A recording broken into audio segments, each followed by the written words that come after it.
This story starts with a genius who was exceptionally talented with a knife. The light would glint on the blade of his weapon and there was nothing that he could not cut through, nothing that would not yield to his blade. A blade so mastered that it could even slice cleanly through a droplet of water in a really cool fashion.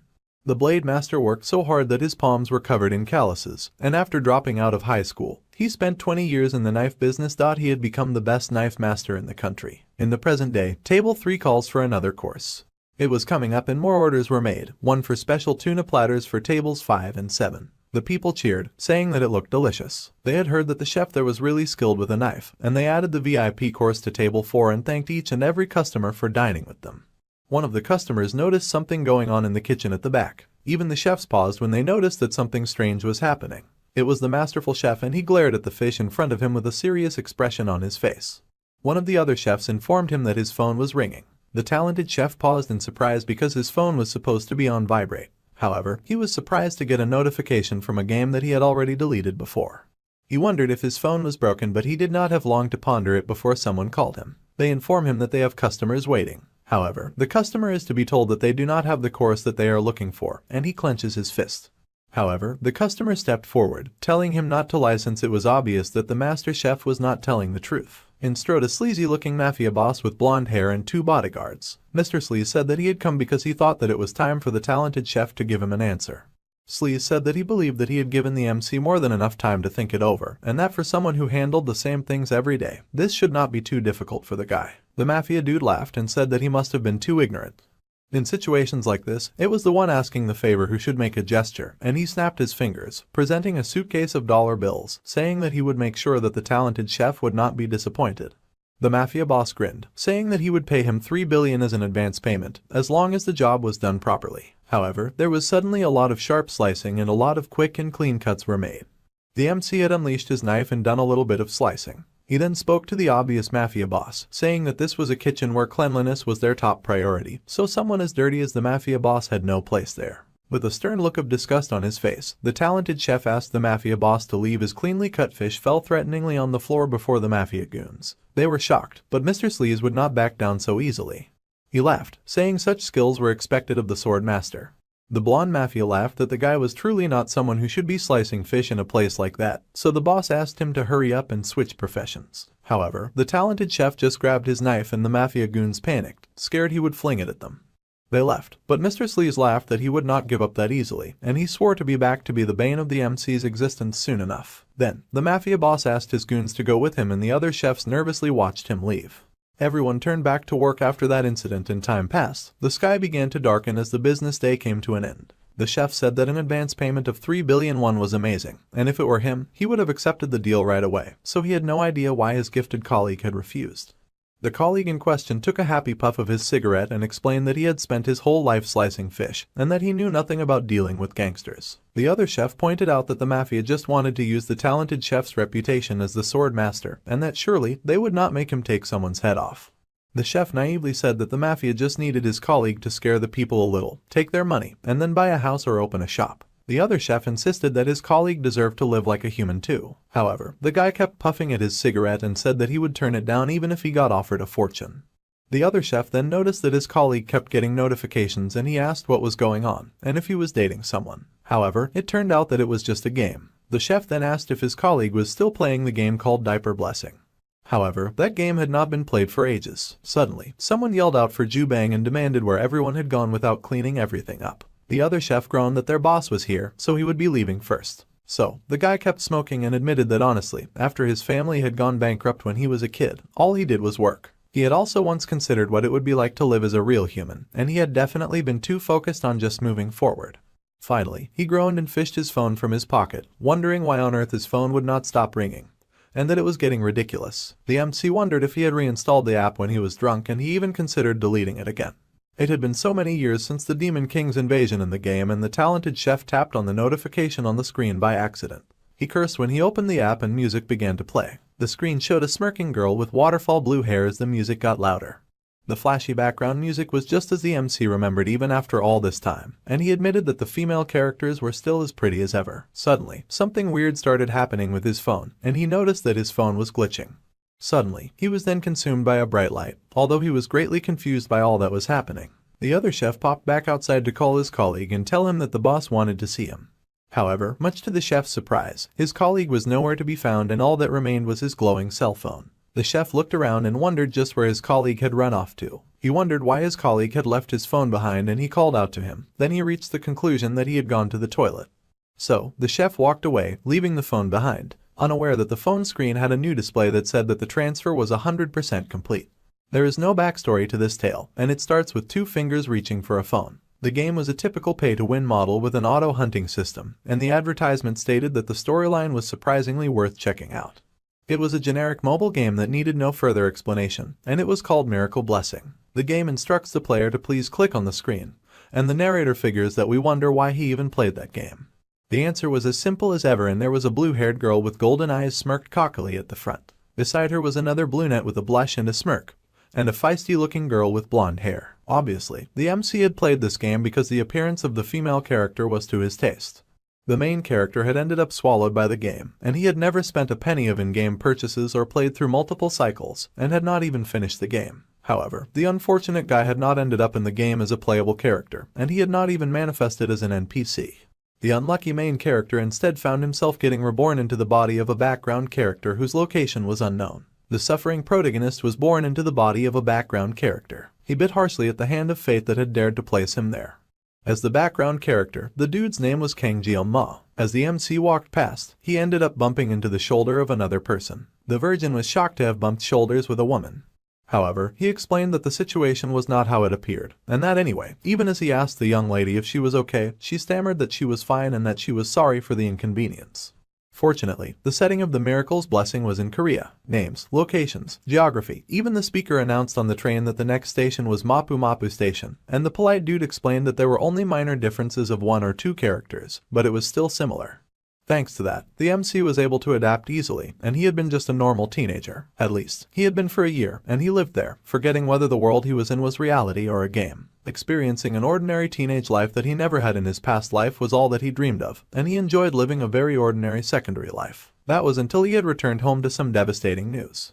He announced that he was home, and heard someone call out to his mum. Suddenly, someone declared that he was the pride and joy of the Seori Kang clan, and his parents excitedly held up an acceptance letter, showing that he had been admitted into the Hawakin Academy. Our guy was absolutely stunned to see such a letter and laughed nervously, asking his parents to kindly not bring out such a letter, but they scolded him and asked what he was talking about. His parents went on excitedly yammering about how no matter how many times they read the letter, they were super proud of their son and they thought that they had done a great job raising their child. His parents went on to happily inform him that the entrance ceremony was the next day, and they asked if he had already packed up all the things that he needed. Stunned, the MC could only mumble that he would finish packing everything up soon, and his parents encouraged him to go immediately. That was it. His modest dream of living an ordinary life was completely destroyed by that one letter. The talented chef sighed in his chair and realized that it was tomorrow already. With everyone so excited, he could not go back to his normal life by rejecting that letter. There was sighing and then some pondering on how many times he had asked to leave. But it had not made much of any difference. Just thinking about it made him feel tired, exhausted in fact, and he glanced at a picture on his wall, knowing he was exhausted because of the person in the picture.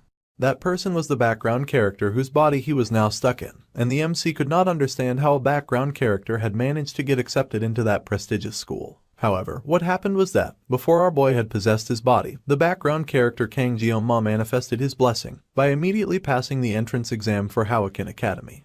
The situation was confounding, and the talented genius could not help but wonder if the background character was some kind of genius or something. A blessing, a bright power, often used by humans as a special ability, and it had the same concept as a game skill with it manifesting in various different forms. However, not all humans had divine protection, because it was mostly genetic. Getting a blessing heavily depended on the presence or absence of blessings in a person's family line, and the society itself was divided into ranks called noble, commoner, and privileged.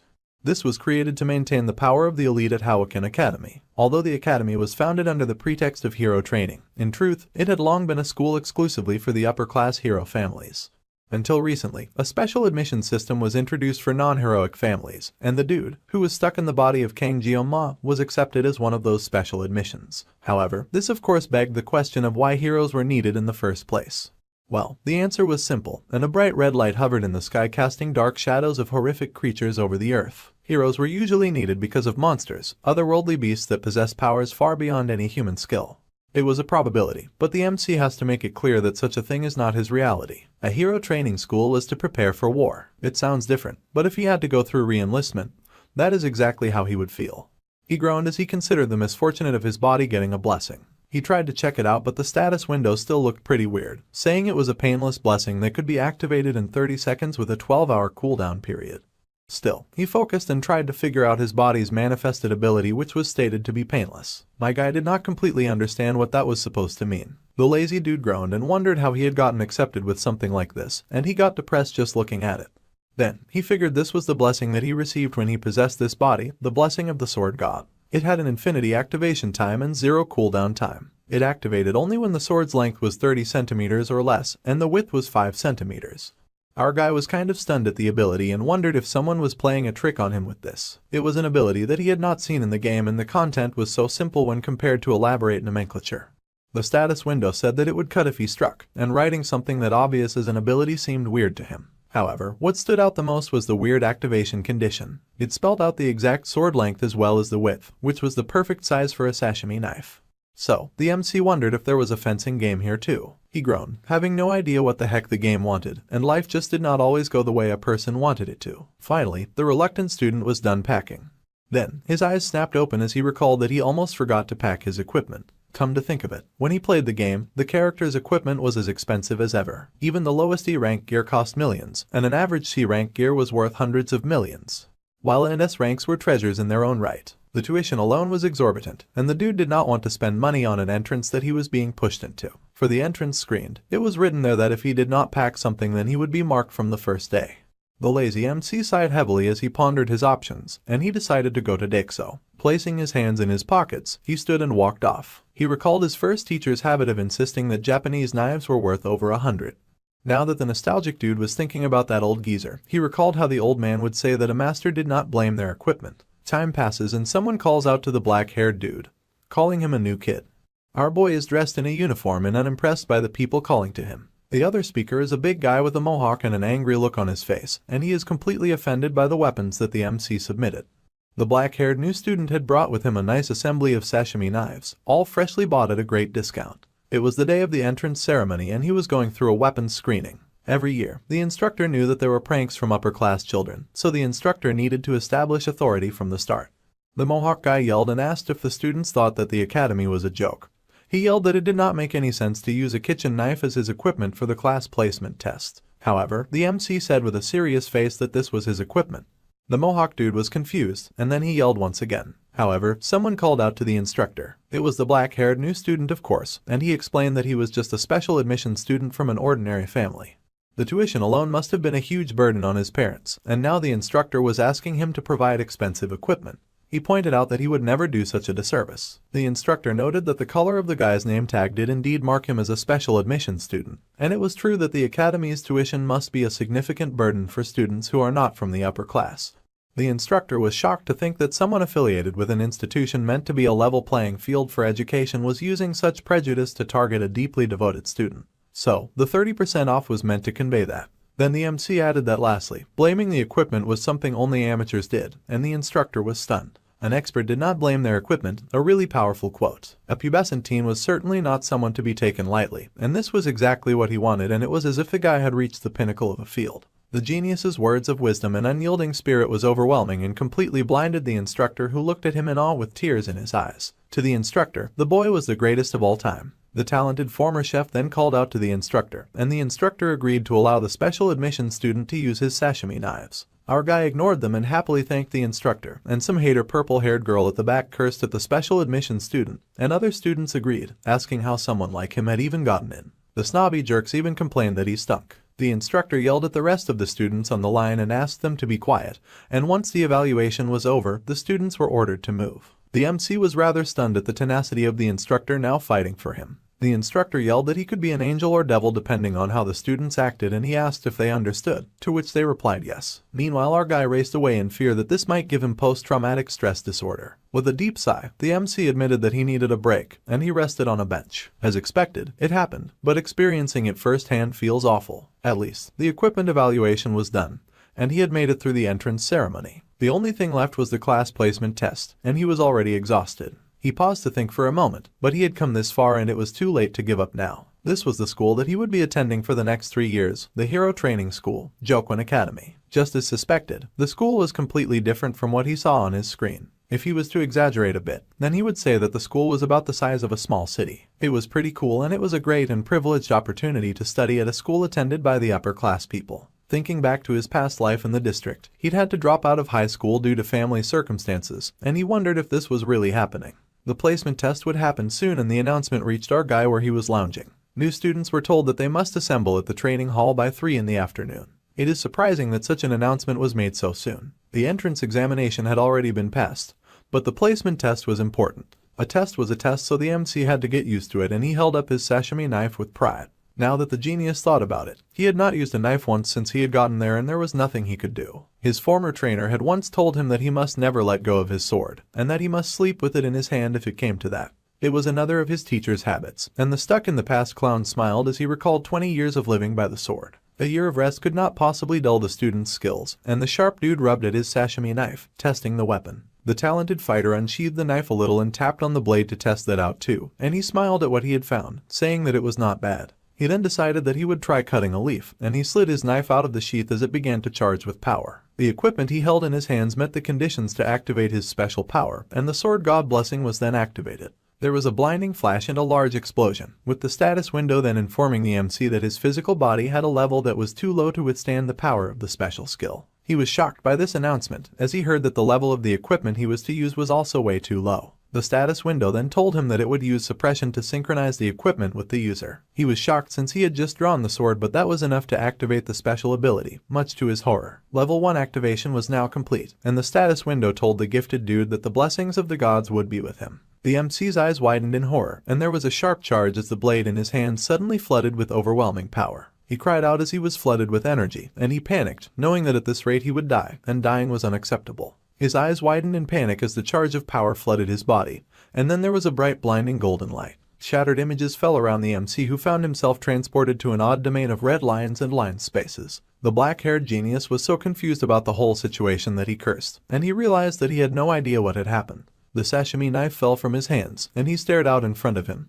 dazed at the cracks that hovered around him. Suddenly, the vision dissipated and his eyes widened when he realized that he was back at the academy, safe and sound. The moment he let go of his sashimi sword, he returned to how things were before, and he wondered what was going on. He groaned and he rubbed at his head, finding the whole experience very painful. Finally, it was understood that his ability got activated. But the sword god's blessing surely should not have made the entire world seem torn apart. It was hard to understand how and why such an intense pain had come about, to the point that he felt it in his head and he wondered if it could be a backlash. The painless blessing only caused a mild muscle soreness after use, and if every activation felt like this, then this might be a skill that the dude just could not use, and he glared at the fallen knife with great disappointment. Once again, the announcement rang out for new students to assemble at the training hall immediately, and the MC sighed. He wondered if it was okay for him to even try to pick up the knife again, since he could not just leave it lying on the ground. Perhaps it had hurt like that because it was the first time, and the dude continued to gas himself up to touch the knife. He told himself that it had to be okay, but his hand trembled as he reached for the weapon. He finally grabbed it in his hand, but then screamed that it was not okay when once again sparks began to fly and the dude felt electrocuted by his own ability. The other students turned in surprise to hear the man loudly cursing. Later, at the training hall, all the new students were gathered and were in awe at the giant auditorium. They walked around, admiring the place and murmuring with their various acquaintances. Even the big guns and parents talked to each other, boasting about the cost of enrolling their children. Suddenly, the green-haired man with an ugly bob turned and was surprised to see someone who had made it through a difficult journey. That person was the Lord Sword Emperor, a tall and proud man with white hair, and he was the 7-star hero Sword Emperor, Siegfried von Nibelung. The Sword Emperor was the direct descendant of Aaron Nibelung, the apprentice of the legendary hero, Balor Håkon. The ugly green bob guy hailed the Sword Emperor as the strongest human, and the dude with a big white mustache suggested that they return to their seats. The Sword Emperor laughed to himself as the nobles walked away. Then his eyes opened as he felt a disturbance in the force, just for a green-haired lady with glasses and a smug smile to appear. She greeted the Sword Emperor and called him Sieg, saying that it had been a while since they had met. She was the 7-star hero sage, Media Poison, and she laughed, asking if it had already been half a century. The old man greeted her without even turning to face her. Sieg could not believe that Miss Poison had come dressed like she was the head of the academy, and he mocked that he had thought that turning 70 would be a great excuse for her to let herself go. However, she said that it was every woman's desire to remain beautiful until the very end. She smirked and said that all the Sword Emperor had to do was to say a word and then she would make him look 10 years younger with her blessing. However, the Sword Emperor responded that even though she was turning 70 in a few days, she still had not grown up and that people should value their character above all. The Sword Emperor was very stoic, and Miss Poison giggled, calling him an old fogy. She even laughed, asking how he could be the same as he was half a century ago, and he called her an old hag out of annoyance. Miss Poison snickered, saying that she must say that he was an old bore that had changed a lot, since he was even coming to a place like this. The old man had used to despise mixing with people of that elitist mindset, and the Sword Emperor did indeed look down on the boasting nobles who were yet to take their seat. Miss Poison smirked and teased, saying that the old man's granddaughter must be quite beautiful. The old man said nothing in response, refusing to respond to such a taunt. Besides, it seemed like the placement was about to start. Many students had gathered and were just casually chatting with themselves. There was a lot of getting to know each other, and mixing and matching, while the dude stood awkwardly in the center with no friends whatsoever. He then wondered if he was the only present with black hair, and he stood out like a sore thumb. To make things worse, he was also a special admission student, and 100% an outsider in this crowd. The MC still remembered how all the nobles had mocked and sneered when they heard he was on special admission back in the line. He wondered if this is what people meant when they said someone was of humble origins. He walked on through the crowd, unable to properly blend in as the people muttered around him. Suddenly, the sharp MC took interest in the person that everyone was looking at. It was a lady with flowing blue hair that caused blush to blossom on cheeks as she passed. Just as he had suspected, that girl studied in this academy as well. As she walked, the sound of her shoes made a tapping sound and all eyes were drawn to the lady with long soft blue hair and a hard golden glare. She was none other than Abel von Nibelung, the granddaughter of the Sword Emperor and the game's main heroine. She was also the reason the MC had spent so much money on this game. Subspace was created by the legendary hero, Balor Joquin, along with the establishment of the academy, and it is an alternative space from reality. The damage and pain experienced there feel real.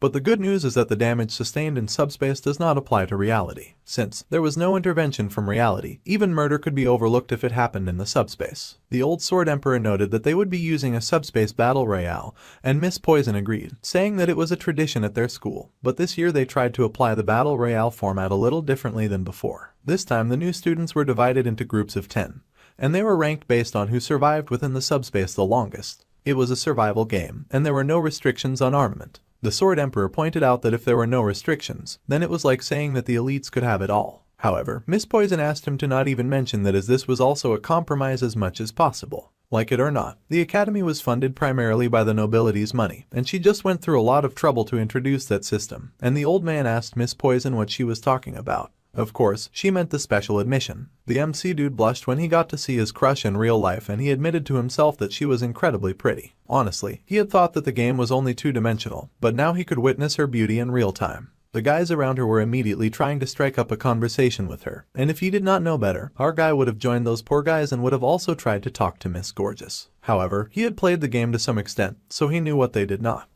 Abel von Nibelung was a player of the Miracle's Blessing M. In other words, the protagonist of the game was connected to her. In the end, beautiful people would always have someone they match with, which was often other beautiful people. Furthermore, as a special admission student like him, he was not suited for this. The gloomy protagonist would rather avoid getting involved and ending up with a noisy school life. The goal, after all, was to stay safe, ordinary, and secure. His self-imposed motto for the future was to complete his studies smoothly, to obtain a regular job, and to lead a normal and very secure life. Suddenly, the negative Nancy protagonist paused when he saw a job opening for a hero. Of course, he sighed that it was a joke since he could not even use his power properly and just using the knife gave him the creeps. His body trembled just thinking about it. The MC was going to leave the protection of the world for the main characters, while he was going to focus his energy on a few more comfortable jobs. Now, the rules for the 783rd class assignment test of Joquin Academy were going to get announced. Suddenly, it was announced that the test was about to start, and the announcer said that this year's assignment test would be a battle royale. Among the 10 cadets, the top rank was Star, and the second to third ranks were called Dragon. Rank 4 to 7 were called Wolves, and the ranks 8 to 10 were ranked under Ordinary. Based on these results, the students would be assigned to different classes, and scores were automatically calculated and there was no time limit. Our guy realized that the test was just like a game, and the goal was to finish it quickly without drawing attention as an ordinary student. The spiritual occurrence device was activated and the exam started immediately. The announcer wished the blessing of the hero to be with the students, and the main guy got serious as the transportation began. He told himself to avoid drawing his weapon as much as possible. Meanwhile, the 24th group's review had been completed and a few students threw up and groaned from the intensity of the battle that they had just faced. The first place was announced for that group and the 47th group's review was also complete. The first place and second place were announced as well. Come to think about it, Miss Poison turned to the Sword Emperor and pointed out that the new batch included the old man's granddaughter as well as the descendants of Chang Xiang and Jiao Gang. The results of the match were practically predetermined. However, the old man scolded her for saying that. However, the lady pointed out that 7 minutes and 14 seconds was incredibly fast. Abel was already making an amazing record even with just a C-class weapon. The high-level weapon claymore that Abel used demanded a fair review, and the lady laughed that the young kids were already acting like their elders. While it was not a record as great as her grandfather's, this was among the top 10 in the Academy's history. However, the old man said that it was only natural for a descendant of Nibelung, and since it seemed that the test was ending, it was time for the old man to take his leave. Since the other students were descended from pigs, Miss Poison then points out that there was just one batch left and she asks if the old man is leaving. The old man admitted that he was indeed leaving and he says that he will see her next time. The beautiful lady also wishes him farewell, saying that she will see him in the afterlife. Suddenly, they feel a very strong presence and both the Sword Emperor and Miss Poison stare in shock. Even the people in the arena cannot help but stare in confusion with their mouths open wide. They all stand around and stare, and Miss Poison quickly turns to her friend, asking the old man if he felt it too. Even the old man had to admit that it was ridiculous, and there was a murmuring among all the students at the center of the auditorium. The old man thought that there was no place near the president where he could feel the previous feeling, but he had definitely felt it earlier. The presence suddenly returned, just as strong and as sharp as it had been before, and both the old man and Miss Poison were stunned. Suddenly, a bright sharp light like a cut in the sky appeared, and they stared in shock. The two old powerful mentors were speechless at the sudden apparition, and a crack appeared in the sky, shattering the blue and giving way to a darkness littered with stars. Then something seemed to descend from above, crashing from up to down. The others gathered stared in shock at what had appeared, and they gaped and screamed as people landed on the ground face first with a huge bang. The people were shocked and murmured to themselves, asking if people had just fallen from the alternative dimension space. Then, there was a bright light in the sky and the old man glared at it as a bead of sweat formed on his face. Then, something descended from the light in the sky, and it shot down into the ground, landing with a bang where the fallen students lay. Miss Poison immediately called out for the medical team while the old man watched in silence. The beautiful lady ordered the medical team to check the vital signs of all the cadets who had just arrived. She yelled for them to hurry, and the sashimi knife that had impaled itself on the floor still glowed with power and magic. The fallen person's face was reflected in the sharp blade of the small knife. The outcome of the test was already decided. Someone screamed out and cursed, because unfortunately, there was a lot of fighting and strangling. By nothing but sheer bad luck, the MC had manifested in a place where students mercilessly beat each other down. Our guy had ended up caught in the middle of a death match. Quite unfortunately, he had landed near the evil twins, the Iron families Mao Jun and Mao Shun. One was big enough to clobber other people mercilessly and call them weak, while the other sadistically goaded his beaten opponents to try to fight back. Despite their natural talent, the evil twins' brutal, violent, and duality was almost boundless. Those were deliberately playing with their opponents for 30 minutes, and the gloomy protagonist had the bad luck of landing near them. Ma wondered if he looked so weak that the evil twins had not even noticed him standing there the entire time. The smaller twin looked disappointed at his opponent and asked why the student was dead. He tossed the student like he was trash and mumbled that it was boring. Then, he paused to do a bit of calculating on his fingers, and the twin realized something was off. He asked his darker-haired bro if he had caught a few of them, and his bro was casually wickedly pressing his boot down on a student's neck. Then, the twin with fairer hair realized something. The bigger, darker-haired twin admitted that he had caught almost all of the students, as he crushed the one he'd been torturing under his heel. His brother protested, saying that it was so annoying. The fairer-haired brother pointed out that his brother had already caught 4 of them, and the darker-haired twin laughed, apologizing and pointing. The darker-haired boy pointed out a girl with red hair and offered her to his fairer-haired companion. The girl trembled when they set their sights on her, and the fairer-haired brother rejoiced, saying that he would give his brother credit. Ma cursed, saying that he was the one who had been staying quietly in the corner since earlier, and it looked like their chosen victim was already panicking and had no will to fight. The fairer-haired brother began to approach the shivering girl, and he made an ugly face, mocking her. He grinned and said that she suited his taste, and he laughed wickedly as he wondered if the screams that escaped from her little lips would be to his liking. It was driving the fair-haired brother crazy just thinking about it, and the girl looked terrified. Even though the fair-haired twin was a sibling, the dark-haired twin laughed that his twin just looked like a pervert. The fair-haired twin then grinned disgustingly and asked the shaky redhead where he should start with tearing her apart. Unable to take it anymore, the MC called out to them, swearing and calling them fatherless jerks. The twins turned and he yelled, saying that even if they were in the other space, there was no reason to go that far, and that only psychopaths would do what those evil jerks wanted to do. Ma ended up stepping in without thinking, even if it was the last thing that he wanted to do. The twins were surprised to see that there was another guy available, and the dark-haired twin noted that our guy was just a special student, a person with a low-class background. Knowing this, both the twins grinned wickedly, and the fair-haired twin stepped forward, saying that he would quickly take his new opponent's head off. His dark-haired twin agreed. The fair-haired twin geared up, grinning maliciously, and his twin brother spoke up, saying that because the MC had insulted them, he wanted his new opponent's tongue. The cowardly protagonist panicked as he realized that he was now in a very tough position, and he wondered if he ought to use the blessing of the void at this moment. However, the twins had been desecrating corpses for 30 minutes, and avoiding pain for 30 seconds would not make any difference for him. He had to think out of the box, and then Jeonma had an idea. He recalled his sashimi power, but of course, he was hesitant. After all, if he wielded a blade, the blessing would surely manifest. The blessing of the sword god, although he only had negative memories of it so far. Our guy only wanted a safe, ordinary, and secure life, and it had not even been half a day since he chose that life. If he drew his knife now, he could kiss his dream life goodbye. He cursed, and the twins watched him in confusion. He reached his hand into his bag and yanked out the knife, as the twins watched in confusion and part wonder. They then cursed when they saw the temporary hero pull out his glowing weapon, and even the girl he was trying to save was surprised. The thing was that the twins did not take Jeonma's weapon seriously at all because it was so small, and the fair-haired twin charged, calling his new opponent funny, so he swore to make his opponent's death as painless as possible. The fair-haired twin roared and cursed at the MC, saying that he would start by smashing his head in.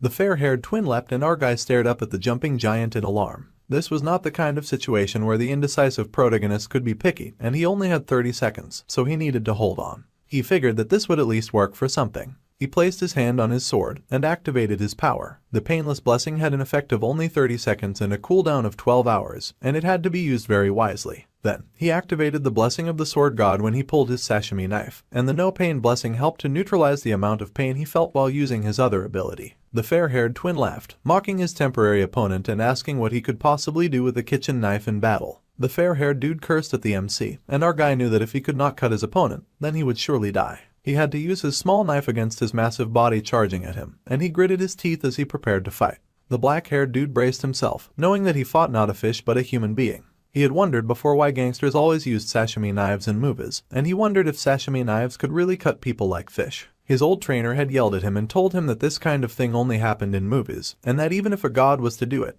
cutting people with sashimi knives was impossible. His old trainer had told him that if he cut people with sashimi knives, then it would turn into something else. Then his eyes widened as his magic power activated and a bright light shone around him. The fair-haired twin was almost on top of him, and the big gross dude yelled at our guy and told him to die. However, his recharged opponent suddenly focused and sliced. He had used the god's protection. The fair-haired twin looked up in shock when he saw his hand fly away from his body. The counterattack of the Mao brothers was now with Jeonma, and the hand of the fair-haired twin dropped to the floor with a sickening thud. Once the president had been asked why gangsters ate sashimi, and the chef had barely managed to dodge a knife that had been thrown at him. The very sharp knife embedded itself in the wall, much to the chef's fear and horror as he realized that the president was utilizing it. Our dude's old trainer said that he had instructed him to call him master, and he asked the young nonchalant chef why he even cared about that. Jeonma's first mentor had been an ex-gangster, and he had hacked off one of his own wrists as a kind of atonement. To make people happy with a knife, the mentor had founded a sushi restaurant, and the mentor had demonstrated great capabilities. The gloomy protagonist pointed out how in movies, criminals were constantly flashing sashimi knives, and the MC wondered if it was like that in real life. The mentor said that someone who claimed to have survived by the sword should not ask such a question.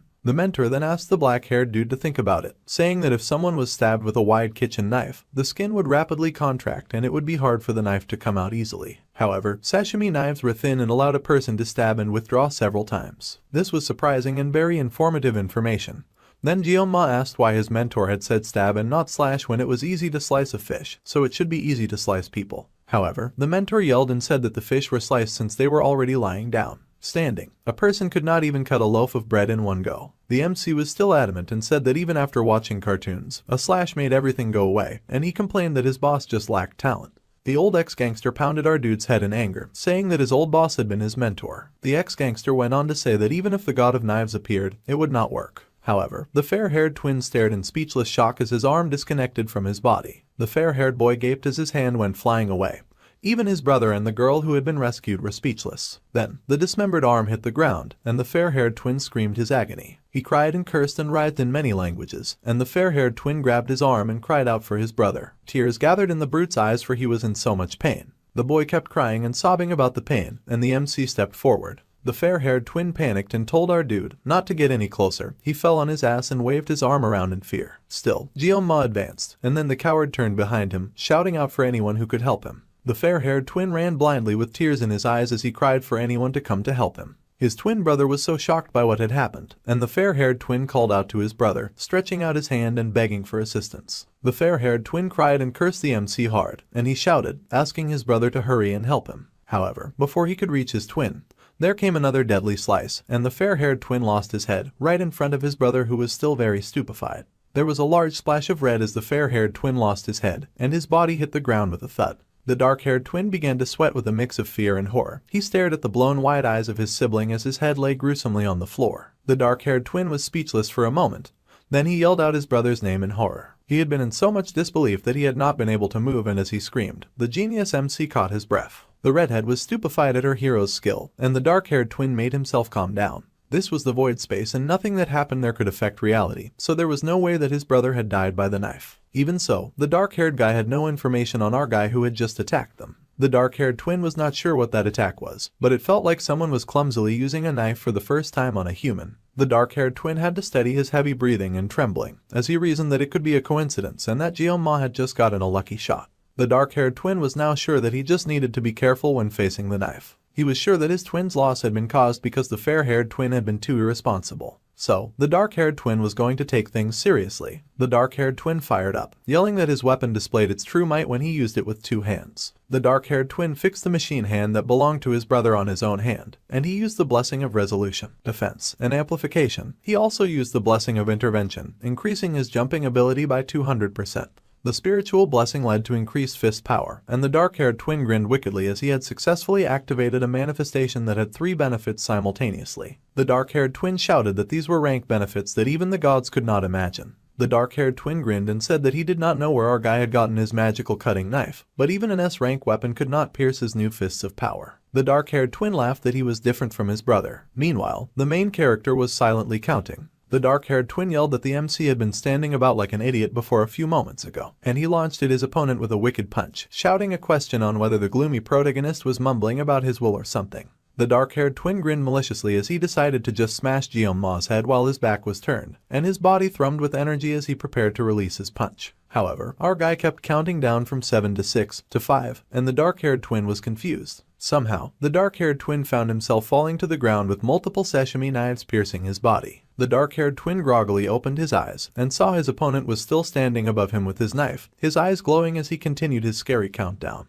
Our guy finally reached 1 and his body began to tremble. The dark-haired twin could not keep his eyes open any longer and he closed his eyes thinking of the word black. Meanwhile, Jeon-ma's countdown had finally reached 0, and the status window informed him that the effect of the blessing of immunity had come to an end. He then cried out in agony as the strength of his own power overtook his body.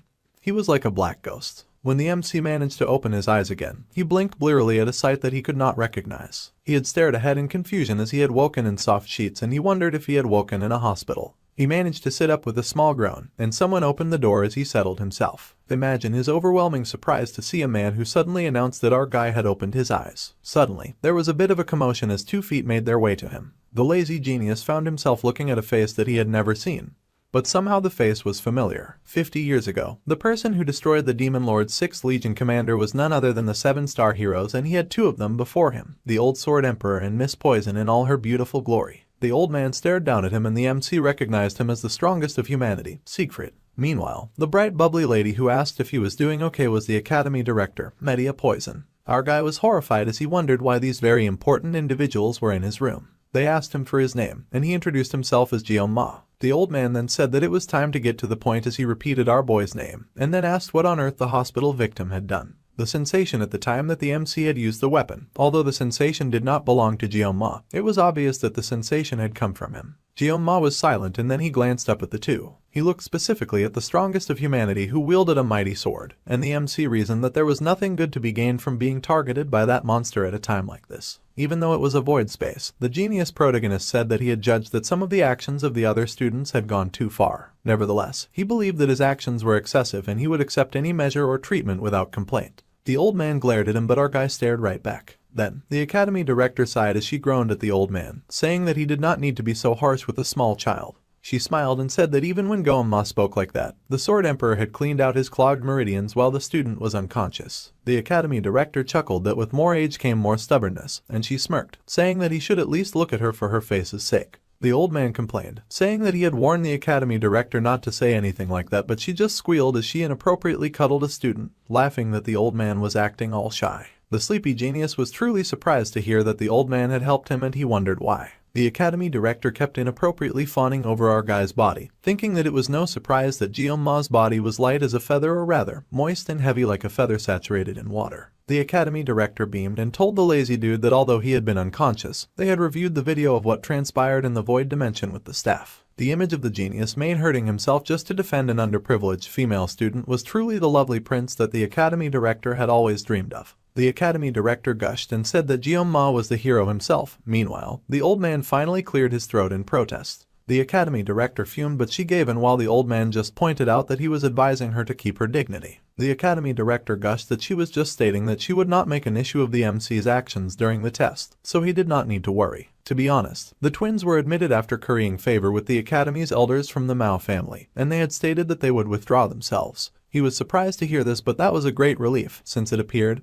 they would not have to share school life together. Then, the academy director said that they had come to tell him, and the grateful protagonist thanked them for the information. However, the academy reactor was no one, and she informed him that he was now the top student, and they happily congratulated him. However, the MC was horrified to hear this news. He gasped in horror as his dream of a peaceful, safe, and secure life had once again begun to crumble. The great big prestigious academy glowed in the afternoon sun. Chilling in a room, the beautiful academy director let out a sigh. She smiled, saying that she had been the head of the academy for over 2 decades, and yet this was the first time that something like this had occurred near her. The position as the top student was instantly rejected, much to the shock of Miss Poison and the old Sword Emperor. They had advised him to rethink, of course, asking if he understood what it meant to be in the star class. The Sword Emperor had even been sure that he had not heard our guy correctly. Even the elders had been furious that Jeonma was made top of the class. The top student was determined based on the subspace's direct results, and the MC paused to consider it for a moment.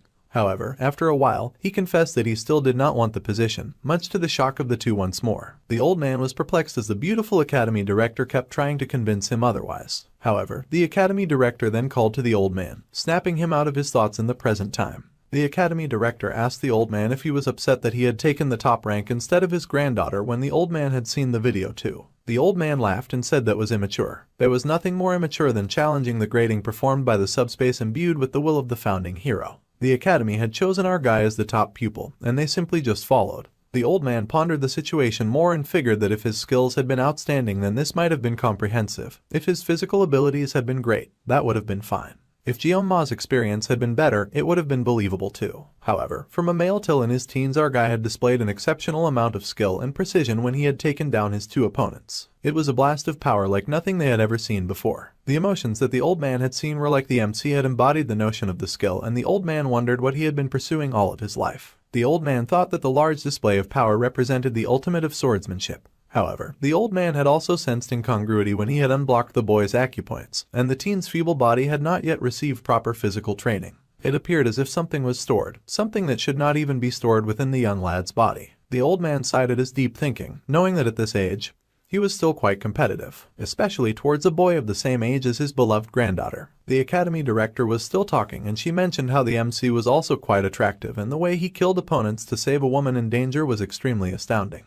The academy director was baffled and wondered if she could ever pull off something like that even when she was 10 years younger, and it seemed impossible for her to do at her current age. She then grinned and asked the old man what he was thinking about. The old man was silent, and then he pondered on what college students nowadays named women like her. She was curious, and then she smiled and told him to go ahead and to open that fancy smart mouth of his. The academy director asked what people called ladies like her, and he said a cup down. A blush came to her face, and the old man began to speak some very dangerous sounding words that sounded like the word used to refer to a female dog. The academy director was furious, and the drink within the cup began to rumble. Meanwhile, our guy had climbed up some stairs to a building with brown walls and brown staircases. He saw the signboard for the wolf class, and he stared at the final compromise that he had managed to obtain. So, he would be in wolf class, even though the MC had expressed his desire to be in the tiger class. The headmaster had insisted that the top student could not be in the tiger class, and the lazy protagonist had argued that the top student should be able to be a tiger at a school that valued fairness. However, the director was not having it, and she explained that it was not permitted for the sleeping talent to be a tiger. In exchange, the academy director would keep the situation a secret, because she knew that if she sent the talented student to the tiger class, then the elders would cause even more of a fuss. The gloomy protagonist was confused, but the idea was to complete studies securely in a lower class rather than battling and straining a higher level class. He sighed as the wolf class still fell without the predicted range, and he planned on still living his peaceful life. However, when he walked into class, the door slammed loudly behind him and he was shocked to see the students all staring at him. They all stared with bored looks in their eyes, assessing Jeonma, who had just walked into class. Our guy had the special green badge on his chest, so they immediately identified him as a lower class student. Then, the other students in wolf class started laughing and mocking him. Unbothered, the MC walked further into class, noting that his classmates seemed to be ignoring him. He figured that was a relief, and if they were going to ignore him, then they could at least quit gazing at him. Since they were ignoring him, it appeared like the academy director had kept everything under control. Jeonma beamed, thinking that an outcast like him would surely have a tranquil life, so this was a positive thing, and he happily hummed to himself. Suddenly, he noticed something. He looked up to see a fidgeting girl nearby, and it was the redhead, thanking our guy for saving her regarding what previously happened in the battle against the twins. He stared at her in silence for a moment, and she stared back in silence as well. She then blushed and explained that this was regarding what had happened during the test, and our guy then recalled what she was talking about. He had wondered why she was using honorifics to address someone her age, but he told her that she did not need to thank him, and he smiled, saying that in such a scenario, anyone would have behaved in the same way. It appears the coincidental hero had ended up saving the redhead, and she told him again that she truly appreciated his help. The MC had however done that to save himself too, and now he felt like a hypocrite receiving her thanks. Come to think of it, Jeonma realized that he had yet to introduce himself, and he told her his name. Then the redhead happily introduced herself as Chloe. He smiled and said that it was nice to meet her and that he did not anticipate them being in the same class. She admitted that she had also not seen that coming and that it was good to meet him. Jeonma however wondered who Chloe was, as he could not remember her name from the game, and he had even played the mini-game. It seemed, considering that the core narrative involves combating demons in the latter meeting, that introducing a new character at this time felt a bit too soon. Our guy then noticed something again. He reached the conclusion that there was a high possibility that Chloe was just a support extra, just like he was. He then beamed and asked her to kindly keep the incident from the exam a secret, and she was surprised by his request, but she agreed. Then, Red said that if it was not too much trouble, then she would like to ask for a favor. However, before she could ask, a teacher came in and asked all the students to please take their seats, shocking Red. Jeonma smiled and said that they would talk later, and Red shyly agreed. The book was slammed on the table, and the professor said congratulations to all the new students who were being welcome aboard. It was the instructor from the gate, and he told them that they had all been chosen to take on the legacy of their brave forefather, Valor Jokwon, by standing here now. The instructor told them to embrace their pride, and then he introduced himself. The instructor was Lee Won-bin, and he was the wolf class instructor. Since it was the first day for many of the students, the instructor would begin with some basic physical exercises. The instructor grinned and told them to put on their workout gear and to meet at the training area in 30 minutes. One student raised his hand and asked what the instructor's physical training program would be. The instructor said that it was simple and that they would just do 100 push-ups, 100 sit-ups, and 100 squats. Then, they had to go 10 laps around the training area, and if they had no questions, then they should change into their gear and proceed to the place. Then, they were dismissed and the students agreed. Our dude wondered if the exercise had been designed to make them bald, as this was more strenuous than he had expected. Then, the MC called out to the instructor, and the instructor asked how he could help the student. He was surprised that the instructor knew his name, and then he said that he was not feeling too good. The lazy protagonist needed to find any means to avoid such tedious training. The instructor hummed as he considered our dude's words. Then the instructor replied that with a superb student like him, this routine was unlikely to make him even break a sweat, and that the unfortunately talented protagonist should have gained instruction in the star class on his first day. The academy director had specifically instructed the wolf teacher to look out for her top star student, and that he had to attend classes from all the different levels. Jeonma was horrified to hear this news, of course, and he cursed internally, calling the academy director a wretched woman. He had told her to keep it a secret, but she had gone ahead to blab to the teacher. However, our guy was not the kind to give up easily, and he groaned, saying that on second thought, it felt like he needed to use the toilet immediately. Given that the MC was already feeling stiff, it was pretty coincidental that the teacher's instruction was so well timed. He laughed sheepishly, but the instructor responded that the noodle-limbed protagonist was direct and outstanding, as one should expect from a great student. The instructor expected to meet Jeonma at the training area, and there was no getting out of it after that. He ended up showing up at the training area, puffing and panting. The gloomy protagonist ran as he was instructed to, his feet working up some dust into the air. As the class ran, the instructor yelled out 1 and 2 after them. Some of the students could no longer feel their legs, and the instructor told them to hurry up and move it, and to go faster. Our guy ran behind everyone else, and he cried and groaned from exhaustion just trying to keep up.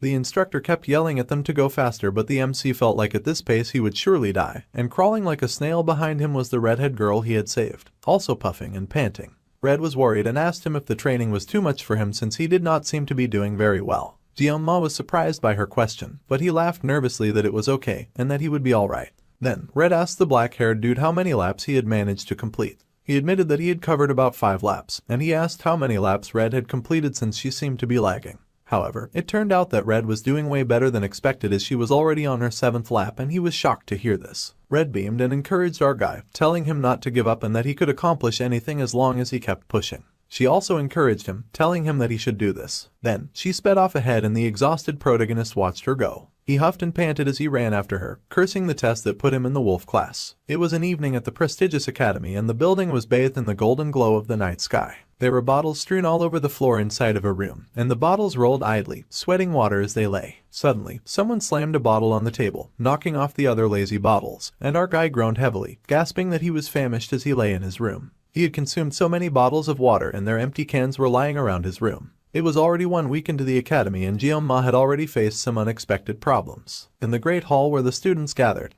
he had groaned that he was famished and crazy hungry. The starving protagonist had called out for the cafeteria to give him spicy pork rice and that he would take 1 serving.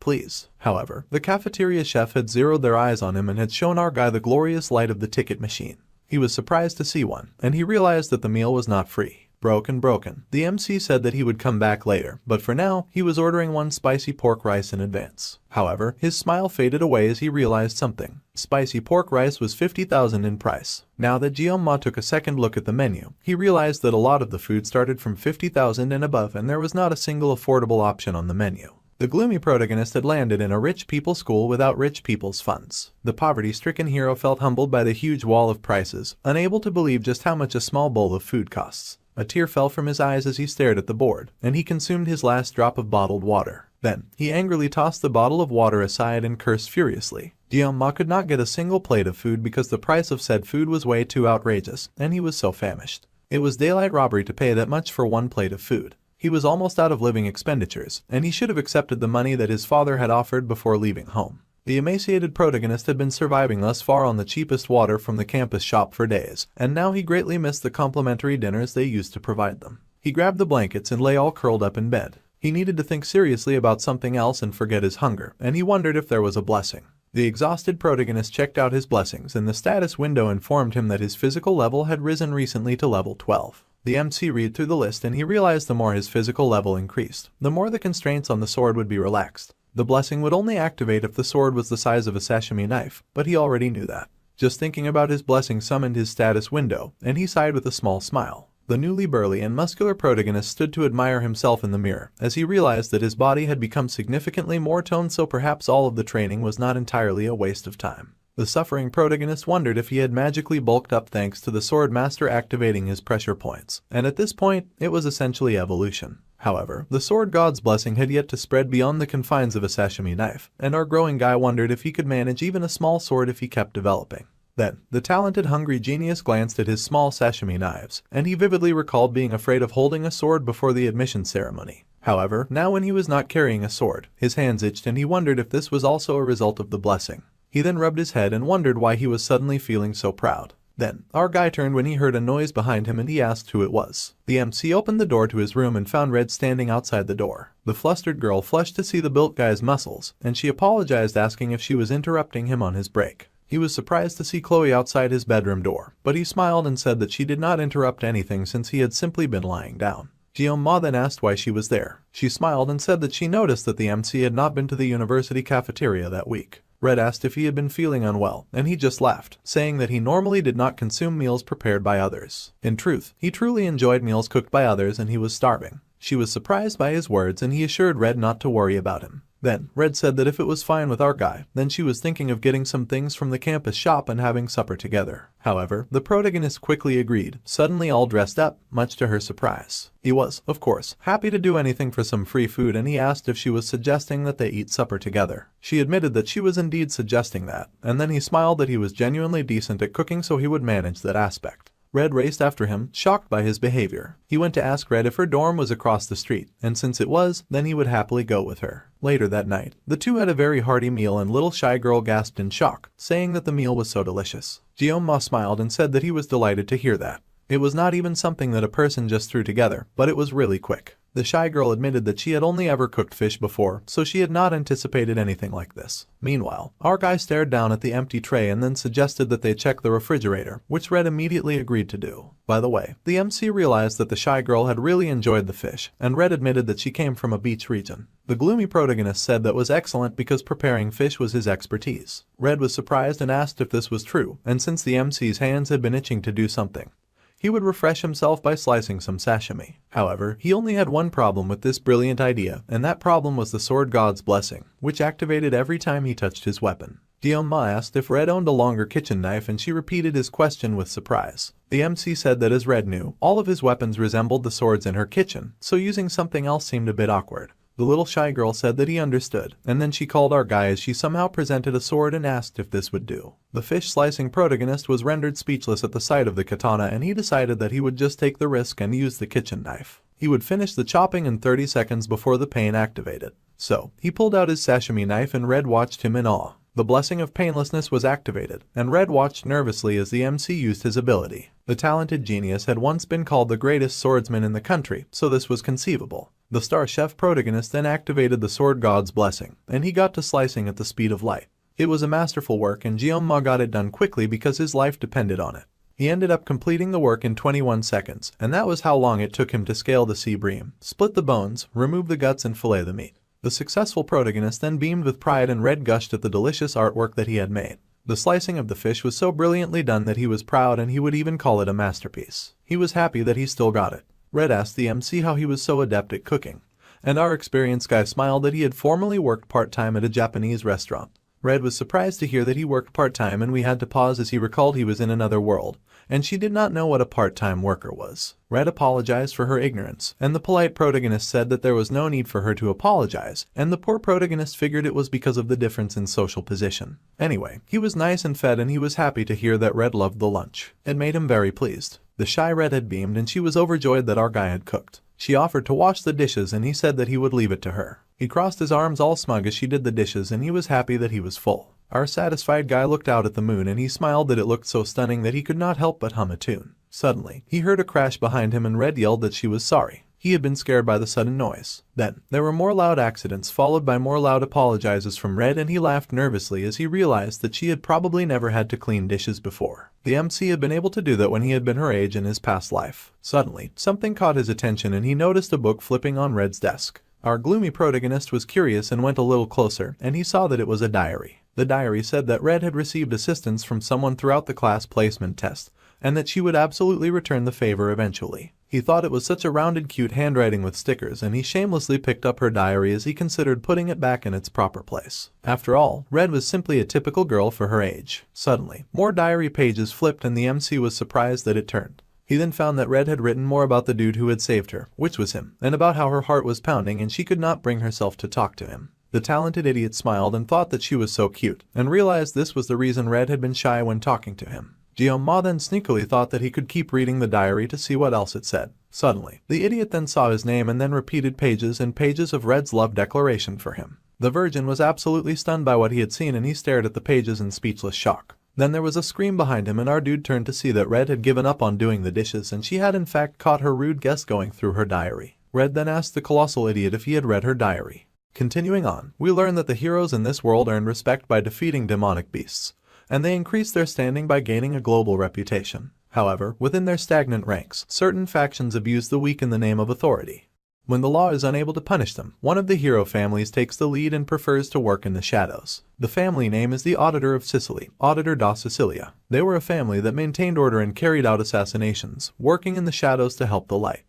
Those born within the auditor family had mental retraining before reaching adolescence, and their emotions were restrained and they underwent severe training. Little Red was one of those tiny auditors, and she often stared as others were trained under a strict master. Little Red was brought before an exhausted bound man and her eyes widened as she realized exactly what her master expected her to do. The little assassin shook with the sword in her hand as she approached the bound man who was beaten and tied to a log. Little auditors were formed into cold-blooded assassination machines, and the age at which the girl first soiled her palms with blood was 15. She was Chloe Auditor de Cecilia, and she was told not to underestimate her abilities as an assassin. She had heard those words long before she became completely conscious of herself, and Red had accepted those words as a part of her. Dutifully, she would pull up her mask and engage in unrelenting training, distorting her nature and casting a gloomy shade deep within her heart as she was stained with the blood of her enemies. So, by the time Red's identity had been worn down, leaving only traces of emotion, she had reached the age to enter the prestigious academy. The academy was of course Jokwon Academy, where the students were placed in classrooms according to their aptitude. Though each student's talent was at least at the level of a dragon or higher, the members of the auditor family who thrived in the shadows were assigned to the common class by their family's decree. This was the agreement between the family and the academy. Red had been excited about starting her first day at an exciting new place. However, she could not forget that she had been instructed to re-protagonist undetected. And nevertheless, even throughout their 3 years of childhood, the family eliminated every individual's liberty. Red accepted her fate as an assassin and did not protest, saying goodbye to her happy school life. Ultimately, nothing would alter her path, or so she had believed until she had met a boy. Red had been surprised on the day that our guy had stood up for her. The gloomy protagonist had yelled and cursed at the bullies that tried to beat on her, and he had yelled for the monstrous twins to keep their hands off her. Even if death in the subspace battle royale was fake, it did not mean that there was no fear of experiencing death for the first time.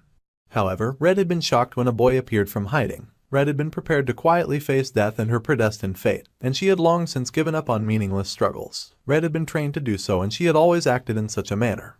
Ultimately, nothing was supposed to alter her from her path, not even the sight of the ugly bully charging at the boy who tried to defend her. After all, it was her fate to be in the shadows like a proper little auditor. Of course, that was how Red had perceived it. It was as though the sun had broken through ominous clouds in a mind whipped by frigid gusts, and her eyes widened as a burning sensation swept through her. Red witnessed for the first time a sword that was used voluntarily, a sword for self-defense. The lad before her brandished his sword in her honor, and then Red recalled the children's fairy tale that she had read aloud under her pillow in secret. She had read a book about a brave warrior with a sword, a story that told the tale of the imprisoned princess in a castle. The story had also told of the prince that had come to rescue the princess, and Red could only see the MC as a prince. He was the prince from the narrative, a figure that appeared to save the captured princess. Red's chest tingled and her cheeks became crimson, as an unidentifiable vague feeling surged through her. Chloe had then pondered as this was the love that she had always read about, and her hands rested on her cheeks as she watched the gloomy protagonist in adoration. In the present day, Jeoma was now looking very awkwardly at Red, not knowing how to respond to this very difficult situation that he had just found himself in. No matter how he looked at it, she had definitely seen him going through her diary and she was furious about it, with a dangerous aura surrounding her. The gloomy protagonist tried to nervously laugh it off. However, the awkward silence remained between the two of them and hung very heavily in the air. The idiot then knew that he had completely messed up and that he was in big trouble. Our guy panicked and wondered why everything went so wrong so fast.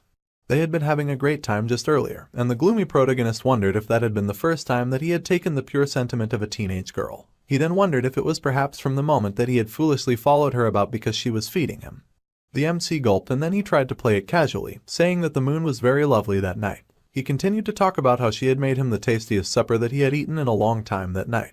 Then, Jeoma happily said that he would see her tomorrow and that he was heading out now, as if he would have a tomorrow. Then, Red suddenly asked the gloomy protagonist if he had seen it. He decided to play dumb and asked what she meant by her question. However, she took off her soapy gloves and asked again if he had seen that. He then glanced at the table and noticed something else on the table. Then, the MC laughed and asked if Red was talking about the reference book. He went on talking about how she had put so much effort into studying, but she darkly corrected him, saying that she meant the diary. Jeoma wondered if the girl had eyes on the back of her head because how had she seen him checking it out. Now, Red was even abandoning the formal speech in favor of a more relaxed one. He was internally panicking. Red now appeared to be an entirely different person, and the gloomy protagonist quickly said that he did not see it. Red asked if he truly had not seen it and our idiot insisted that he really had not seen it. The girl told him not to tell lies and he caved, finally admitting to having seen it. She fell silent and he fell silent as well. Honestly, was not the best policy. Then, the gloomy protagonist became alarmed when he saw Red slowly begin to unsheath her katana, and he was very alarmed. He had no idea why the heck she was suddenly pulling out her weapon, and he was not digging the surprise attack. Our guy tried to look for an escape route, but it was difficult considering his location. He was on the 4th floor, so he would definitely shatter his body if he jumped from the window. There was only one way out, which was the door, but Red just happened to be blocking his path. Now, the MC had a problem, and he was stuck in there for sure. He then heard Red ask what he was talking about since he had been mumbling to himself, and a chill went through him as she scraped the tip of her blade against the ground. Red walked menacingly towards Jeon-ma, who watched her approach with a shiver as he realized that she was really coming for him. The idiot protagonist tried to gaslight himself, saying that perhaps the girl was not feeling very well, which was why she had suddenly turned menacing. The gloomy protagonist had some knowledge about how to handle this type of situation. He recognized the unmoving pupils and the eyes tinted a dark crimson. Yes, our idiot was very certain now that what he was up against was a yander girl. It made sense considering her sudden shift from a bubbly and puppy-like personality to a suddenly fierce tone and attitude. He was shocked to encounter someone with a dual personality this early into the game. Managing the yander characteristic alone was difficult enough, but adding dual personality disorder to the mix made things even worse. It appeared that the change in personality was brought on by opening the diary. Our guy noted that this situation could be very harmful, and he was sure that she would pursue him till the day that he passed away. In order to secure his safety in the future, he had to take the initiative immediately. However, the aura in the room was even more intense than the Mao brothers, and it was downright wicked. Gosh, living in the academy was way more difficult than he ever expected it to be. First, he had to make his way out of this predicament, and he had little time because the danger was approaching menacingly on her home turf. Jeon-ma then began to consider the situation, thanks to how quickly they had cut the fish and how fast they had eaten. He had only 9 seconds left on his no-pain ability. The sashimi knife was still in his room, but the kitchen knife that he had used earlier was still lying on the counter. However, if he went that way, Red would intercept him, and there was no way that he would not lose arms or legs from that kind of encounter. Red's eyes were honed to kill, and she got ready to slice, alarming the gloomy protagonist, who knew that he had to act immediately. He bumped into a desk in his attempt to dodge, and then our guy noticed a salvation on the desk in the form of a temporary weapon that could serve as his tool. It was a knife cutter. Red charged at him with her sword swinging and guns blazing, and he noted that she was definitely coming. The gloomy protagonist seized the knife cutter, cursing because he would have preferred to resolve this through conversation. However, he no longer had the luxury of that option anymore, and the idiot protagonist cursed as he pulled the very short weapon. The status window opened, informing Jeon-ma that it was exerting resourcefulness, which raised mental resilience, and that words and actions temporarily gained intimidation, and that it was initiating adjustment to suit the user with restraint. The blessing of the Sword of God was then activated, and the protagonist sliced with the small box cutter. As the MC prepared to battle, the same wish came up that the blessing of the Sword God be with him as he battled.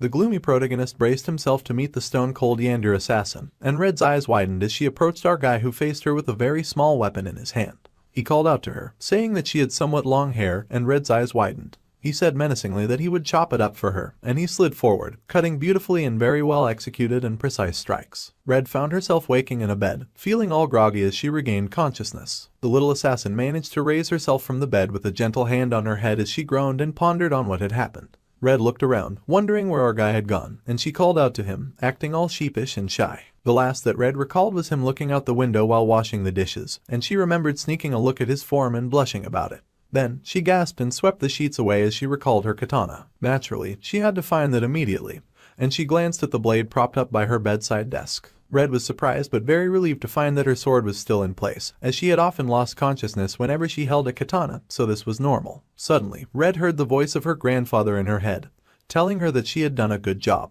Then Chloe panicked internally as she tried to recall what had happened and why she was recalling such a thing.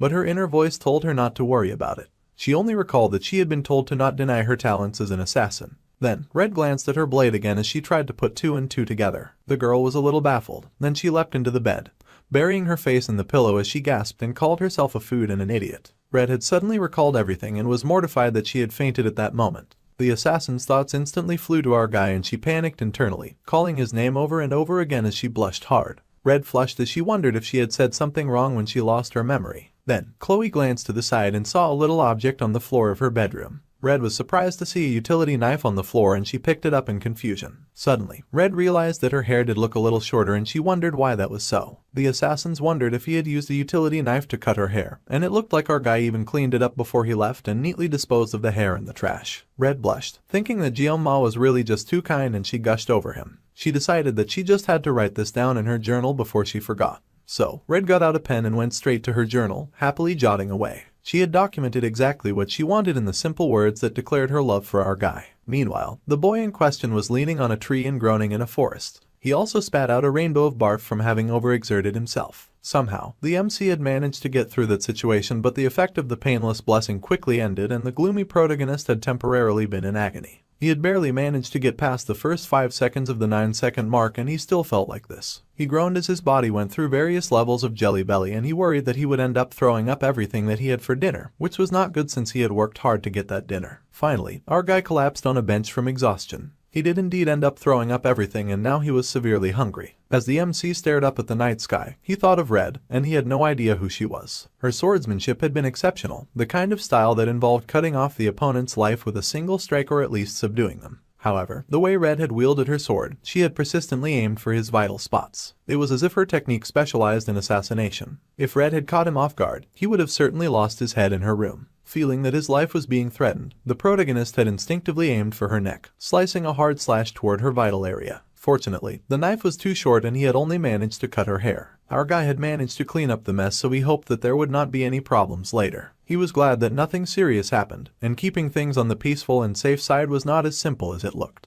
Apparently, being ordinary was the hardest thing, but that was far beyond that. To be honest, when Jeonma had first gotten thrown into this disgraceful game, it was not that he did not have ambition. Utilizing only a sashimi knife, having reached the zenith, it was not an easy decision for him to give up on a man's romantic dreams. All people, nevertheless, had a part to perform. Miracle's Blessing was the name of the game and a special favor from this world's protagonist whom our guy had not yet met. In addition to the benediction of Valor Jokwin, the legendary hero, it was one of the 2 legendary blessings in the game as he recalls. The blessing's contents were somewhat similar, and they just had to save the world from the dangers of the Demon King. The true protagonist was a legendary sword whose name translated to wound, and it gave the user incredible skills. Yet the sword was known to pick its own master. On the other hand, the MC could only use this sashimi knife, so he had no reason to explain further on how his skills could never grow in that direction. He slapped his cheeks and decided to pull himself together. Ever since he landed in the game, he had to remind himself that none of the characters or the things that happened here were real. Jeonma had even forgotten his goals. He understood all that, but come to think of it, there had to be at least a single ordinary person in this world.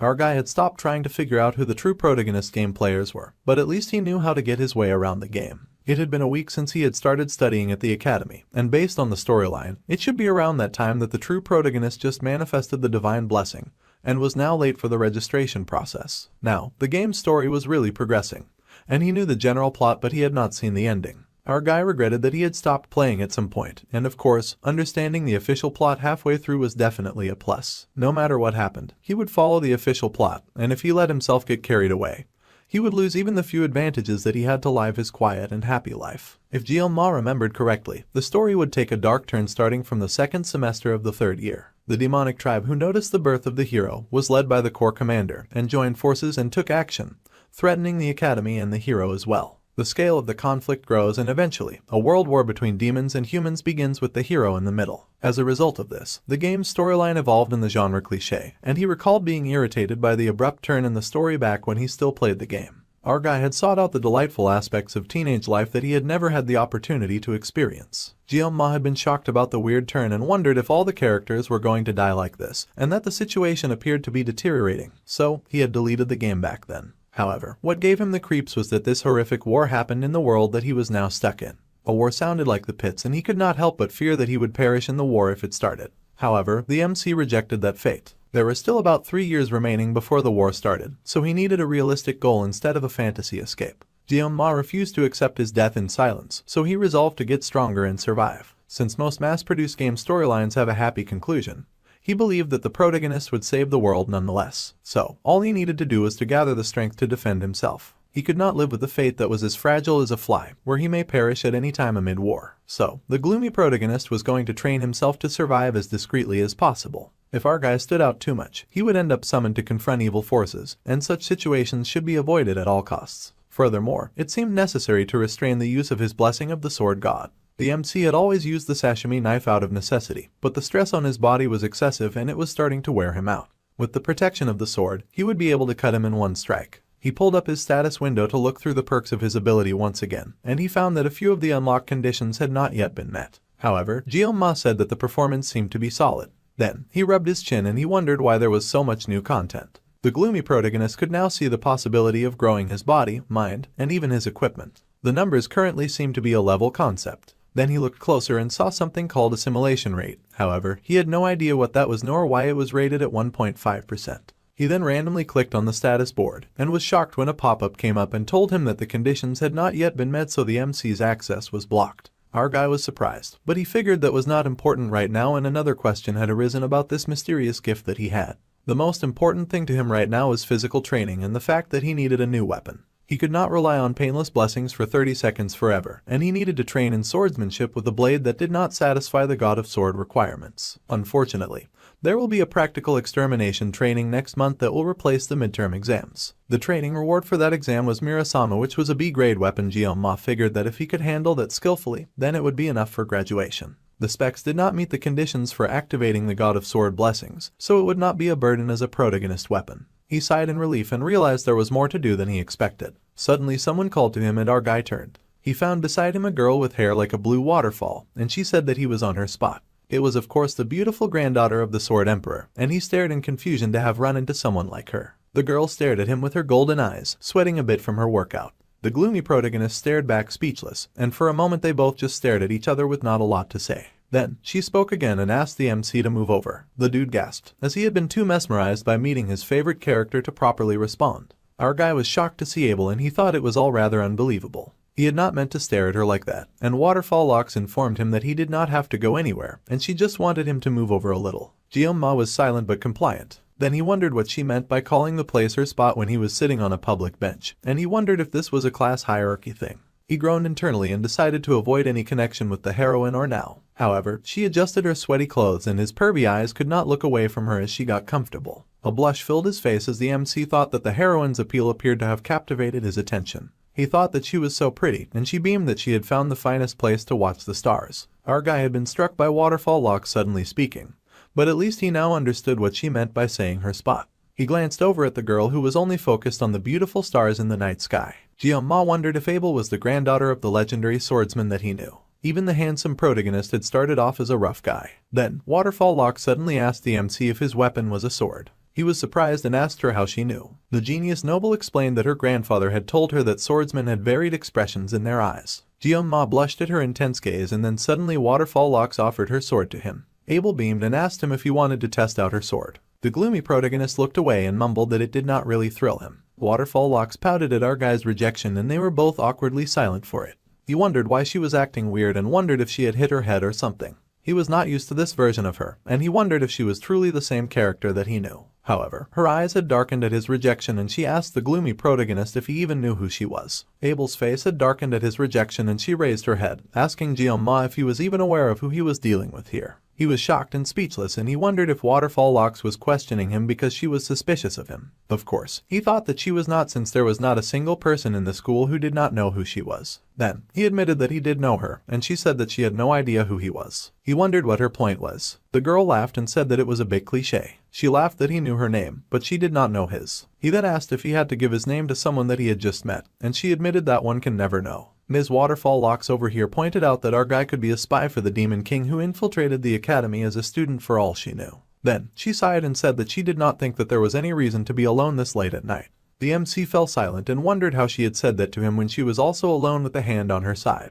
He felt like there was no rhyme or reason for her words, and then he asked the girl why she was there. She laughingly replied that it was obvious that she was out here to exercise and train. After all, she was with her weapon and she was covered in sweat. Gyoma continued the chat by saying that he was exercising too, so the girl questioned him further on the specifics. The MC muttered that he had been breathing, considering the wild night that he just had. Somehow, Ms. Waterfall Hair was really stunned by his response. Her finger dropped in confusion, which is when our boy took note of the wounds on her hands. He watched in confusion as the girl's crazy hair went crazier, feeling flustered. The MC did not know what to say as he took in her weird and strange behavior. Finally, he commented that the girl hair was really diligent. The girl replied to that. She was diligent, but that people did not know what it meant to bear the blood of the Nibelung family. You see, the weight of her grandfather's shadow followed her everywhere. She had to be perfect at all times, and even a sliver of weakness would be jumped on by others. She mentioned how she was not the top student of the year, and that everyone knew it. To be honest, it was the first time that she had lost to someone, and Gyoma remained speechless because the conversation had entered a dangerous territory. Waterfall then asked if our guy knew,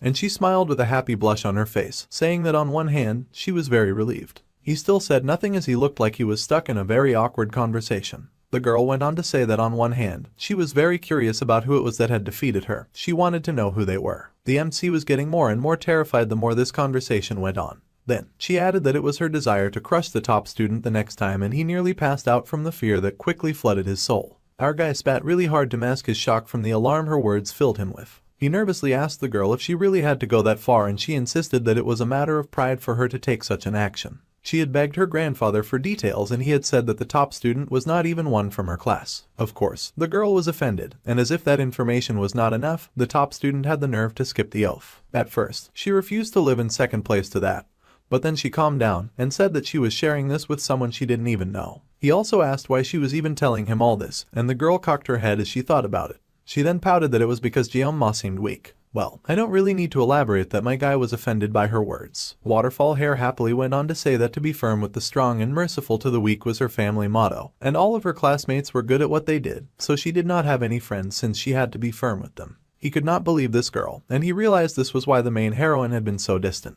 The girl stretched and said with a satisfied smile that she was going to turn in for the night. The MC bid his farewell, and then the girl paused as she considered something. Suddenly she yelled that he had not told her his name, and my guy mumbled that he did not want to do such a thing, which the girl didn't like at all. Later in class, all the students were gathered at their desks and ready to study. His life at the academy was a lot calmer than he thought it would be. Chloe quickly befriended others and blended into class as he worked hard to ignore her. Meanwhile, he was busy avoiding eye contact and avoiding ever running into her. In the instance where he did meet eyes with the Sky Assassins, the ice gaze of her new friends helped to discourage him as they laughed at him being a special admissions student.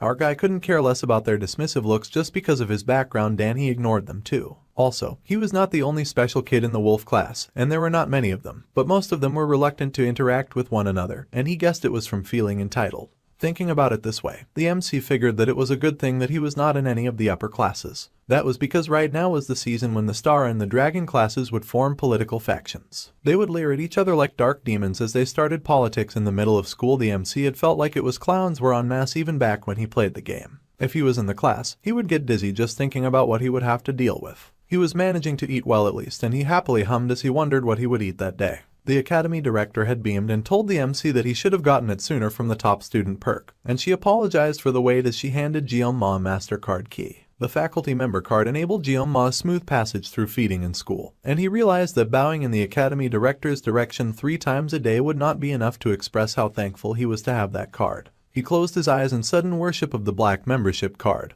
and he thanked all the fates and the academy director so much. He had also been fulfilling his duties as a faithful student, and it did not hugely impact the main scenario either. Our guy beamed, and he decided to just spend the next 3 years living a life of peaceful and quiet bliss. If he just did that, then he smiled in triumph, sure that he could achieve the future that he had imagined. 700 years ago, after the first Human-Demon War, the hero Joaquin Baylor, who felt the need to cultivate the next generation of heroes, established the academy with his 7 disciples. The teacher explained that this story would also be on their exam, so they had to take care in familiarizing themselves with the information. Jeonma knew the basic story more or less, so he was not really paying attention. He knew about the founding hero, Joaquin Baylor, and for 20 years, the hero had fought against the commander of the First Corps, and against the commander of the First Army, as well as against the Demon King's right hand called Lycan. The hero had fought with such tenacity and strength, and he had emerged victorious in that mighty battle. However, a bright light had shone, and crashed into the earth, casting a huge glow upon the world. In that tense battle, Joaquin had lost an arm and could no longer participate in battle. The whole place had been filled with screams. It had been a war that was soaked in blood, with no clear victor. Fortunately, the humans and the demons reached a truce in the midst of the first Human-Demon War, and the hero Joaquin established the Joaquin Academy to nurture future generations. So it was that the first Human-Demon War led to the establishment of the non-aggression treaty between the two parties, leading the next 700 years into an era of peace. There were whispers around the class about if there would be a war in their generation.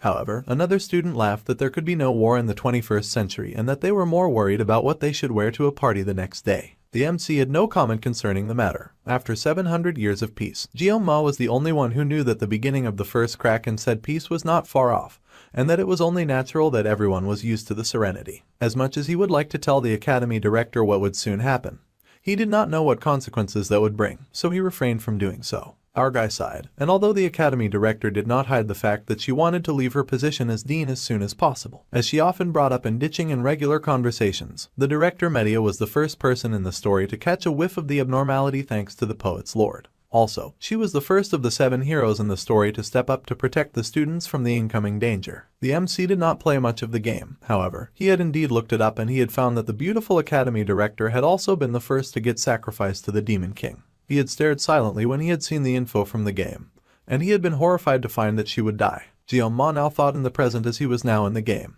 and he thought of the academy director, thinking that if he did not know then he wondered if things would be easier. Then, the lecturer informed the class that the lessons were over for the day and he asked them to study hard for the exam that would happen in 2 weeks' time. The students were happy as they left the class and started talking to themselves as they headed out. Our guy noticed there was a bit of a commotion that excited the students and he wondered what was going on. Then he wondered if the protagonist had finally arrived. He checked the date and it was indeed the 5th of May, which was about the right time for the protagonist to show up. He did not expect the true protagonist to pass by their class, and many of the other students expected that he would go to the star class where he belonged. If memory serves the MC right. Then on the 5th of May, someone important would enroll in their school and he eagerly joined the students to gape as well at the door. The world's main character walked into the school with flashy blonde hair and a tall and proud gait. His name was Leon Van Reinhardt, and the 700 long years of peace would have its first crack. The main character's beautiful and handsome face was basically the whole plot, and in the game, every woman seemed to fall for him. If this were an adult-rated game, all sorts of things would happen and our guy tried not to think about that and instead channeled some good, kind and positive thoughts into his brain. Even women who were drawn to the main character like Rachel Myroam, the niece of the Spear Saint, Seiki Ryozo, the daughter of the Bowmaster, and of course Abel von Nibelung, the grandfather of the Sword Emperor. The so-called protagonist's party members were all impressive, and Jeon-ma watched him. It was annoying, but the main character, Leon Van Reinhardt, was the protagonist of Miracle Blessing M, and he would be among the first to get drafted in 3 years once the war began. Though, calling it a draft was putting it nicely and he grit his teeth as he recalled it would be his second time of getting plunged into military service since he had done his time in his other life. The war in this world was a mandatory enlistment. Also, even Baylor Jokwin only managed to seal the 1st Legion commander, so our guy wondered just how strong the Demon King was in that case. It was morbid just thinking about it and he considered how the game would end if the protagonist lost, and that would be insane. The happy blonde protagonist went to greet all those who approached him, and then he turned his gaze in the MC's direction. He was absolutely shocked to see the protagonist looking directly at him, and the protagonist then smiled like a happy golden retriever. Jeon-ma stood there speechless for a hot minute as he processed what had just happened, and then he recalled that the game was the Miracle Blessing M and that the protagonist would handle things one way or another. Honestly, he found the protagonist's face very inspirational, and it convinced him before he knew it. Suddenly, someone called out to him and the nonchalant main character turned to see who had called. Later, in the training grounds of the great and prestigious academy, the dedicated protagonist stayed practicing his moves so that he could one day actually use his ability for his own good. He groaned after a long hard practice, and as expected, exceeding the constraints would not activate the blessing. First, he was determined and he would need to at least have some swordsmanship skills as he could not swing a sword without them. Suddenly, someone called out to him, and it was of course Little Red, who asked our surprised protagonist if she had done anything to him. That's right, the little assassin had noticed that he had started avoiding her, and he could only think back to when his head nearly bid farewell to his neck. Of course, the terrified coward had no idea how to respond to his new Yanderbo since he could not tell her the truth, but they would spend the entire year in the same class so he had to think of something fast. So, he lied and said it was nothing. Redhead was not really buying it, but our guy insisted that it was fine. He wanted to keep things civil and thought that there was no need to make unnecessary enemies, especially dangerous ones. Little Red was relieved by Jeon-ma's response, but he still could not figure out who she was and why she was so good at killing. Despite her being unconscious, he had been observant and had noticed that her sword was strangely filled with a lot of sorrow, and it was as if the blade was pleading to be saved. Yet, the killing intent radiating from the edge of that same blade was so intense that it made his skin crawl. The sword whisperer was able to deduce that the blade was for the purpose of killing and that Red was likely more dangerous than the twins that he had fought off. Then, the shy girl added as she called out to Jeon-ma and asked if it was fine if she could treat him to dinner tonight. Our guy was of course rather skeptical about it considering how the last dinner had ended. However, the shy assassin insisted that she really wanted to treat him, and even if she was not as good at cooking, she still wanted to try. Of course, the wary main character could not jump into a decision as he could still clearly visualize the moment that she had unsheathed her sword to take his head. However, Little Shy was not about to give up so fast and she hit him with the irresistible power of puppy dog eyes. Red's eyes made it really difficult for the black-haired MC to say no, and he would feel bad for refusing,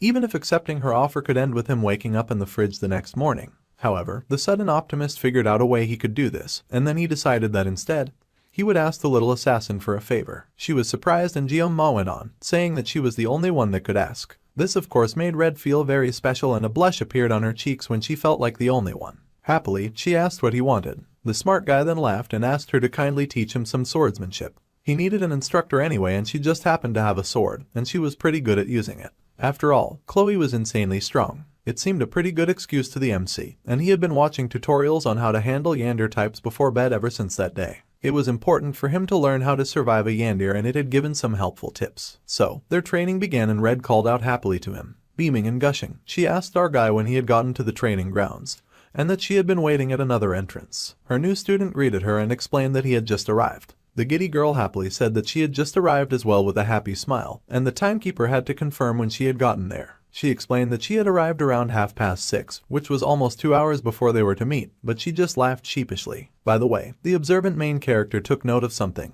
and Red blushed, asking if she looked weird in a very cute outfit with her sword strapped to her side. The girl did look lovely, but the blind idiot said that she just looked fine. Our guy had not noticed before because he had only ever seen her in a school uniform. But in her crop, he could see that the redhead had very solid stomach muscles. Now, he could see why she was so strong. Regardless of all that, the virgin admitted that he found her rather cute, and now he has the rare chance. So, he handed her a wooden sword, and she was surprised that they would not use real murder weapons for practice. It was not like Jeon-ma wanted to get his head chopped off by a Yandere, so he pretended that he had not hurt her well. The coward had no intention of fighting with his life on the line, and he explained that it was just a training session, so of course they would not be using real swords. Besides, they needed to use wooden swords to avoid getting hurt. Then, Red laughed all girlishly as this had somehow not occurred to her at all. The girl giggled that our guy was so nice and he had to act like he was not terrified at her malicious expression. Then, Red focused as she tested out the weight of the weapon that she now wielded, and then she swung it around easily with one hand, looking so unbothered. The coward was shaken by the feat of strength being displayed by a weak-looking young girl, and he wondered just how strong she was when she was making even the air tremble. Jeon-ma decided that it would be best to err on the side of caution before she broke him like a watermelon, and he would use his blessing as a last resort. Our paranoid guy checked out his status window and his blessing, making sure that everything was the way he needed it to be.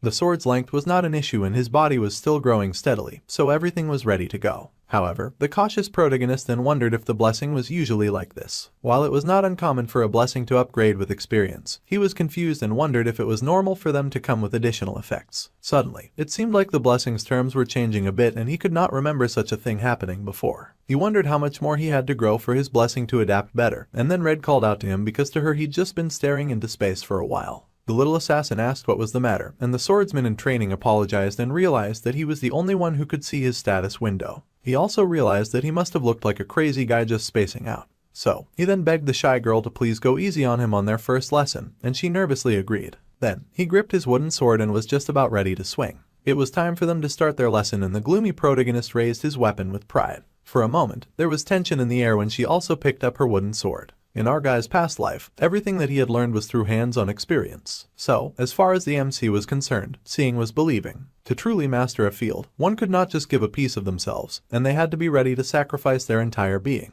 The reason why the genius had adapted so quickly to the academy was because of the training that he had dedicated himself to. The redhead swung her sword, a fiery red aura gathering around her as she took a warrior's stance. Jeon-ma had learnt from a young age, and he closed his eyes, noting the sweat clinging to his palms and how his stance flew toward. The final stroke of the sword must always strike the opponent. He knew that much. Red charged, and in a burst of speed she flew at him, and determined, he raised his sword in alarm. He thinks that her attack was sudden, and he grits his teeth as he tries to block it. However, she moved too fast and he barely managed to dodge the wooden sword that left a small bruise on his cheek. Our guy cursed, shocked at how fast little Red could be. It seemed he was biting off more than he could chew, even though her student had begged for her to go easy on him. However, the redhead still had that detrained look on her face and she cracked her fingers, adjusting her hold on the weapon, and charged again. Jeon-ma was stupefied as she came running, but this time he was able to knock her sword backwards. His arms trembled in terror and it was not exactly the kind of strike he'd been hoping for, but he comforted himself with the knowledge that he had at least been able to block Red. However, the little assassin was not even anywhere near done and the MC watched in horror as she launched at him yet again.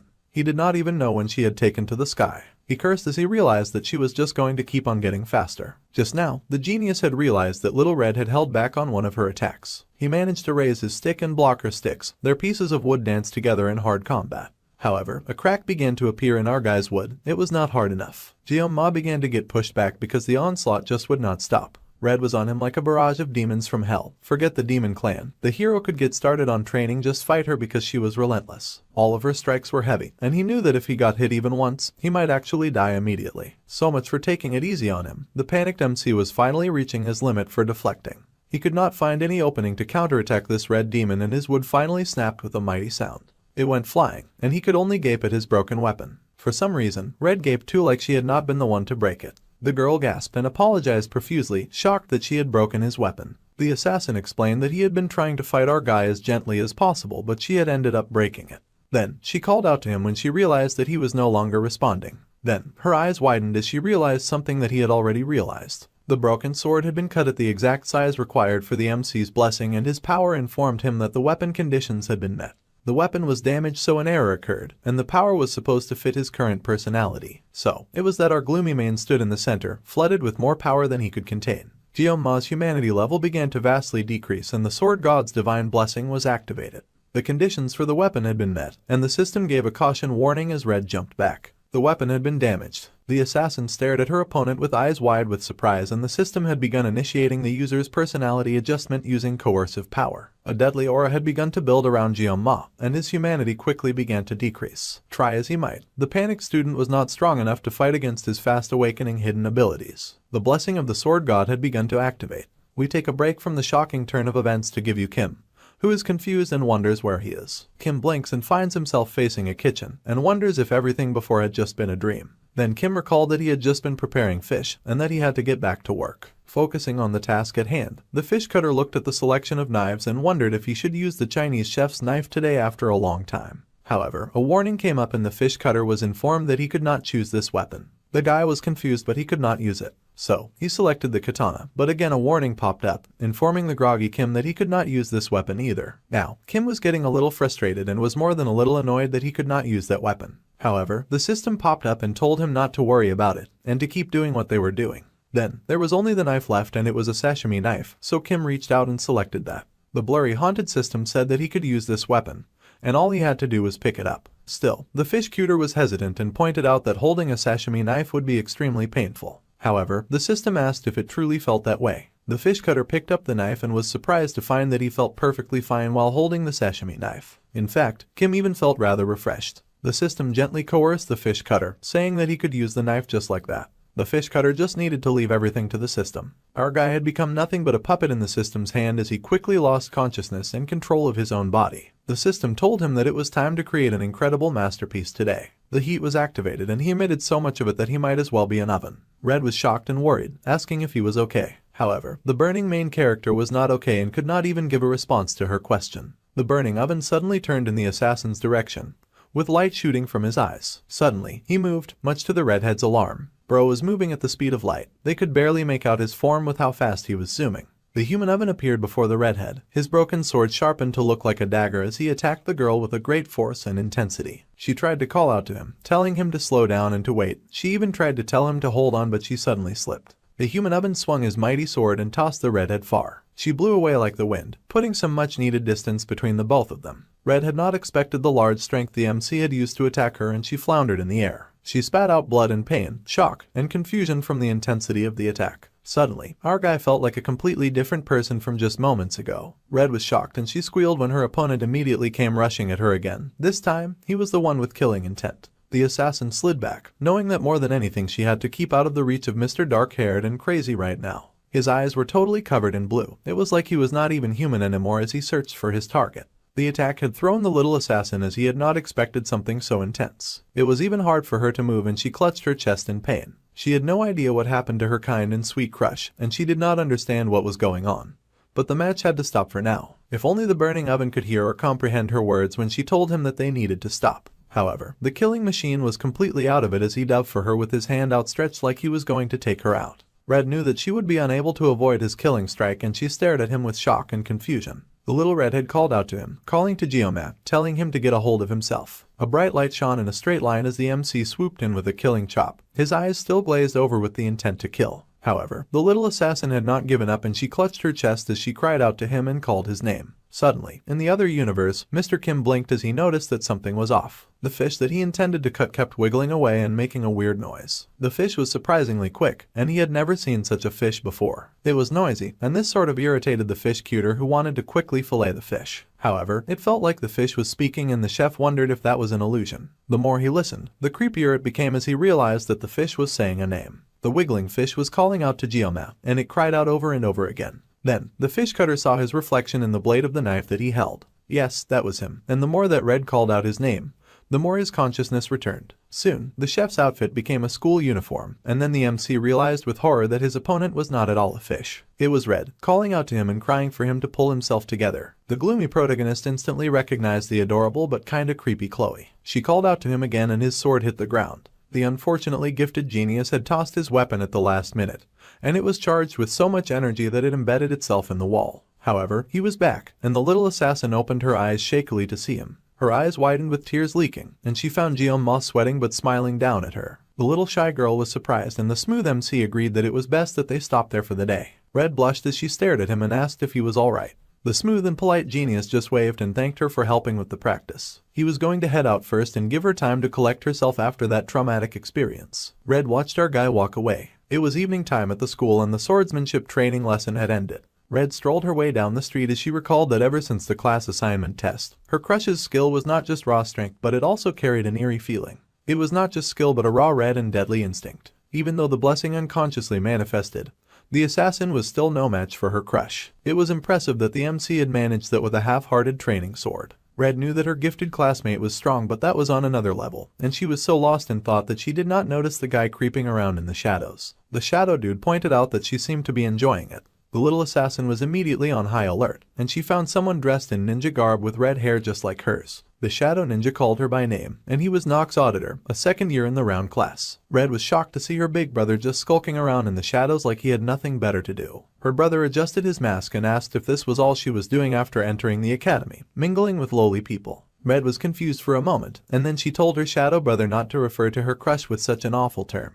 However, now the shadow ninja had marked her crush's name, and he added that if she kept trying to associate with our guy, then the assassin family would surely eliminate him. The red had said nothing and simply bowed her head in thought. Then, she said that even if the entire auditor came, then they would not be able to handle her man. Then she walked away, leaving her brother in the shadows whence he came. Her brother thought about her words and repeated Jeon-ma's name like he was also developing a crush. Meanwhile, Jeon-ma needed to clarify something and something had gone weird. The power that he had been given was not a divine blessing or a favor, rather, it felt more like a curse. To avoid relying on the blessing of the sword god, he had set out to find new equipment. However, the power that had overtaken him like demonic sinking sand seemed to mock his efforts, following him and taking control of his body. There had been no pain, but worse than that, not only was there no pain, but there had been pure pleasure and a feeling of debilitation that went on endlessly. During that time, the curse had manipulated the lazy and talented hero like a marionette bound by threads, and it had whispered sweet words in his ears like a poisonous lover. The system had told him to cut more, to cut deeper, and to even destroy more. The gloomy protagonist had ended up falling for those sweet words, and he completely surrendered his virgin body to the touch of that vicious ability that used him like a tool. However, the assassin's scream had cried out to him, mixed with her desperation. Then, our guy had been able to see the desperate and terrified girl as she had screamed out the name that he had come to recognize as his own. Jeon-ma, the background character with a new overwhelming malicious ability. In that cry, the fragments of the world were brought together and the gloomy protagonist was sharply pulled back to consciousness. So, he had thrown away the training sword that had clung to him like a parasite infesting his own skin. The genius had realized that if he had not detached that sword at that moment, then he would have lost himself forever. Until recently, the redhead had been nothing but a yander who just wanted to kill him. However, at that moment, Chloe had become the girl who had revived his fading conciseness. Then again, our guy did recall that he had been the one to originally break the sword and cause the whole issue in the first place. He was kind of irritated but mostly grateful. So, he had decided to let it go without anything much. Besides, the girl already looked terrified. Jeon-ma had ended up leaving in quite a hurry to avoid the possibility of the sword god's blessing manifesting again. The lazy protagonist wondered if he could really avoid this kind of problem for the rest of his life. The sword was God's blessing, a talent that weighed so heavy that it felt like a curse. The talent was manifested by trading one's lifespan, and it was a talent that he had to bear, as an alien who had been cast into a magical world. The gloomy protagonist sure had a lot of burdens to bear, and he did not wish for much in this new world. However, he only painfully wanted to live a normal life. Lightning struck in the sky, and as our guy thought, he could handle minor incidents as they came. Defeated, he trudged to his room, and he thought gloomily as he had only now realized that there was something inside of his body, something malicious that was trying to consume his reason. The gift that the MC had been given was in no way any form of blessing. It was definitely a curse solely intended to devour him, and it was a sickening and twisted art of the reverse heavens. 3 days after our guy got the very shocking revelation about his cursed powers, all the students are gathered in class as usual, and they are all prepared to take their lessons. Red is seated with her friends who inform her that something wild happened the other day, and that she should totally check it. The assassin smiles pleasantly and assures her friend that she will definitely look it up. However, she then falls silent and glances to the side, noting that her crush is not in class and he is not seated where he usually stays. Now that the redhead thinks about it, she realized that he did not even have the contact information for the gloomy protagonist. She now feels silly for never asking earlier. She had even gone to visit him at his dorm, but the only thing that had responded to her knocks were pained groans. It was rather eerie and foreboding, and the little assassin was rather worried. She had been worried that the lazy genius would hate her if she broke the door down, so she simply walked away. Now that he was no longer around, the redhead thought wistfully of how she had enjoyed watching her crush from afar. She would always find our guy lost in thought with his chin resting on his hand. Red could not even count how many times that she had secretly glanced at him in a single day. She had been careful not to talk to him, afraid that he would find her an annoying girl. At first, she had thought that she was drawn to him because he had risked his life for her. However, as time went on, the little assassin realized that could be an excuse. In truth, she really missed the MC. The next day arrived at the academy as usual,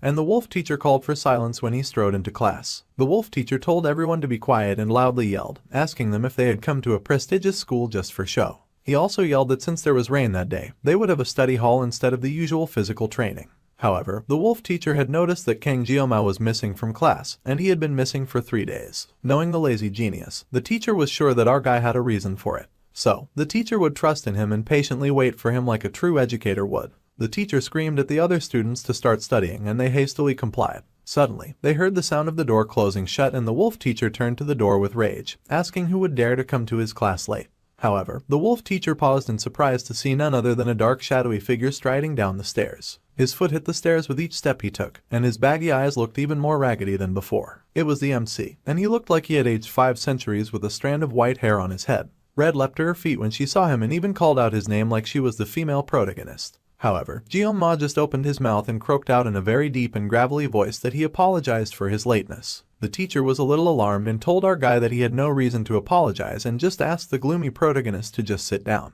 Bro looked like a walking shadow, and all the students immediately started gossiping about him. They knew that he was a special admissions student, and they wondered if he had always looked that raggedy. Now that they mentioned it, some of the other students agreed that their usually average classmate did look a tad bit more handsome than before. The classroom was abuzz with whispers and gossip, and the gloomy protagonist just took his seat like he could hear none of it. After class, the students filed out, all of them eager to eat since they were starving. Red called out to Jioma with hesitation in her voice since he looked rather weird and his waist was newly snatched. However, he answered her and called her by name, so she asked what had happened. The gloomy genius replied that it was nothing much, but she pointed out that he had not been in school for a while, so he was really worried that something might have happened to him. Red asked if our guy's new attitude had anything to do with their crazy duel the last time they had interacted. Jioma fell silent, but then he turned to her with a smile on his face as he explained that he had just fallen a little sick. He thanked her for worrying about him since he was fine now. The redhead blushed since the MC was out here acting like he had not just gone through a revenge body transformation. The shy girl admitted that it was a relief and she averted her gaze. As the ML protagonist expected, it was a little difficult for her to believe his lie. For the past 3 days, Jioma had in fact been fighting his demons, and he had gone through something similar to extreme withdrawal symptoms until he was mentally exhausted. The gloomy tortured main character could not get out of his room and eat anything as he buried his emaciated body in bed whilst praying for his cursed convulsions to go away. The MC had suffered through pain far worse than anything he had ever faced before. It was a price that he had to pay for holding and using that broken weapon.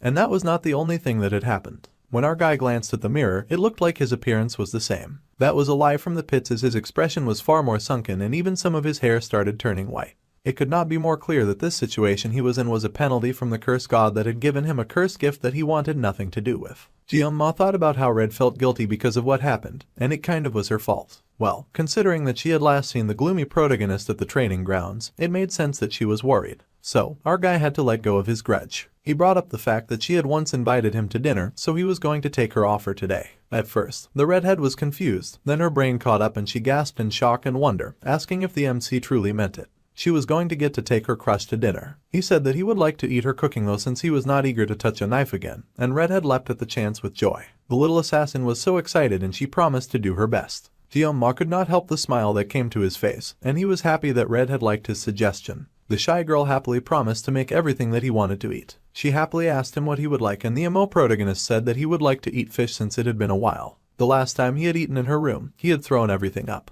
Then our guy had to pause and deflect because he had almost confessed to something dangerous. Instead, he said that fish was too expensive for him to try. Then, the sharp genius detected something weird and murderous aiming for his neck. He whipped around and eyed a suspicious-looking bush as Red continued to gush and squeal. The black-haired MC wondered what he had just detected, and then he whipped around with his hair like an Oreo biscuit. Oreo Biscuit turned and Red turned as well with a smile, wondering if something was the matter. Then, they both noticed the Red Assassin standing by the doorway. The Red Assassin had a wicked glint in his eyes and he reeked of killing intent. The little assassin was horrified to see her brother in her class, and our guy noticed. He asked her if she knew the weird red ninja, but she did not immediately respond, so he raised his eyes to study the new Red in town. The MC marched forward to where the red ninja leaned casually, and they both made dangerous, challenging eye contact like two wild animals in a forest. He had finally gotten to him, and he told the red clown that if he had something to say, then he should say it instead of staring like a creepy stalker. The creepy stalker stare got even more intense from Red the brother, and our guy wondered what was up with the assassin's eyes. Suddenly, Red spoke up and she had a lot to say, telling him not to concern himself with the creepy jerk.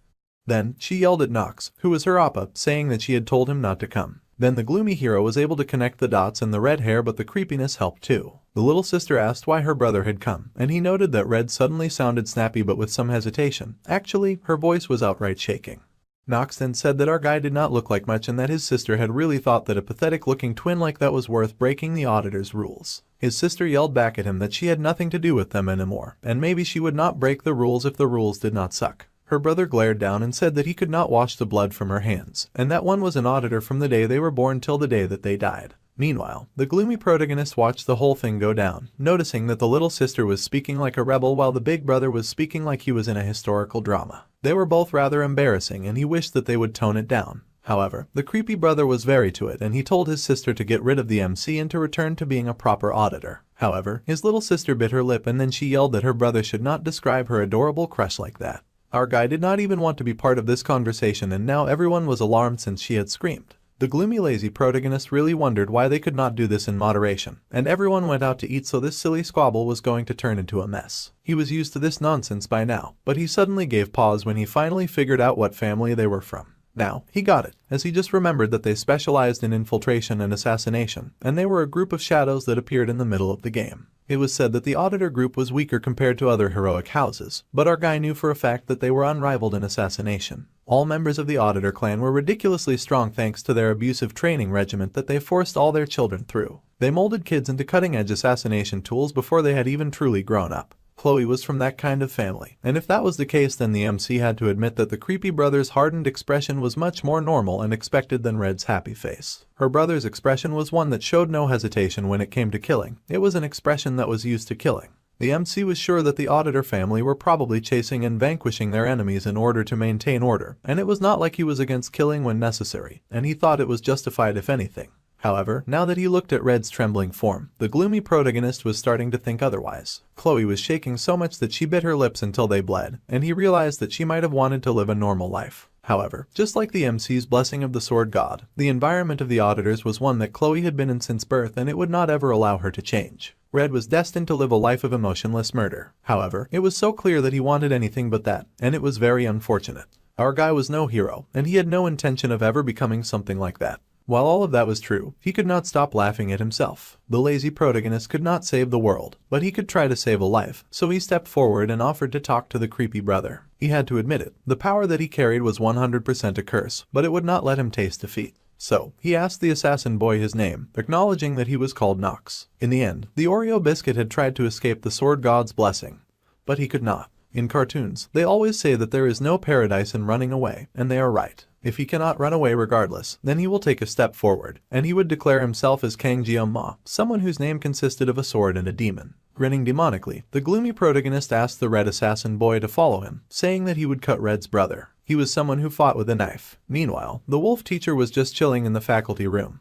But he was deep in thought, noting that something must have happened to Jeong-ma, since our guy's expression had been void of any emotion. Suddenly, someone threw open the door and called the teacher Seonbi. The person asked the teacher if something had happened since it looked like the wolf teacher was going bald. The teacher glared and said they must not talk about his baldness. The other person laughed and apologized. Suddenly, the phone rang so the wolf teacher picked it up, saying that he was Lee Wonbin, the lead instructor of the wolf class. Meanwhile, his colleague watched him, thinking that the wolf taught was bald from the start and was wearing that weird thing around, which they found kind of cute. Meanwhile, the wolf teacher asked what had just happened, and was shocked that someone had suddenly called for the subspace. The teacher asked which cadet had requested it and who was the opponent. The cadet who had requested it was Kang Jeong-ma, and his opponent was none other than Nock's auditor. The teacher was stupefied. A light shone from an ajar door, and it led to the subspace arena. The time of usage was currently set at 0 because it was not in use yet. However, it had been booked by Jeong-ma. In 15 minutes, the battle inside the subspace area would begin. Our guy took a moment to think, as he had thought that the process for booking the subspace room would be a lot more convoluted. Surprisingly, it had gone very swiftly. The academy director had even told the Oreo biscuit that if he had to do this, then the least that he could do was to take care of himself. The gloomy hero reassured himself that this should be fine, since it was not like they would be fighting in reality, and there would not be any physical injuries, but there was still the possibility of suffering mental injuries. However, none of that would matter as long as the MC won. He could hear all the noise from the waiting room, and he got that watching a fight was exciting. But he had not expected such a large buzz from the viewers. The situation was hilariously ironic, since the lazy Jeong-ma had been trying his best not to stick out not long ago, yet here he was, and now all of his attempts felt pointless. Shaking even more than him was Red, who was very alarmed by the situation. Our observant guy was shocked to see her crying, as he had already lost the battle. The cute assassin called out his name, and he realized that she was probably blaming herself. He tried to reassure her, saying that it was not her fault, so she did not need to worry. Red had even been so sweet as to lend the MC her gear, and everything would turn out okay. Still, the girl sobbed a little. They fell silent for a moment, just sitting in the room. Then, Little Red spoke up, saying that her brother was really strong, so she was worried about him. However, the gloomy protagonist just smirked all pompously and pointed out that he was strong too. However, the assassin was not convinced and added that her brother was a genius with unmatched talent in the entire history of their assassin family. When it came to the dark arts, there was no one up to her nasty brother's level, and at the age of 14, he had been dubbed the pinnacle of dark arts. Jeong-ma was frightfully shocked at that very awful and lame title. He wondered who was in charge of creating those. This was how it had always been now that he thought about it.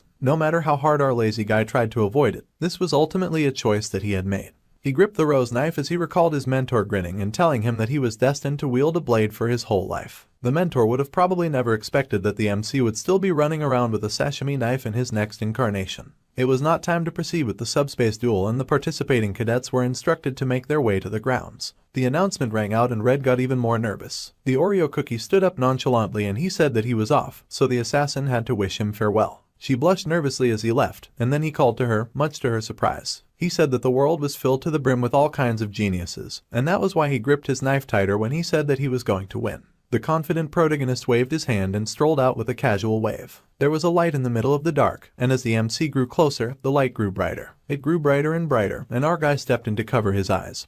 He found himself outside with the big blue sky above him, in a coliseum that was packed with seats. The students cheered when they saw him, saying that they knew the special student would not run away, and they cursed and said that they believed in Jeong-ma. The students got anxious just waiting for this duel to happen. The MC suddenly had a lot of fans, and it made him feel like a gladiator from the Roman Empire. He had not thought that things would be this intense among the crowd. Then, he looked up and spotted something. He was horrified to see that the entire star class had come as well, and seated at the top row was the protagonist, surrounded by all the hot babes that he was supposed to bag. Of course, the waterfall hair girl was there too, and she watched Jeong-ma silently with a determined look on her face. The gloomy protagonist wondered if the star students really had nothing better to do, that they had showed up to watch his match. Things were going to get awkward, and he sighed. However, he did not have time to sulk for long, since the red-headed bully pulled and yelled, asking if our guy was trying to mess with him. The angry assassin said that it seemed his opponent could not tell the difference between courage and arrogance, and his aura leaked with disgust as he asked the wolf student how he dared to come to battle with a pathetic excuse of a blade like that. The Oreo biscuit was a little mystified by the intensity of the assassin's hatred, and he noted that the crazy jerk had a supreme killing intent. However, he confidently played it cool and said that a true master would never blame their equipment. This of course made his red opponent curse at him, but the angry red had quickly regained his cool and sighed. The assassin then said that he should deal that insolent tongue on the MC first, and the angry red had unsheathed his wicked blade as his murderous intent only grew. Our sharp guy smirked because he could tell that Red the brother was way too reliant on his equipment. However, he did note that his opponent carried the S-rank blade called the Hongrian Blades, and he carried 2 of them no less. On top of that, Mr. Pinnacle of the Dark Art had one of the best auras in the game, which was the Blessing of the Crow. Jeong-ma could feel how difficult it was just for his opponent to suppress his killing intent. With S-rank equipment as well, it might sound ridiculous, but he had also prepared himself to deal with the redhead. In our guy's hand was the Daiso Sashimi Feet Rose blade from Chloe, and it was of an unknown rank. The two fighters stood facing each other as the wind blew and the air was tense with their individual aura. The battle would start now, and the subspace barrier began to form as the two warriors locked eyes filled with malice. The subspace barrier was deployed and everyone watched, from the girls to the flashy protagonist. Then the announcement said that may the hero's blessing be with them.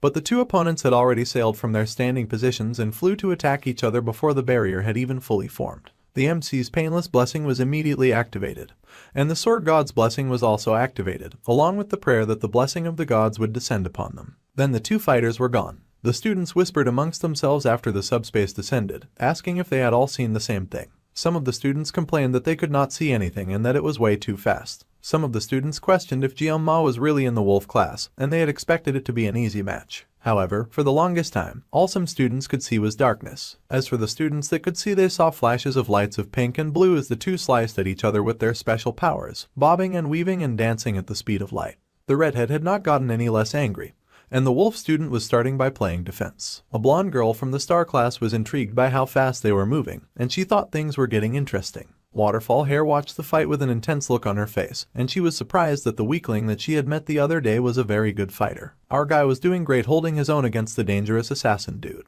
The genius had to stay on top of his game, of course, because the other guy had every intention of killing him, even if it was just while they were in the subspace area. The MC slid around and blocked every violent attack. Redhead gripped his sword tighter and slashed with even more killing intent than before. The redhead kept slashing and slashing and slashing like a dark purple tornado of hate and violence, and he made so many marks on the floor as he fought. However, the wicked cool protagonist kept dodging, and it was frankly driving Mr. Pinnacle up the wall with rage. So, the red guy tried a different trick that he was sure the MC would not be able to avoid. The red guy used the three-legged crow and sliced with the murdering capacity of a monster with 7,000 grievances. Even Jianma was kind of thrown off by just how badly the red guy wanted to kill him. The slashes all came flying at our guy, and the red guy laughed, feeling very sure that his opponent was done for. However, the Oreo biscuit was not out of tricks yet, and he swished out of there, much to the absolute disgust and horror of the red guy. He could not believe that our guy dared to dodge and get out of the whole thing unscathed. The wolf student glanced back at the shocked red guy looking all cocky and all. One of the watching students said that he did not really see these kinds of things often,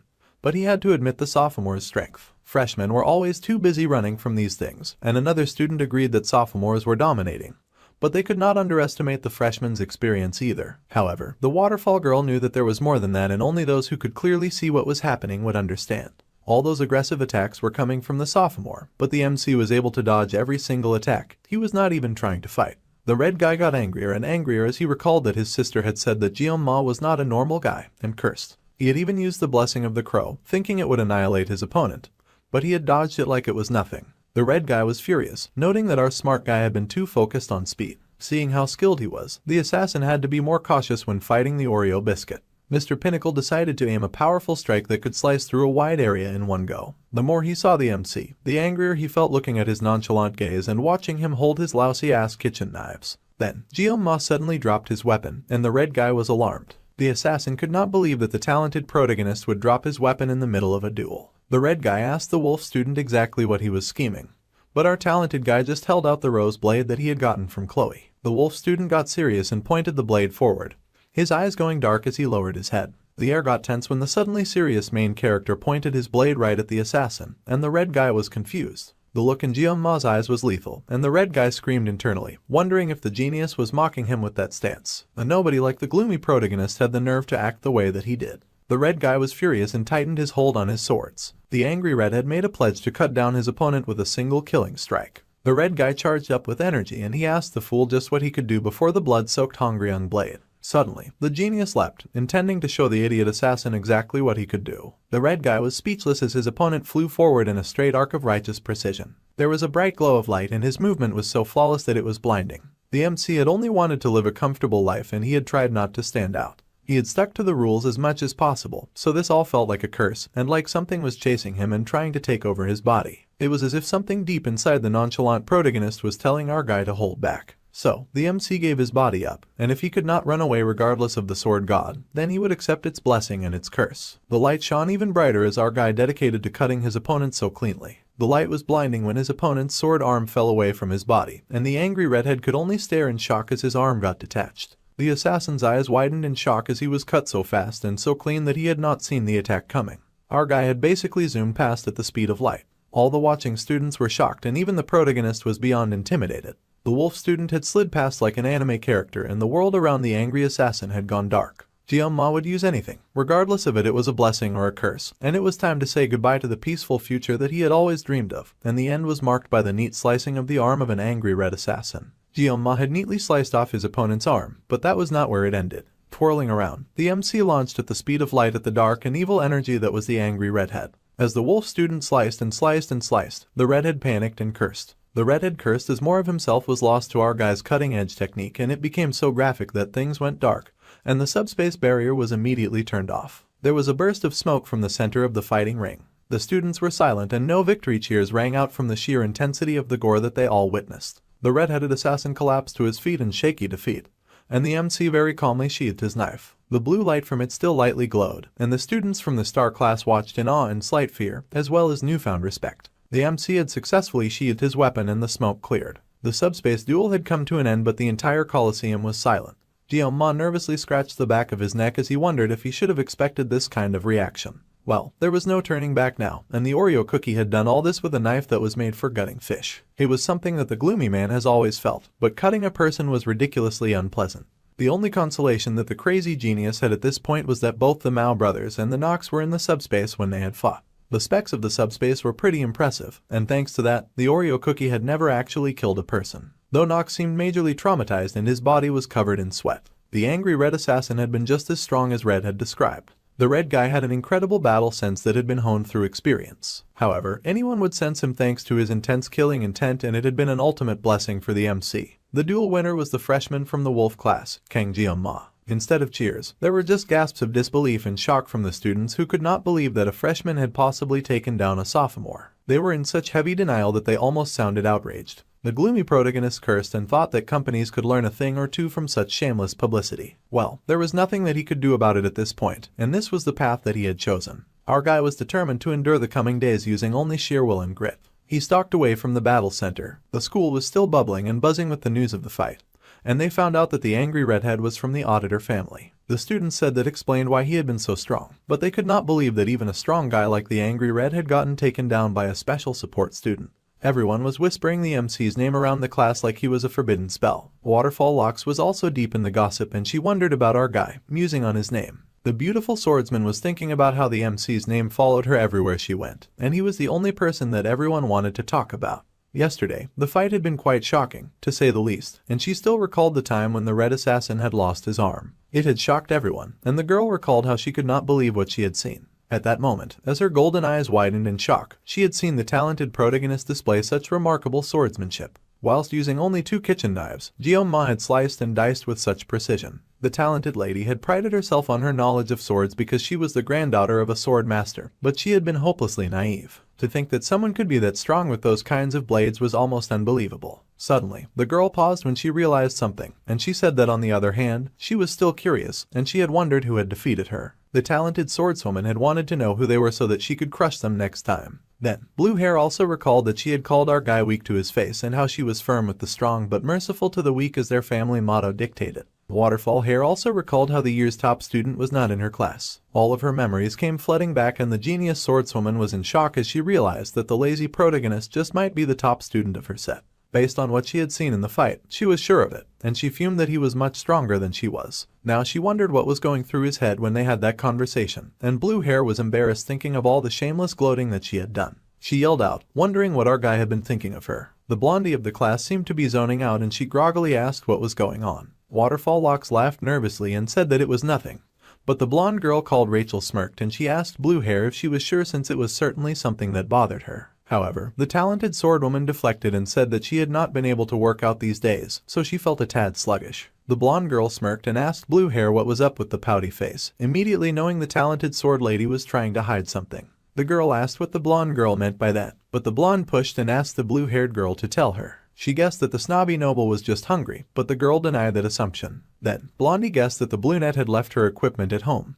But that was not it either. Then the blonde asked if it was the bathroom, and the noble girl yelled that she had already said that it was nothing. Then, the blonde called Rachel cute as she had finally figured it out through the process of elimination, as he guessed that little Miss Blue was having some boy troubles. The snobby noble was shocked and speechless. The brunette flushed in horror and the blonde grinned, with her lip twitching. Then, the blonde burst out with laughter and pointed as she guffawed at the noble lady. Rachel had thought that the noble lady Abel would never be one for romance. The blonde laughed so hard and loud at the poor noble that she blushed with shame, and she yelled that it was not what the clown thought that it was. The laughing hyena was skeptical and then asked the blushing sword lady what the issue was. Rachel wanted to know the man who hit the jackpot, and the brunette went silent. However, the blonde was not about to let it go, and she pushed, wanting to know who had stolen the heart of the normally stoic lady. Since she was not getting a response, the blonde started playing a guessing game. She sharply guessed that it could be Leon, the glowing and perfect protagonist, since he had such a handsome face. However, the brunette looked so disgusted by such a suggestion that the laughing hyena had to rule it out. The blonde thought it was strange that the waterfall hair girl was still apprehensive regarding Leon, and then the hyena guessed that it was surely the special student from yesterday. It was just a guess, but the jolt that she got from blue hair was all the confirmation that she needed. The hyena grinned like a laughing clown and hearts fixed into her eyes at this news that was worth more than gold. She was going to have so much fun with this. So, the blonde grabbed the waterfall hair girl and told her that it was time for them to go. The brunette was shocked, but the blonde was already on her way and racing off. The noble lady asked where they were going since the other girl was dragging her along, and the hyena laughed at her question, because obviously they were skipping away like characters in a romance novel to go to the wolf class. Meanwhile, at the wolf class, the blonde girl happily waved and said hello to all the wolf students in class. She asked them to excuse them for a moment as she dragged behind her the blushing noble. The wolf class was abuzz with shock to see the popular students in their class, and they could only gape in adoration. The noble felt nervous, but the hyena strode through like she was on a red carpet. Then, she got it, and the blonde hopped onto a table, and she beamed, declaring that they were looking for a fellow with black hair. Of course, she meant our guy. There were hearts in Hyena's eyes as she searched like a predator, looking for the new joke of the day as she searched for anyone with black hair, since the MC was the only one with that hair color. Then, a busybody student came over and said that their high status did not permit the blonde to climb on their desks and make a ruckus. Rachel was not even slightly threatened by the dude, and she just flashed her good looks his way, using her pretty privilege to knock him flat like a bowling pin. The student was overwhelmed by her beauty, and the noble was horrified by the blonde shamelessly abusing her privilege. However, the blonde made the most horrifying face of success when she finally located our guy. He was dozing in his seat with a familiar redhead buzzing and gushing around him. Hyena immediately clocked the female assassin as Ma's girlfriend. Well, it was not like that mattered to the blonde, and she thought it was better this way since it made things even juicier. This was going to be fun, and love blossomed in her eyes. Red was busy gushing over the lazy protagonist as usual, but then she froze when she felt a weird killing intent coming their way. The blonde had suddenly appeared by their side, and she blew a kiss to Ma's sleeping head. The audacity of that man snatching the clown. She was so daring that her kiss made Red temporarily lose all color. Waterfall Locks was also rebooting, and Red looked like she'd just been transported to the depths of hell. Then, the hyena pretended like she had made a small mistake, and our guy groggily raised his head in confusion to find himself surrounded by baddies. The hyena smirked all cute and stuff, using her pretty privilege to the max as she asked Ma if she had woken him up. The MC was confused, and she just jumped right in and asked him to confirm his name. Before our sleepy guy could even respond, the flirty clown said that he had not known who the black-haired genius was before the incident at the subspace the other day. The sleepy protagonist was just trying to figure out why Rachel of all people was in his class. The girl in question went on, and she said out loud that the Oreo cookie was quite the looker up close. Meanwhile, the MC's intuition was screaming at him that the situation he was in was dangerous. Then someone said hello, and asked if they could ask what the heck Blondie was supposed to be. It was Red, and the inner jealousy inside her had activated. Red asked the blonde hyena just what exactly she thought she was doing when she put her hands all over our guy. The yandere girl was not happy at all, and her pupils had shrunk with the white of her eyes blown wide. The confused love clown was slightly amused by the situation, and the MC realized that things were getting out of hand, and that this was exactly what his danger instincts had been warning him about. The redhead's personality had completely flipped to the point that she could not recognize Blondie as human anymore, and she somehow had her box cutter ready to go.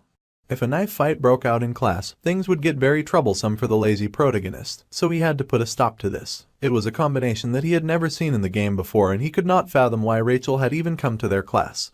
The reason for the season finally spoke up, and the waterfall hair girl told Blondie to stop acting up in a place that was not their classroom. The blonde clown refused to budge and instead smirked as she asked the snobby noble why she would not even say hello. The hyena was truly enjoying the situation, and she grinned, hopping down from her seat on the table. She spoke to Red directly. The blonde clown ruffled the little assassin's hair and told her not to interrupt when adults were talking. The clown went on to say that it was not safe to play with sharp objects either, and of course, her patronizing actions further aggravated Chloe, who slipped more and more into insanity, and her knife hand started twitching. While Blondie had her head turned, the assassin got ready to strike, and she actually aimed a killing strike right at the hyena's back, much to the shock of our guy and Waterfall Locks. However, even with the clown turned, she whipped around lightning fast, and there was a large splash of red. The large splash was a student who complained that his classmate had spilt all the juice because he did not open it properly. The classmate whined that if he did not open the juice like that, then his senior would not even glance his way. The other student yelled at his classmate and told him to be quiet. Meanwhile, a struggle happened in the background, and Red had her hand caught by the cocky blonde who had managed to knock the knife from her hand. The hyena teased Red for being slow and said that she had thought that the little shy girl was just a short kid, but the clown had no idea that Red also had a short fuse. No matter how Red tried, she could not pull her hand away, and Ms. Waterfall yelled out to Blondie, telling her to stop fooling around with the weaker students. Blondie looked bored by now, and then she threw the redhead backwards, sending her flying into the classroom much to her alarm. Chloe found herself soaring through the air, but she tumbled in the air and easily landed on her feet with a look of rage in her eyes. All the guys in the wolf class cheered suddenly like this was some kind of girl versus girl match, but the lazy protagonist was already quite tired of it, and frankly, it was driving him insane. The clan of the Spear Saint, that's where the blonde clown was from. Skills were often useless in the face of the clan's overwhelming strength, and that was the motto of a clan that valued brute force over all else. The high-class blonde student was the niece of the Spear Saint, and her name was Rachel de Muira. She grinned with her pink heart and asked the MC if Red was his girlfriend. Our guy immediately denied the poor assassin girl, and it was so cold that she trembled with hurt and killing intent in her little corner. Still, that would not change the truth. So, Guillaume spoke up and said that the redhead was his friend, and Blondie thought about it for a hot second. Then, the MC wondered what the heck was this weird situation that he had found himself in. Now that he was taking the time to look around, the protagonist narrator noticed that Abel was there too, and he had not even noticed her at first because he had been so frazzled.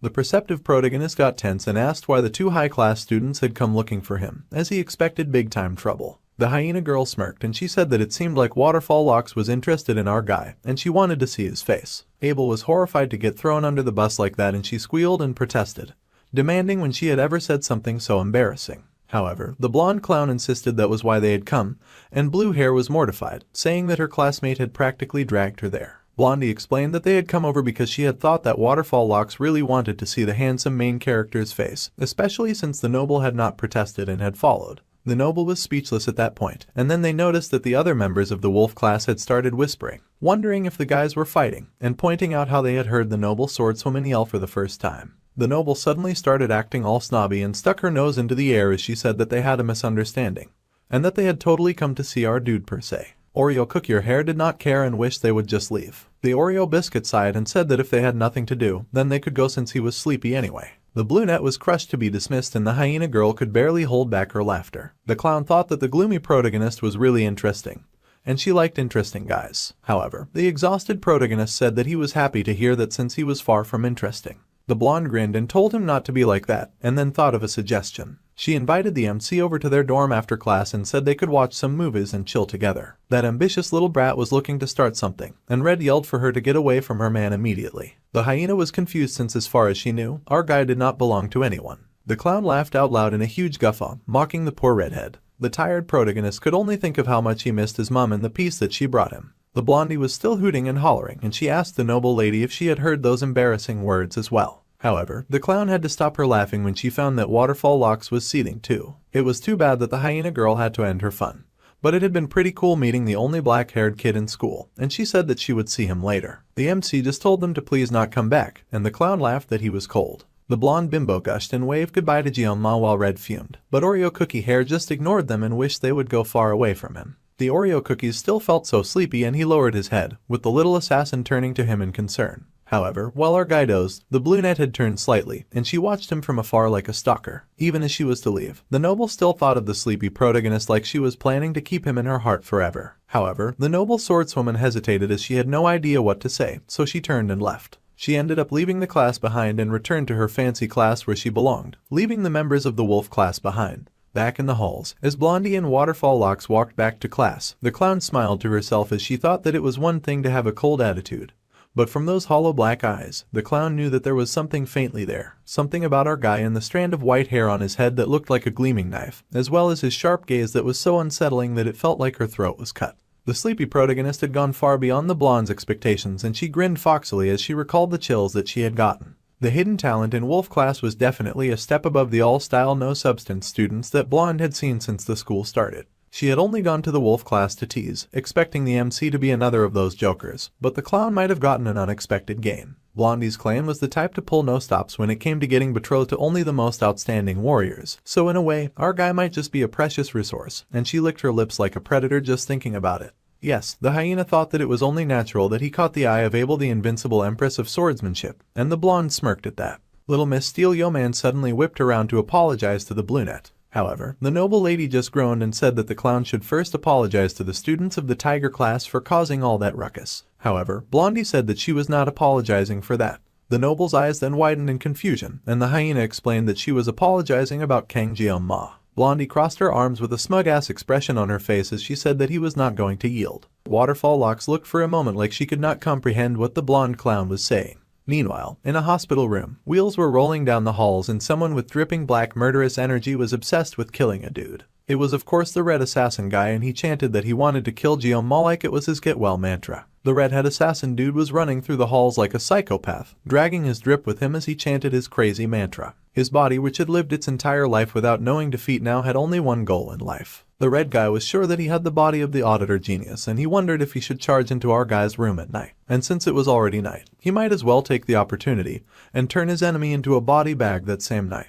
All the red guy could think of was the cold genius' deadly stare, and a sweat began to form on his brow. The red guy refused to be scared, and he shoved aside a student as he ran down the halls. The redhead was determined to mobilize the entirety of the auditor household, and with the power of the clan, then they could cut off his enemy's head. The red guy marched through the halls with a newfound determination, and he planned that he would first kill the talented protagonist and then get his little sister back like a good big brother. To the red guy, his sister's potential was similar to his if not greater. Now was the time to strike, and the murderous assassin paused by a door. With the power of the House of Order and the pinnacle of his techniques of nightfall, Nox was sure that he would definitely show our guy what for. So, he opened the door. Nox nearly evaporated from fear when he did open the door because he found Jeong munching at an apple in the red assassin's hospital room. The MC looked as deadly as a knife, and he greeted the assassin respectfully, acknowledging that his Hyung had arrived. The poor red assassin was speechless. Red bit her fingernail as she stood in hatred and rage, gnawing at it like she had not seen food in months. The Oreo cookie sort of noticed her from afar, and he also noted that she seemed upset, though she was the one who nearly started a knife fight in the middle of the class. Meanwhile, the redhead was actually muttering to herself about how our guy liked them big and how she needed to kill her competition before they successfully snatched her man. Suddenly, someone called to the little yandere, and she raised her head surprised.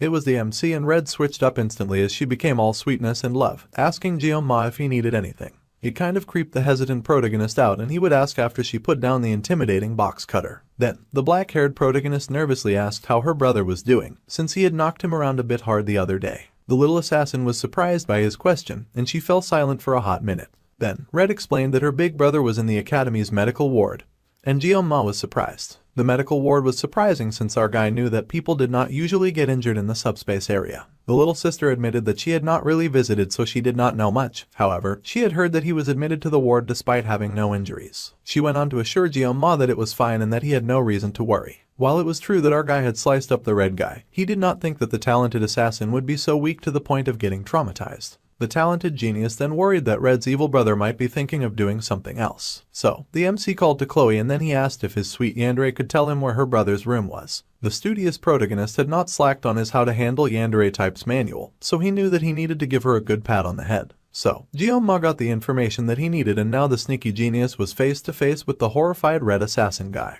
Looking as dangerous as a weapon, the Oreo cookie lifted the apple and asked if he could eat it. The black-haired hero was already eating it though, so it was not like the red guy could stop him. The sweating assassin was still frozen at the door, while the relaxed protagonist noted that it seemed like the auditor clan was really loaded with cash. The special student marveled at the vast room for just one person, and he noted that assassin money was no joke. The red assassin was still tense, and he asked our guy how he had even gotten inside. But then the wicked protagonist suddenly reached for a knife, and the assassin was both horrified and alarmed. The assassin feared for a moment that the MC had come to finish what he had started, and the menacing protagonist did raise the knife so it glinted in the moonlight.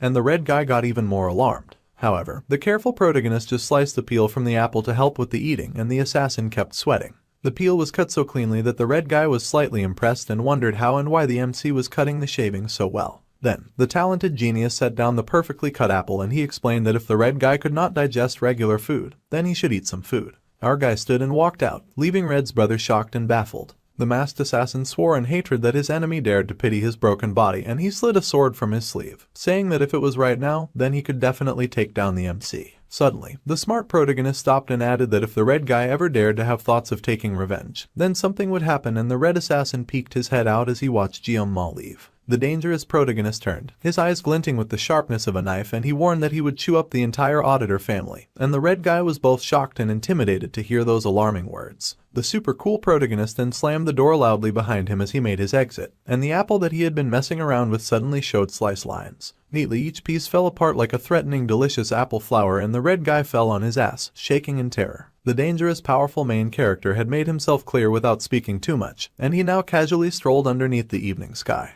Now, the super cool virgin was sure that his red opponent was nothing more than a little candle that could be blown out at any moment. It seemed like the red assassin's will had been thoroughly destroyed, and the smug protagonist was feeling particularly proud about that. Thanks to that, his bravado-filled intimidation had worked well. Meanwhile, he also silently acknowledged that the auditors were an incredible assassin group in this world. There was no way that our one-man army could ever take on the entire clan, and he'd just been bluffing his way through the entire meeting just to neutralize the changes of the red guy becoming a pain in his behind. Although the MC figured that he could at least take out 10 people in 30 seconds, that was the worst-case scenario. Then, the dreamy protagonist took a pause to stare at the beautiful moon. He continued his stroll, noting that he felt like he was standing in the eye of a peculiar storm in a way, and he was starting to get used to all of the weird encounters with the heroines of the story. The lazy protagonist sighed as he considered that he might have also gone insane from everything that had happened so far. As long as the red Nox guy did not stir up any trouble, the MC figured that he would no longer need to worry about him. However, the busy student still had another problem to deal with, and that was the girl that he wanted to avoid the most. The girl with the pink heart eyes and flowing blonde hair, Rachel. In the original game, the blonde had approached the main character first, which worked well for the lazy introvert as he did not want to get involved with her. However, the blonde clown had some issues with the main girl, Abel. The exhausted main character sighed deeply and figured that he could just think over things slowly because he really needed to prepare for the really important journey, the upcoming midterms. He was going to take this seriously, and a reward was a reward. The reward was the Murasama, and the talented genius needed a weapon that would let him fight for more than just 30 seconds. He looked through the calendar that marked when the midterms would begin, and he knew that the test was to subdue a demonic monster in groups of 5, regardless of class. There was a reason the school emphasized teamwork work, and this was because individual work was important, but having faith in comrades was more important on the battlefield. Although this was an annoying setup test, it was fine as long as our guy could find the right teammates. The lazy Jeonma was on level 1, but as long as he got carried by higher ranked individuals, he'd be fine. Also, the demonic monster featured in the test was the D-ranked demonic monster, the merman. It looked super ugly, the ugliest, creepiest mer creature alive, and the MC was going to have to see it face to face. He was not looking forward to that. Even though the withdrawn protagonist had worked hard with fish all of his life, there was a limit, and he thought that he was surely going to barf at the sight. If they were a mermaid, then at least they would be a little easy on the eye, plus mermaids were rather high-ranked. However, no matter how pretty the mermaids were, the virgin would not get nosebleeds. Come to think of it, mermaids were considered demonic humans. The main force of the demons was the demonic humans. Compared to the demonic humans, demonic monsters were nothing more than barking guard dogs. Fortunately, only mermen had to be subjugated, meaning that students did not have to deal with demonic humans. The sharp protagonist sat on a bench to ponder how it had already been a month since he had joined the school. The nights at the school were peaceful. Then, the little philosopher pondered peace. It had been 700 years since the humans and the demons had sworn a truce. Just like how human history was not without war, there had been quite a few disputes, both large and small, in this world as well. For example, Basman, a large purple demonic creature, and half a century ago, who had been the commander of the 6th Legion, claimed that he would revive the commander of the 1st Legion and cross the line of armistice. The demon had sworn to bring back the demonic Sir Lycan, and he had caused a great uproar that led to great fighting and a lot of chaos. A lady had yelled out to Seek, who had gritted his teeth and pulled his weapon. After a week of battles that were bathed in blood, humanity of course emerged victorious, and the 7 heroes were born. Although 3 sacrifices were made, eyes widened in horror, and neither faction wished to escalate things further. Back then, the judgy protagonist had complained that the hero was named the strongest of mankind when he had only defeated the 6th Legion commander. The peace that had been won in blood had continued to this very day, with the MC now a part of the story, and he wondered if what he experienced now could be called peace. The more that Jeonma thought about it, the one who had sealed the 1st Legion commander alone, Baylor Jokwin, our guy wondered if a guy like that was even human. They only had 3 years left until the Second Human-Demon War, and its fighters included the Demon King. Thinking about the bleak future would not change anything, so the unfortunate protagonist needed to get his head out of his ass and focus on the midterms. The situation was a little annoying, but first, Jeonma needed to find some teammates. However, looking through his contact list, the Virgin realized that he was a huge recluse. He only had his family members and the academy director on the dial, which was embarrassing. Wait, now that he took the time to think about it, the lazy genius realized that he was the most famous student in the academy right now. If he used this to his advantage, then that would surely solve his problem. Besides, living 3 years under the radar was nearly impossible anyway, so Jeonma figured it was time to live his life to the fullest. He was going to get a good group and ace his midterms, and he switched his goals from living comfortably and quiet to living comfortably but not quiet. 1 week later, the black-haired idiot was in shambles at the class. There was a lot of murmuring and whispering in the class, but he swore violently as not a single person had invited him to join their group. He could not believe that he had shown off his perfect ninja skills for nothing, and his situation was getting really bad. The lazy student could not do anything in moderation, so the other students were probably now too scared to approach. Then, the social outcast noticed something and he realized that Little Red Assassin was just like him. He figured that the little assassin had also been considered as an outsider ever since that time, so he approached her, taking one for the team. His #1 fangirl was of course happy that he came, and then he asked her if she had found any cadets to team up with for the midterm. However, much to his glee, she was also alone. Our smart guy asked if she was doing okay, since he was used to being ignored, but she used to have a lot of friends. However, the little red yandere just laughed and said that she was okay as long as she had Jeonma. If that was the case, then the ambitious protagonist finally took the plunge and asked her to partner up with him so that he could then find 3 other people. Red was thrilled. The MC was not rejected, and it was a resounding success. Chloe's capabilities were nothing to sneeze at, and the goal of the test was to catch as many mermen as possible during the 1 hour given.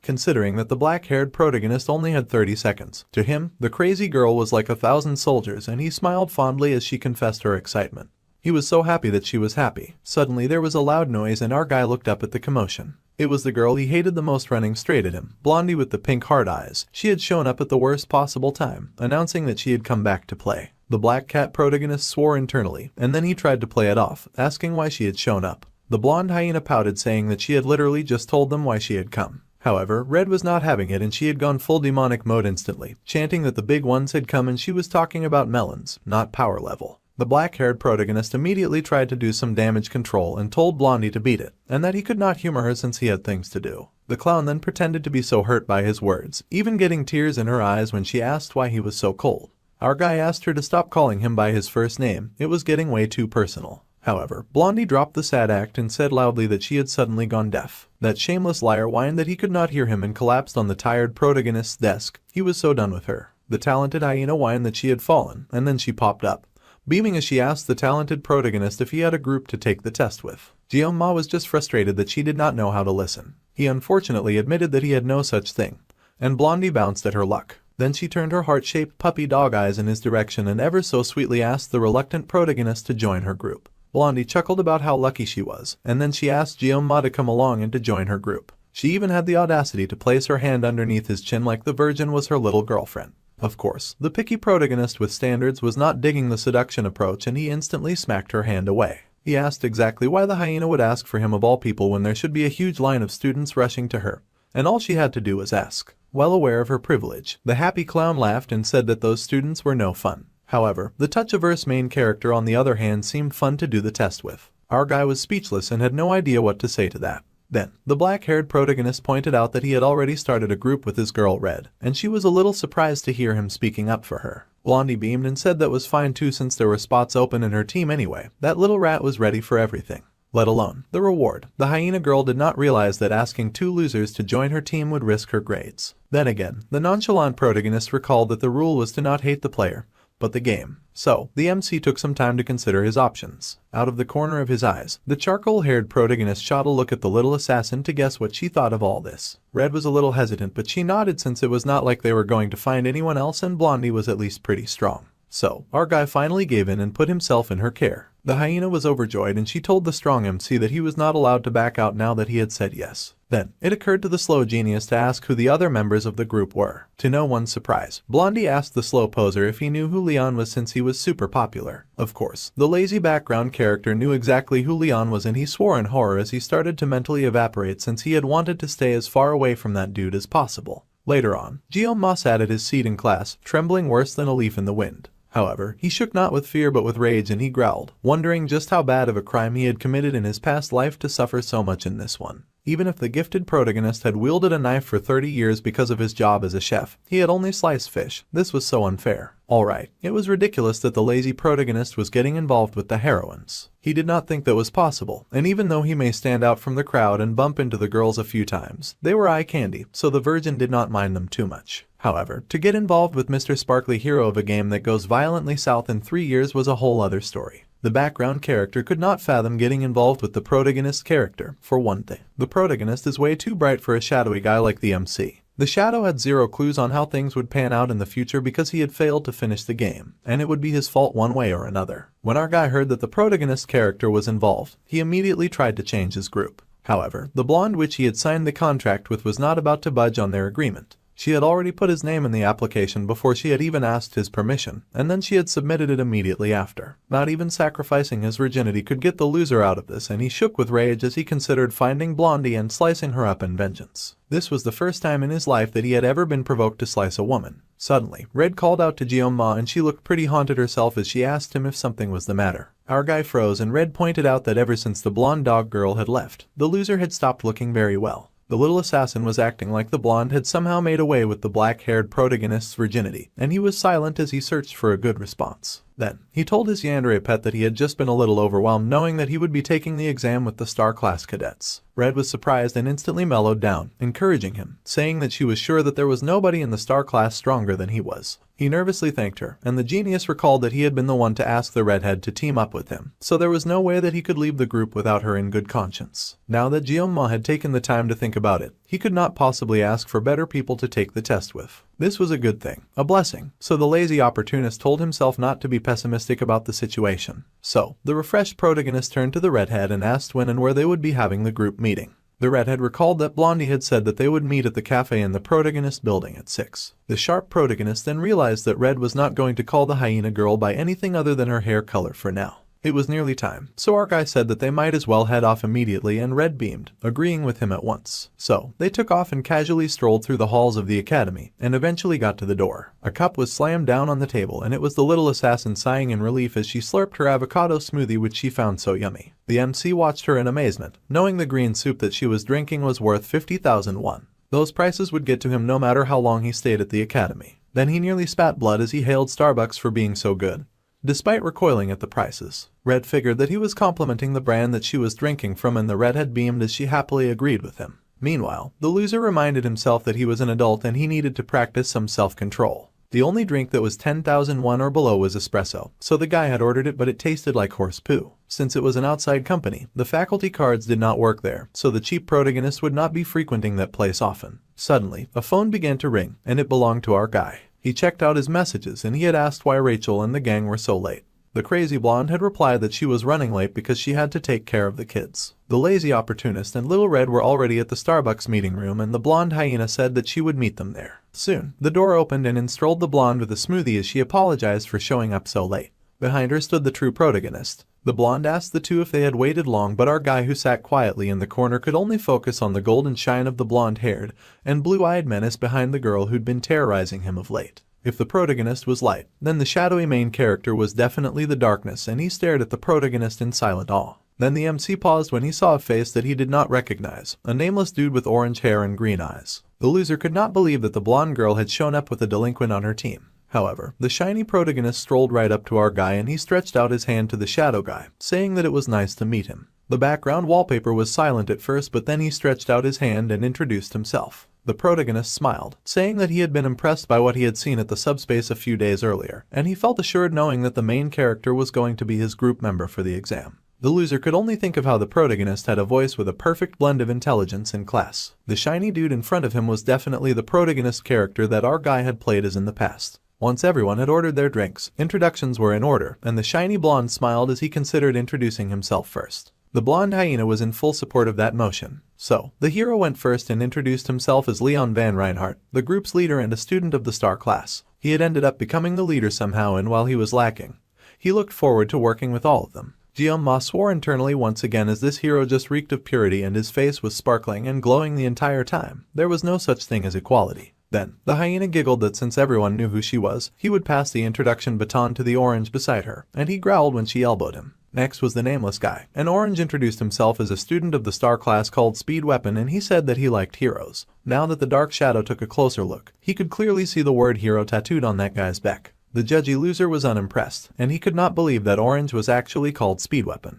This group was breaking down a lot of stereotypes that our guy had in mind for those who liked heroes, and he had expected Orange to explain way more. Then, Red shyly introduced herself as Chloe, auditor of the Wolf class, and she was here thanks to her crush. Then the blonde clown started acting creepy by noting how familiarly the redhead called her new prey, and the yandere nearly activated right then and there. However, Red showed remarkable restraint with a strong sigh as she said that it was a pleasure to meet everyone. Blondie was amazed that the redhead had patience and everyone else that her intro was rather well spoken. Then, Ma gave the dodgiest introduction there was by only saying his name and his class. Well, their shiny leader got started since things had gotten a little awkward. It was time to begin the meeting and the hero slid his laptop on the desk and it lit up in a brilliant PowerPoint presentation that left the dude extremely shocked. At their lunchtime, the Star class's instructor had distributed files to the group leaders, and what they were looking at now was a map of their examination site called Scopuli Island. First, the students would be teleported to the designated island through a subspace, but it would only be the gate that would be the subspace. The island itself was real so they could actually get injured by the demonic beasts. Then, the shiny hero zoomed in on the image further, and he showed his teammates the area that they had been assigned, which was the northeastern coast. 3 groups, including theirs, would be hunting mermen on that island.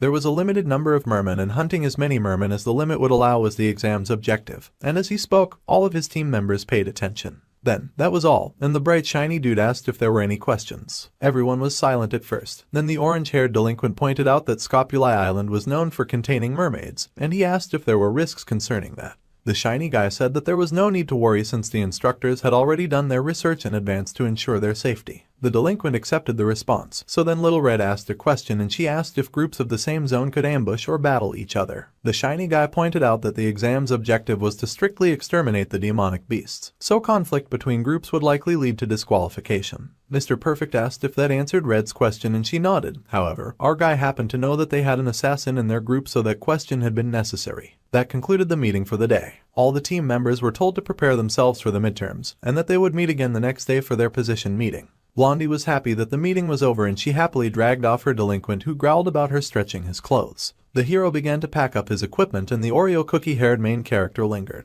He had ended up sitting in the corner so the light and the dark were now the only 2 left and it felt major awkward. So, the social coward made up his mind to hurry up and leave. Our guy began to stand and then a voice called out, "Excuse me." His eyes like knives slid to who had addressed him and he saw the protagonist had called with a serious expression on his face. Then, the shiny protagonist asked Ma where he had come from. "Where did you come from, Kang Ma?" That was the question that the shiny protagonist had suddenly asked the boy of darkness. The human shadow had frozen at the serious look on the pretty boy's face, and for a moment, our guy said nothing. Instead, the lazy loser wondered what was going on. Now that he thought about it, he had heard a similar question before, though this question was fundamentally different from back then. "Where did you come from?" The shiny guy's eyes looked a little dangerous and the main character could not tell at all what he was thinking, and the imposter syndrome genius wondered if the protagonist was literally asking where he was from. However, that could not be the case, since the blonde perfect boy could have asked what earlier while they were introducing themselves. The hesitant main character could only assume that the blonde had a reason to ask this question after everyone had left.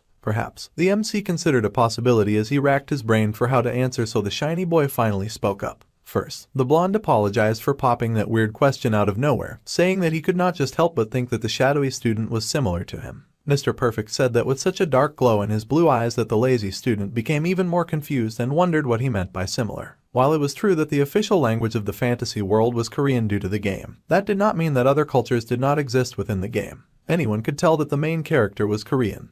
And then the shiny blonde suddenly told our guy to pretend like he had not heard anything. Then, the shiny blonde stood with a smile and began to walk away, saying that he would be leaving then. However, the MC suddenly reached out and grabbed his shoulder, calling the true protagonist by name. The protagonist hesitated, and the main character desperately asked just where the shiny perfect blonde had come from. Ma swore as he usually did when he found himself acting on impulse, as he had just grabbed the blonde without even thinking. However, if he did not get answers he would not be able to get a wink of sleep. Finally, the blonde laughed and said that he came from Germany, and Oreo cookie hair was left speechless. Then, the blonde turned and walked away with our guy staring after him. He stared in confusion, wondering what was up with the weirdo protagonist. Later on, an object fell from the main character's hand and he found that this occurred because his hands were trembling. He glanced down at his hand, wondering if he was being paranoid. At that moment, a thought had crept into his head during the discussion with Mr. Bright and Shiny. The tar-haired guy wondered if the shiny protagonist had also come in from another world as well. As outlandish as it sounded, he could not help but wonder. There was no rule that said only one person could get dragged into the game's setting.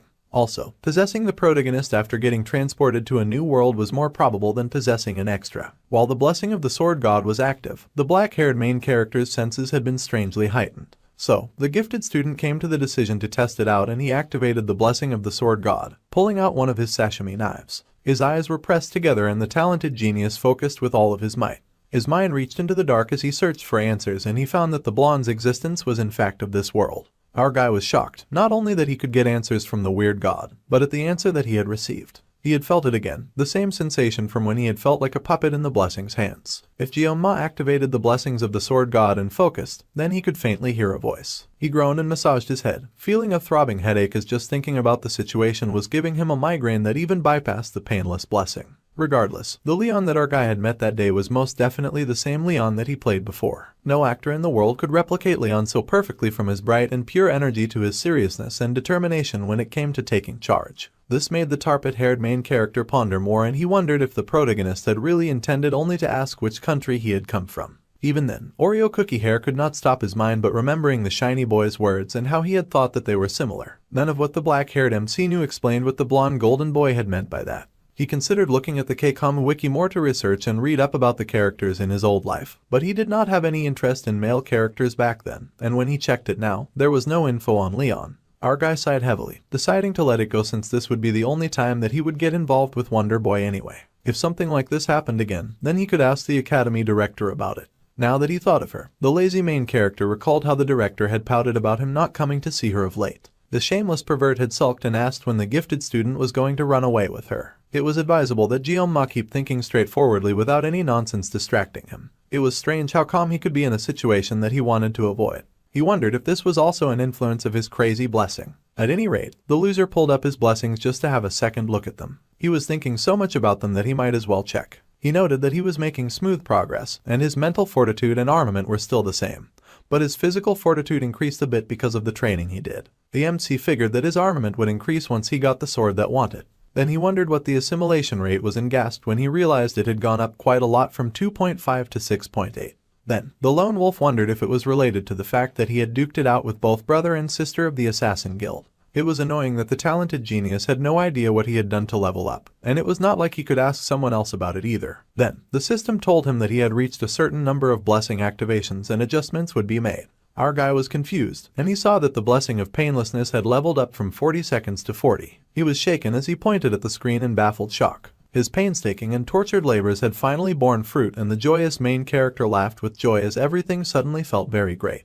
Then, time flew by. The MC kept training no matter what, and he continued to attend all of the group meetings, interacting with the crew and having a swell time. With 3 days left, he continued his training with Red, who happily gave him more swordsmanship pointers. Then with 2 days left, the clown girl started moving in again and the yandere nearly lost her mind. One day before the start of the test, and Jeonma had not stopped his daily exercise as he fought and sweated to grow. His sweat hit the floor where he worked, and he sweated more as he swung his sword with more precision after many days of practice. The main character was sweating up a storm, and his sweat sparkled the more he learnt and improved. Then, Oreo Cookie Hair smiled in satisfaction after a long day of hard work. Finally, the day for the midterm had arrived and all the students gathered around. A subspace gate had been opened, and it had a completely different vibe than the subspace for the training grounds. Then our guy was called to come over, and he turned to see his group waiting for him, all strong men and women. The main defense from the left was played by the blonde clown grinned as she laughed that the lazy main character who usually preached punctuality was late that day. Their leader Leon, who was stationed in the middle, smiled brightly at the black-haired main character and called him over. Orange Hair called Weapon was their support from the right, and he just waited for our guy to come around.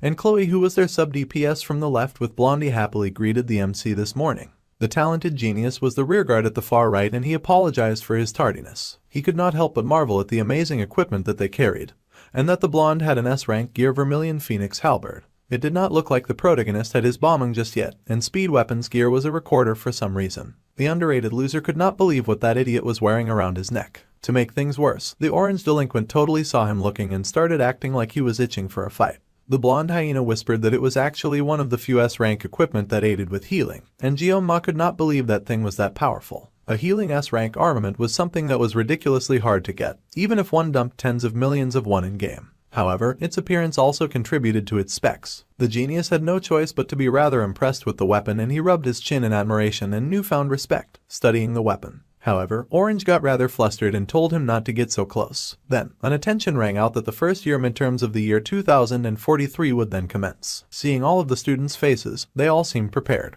They should all be familiar enough with the rules, so the wolf instructor would keep things brief. If there was something that they could not handle, the students were instructed to run away, as they were reminded that they were not yet heroes but cadets in training. They were told not to risk their necks for extra credit. The students smiled as they listened, and the teacher also informed them that if they were injured or wished to surrender at any time, then they could contact the instructor in charge. It looked like it was nearly time, so Shiny Boy said that it was time for them to prepare. The glowing golden boy told them not to be nervous and said that they would all do their best. The exam was finally starting and Jeonma got ready. Then, he noticed the redhead had gone rather silent and he asked her if something was wrong. However, the assassin asked if it was weird that he was now anxious about the test since she remembered that a mermaid could appear on the island. Our guy explained that the instructor said that the teachers had checked everything beforehand, so there was no need to worry. Now then, it was time for the students to step inside the game arena, and the subspace gate was now running. So, the smiling main character told Red that it was time for them to go and he patted her head. The redhead smiled, knowing that she should not worry because the talented genius was with them. She believed strongly in Jeonma, and as their team marched forward, she was sure that everything would be okay.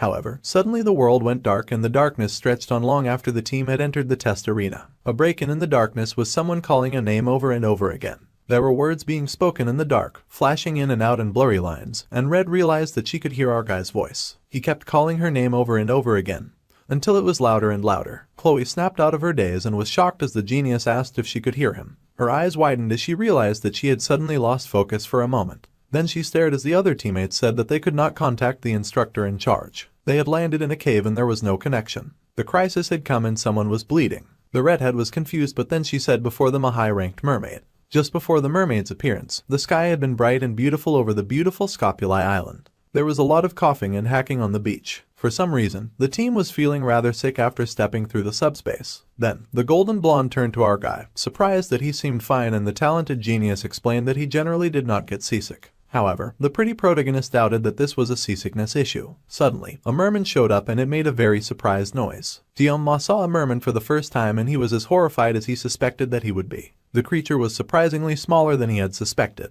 The main character felt like an idiot for being so serious about it and that he might not even have to use his weapon at all. He had been planning to take it easy in the rearguard position anyway. The beautiful golden then said that there would be grown mermen once they reached their assigned area, and those mermen were not like these small ones. First, they had to go check out where the redhead had gone to scout, so that's where the team went. The team strolled through a forest and Leon reminded everyone to be careful while the observant Jeonma just monitored from the back. Then, he realized something. However, the shiny blonde called out that it seemed like the little assassin was around the area. Little Red zipped through the branches of the trees, using her full assassin powers, and she landed before them. The black-haired main character asked if the little assassin had just been climbing the trees on her way here, and the little redhead said that was the best so that she would not be noticed. Then, the shiny blonde asked Red how things were and what the situation was. The redhead started her report and said that there were about 500 meters ahead, and there was a cave there. The team easily found his cave and they confirmed from Red that it was the right cave. Inside the cave, they saw a gathering of golden eyes and it turned out to be a collection of fish-eyed mermen sitting around a burning fireplace. There seemed to be about 50 or 60 of them in the cave, and our guy noticed that it was definitely something to consider. If they hunted the mermen down, then they would definitely secure first place in the midterms. But for the leader, considering the safety of the team was important too. If it resulted in injuries, then they could be stuck in a cave with no outside communication.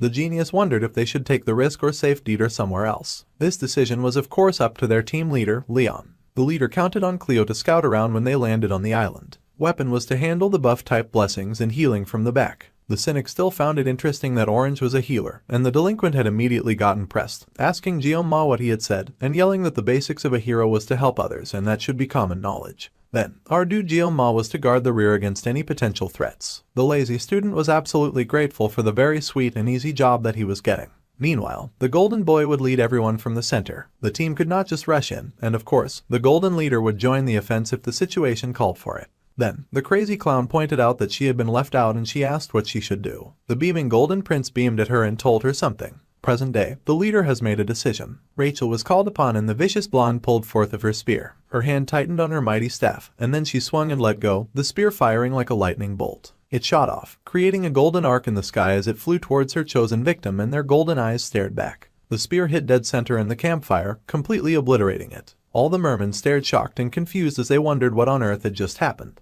They were rather slow, but they quickly gathered that they were under attack and they whipped their big bulbous eyes around to see a muscular figure with really large melons leaping right at them. The mermen were distraught as the figure was terrifying and she approached with murder in her eyes. Grinning wickedly, the blonde maniac landed in their midst and grabbed her spear, creating a remarkable arc as she spun in the cave, eliminating many mermen in one go. They were too shocked to even process their deaths as their heads went flying. Meanwhile, Jeon-ma watched her in admiration as he recalled that their brave leader had asked the blonde girl in one of their meetings if she could tear up all of their enemies. Of course, she could do that exceptionally well, and the blonde posed as she grinned back at them, replying in French that of course she could cut down anything. Then, Orange took up his recorder and began to play a note. He blew with all of his might into his glowing green recorder and his blessing immediately activated. The mermen were shocked to hear such amazing tunes firing their way. As the music attacked them from one side, blowing their minds, the hyena lady attacked from the other side, cutting them down like they were paper. As she advanced, she kept counting down her kills with mad glee in her eyes. Crazy Blonde counted 18, then 22 kills, and then 24, her joy never diminishing as she swirled and whirled.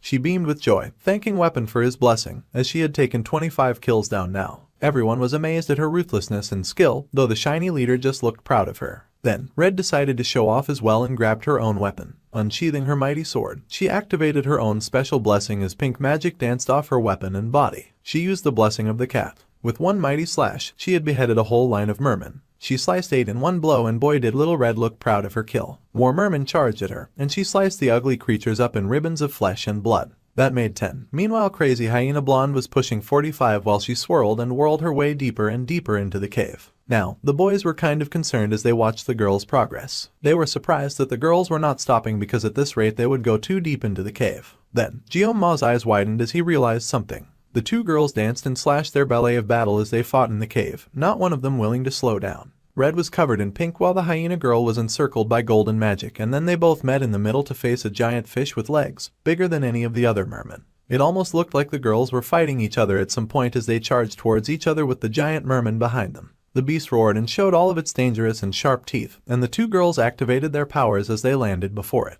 Within seconds, that giant monster of death was sliced and its body parts divorced, flying apart and filling the cave with sliced fish. Rachel grinned at Red, noting that the little assassin seemed a little faster than she had been before. Red glared back at the golden hyena and growled that she had been the one to take the big boss down. The blonde laughed and said that the little red assassin was funny as they jumped apart. Our guy was relieved that they were not trying to kill each other, but the girls stayed doing too much. Then, the shiny protagonist took down a few foes on his own, and the MC's attention switched. Leon had noted that the black-haired main character was worried about the two girls, but Jeon-ma pointed out that it seemed his concern was unnecessary. They had managed to take down all 60 mermen, and they had done it so fast. The shiny protagonist grinned and told Oreo Hair to put a bit more trust in his teammates. Since everything was settled, it was now time for them to leave and there were grunts of agreement. Decisiveness and leadership, as well as being the solid backbone of the team, made Leon an irreplaceable, an important center of the story. So, the protagonist's existence in the game seemed to be real. So, our guy once again contemplated the question that he had been asked, and he wondered if it had really been just a simple question about where he was from. Jeon-ma was so distracted that he had not seen the blue light that glinted in the cave. He stood there, knowing that he had not had to contribute much to the fight, so it was a relief when the bright light fired like a laser, coming from over our guy's shoulder and tearing into the protagonist's midsection. Everyone could only stare in shock, confusion and horror at the sudden attack when they had successfully eliminated all enemies. However, that was not exactly so, and now they all looked back to regard the lithe and beautiful enemy that had suddenly appeared. The team cried out their leader's name as he crashed to the ground, but behind them a bigger problem was brewing, and a feminine figure rose to the surface from the water. A beautiful purple demon mermaid had appeared, and she meant business. The blonde hyena panicked, shocked to see a mermaid of all things, and she asked why such a creature had appeared. They had scouted ahead and seen nothing, so the students could not imagine now where that thing could have come from. Jeon-ma was beyond horrified about the recent development, and he cursed internally, knowing that it had felt like things were going too smoothly. Given the situation, he did not know if they were to fight or run. If they were to poorly attempt to flee with the injured Leon, they might all end up wiped out. In that case, there was another option. Meanwhile, Rachel yelled at Weapon, asking him to try to contact the instructor about a mermaid showing up. However, they were not getting through as there was no connection inside the cave. The students had begun to tremble, and our guy cursed that they no longer had communication from the outside, and his teammates were panicking even more. It seemed the MC was the only one who was still clear-headed, and the blonde was surprised to hear that. Our guy immediately leapt to take charge, telling the recorder guy to pour out his blessing on Leon as soon as possible. Then, Jeon-ma called out to Chloe, snapping her out of her daze, and she stuttered out a response. He told her to get out of the cave and to alert the other cadets nearby to evacuate. She was also their escape route, so she had to go call the instructors as she was the only one who could slip away in this situation. Red was alarmed by these instructions, but he insisted that it was hard to flee with the injured protagonist, so the little assassin had to hurry before the mermen began to swarm again. She was hesitant, but she knew her given task was important, so she accepted it. The little redhead leapt away, and then Rachel returned to our guy, asking if he had a plan. Then she paused in horror and asked what he was doing. Even Orange yelled at him that he was insane. However, the crazy genius turned to the mermaid, telling the blonde hyena and the orange healer that he was leaving the small fries to them. They cursed, asking what the crazy genius was planning to do. However, the black-haired main character just closed his eyes. He had always disliked small fish because there was no skill involved in handling them. However, when it came to slicing big fish, he was exceptional at it. With joy, Guillaume pulled out his knife, for he had big fish to slice. Demons could utilize a unique power similar to humans and their blessings. Magic. The protagonist fell to just one normal attack with said power. This was the difference in strength between humans and demons. Guillaume could not say for sure that he would reign triumph, despite having the blessing of the sword god. Even in the original game, it was impossible to subdue a magic-utilizing demon without a party. The fact that he was supposed to solo a boss that usually required a full-scale raid was a terrible situation. Of course, he was going to curse when things got so bad so very fast. There was no way for him to back out of this now, and he silently considered his options. It would take around 10 minutes for Chloe to come back, and there was only one thing he could do while facing the mermaid that was smiling like he was fish food. His words and actions also gained an increased sense of authority, and restrictions would be applied to the blessing to adjust to the user's level. The blessing of the sword god was then activated, and our guy grinned as silver overtook his eyes. It had been quite a while since he had done some proper sashimi, and he was quite looking forward to it. The power as usual wished the sword god's blessing upon him. The fight had begun, with the blonde hyena charging forward and attacking the prey in front of her with a mighty fast slash. The fish with big bulbous eyes roared at her and charged. However, she stuck her spear far within its gut and through its gaping mouth, groaning all the while. The talented spear master had to fight back 3 mermen at once with her incredible strength, screaming and growling the entire time, as well as cursing as she pushed back the alarmed fish people. She yelled at them to get out of her way, sending a blast of power through them that knocked them back. Then, the blonde sighed with relief and wiped the sweat from her face. The orange-haired kid watched her from afar, considering giving Rachel a blessing boost. But healing the hero Leon was overwhelming enough, as the wound in his side was deep and bleeding. The wound was deep and it was not healing very quickly, but it was recovering regardless, and that was all that they could ask for. The orange record blower was aware that the jerk Jianma was absurdly strong from the subspace duel that they had watched. Surely there was a limit when the first-year student was facing a giant malicious mermaid. There was no way our guy was not crazy to be able to stand before that giant fish woman and not run. Just watching them made the ginger feel as if his bones were splintering. It was much too late, but he considered trying to talk some sense into the MC and stopping him from doing something this stupid. However, as the mermaid raised her mighty webbed hand, tinged with magic, and brought it down with malicious intent, Kang Jianma's ability activated and he sliced forward with overwhelming speed. He managed to dodge her first attack, bolting right at her with his swords drawn. The mermaid seemed to be a demonoid who primarily utilized long-distance attacks with the magic of water properties. While he did not know magic, the mermaid was still just a fish that happened to have flesh and bones. So, he was going to dive in, leaping at the powerful figure with all of his full chest, and he could cut that giant fish up into pieces. His eyes were whited out with focus, and even the mermaid looked shocked when our guy leapt. The MC sliced with ferocity, slashing through the mermaid, but she somehow dissolved like water, surprising him. He was alarmed when the mermaid suddenly turned her arm into a water drill and charged forward at the orange-haired healer. The poor recorder boy was terrified and frozen in place. He could not even compute moving out of the way. The ferocious fish was elated at the fear that she found in his eyes, and she excitedly rushed at him, but she had distracted herself, and her mouth fell open in a scream of pain. Our guy had zipped over there instantaneously. He was not about to let the mermaid get away with hurting their healer, and he cut her off before she could get to Orange Boy. Guillaume skidded to a stop as he landed, turning to face his screaming opponent. The cut had been irritatingly too shallow to be good enough, and he leapt off again, this time intending to cut her like he had been trained to cut fish. The mermaid was not having it and leapt back into the water in retreat, much to our dude's hatred and disdain. She truly was a cowardly mermaid, and predicting her movements was no easy task. She was making this entire fight so hard for him. Then, he wondered if she had deliberately gone for the ones who were injured. Regardless, he had to cut her down. Suddenly, someone called to our dude, and he turned in surprise to the recorder boy, who watched him speechless. The hero was also rather speechless as he clutched his wound. The MC sort of remembered they were there, and he asked if they were doing all right. The recorder boy was nervous, but he managed to stutter out that he was fine. Satisfied with that answer, our guy leapt into the fray once more, telling the healer that he was relying on him, and calling him a hero. Weapon was in disbelief as the mermaid leapt out of the water again, and the MC relentlessly attacked her. He had been called hero by Jianma, and the boy's eyes widened. He recalled telling the black-haired boy that being a hero was cool. It involved justice and bravery and self-sacrifice and the ability to turn despondence into hope. However, despite entering the world's best hero training school, the orange-haired boy had not seen anyone who had the things that he had mentioned. Our guy had wondered if the healer would confess his love if he found someone like that. The healer said that he had not seen anyone like that in the dragon class anyway, which was why he had joined this group with Rachel, and since he was a supporter type, the team composition worked out well. He had been sure that he could find the hero that he was looking for in Leon. Our guy could not help but smile as he looked at the shiny protagonist, thinking that the healer was right. Weapon caught the MC idolizing too and he grinned sorry to say, but Jeon-ma was far from being a hero in his eyes, although he was strong. Even if he was, the black-haired main character would refuse to be a hero anyway. The orange-haired boy said that being a hero was not some kind of object for him to refuse, and even so, he would not be giving that title to our guy anyway. Now, the recorder boy looked at King Jeon-ma in a different light, and Loki cursed at him. The way our dude valiantly fought the giant beast, tearing piece after piece from her in lightning-fast moves. The mermaid even sent projectile purple fish at the MC and they zoomed at the talented fighter, intending to do great harm. However, he was able to smoothly dodge the attacks, flying over the projectile purple fish, and he mumbled that this felt a bit slow. Then, he realized that the projectile fish were following.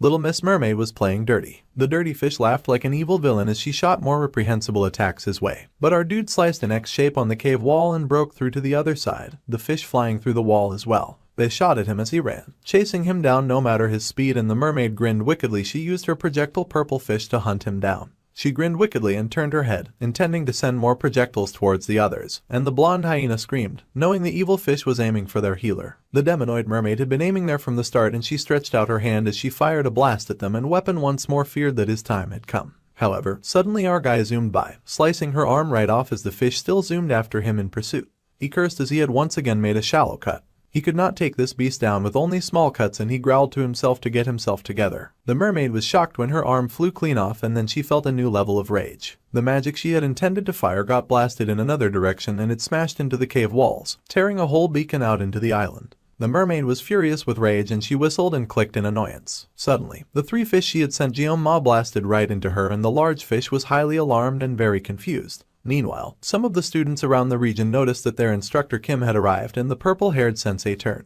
They had also heard a very loud sound that was like a roar as well as a bam. The birds had taken to the air in a suspicious area as well. There had also been a flash of light before the student had seen the instructor, and it had started to rain. All of these were not very good signs, and the teacher got serious as she stared in the direction that the sound had come from. The teacher then smiled at the students and said that they should get to the wounded and move quickly. Seeing that it had started raining, she told the students that they had likely seen lightning and heard thunder. The students immediately accepted this excuse and happily agreed that they should return to the academy as soon as possible, with the purple-haired teacher smiling the entire time. Meanwhile, the rain fell into the hole that had been created in the cave, and the orange-haired student continued playing his tunes to heal the fallen leader. There was silence in the cave and the fishmen looked alarmed by the sudden hole in their home. They ran and retreated, much to Rachel's surprise. The rain kept flooding into the cave and the students looked around as their foes seemed vanquished. But they were not about to let down their guard. Our guy groaned mentally about failing to land a fatal blow on the creature because he had to be conscious of Leon the entire time. The mermaid had likely been crushed under the debris after the cave collapsed, and she likely was not dead. Suddenly, there was a huge explosion from the debris to quickly confirm our guy's suspicions, and he grinned in exhaustion, knowing that stupid fish would not die from rocks alone. The mermaid appeared with her melons hanging out, and she looked furious. She looked like she had unlocked new forms of rage as she charged at Jeon-ma, and he threw aside his jacket. Then, he called out to Rachel, saying that since the fishmen were basically taken care of, he was leaving Weapon and Leon in her care. The blonde agreed and the healer looked hesitant. He could not believe it. But Kang Jeon-ma was really going to keep facing the demon head-on. He had thought that the knife-slicing genius had been nothing but a madman earlier, but now, it seemed the orange-haired boy was witnessing a legend in the making. Our guy could finally focus on defeating that big fish and that big fish alone. He had only 10 seconds left and he rolled up his sleeves so that he could use his time wisely. It was now time to make up for the lost time. The big fish gritted her teeth and growled at him, and then, once again, she charged at the crazy knife-wielding genius who told her to bring it on. He closed his eyes for a second and then they snapped open as he zoomed right at her, intending to cut everything down. Faster, faster, and faster, the redhead had to run even faster through the forest. She had no intention of stopping as she raced through the forest. The little red assassin ran, her sword in hand as she slashed through the forest, knocking out every obstacle that appeared in her way. She had run so fast and so hard that it felt like her legs were screaming at her now, begging the redhead for mercy. However, even if she had to use up her blessing to run, even if she could get even a sliver of help, she needed to find any form of help for her fallen comrades. Even so, running hurts. It hurt so bad and she was not even stopping to catch her breath. However, she would not slow, her thoughts filled with Jianma. He had told her to contact the instructors while they had stayed back to fight that impossible beast.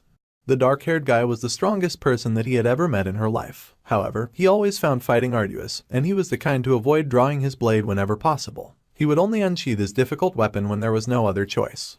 It was because of this that she ran now. She also believed that the MC had made the best decision when it came to dealing with the situation. But Chloe was still bitter about the mermaid, wishing that she had been stronger. Suddenly, she heard an explosion from the mountain where she had left her comrades, her eyes wide in shock and horror. The redhead turned in horror, wondering what the blast had been. Her lip trembled as she hoped her darling crush was still alive. She raced forward, running even harder and faster, racing through the forest like nobody's business. Her feet skidded across the floor, and she ran even faster. Chloe could not fall here, she could not stop at this limit. The girl ran faster through the rain, even as rain fell from her eyes in despair. She needed to find somebody, anybody who could help, and she cried out, screaming if anyone was there, if anyone could help. Her eyes widened when she finally sensed something. She could not feel it clearly because her senses were a mess, but she could detect mermen ahead of her. Chloe's heart was filled with rage and disgust. Mermen were the last people she wanted to see right now, and she rushed forward with the intent to eliminate them, just to run right into a magnificent sword. Her eyes widened in shock at the sword that deflected hers, and even the blue-haired person who had stopped her was shocked. The redhead was relieved. Finally, she had run into a person. She apologized and then just collapsed on the floor without passing her message. The waterfall-haired girl was surprised, and her teammates cursed when they saw that, wondering if they had been attacked in an ambush. They yelled at the redhead, asking if she was insane and that they could not just let it slide and that she tried to hurt them. However, Waterfall Hair told them to hold their charge because the redhead looked familiar. The little assassin managed to weakly crack her lips and speak, telling them about what had happened to Jianma. The mountain was still smoking in the distance, and the blue-haired girl was horrified. Later, they would wonder if there would ever be a day as astonishing as this. The ginger-haired boy stared in wonder, noting that the MC looked like a skilled swordsman, handling a live fish and flopping on a chopping board with skill. The black-haired boy went beyond just fighting the demonoid.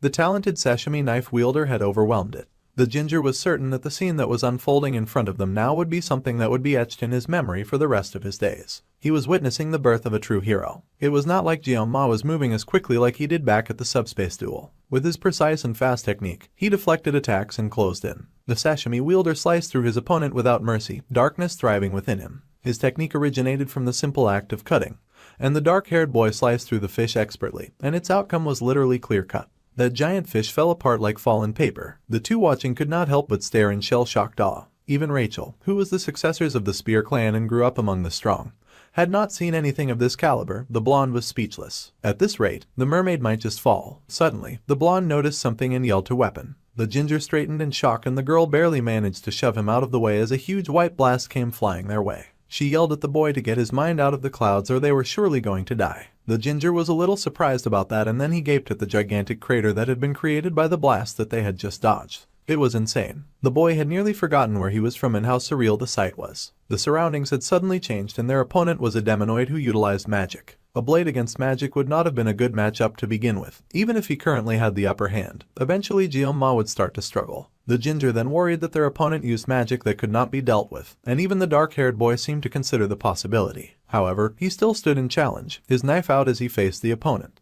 The mermaid was still standing despite getting sliced up consistently. She was a huge pain, and she thought the same of her opponents. The angry purple fish then attacked them with the needle squall and roared at them. Her attack came flashing at them, along with her slimy bouncing melons as she aimed again to kill. There was a flash of purple in the rain as she faced the MC who stood in her path. Suddenly, there came the collective sound of snapping. The mermaid waved her hand in Jianma's direction, her teeth gritted with malice, and purple slashes flew right at the young lad as he stood facing the approaching strikes. The young student leapt and raced, moving faster than the incoming attack. The slashes all crashed into the mountainside, narrowly missing him. The sashimi knife that Jianma held smoke from the attack, a serious frown on his face as he noticed this. The fighter kicked and slashed his attack right back at the creature, slicing through her. The mermaid's eyes widened in shock as Jianma became larger than life, his look almost demonic as he launched his attack at the quivering fish. The mermaid screamed in alarm and rage, her scream of pain echoing through the mountain cave as yet another slash sliced through her. Suddenly, the boy with Oreo-colored hair had his eyes widened, because suddenly appeared the most rolling, confused pile of mermen coming towards him. The mermaid growled wickedly and then suddenly powered up by tossing something glowing and purple down her gullet. Then, her neck powered up with glowing light like a toad cannon was bubbling in her chest. Then, her jaw unhinged and her mouth became a gaping chasm of purple power, fired directly at the main character. Weapon yelled for him to get out of the way,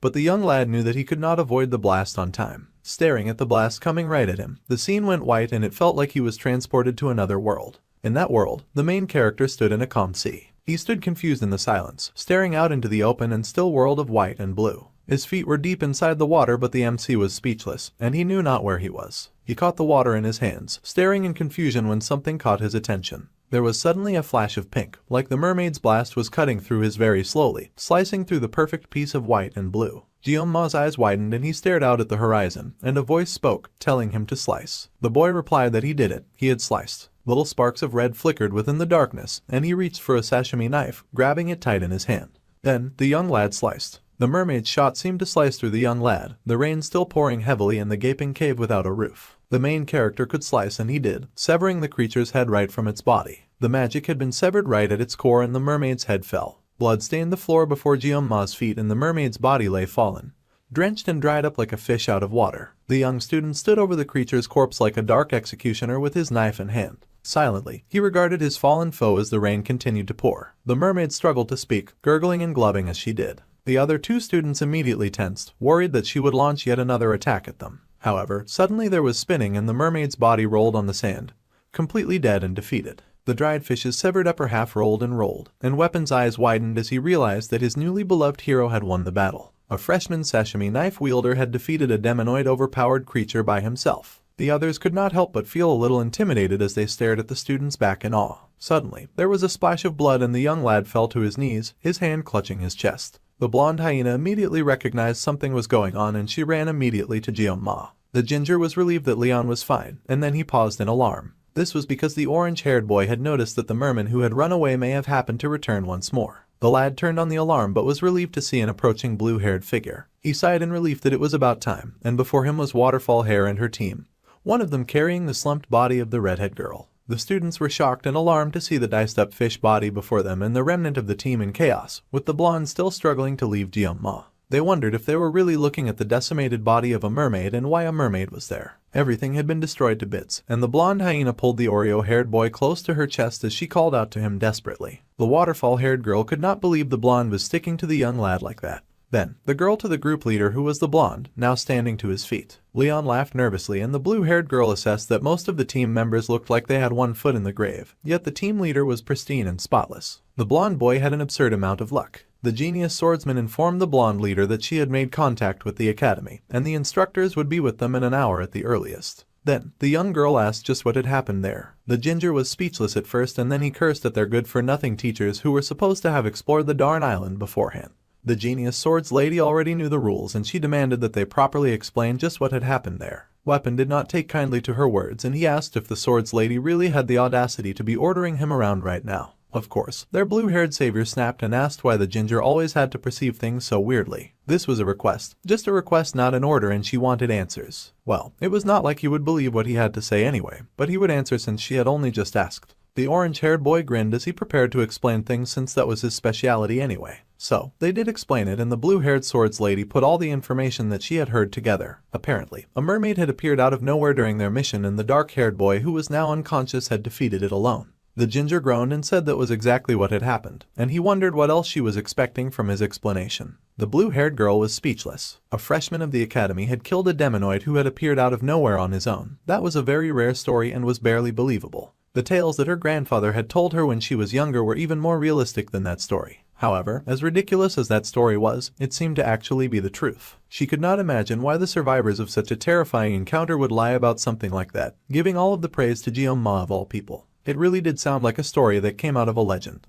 As the descendant of the acclaimed hero, Baylor Joquin, and his disciple, Aaron Niblung, those radiant roots had let her attribute herself to a special class since birth. In other words, she was of a bloodline of masterpieces. Regardless, she had put incredible effort into not being overshadowed by the impressive roots of her impressive family tree, and the young girl had worked hard. That was how she had her talents flourish and how she had gotten this far. However, the young lady now stared ahead as she considered Kang Jeonma. It was ridiculous how large of a gap there was between their skills and she had mixed feelings of fear, dread, and admiration. Perhaps she had just been an ordinary person all along when faced with such a brilliant level of talent. She asked her teammate to use her healing blessing on him, and the healer girl immediately agreed to it.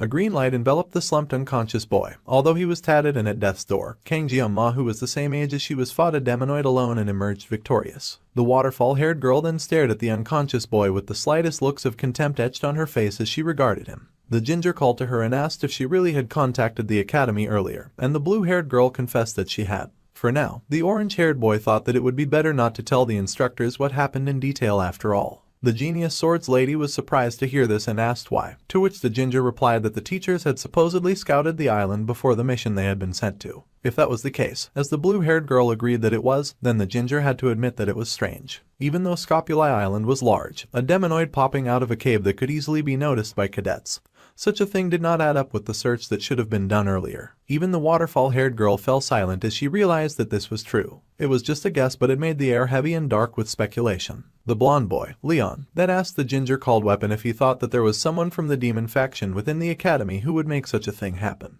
There was silence at such a blatant accusation, and then the ginger hurried to say that was not what he meant. However, they could also not rule out that possibility. It was a really chilling speculation, and it was undeniable that this cave was not easy for cadets to miss. Just as Speedweapon had said, if it were not for Kang Jeong-ma, Leon's group would have been long torn to shreds by the demonoid. They wondered how such a mistake could have been made by their professors. There definitely were conflicts both large and small in the 7-year truce, but never once did the demons dare to touch the cadets of the Jokwon Academy. There was also a clause in the truce stating that such an act could be a justification for war. The talented swordswoman's eyes widened in horror as she realized something horrible. Her dark thoughts were dispelled by a gentle touch on her shoulder, and the ginger said that he knew what she was thinking of, but he gently told her that she was blowing things out of proportion. Of course, it was not a bad thing to be wary of the possibility of a spy within the academy, but it was far too soon to jump to conclusions about things like that. They were not silly conspiracy theorists after all. Leon then pointed out the importance of their stories matching up when the teachers came around. If there was really a spy in the academy, then Jeong-ma would definitely become a target once they heard that he defeated a demonoid alone. This was true, and though the ginger did not think it was right to keep this under wraps, considering how much the boy did for them, they had to protect him. If that was how they felt, Abel then suggested that they could all just talk to her grandfather about this first. They were surprised that she had suggested the Sword Emperor, and so some time passed. That evening, all of the students had returned to the academy. A curtain fluttered in the wind at the window of Jeong-ma's hospital bed. The poor main character had only just awoken to the sound of the carefree laughter of students. The young lad wondered if he was in a hospital now, and he stared at his hand as if trying to figure out if he had truly survived that encounter. He was truly alive after all, despite the mermaid's best efforts. The wicked creature of purple light had shot something out right before it had died, a magic sphere aimed straight at him. It was not an attack that he could dodge, yet he had been able to see it. Without thinking, the genius with the sashimi knife had been able to cut through it like a like, and the magic was severed into 2 halves before bursting. It had definitely been water. The magic had been water. However, the boy struggled to figure out what that sensation had been. After he had activated the sword god's blessings, he had felt things that he could not possibly describe. Then, Jeong-ma recalled his blessing that had used to feel more like a curse. Just then, his status window popped up and he had leveled up a bit on certain strengths. His mental fortitude, for instance, had increased by 1. He did not get scared when facing the mermaid, so he guessed that was the reason why, and the effects were nice. Finally, the young black-haired boy reached out and noted that the assimilation rate of his power had gone up to 7.2%. He began to wonder if this had unlocked when he drew his knife while fighting the monster. The line on the mermaid's magic had been sliced too, and he wondered if that contributed, oblivious to the bespectacled figure that had opened the door to his hospital room. It popped in the clingy head, who grabbed him in a happy hug. Crying out in relief, she said that she had been worried that something horrible happened, and she wailed, swearing that she was going to pop every single one of the useless instructors who had supposedly explored the area. She was so relieved that he was unhurt. The boy begged for the director to let up, and she sulked that she was happy to see him awake. She had nearly forgotten that she brought something with her, and she quickly searched around in her purse for the item, sure that she had put it near the opening. The black-haired boy wondered if it was a dimensional pocket, and then the director crowed with success as she had found what she had been looking for. She pulled it out with joy, saying that the young lad had earned the midterm reward, the Murasame blade. Jeong-ma stared at the blade in awe. It was a B-rank sword, a Japanese sword that meant rain shower, and it was said to possess an edge that glistened like dew. It was a level 25 sword with a really high attack level. The director really hoped that the young lad liked it. Then she apologized for giving this sword to him in a place like this, as he should have gotten it officially. The boy was just happy to get the sword, and then the principal detected someone sneaking around at the back. She yelled at the old geezer, asking what he was suddenly being so shy for, and the young lad looked up in surprise as she yelled for the old man to come in. The old man stepped in, scolding Medea for calling him an old geezer even though he had asked her not to do that. He cleared his throat, and the director scoffed that he would not let her act like a young girl. It was a strange sense of deja vu for Jeonma, as the last time he had used his powers excessively, those two had also been there. Once again, the director of the academy and the Sword Emperor were at his hospital bed, and he asked what had brought them there. The director explained that she had heard everything from his teammates and that on behalf of the Jokwon Academy, she would like to apologize from the bottom of her heart. The beautiful lady bowed in apology, and even the old man lowered his head a little in shame, much to the young lad's alarm. The academy was to blame for everything that had happened during the midterms. Because of that, he and his teammates, no, everyone who was there had nearly lost their lives. The Oreo-haired boy was shocked to hear as the director, Media Poison, swore on her honor as the director of Jokwon Academy to uncover the truth behind this incident. The old man acknowledged that the young lad had saved the cadets, and for a moment the boy was speechless. Then, he just mumbled that he had only done what he could. The director was amused and said that while his actions were nothing short of remarkable, they needed to keep the incident under wraps until they had found out the full truth. She was ashamed to say this as the director of the academy, but the mastermind behind this event was within the academy. She was really sorry to Jeonma, and she knew that doing this would not be enough, but the young boy smiled and said that he understood perfectly. The director smiled in amazement, saying that the young lad should act like a kid sometimes and throw a tantrum or two as he had earned. The boy sometimes acted like an old man trapped in a teenager's body, which was not far from the truth. Later, the old man and the director left the room, leaving the young talented genius alone. The two walked in silence with a grim look on their faces as they considered the implications behind the recent attack. The director was the first to stop. She called her senior, calling him Sieg, and asked if he could remember the day that they had met for the first time after enrolling in the academy. Back then, the old man had been lying on a bench in the field, and she had told him to shove it. In response, the old man had drawn his sword without a word. What was it that he had said? Something along the lines of telling her not to order him around, with typical 8th grader syndrome. The old man mumbled that he did not remember such an embarrassing memory. The lady smiled in amusement with the slightest of sadness coloring her eyes. It felt as if that encounter had happened just yesterday, yet she had already spent 60 years at the academy. Goodness, she really had lived long. Yet, it was laughable how she had not even filled a tenth of the Jokwon Academy's history. Back when they had enrolled, this place, the academy, was already ancient and filled to the brim with history. While there had been big and small incidents, the academy nurtured and protected its cadets for 700 years. Yet, Media colored green with rage, her hair dancing in her aura, and the glass of the window before them shattered. A protective shield protected them from the raining shards as she closed her eyes in concentration. However, the director still could barely hold back her anger, triggered by what had occurred to the students under their protection. Before the midterms had started, she had received reports that they had completed multiple preliminary surveys of the island. Even if it was rare, the Scopuli Island was known as a ground for mermaid sightings, so she had taken every precaution when it came to ensuring the students' safety. However, things had still ended up like this. Noticing her turmoil, the old man reached out and gently touched her shoulder as he called to her. The director smiled, apologizing for getting lost in thought, and the old man stared, knowing that her smile was fake. Then, the director switched personalities and cooed, saying that the young dark-haired student was so amazing though. He had taken down that mermaid all by himself, and she was very impressed by that, while the old man cursed and called her a dang old lady. The director cooed and asked the man what he thought of the young student, and the old man was speechless. In truth, the boy was a natural-born talent. They had seen countless names hailed as the chosen ones of their era, only for them to lose their light like a meteor, a temporary brilliance. In families of heroes desperate for glory and honor, the word genius was often recklessly thrown around when a child showed the slightest bit of aberrance or promise. It was a word that he had forbidden the use of, even for his precious granddaughter Abel. However, if it was the boy with a talent so unfathomable that he had decimated a mermaid solo, then the word genius could only apply to that boy. If Jeonma eventually accumulated experience, the old man could not help but wonder just how far he would go. If it was Kang Jeonma, the old man wondered if he could reach the place that he had dreamed of. The old man began to walk ahead, much to the director's surprise, but he just told her to stay put at the academy for now. The director smiled at his encouragement, and she agreed but reminded him that he was going to help her clean stuff up. He mumbled that he did not recall such things, and she rudely asked if he had suddenly gone senile. However, he insisted that he did not remember. Meanwhile, back in Wolf class, Jeonma went over all that he knew so far. The fact that he had severed the demonoid's head back on Scopuli Island seemed to have been kept under wraps, as per the headmaster's instructions. It was a bit awkward to say this, but it might be that his classmates were so carefree because he had stopped the mermaid. After his discharge, the first thing he had done was visit the school's forge to reshape and enhance Murasame. In truth, the sacred sword was just a metal rod to him, considering the sword god's blessing, so the reforging was necessary. The young student had asked for an enhancement of his weapon, and his request was confirmed. Since he had come during the 700th anniversary event, the blacksmith would not even charge him, and he asked the boy to return in a week. The blacksmith Vollander was brimming with enthusiasm, and the student had gotten lucky. He thanked the smith, and now he could only hope for a successful enhancement. Suddenly, someone called to him, and he turned in surprise to see his obvious #1 fan.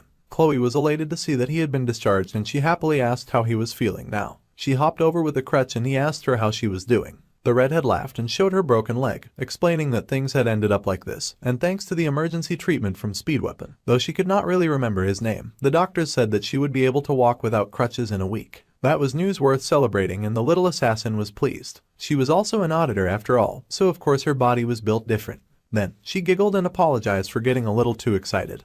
And the dark-haired boy was also glad to see that she was doing better. Even if it was true that he alone had taken down the mermaid, it had not been through his efforts alone. The boy asked if there had been anything unusual and the assassin confessed to having heard that the director and the elders were at odds. Everyone had done their part in getting them out of that sticky situation. Chloe's rescue call, Rachel's merman clearing, and Speed's healing and blessing had helped tremendously during the fight. They could not say that Leon had contributed much as he had successfully gotten incapacitated before the fight had even begun. He had barely commanded or directed the way the fight would go either. Now, Jeon-ma was concerned and wondered how the blonde was even going to defeat the Demon King with that kind of attitude, as being that useless in a serious battle was a one-way ticket to the netherworld. He then wondered if the blonde had been so useless since he had gotten injured first. Suddenly, someone appeared at the door of class and yelled at everyone to stop what they were doing. Their wolf class teacher was back and he yelled for everyone to be quiet and to sit down. There were a few very important announcements to be made before the training assembly. This might be sudden, but for the time being in their class, there would be someone co-instructing with him. He cleared his throat and then prepared to introduce them. The students were surprised to get a co-instructor out of the blue, and some of them even found the situation rather annoying. In walked the Sword Emperor himself in all of his white and pristine glory. The room was shocked to see him stride in, with a serious expression on his face. The students were alarmed, wondering why the Sword Emperor had come to their class, and they thought that the whole situation was so cool. Then, the man with golden eyes then looked up and the black-haired boy was stunned, wondering just why the old geezer was there. Later that night, inside of a room with a square window, a grown man was getting knocked around. The man begged, saying that he was sorry when a small hand grabbed the chin of the bleeding man. The lady with white hair then punched the man again, sending him flying. The man begged the instructor Kim that he was really sorry. However, the white-haired instructor covered in purple huffed at the elder. She huffed with eyes glowing purple, saying that the 5th Corps commander was enraged. 2 fingers pulled forth a curved green and red item. It was one of the teachers in the academy and she raised the curved item to her lips, saying that her subordinate should have cooperated when they had the chance. They really had a knack for annoying people, and when the man tried to beg, he was beaten harshly. The teacher then bent and asked the man if he could repeat himself again, as she found him very annoying. The man coughed and spat blood and the pink-haired lady sighed. She nibbled on her little treat, mumbling to herself and asking if it had really been that difficult to bring Leon back half dead. Even if he was a hero candidate, they still could not get it done despite taking a mermaid along with them. The mermaid had indeed been targeting the blonde hero after all, and the pink-haired lady was pissed. Thanks to her henchman messing up the job, the blonde was now comfortable at the academy. The man once again tried to apologize but ended up spitting up even more blood. The pink-haired lady snorted and kicked the poor man again, saying that he clearly did not take her seriously.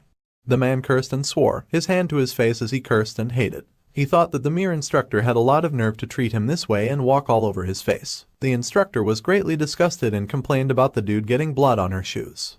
She sighed that the whole situation was ridiculous and frankly, it annoyed her. She could not believe that a mermaid of all things had gotten taken down by a bunch of first-year students. The situation was completely unbelievable.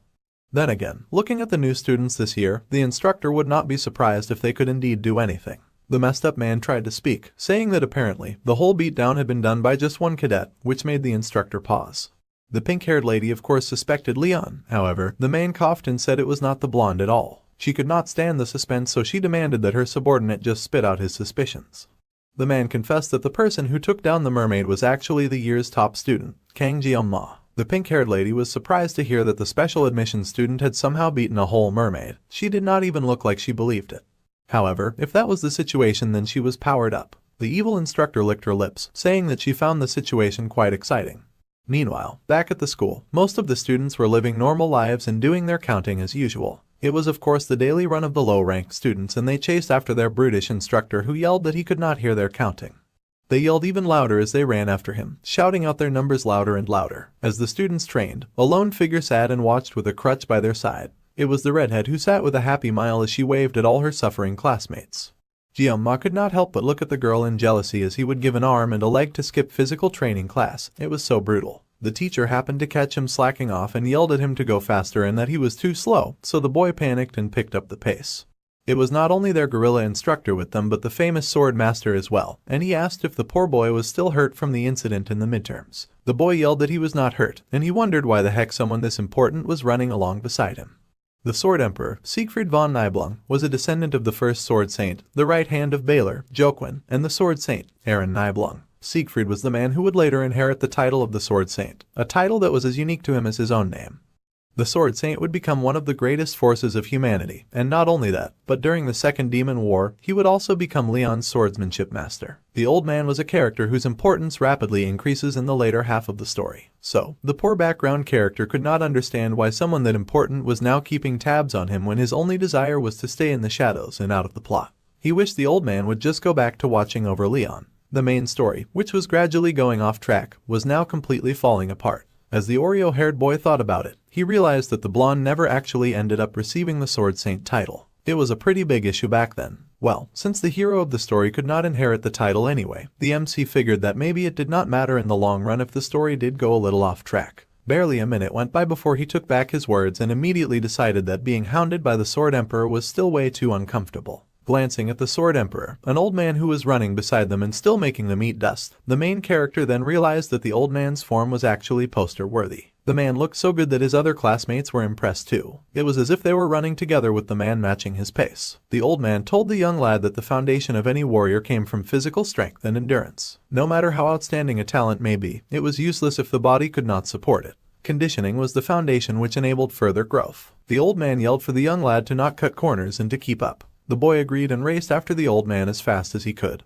And the old man yelled that he could not hear the boy's response. The boy yelled that he definitely understood. The old man was thrilled and smiled, happy with the boy's response. Then, he somehow raced ahead even more and demanded that the young lad keep up with him. There was no way for Kangen to possibly accomplish that. The boy was barely keeping up with his classmates that had started to give him a considerable gap as they ran. Jianma was so confused and wondered if the old man was somehow aging backwards because he had so much strength. From now on, unless it was for field training, the use of personal weapons was strictly prohibited. Suddenly, a sack was shaken out and a bunch of rusty, dusty weapons got shaken out of it. Instead of personal weapons, the students were then asked to pick up one of the weapons in front of them and to master it.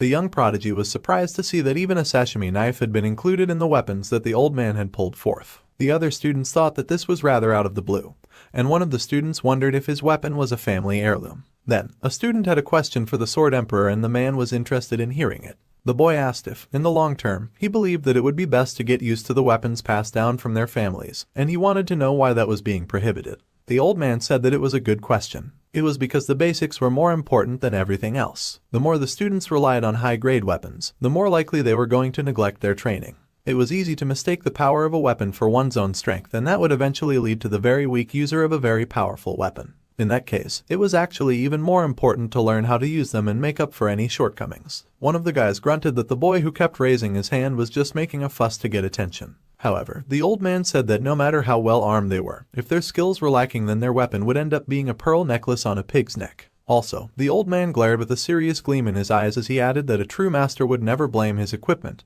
And that was the end of the story. Everyone was very moved by that intense answer and our guy recognized those words as the saying of his first teacher. The Oreo-haired kid nodded with respect at the Sword Emperor's words, saying that it was 100% true. So, the man slammed the end of his cane on the ground and said that once they had mastered the basics, they would naturally become comfortable with any weapon. That being said, cadets who could handle ordinary weapons skillfully also had a high possibility of receiving a higher score in the class promotion evaluation at the end of the year. This really excited the other students and they rushed forward, eager to claim a weapon and begin their training immediately. Even Jianma was kind of impressed at how the old man had a really powerful way with words. All of the students had become very inspired. The boy had already thought of the old man as just Media's punching bag, which was kind of mean. Then, the young lad noticed the knife on the floor. He had known that this would happen and he was a little nervous. The boy decided that he would just grab what he needed, and the old man focused on him at once. It was just as the talented youth had expected of the old geezer. Today, all the students were expected to get accustomed to their new weapons, and then they would implement pairing training between cadets which would involve one-on-one matches. The students were surprised that they would be engaging in such matches without the subspace,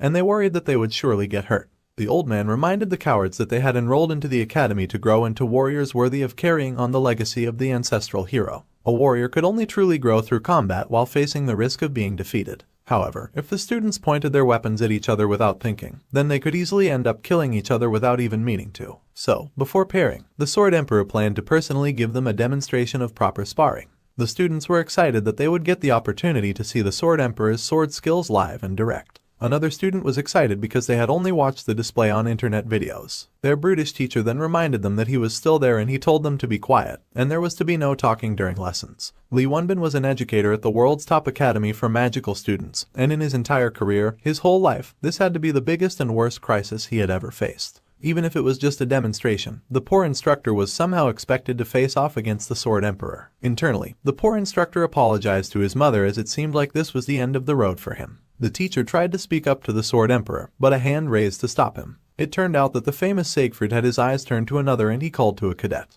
The Sword Emperor called on Cadet Kang Jeonma, who looked horrified that he had been called at all. The poor student was then asked to come forward while the old man looked at him with a glare of intensity. The cadet Kang Jeonma found himself suddenly called forward by the Sword Emperor, and the talented old man drew his weapon. The other students were alarmed and shocked, thinking that the piece of junk sword wielded by the mighty Sword Emperor did look significantly sharp and intimidating. More importantly, they were about to be witnesses of a demonstration from the Sword Emperor himself. Then again, the other students also wondered why the Sword Emperor was challenging a noob. He even called the boy personally by his name and everything. They did not think their classmate was all that, and the classmate in question could hear all of the jerky things they were saying. It was not like Oreo Hair wanted to be in that position either, but the old man did not care and just asked the boy if his bones were healed, as he planned on re-breaking them. The boy admitted that his bones were indeed healed, and that he was fine. That was exactly what the old man wanted to hear because he immediately got fired up. If that was the case, then he demanded that the young student immediately pick up his sword. Even though this was supposed to be a sparring match, the MC felt that situation was just too much. His condition was perfect after a long rest, but there was no reason a student should be fighting the Sword Emperor Siegfried as his opponent. Our guy was sure that if he crossed swords with the old man, it was clear that it would not end easily, and he was kind of nervous about that. At least one of them would lose a hand, and if they were extra unlucky, a head would roll. The boy wondered if it was because of the divine power, and victory was spelt shakily in the waters of his mind. Even if he did not want to, his instincts were craving for a fight. However, this situation was far too different from the usual. If he thought about the consequences of this matter, the boy openly admitted that he was nothing compared to the skills and experience of the Sword Emperor. The young man asked for the old man to please lower his sword. The other students behind him snickered and laughed, saying that of course, he would say that. They knew that their classmate would get beaten like a dog, and they mocked him openly as the boy silently hung his head. However, Jeonma's eyes told a different story, and they shone with a sharp challenge. The old man was not moved by the young student's pleas, and instead seemed enraged by his behavior, asking if the boy had no pride as a swordsman. The old man glared and asked how long the boy thought he could live while hiding his power, and he demanded what was the use of the extraordinary talent that the boy had been given if he chose to remain a coward for the rest of his life. His words really stung, and they resonated in the young boy as he considered the word pride. It was the word that he had engraved in his heart ever since he had claimed the title of the greatest swordsman in the country in his past life. Those two characters that spelled out the word pride were the reason that the boy had never put down his sword and had spent most of his past life cutting fish as he had been shown to do. The provocation from the Sword Emperor was trying to test him, and even the instructor Li looked concerned. The elite students were also watching. If Kang Jeonma were to fall for that provocation in this situation, then he would definitely regret it for a long time. The boy was sure of that. However, his grip still tightened on the knife he held. The instructor rushed forward, wanting to help the student out, but the old man raised his hand to stop the instructor Li. The Sword Emperor could already tell that the young boy had already made up his mind. Cadet Jeonma. Everyone watched with bated breath as the boy's name was called once again, and the MC got a serious expression on his face as he finally decided to learn from the Sword Emperor. The main character raised his sashimi knife with the intention to do battle, and the blessing of the sword god manifested over him. There was darkness, the air tense as the two swordsmen stood before each other, the atmosphere thick with the scent of challenge. The two stood face to face, sword raised and sashimi knife poised at the ready as both men sized up the opponents that stood before them. On one side stood Jeonma, a stripe of white in his dark mop of hair as he faced his opponent with a serious expression on his face. The old man thought that it was as expected, and his own sword was raised to meet the challenge. The man's golden eyes gleamed as he assessed his opponent. Even though he was 70 years old, the Sword Emperor could still remember a moment that vividly came to mind. The enlightenment that he had gained through the sword. Back then, the Sword Emperor had not been mature yet. He had met a one-armed wandering knight. The knight had gripped the smaller boy's hands in his one giant grip. That wandering swordsman, the knight, had then shown the young boy the power that could be wielded when one swung a sword with the grace and the might of a warrior. That knight back then had undoubtedly been at the level of that realm, and the young boy had watched the knight in awe. The boy that he had been keeping an eye on since the allocation test, Kang Jeonma, now stood before him. The old man was sure that if it was that boy, then likely the young sashimi knife warrior would be the clue that would lead the Sword Emperor to that realm. Excited, determined and ready, the old man raised his mighty sword and prepared to strike. In a flash, the Oreo-haired student moved, almost faster than the old man could detect,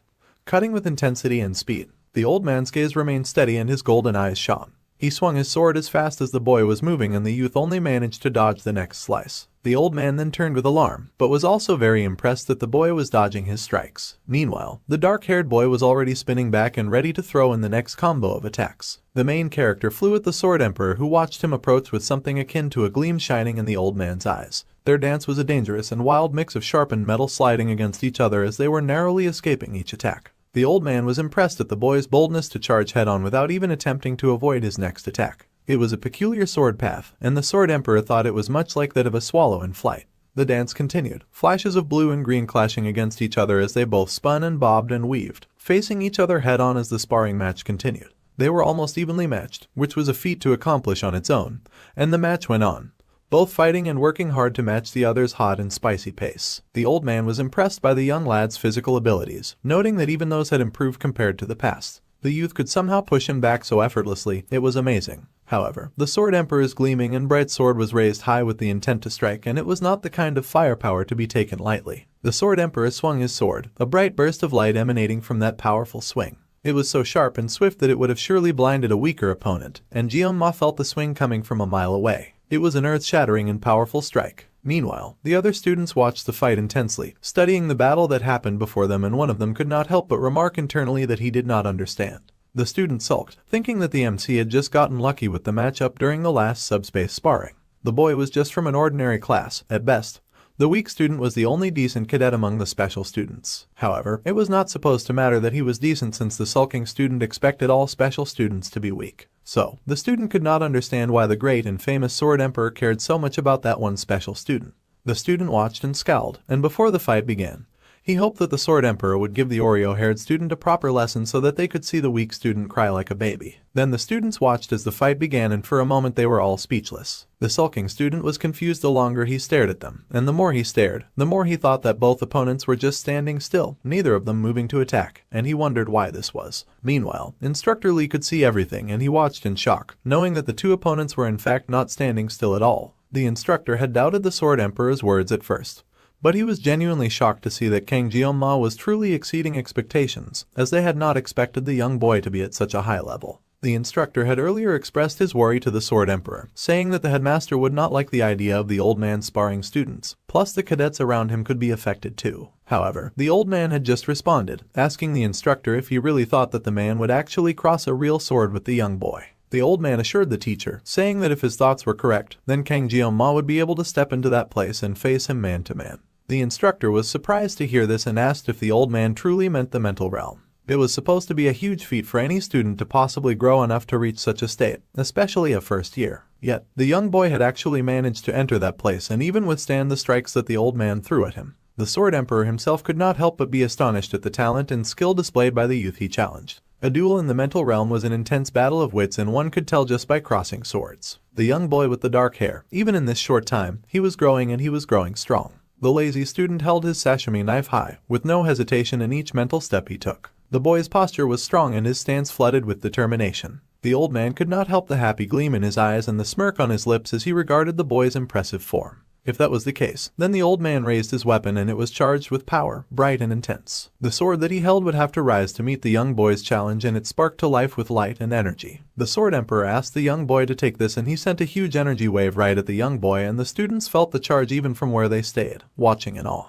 The instructor was alarmed and knew that the blue light was aura. The students stared in shock, and the instructor worried if the two had broken through the mental realm and returned to reality. The old man grinned with his eyes gleaming in glee, and the young boy faced him and challenged with a dark determination in his eyes. This was nothing like what the Sword Emperor had said it would be, and the instructor wished they would stop as soon as possible. The instructor Lee had to stop this before it continued and escalated into something wild, or they would end up seeing bloodshed on the school grounds. There were sparks as both fighters took off and leapt at each other, and the teacher yelled out to the Sword Emperor, begging him to stop. However, someone suddenly showed up and she yelled that the Sword Emperor was crazy. It was the director, and she had popped out of nowhere with a sharp burst of energy, snapping the two fighters out of their intense challenge, and the lady screamed in rage, asking what the crazy old man was doing to his student, and then asking if he had lost his mind. The talented Sword Emperor could not help but apologize to the school director, who was fuming by the way. She growled and asked what he was saying, so the Sword Emperor quickly corrected himself. He admitted that apologizing was not right, which further stupefied the irritated director. She glared at him, her eyes blazing red with much annoyance and disappointment at his shameless, reckless behavior with a student.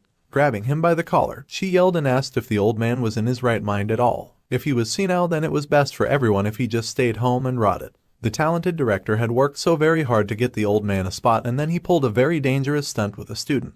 At this point, she was convinced that he was out of his mind. She also asked if he wanted to die. The students had whispered and murmured when the director had shown up to stop the fight, and she was hesitant about causing a scene. The old man admitted that he had not intended to do anything dangerous, and she cursed in frustration at the situation they had found themselves in. Meanwhile, the old man glanced back at the young main character, who was busy sheathing his sashimi knife. The Sword Emperor had actually gone a little further than he had expected to, and he had ended up losing self-control. Without noticing, he had ended up exerting his aura to the fullest in a battle against a student of all things. The director was still yelling out rude insults and asked the talented old man if he was deaf. He groaned and called her by name. Then, he turned to Medea and sincerely apologized for stressing her out so much. The director had not expected that, and she was truly surprised by the apology. In over 50 years, the beautiful lady had never heard an apology fall from the old man's lips, and he said it that day once but twice. It was unnerving. So, the director then asked why the Sword Emperor had engaged in something so foolish earlier that day. He had unleashed the Sword Spirit's blessing on a student, and if it were not for her, something terrible would have surely happened. The old man sighed and admitted that if he had not unleashed the blessing, then he would not have been able to gain the upper hand in the fight. This information shocked the director, and she gaped, unable to believe what she had just heard. Her old friend Siegfried had so much pride, and yet he had so easily admitted to near defeat in a battle against a student of all things. She knew well about the innate talent of Kang Jeong-ma, but she also knew better than anyone just how strong the Sword Emperor truly was. Someone like that admitting defeat was no small thing. The old man confirmed her suspicions by informing her that the young boy had already reached the mental realm, which was where they had held their battle. The director was shocked that such a thing had already happened. Not even the super talented old man had started mastering the mental realm until he was nearly 30 years old, and here he was saying that a 17-year-old had already done it. It did not make any sense to her. The old man sighed and admitted that he did not really understand either, but if there was something that could offset experience, then it was definitely talent. The smoke from his cup bubbled up in the tense air, and the director groaned with her hand to her face. Kang Jeong-ma was turning out to be way more trouble than she had anticipated that he would be. She recalled rushing to him after stopping the fight to ask the student if he was alright. But the boy was surrounded by a deadly aura as he was still getting out of the mental realm. The director had stopped in her tracks, and in that moment, any semblance of dignity as an educator or a 7-star vanished from her. The emotion she had felt towards that boy at that moment had been pure, unadulterated fear. It was a feeling quite similar to the one that she had when she first met the 6th Division commander called Vasan. He had been a towering, terrifying being, and she wondered why she would feel such a thing now when facing a student. The director wondered if this was because the boy's name had the word devil in it. She was deep in thought, her hands partly knocking her glasses off her face as she considered the situation. However, studying her old friend, he seemed deep in thought as well, and it did not seem like anything he had told her was a lie. Then, she asked the old man if this meant that he had lost the fight in the mental realm. The old man was so offended by her words that he suddenly started yelling that there was no way. Even if the boy's talent was innate, it was still nothing to compare to a Sword Emperor who had trained and harnessed his skills for years. On top of that, the old man insisted that he was not even fully armed at the time, so the boy had not fought him at his full strength. The director was amused by this reaction and asked why her friend was busy overreacting. Besides, the one who always said that masters did not blame their equipment was him, so he was making all that noise for no reason. She grinned and asked if he was using his equipment as an excuse, adding that it made him look a bit ridiculous to do that. The old man trembled and twitched in rage and wounded pride, insulting the director where she sat on her haughty chair. The director was able to match his energy and cursed right back, asking her old friend if he wanted to die. Then they both launched into a nice friendly cursing match between the two of them. Meanwhile, somewhere else, two people sparred against each other. There was a huge flash of light and a rending of the waters and the earth as their weapons met in a huge clash. One figure was the grinning old man, wrapped in the thrill as he did battle with the other figure, which was of course Kang Jeong-ma. Suddenly, a notification bell went off and Jeong-ma's eyes snapped open. The boy had been awoken from a dream and he stared at the roof, dumbfounded and silent. The fight between the two warriors had ended well, but now that he thought about it, he found the Sword Emperor to be quite hot-headed. If Medea had not intervened, things could have gotten really dangerous for him and the other students. The boy with the Oreo-streaked hair rolled to his side as he pondered his new situation. As he recalled bits and pieces of the fight, the young gloomy lad recalled that he had somehow entered the mental realm. It was strange to actually experience it instead of just playing it as a gamer. The mental realm is an active space that could be activated by the mastery and understanding of one's weapon. It required certain conditions to be met, of course, and only peak masters who had honed a single weapon their entire lives could enter it. Due to this, even in the world miracles blessing him, not even 10 heroes could freely enter the mental realm. Leon, the protagonist who is blessed with the qualities of a hero, needed 3 years of private training just to set foot in it. Our guy knew this because he had stopped playing the game at that point. However, now he wondered why it had been possible for him to enter the mental realm right away. He did not think himself as talented as the game's protagonist, and he certainly did not have protagonist buffs either. Suddenly, Jeonma's eyes widened as he recalled that his weapon of choice was a sashimi knife, and he had been using a sashimi knife nearly all of his professional life in this world and the world before. In his previous life, the young lad had been using the sashimi knife for more than 20 years. That was a lot of time. What's more, every time that he unleashed the sword spirit's blessing, he experienced a concentration that transcended perception. The tangled life here and his past life harmoniously intertwine, breaking through situations. That was right. Based on Jeonma's experiences so far, avoiding situations only made things worse. Rather than being swept along passively, it would be best for him to tackle what he could do and to solve things step by step. The main character grinned as he was now newly motivated, and he stood with his sashimi knife in hand, ready to give his new theory a try. If he could freely control the mental realm, then he could train in combat without relying on the sword spirit's blessing. So, Kang Jeonma closed his eyes and concentrated. For a moment it seemed like nothing happened as he tried to slip into the mental realm. The light from his window illuminated the boy who stood at the center with his knife in hand. The more he focused, the more the light seemed to dim, and the boy was transported outside of his physical body to a realm that only his mind could access. It was a realm with translucent buildings and towering structures, the mental realm. The more the main character focused, the more cracks suddenly began to appear over the picture of his focused form. The cracks were red, and a large demanding hand tore through the pure blue realm and reached for the struggling boy. The hand crept up behind the boy who was focused with his eyes closed, and its long fingernail pressed against the young lad's shoulder. Kang Jeonma gripped his sashimi knife tightly, surrounded by a wave of blue with muscles bulging in his arm. The main character was shocked and stared at the sudden transformation in speechless surprise. However, when he tried to adjust his hold on the knife, it started to fade away, much to his shock. Our dude was now transported back to his room just in time to see the knife in his hands turn to dust and fade as well. He could not fathom what on earth had just happened. Meanwhile, in the dark of the night, someone said that the elder had gone too far this time. Indeed, the elder's actions could be seen as a blatant disregard for them. Someone slammed his fist on the table and yelled that it was something they all agreed to. Sending demons was out of the question, as those creatures were clearly their enemies. However, someone insisted that such a thing did not matter. They needed to eliminate the troublemakers as soon as possible. Then, someone had to add again that they needed to investigate the top student called Kang Jeonma. There was a possibility that the top student was also a candidate for the hero. However, they had been sure that the hero candidate was Leon Van Reinhardt. Still, the Oreo-haired kid was considered a half-baked brat who could not even properly manifest his blessing.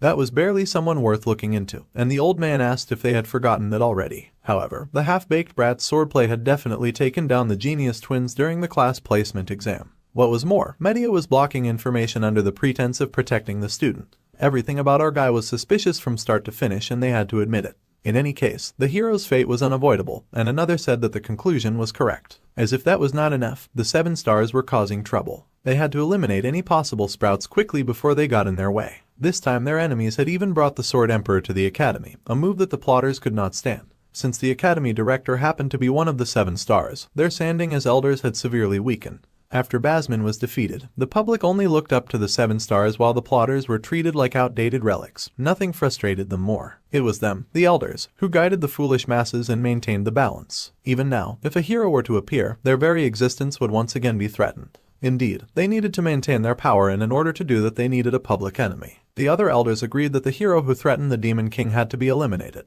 The old man who had been doing most of the speaking was also one of the elders of the academy. Thanks to that awful woman who had beat him up, he was now forced to exert so much effort to persuade the elders with sheer force. The 5th Division Commander was furious, and if the elder did nothing there, then he would have to face the 5th Demon King Division Command, Calder Acker, who was disguising himself as an academy teacher. Rather than face that sadistic little feline, he would rather beg for death. So, the elders came to an agreement and asked that they issue the orders to the auditor family. A hammer fell dramatically to the ground, which could not necessarily be a good omen, and our guy stared at it with a vicious look in his eyes. Someone was begging so desperately to be spared, and it was an older gentleman with an apron over his clothes. With shaky hands, the main character lifted his sashimi knife despite the man's pleas. Kang Jeonma cursed at his situation, but he managed to lower his knife before the cowering man. Our guy's new weapon, the new Murasame, had been redesigned to fit the specifics of a sashimi knife. It was now 35 centimeters long with a C-rank destructive power, and a range and hardness of E with a high rank potential for growth. Jeon-ma stared at the new sword with immense irritation on his face. The man in charge of working on the sword said that he had been hammering steel for nearly 30 years, but he had never once seen anything like this. To put it simply, it was as if the Murasame sword itself refused to be forged into another shape. Somehow the sword had broken in two, so the blacksmith had hastily melted the metal and reforged the sword, barely managed to give it a proper shape. If any ordinary blacksmith had tried, the metal would have likely ended up a useless lump of metal. The blacksmith insisted that it only took one strike of the hammer and the sword broken apart, insisting that his tale was true. Even with 20 years of experience with knives, our guy could not help but find the craftsmanship impressive. The specifications also somehow aligned perfectly with the blessing, but the hardness of the sword remained E rank. The situation was eerie and peculiar, and the blacksmith worried that he would be blamed for damaging the sword. The working man insisted that the potential of the weapon was good, so if it was reinforced, it would definitely become useful. It was not exactly an apology, but if the main character brought the reinforcement materials, then the blacksmith would not charge him. Then the angry student asked what the blacksmith intended to do if the sword broke again. The blacksmith panicked in response, saying that even if it was E rank, with a rank of growth potential, the weapon stood the chance to become a high rank. There was also the never fail material, but that material could only possibly be obtained from an A rank or higher demonic beast. There was no way a student could happen upon that type of thing. High-rank demonic beasts were on par with E-rank demonoids. Jeon-ma was not really into the idea of having to hunt something like a mermaid again. He did not want to risk his life to reinforce the equipment that he had won, and even low-rank demons dropped reinforcement materials. Despite how careful he had been, the main character's wallet was crying again, and he could not afford all the things that he so desperately needed. Finally, the young lad asked if the blacksmith truly promised. The man swore on his honor as a blacksmith. That aside, the dark-haired boy also added that the blacksmith should refund half the cost of the leftover scrap metal. The worker was shocked. Meanwhile, Jeon-ma reminded the man that it cost 10 million won. The blacksmith protested that he had made the sword exactly as the young lad had ordered it. Besides, as the man had said, he would not charge for enhancement costs. However, the main character easily pointed out that the B-rank sword was reduced to scrap considering the market price, and that seemed fair. The blacksmith was furious and asked what kind of person was our dude for trying to swindle an adult like this. Then Jeon-ma growled that he had been planning on testing the performance of the new weapon anyway, so this worked out perfectly, and he waved the sword threateningly at the blacksmith, much to the man's shock. The man leapt back in horror and quickly began to apologize, begging and saying that he was sorry. The blacksmith begged for 500, saying 500 should be fine. However, the main character was way greedier than that, and he asked for 1,000. The blacksmith was horrified and lowered it a little, asking for 800 and no more. The black-haired kid raised his magical sword, and the blacksmith squealed that even the scraps of a B-rank weapon have a different market value. It was hard to buy scraps for the same price as the original amount. However, the young lad looked very dark and deadly as he demanded that the blacksmith hand over what he had come for, with both his eyes and weapon glinting with deadly delight. The blacksmith was horrified to be faced with such a menacing customer. The man screamed and fell on his ass on the floor, finally agreeing to our guy's demands. Later that day, Kang Jeon-ma read through the usual screen explaining the blessing of the sword god. He had a bit of supper as he read through the usual list of abilities and limitations. After obtaining a new weapon, his armament increased and additional options became available. The biggest reason he hesitated to use the sword god's blessing was the excruciating pain, but now the blessing was finally offering to reduce the pain.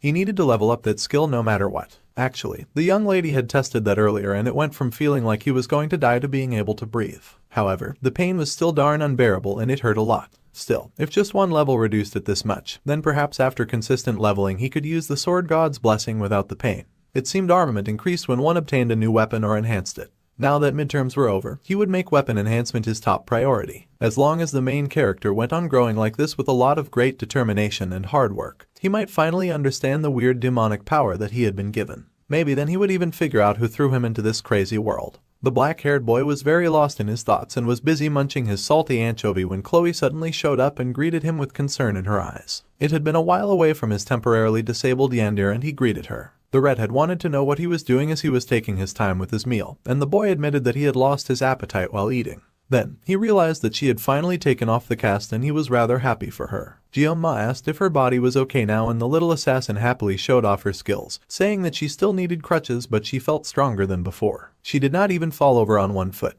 The girl beamed and said that broken bones healed stronger after breaking and mending after all. and the main character did not know how to tell her that bones were not muscles and she should not be so casually breaking them in the first place. Suddenly, the main character leaned in when he noticed something on her face. Pink filters flushed over them as he plucked away a grain of rice from her face. He was surprised to see it, oblivious to Chloe hitting ecstasy, and nearly fainting from the immense satisfaction of having her crush touch her face. The girl's legs did indeed give out and she hit the ground with a squeak to her surprise. The boy stretched out his hand to help her up, asking if she was okay, and the redhead admitted nervously that she had tripped. Suddenly, they both looked back where our guy had been sitting and the little assassin asked about the wrapped-up weapon. He showed it to her and his happy classmate was excited to see his first weapon. She thought that it was very cool. He did not exactly share the sentiment and watched a little anxiously as she handled the weapon. The wrapping slowly started to fall off the sword and the girl's smile was bright as she regarded the pretty blade. It was hard to believe that the sword was E-rank and it looked so adorably good. The young lad smiled sadly at his E-rank sword and Chloe panicked, hurrying to say that was not what she meant and that she meant that for the lowest rank, it was really good.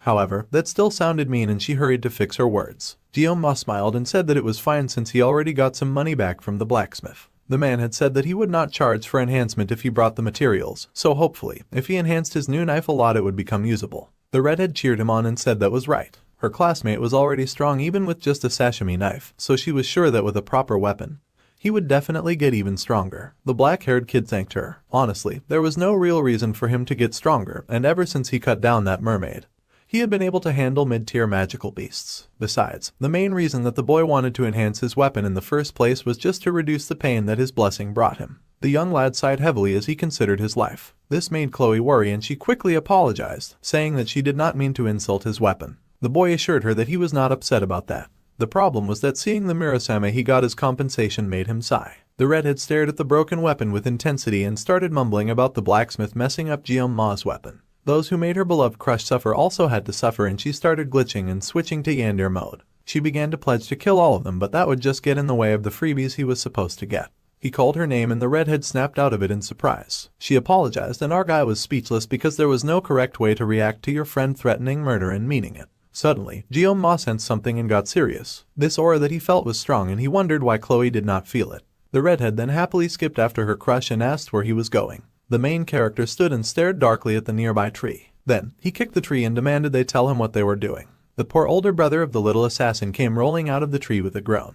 The redheads around him were all the same and the older assassin slid back with an annoyed tongue click about how careless he was. Chloe was surprised to see her brother was still skulking and hanging around. Later, our guy set down his sashimi knife while his Yandere friend clung to him like an angry overprotective guard dog as she glared at her brother. Since there was no smell of blood, it seemed Chloe's brother was largely unarmed, and our guy asked if there was something the male redhead wanted from him. This made the older assassin flinch and for a moment there was silence as none of the three spoke. Jianma quickly lost patience with that and said that he already explained it to the other boy before in a way that he could understand. The male turned to glare at the main character, saying that he came looking for him, yes, but it was not because of their old beef. Then, the dark-haired boy wanted to know why the redhead boy had come then. The redhead muttered that even if he told only Chloe, it was obvious that it would reach the gloomy student's ears. So, it was better for the red boy to just tell them both directly. This was all related of course to Kang Jianma. The red boy adjusted his mask and turned as he announced that the Academy's elders had made a request that the Oreo-haired boy be disposed of. The sashimi knife wielder was shocked that the Academy's elders had appeared, and of all things they were focusing on him. The little assassin yelled at her brother and asked if the older redhead had come because of that and if he intended to hurt her friend.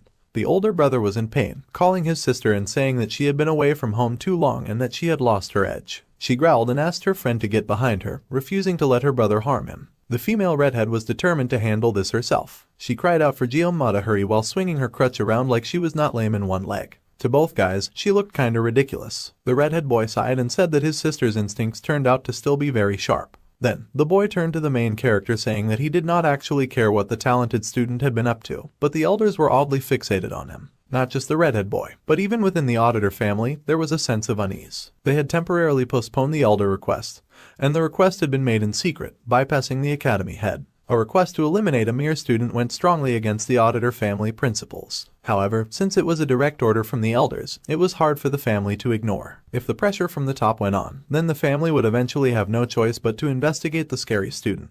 The redhead boy sighed as he rubbed his mask. Whatever the case, his sister was a member of the family, so she needed to know what was going on. The little assassin was surprised to hear this. The boy had come under the pretext of the family's principles, but in the end, he had just been worried about his sister. Our guy could not help but admire that. That was all that the older boy had to say, and he quickly turned to leave before he got even more mushy around them. However, Gyoma called out to Nox and the assassin paused, glancing over his shoulder at the other boy. The gloomy student was wary about the red-headed boy as the last time they had met, the redhead had said something different. However, the older assassin interrupted and muttered that his sister was happiest when she was by the weird student's side. So, the brother would not debate the truth. Even he, her brother, had never seen his sister that happy. The girl was shocked to hear her brother speak in such a soft way. Even the main character was shocked to see Nox openly speak in a soft way. The brother made a request that Gyoma not let Chloe get hurt anymore. This was surprising to Gyoma, and he wondered what the assassin boy was even talking about. It was not like it was his fault that her leg had gotten hurt. They had just happened to be on the same team. The redhead seemed to get tense the longer our guy gaped at him in silence, and the student managed to work up the strength to say that he would look after her, though that would be to the best of his own ability, and as long as she was near. The assassin boy then decided to ask our guy just one thing. He asked how the black-haired boy had become so strong. For some reason, this was news to the scary student, as he had not at all realized that he was strong. To be considered strong, one should have the ability to withstand any threats at all times, kind of like the Sword Emperor. Someone like him, who could only maintain that level of strength for less than a minute a day, was not at a level where he could casually boast about being strong. The idiot was oblivious to the fact that no student should be that strong. Still, Gyoma did not feel like he could even talk about strength in such a situation. Nox, who used coal as an excuse, revealed family secrets to him, an outsider, so there was no way that our guy could trust the assassin to keep his mouth shut. So, the Oreo-haired main dude called Nox and informed the gifted assassin that he lacked desperation. The assassin asked what the boy meant, and the main character explained that it did not matter how much of an auditor the assassin was. There was a certain vibe that came from real-world experience. If the older assassin remained cooped up in the academy, then he would eventually hit his growth limit soon. So, the youth advised the assassin to go out and gain some real-world experience. With a lot of hard work, Nox would surely eventually gain something. The redhead was shocked at these words of wisdom, but our main character was already scurrying away after acting cool. He knew he was not entirely wrong, but he had spent enough time hanging around the assassin, and it was time to leave. Meanwhile, someone was busy writing on a chalkboard and explaining, including order and prosperity, above all things, there were countless gods in the heavens. The really important lesson was going on, but our guy couldn't care less. He was busy pondering what he should do about the situation with the academy elders targeting him. The academy elders descend from 5 of Balor Hayakin's 7 disciples, and he remembered them as a group with immense influence, not just in the academy but in the whole wide world. However, since their role in the game was to constantly obstruct the protagonist for the sake of their own power and safety, they were called corrupt remnants by the players. Now, Gyoma wondered why on earth he was such a thorn in their side that they would decide to get rid of him. Instead of paying attention in class, he was busy doodling on his notes, and he wrote down all the things that he had done so far that were of note. Looking at what he had written, it turned out that the main character had actually caused a lot of trouble. He had wanted to practice peace, safety, and stability, but that was seeming impossible by the day.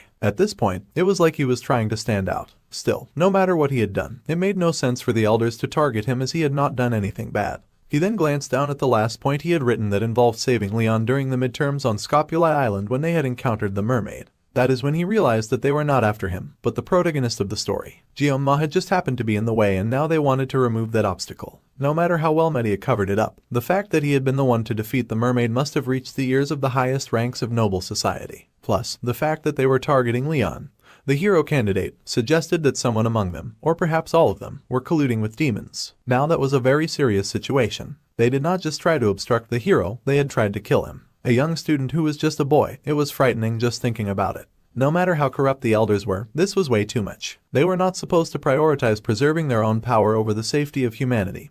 And the academy. The main character had not expected the elders to be so darn rotten. He could storm into the chambers of the elders and cut them all down.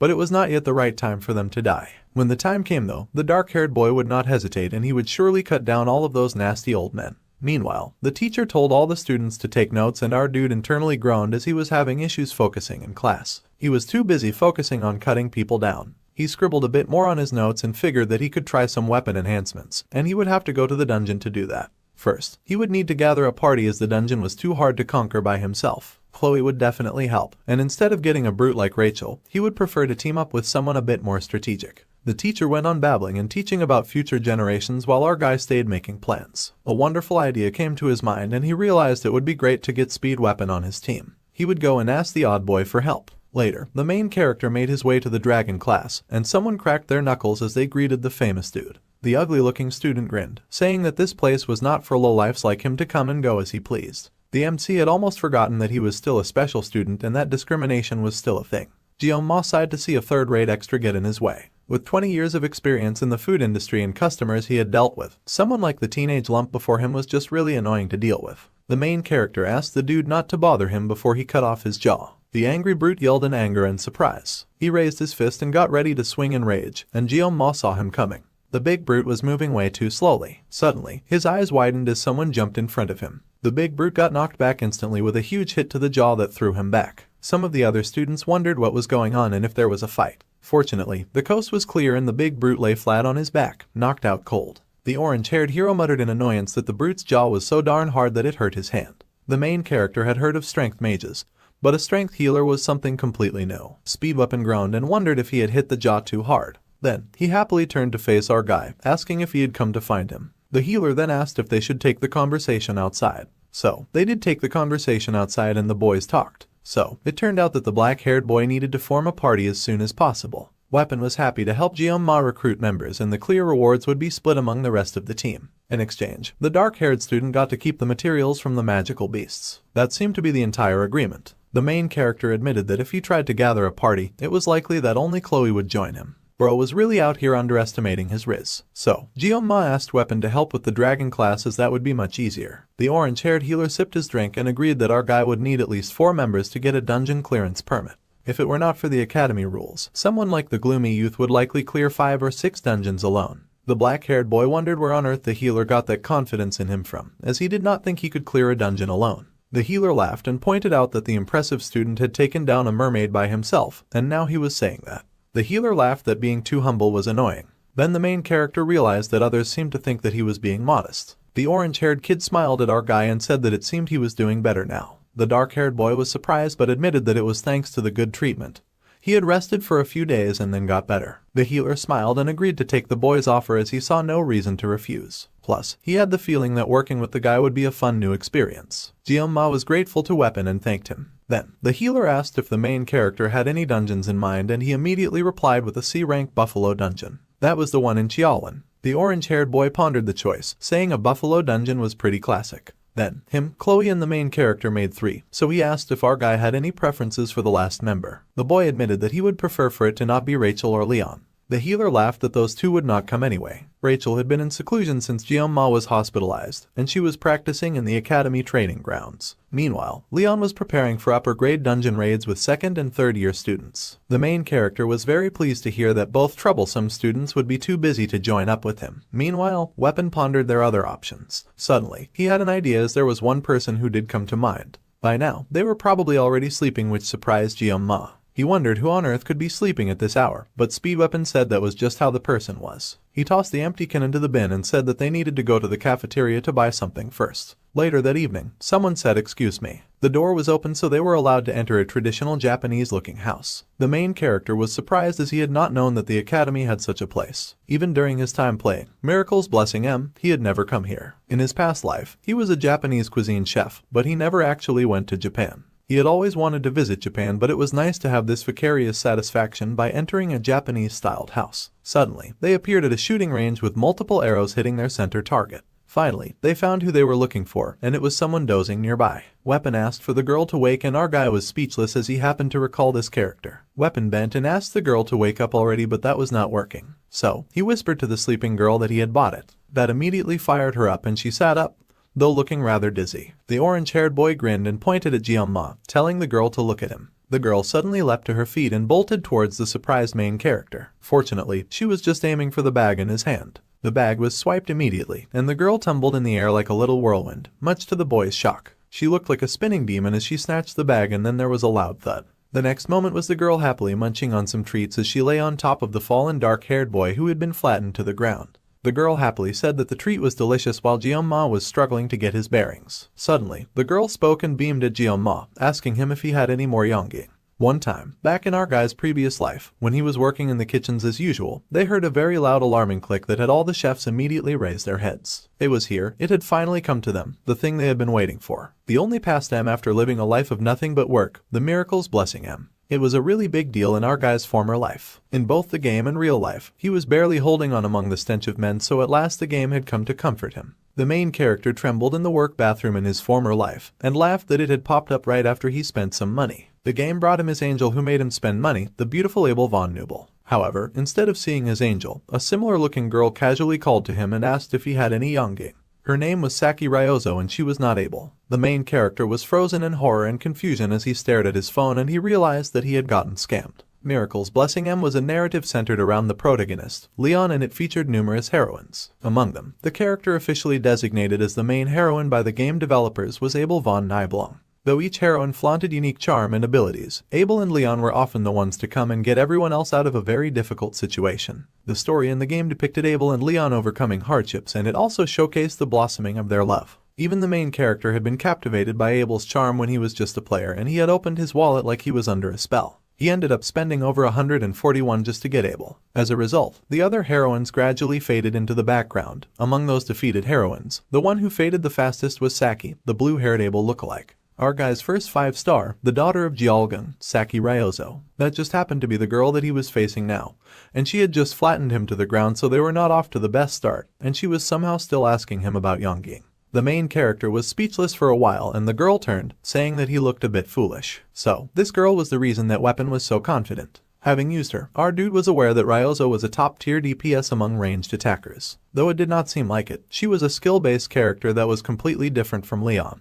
Plus, since she barely impacted the main story, her joining the party would not disrupt the plot. Probably, our guy sure hoped that everything would be fine if he teamed up with her. The girl asked her friend Weapon what brought him here, and he held some treats to keep her attention. She snatched the treat and asked him to spit out his request, so the orange-haired boy introduced her to Kang Jeon-ma. She must have already heard of Goen-ma, and she mumbled that she did. Well, the dark-haired boy had come to the healer that afternoon, and he saw him getting harassed by some punk earlier. The blue-haired girl asked for them to just get to the point already. Weapon sighed and then admitted that they were recruiting for the Buffalo Dungeon raid next week. The orange-haired boy's explanation is a whole mess, which lived up to his name Speed Weapon. They were to split the clear rewards except the horns. This curious offer made the girl glance at Jeon-ma, and then she walked over to him like she wanted to inspect him a bit more. He was the one that fought that one guy back then in the training subspace. She remembered the main character from that time. Jeon-ma admitted that it had been him, and the lady stared intensely at him. Jeon-ma stared back with concern. The girl then whipped away, saying that since dungeon clear rewards also reflected on their grades, then there was no real reason to refuse. However, the Oreo-haired boy seemed less determined than she had expected him to be.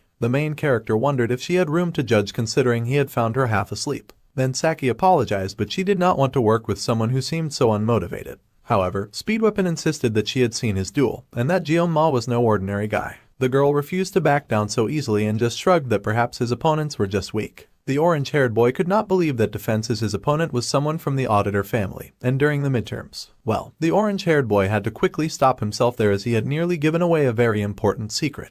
The girl noticed and our guy darkened and tensed. Speed Weapon groaned and said that he could not explain it, but he wanted the girl to just listen. However, she was not his family dog and she had no intention of listening. The healer pointed out that the archer had the tendency to drool over Yongjings like a mutt, so she did not have much of an excuse. The girl yelled that the healer had bragged that he was a Yonging expert, and he insisted that was why he had brought some with him in the first place. Meanwhile, the main character was wondering what the healer's deal was. A party member could be greedy or rude, but not both. If she was just gonna cause trouble, our guy did not see a reason to stick around begging someone like her to join them. So, the black-haired boy called to Speed Weapon, saying that the begging was enough. They would go as that kind of uncooperative attitude was poisonous to a party anyway. They would go and find someone better. This immediately offended Saki, who growled and said that she guessed that the dungeon raid was clearly not that urgent after all. The Oreo-haired boy did not know what to say in response to that. The boy then opened his jacket and pulled out one of his small sashimi knives. The two were shocked when he pulled out the knife and it was glowing. Jeon-ma casually sliced the air with his knife and it formed a very clean arc in front of the two who stood before him. The knife flew from his hand, hitting the target in the distance dead center, and he had not even been looking. The girl was shocked to see such a display of strength, and she turned to the gloomy student in shock just as he pulled forth yet another knife. Her eyes widened in alarm as yet another knife flew and once again hit the target dead center, so it had not been a lucky throw the first time. Then, looking extra cool, the Oreo-haired kid asked the lazy archer if she was interested now. The girl was speechless. Shivers traveled through her as she stared at the boy in awe and she was unsure what to say. Later, much later, a door swung open and Saki greeted. The girl looked a little geeky in her glasses and uniform. The rest of her team members had arrived and they noted that she had arrived rather early. Chloe happily greeted the other girl, and the brunette locked eyes with the dark-haired boy. The archer nervously greeted him too, though she was still a little wary of his scary skill. Gyoma also managed to greet her, noting that using his sashimi knife to threaten people worked every time. The healer sat beside his friend and was amazed that she had already gotten the work done, though she mumbled that it was just a few clicks. The permits were now ready, so they were ready to start. The team gathered around in the room and it was time for them to begin. Speedweapon cleared his throat and got busy putting down some notes on the drawing board. The buffalo dungeon housed C-rank demonoid buffaloes, and he drew them so poorly they looked like pigs in disguise. Apparently, the demonoids were nicknamed water buffalo and they had the tendency to charge from a distance, so it was advised that everyone be careful. Close combat against the demonoids would be tough, but they were weak to ranged attacks. They had one really important rule to follow, and that was the one thing that they must never do. They were to never open the stone gate at the center of the dungeon. The red had asked what would happen if they did, and the healer admitted that rumors said that it was some kind of seal or something. It was just a hypothesis and nothing had been confirmed. The academy's permit required them to leave the gate closed, so there was no reason for them to disobey. So, Kang Gyoma smiled and noted down the rule that they were to never open that suspiciously dark and locked door. The other 3 members of his team went silent as they stared at him. The boy was surprised at the sudden tension. Then, Speedweapon asked the dark-haired kid if he happened to know what was behind that door. The boy hurriedly denied having such information, saying that obviously they should not touch it. However, he actually knew there was a hidden boss behind that door and he wanted nothing to do with that hidden boss. The healer was relieved and mumbled that he thought the worst, which made the dark-haired boy mentally sigh in relief as everyone went right back to what they were doing.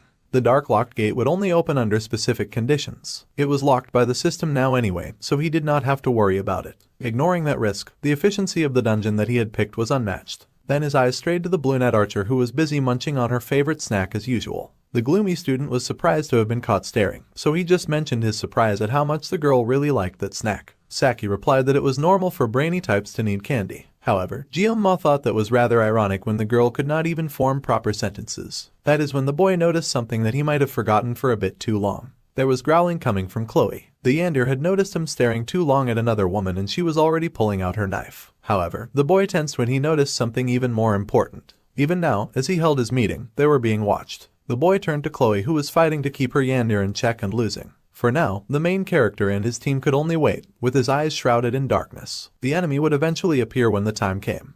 Gamnol Duchorwan was a place they had to get to using the bus. The dark and gloomy main character sat in the bus, thinking very deeply about his situation. Back in his former life, when the main guy had gotten discharged from the army, he had sworn that he would never go back to the city of Chiorwan again, not even to pee in it. Fate sure was laughing in his face now, cause here he was on a bus right back to Piss City. Gyoma had never imagined that he would come back like this. The car tires screeched to a halt, and a voice spoke, noting that the bus was from Hawakin Academy, and the voice asked how they could assist.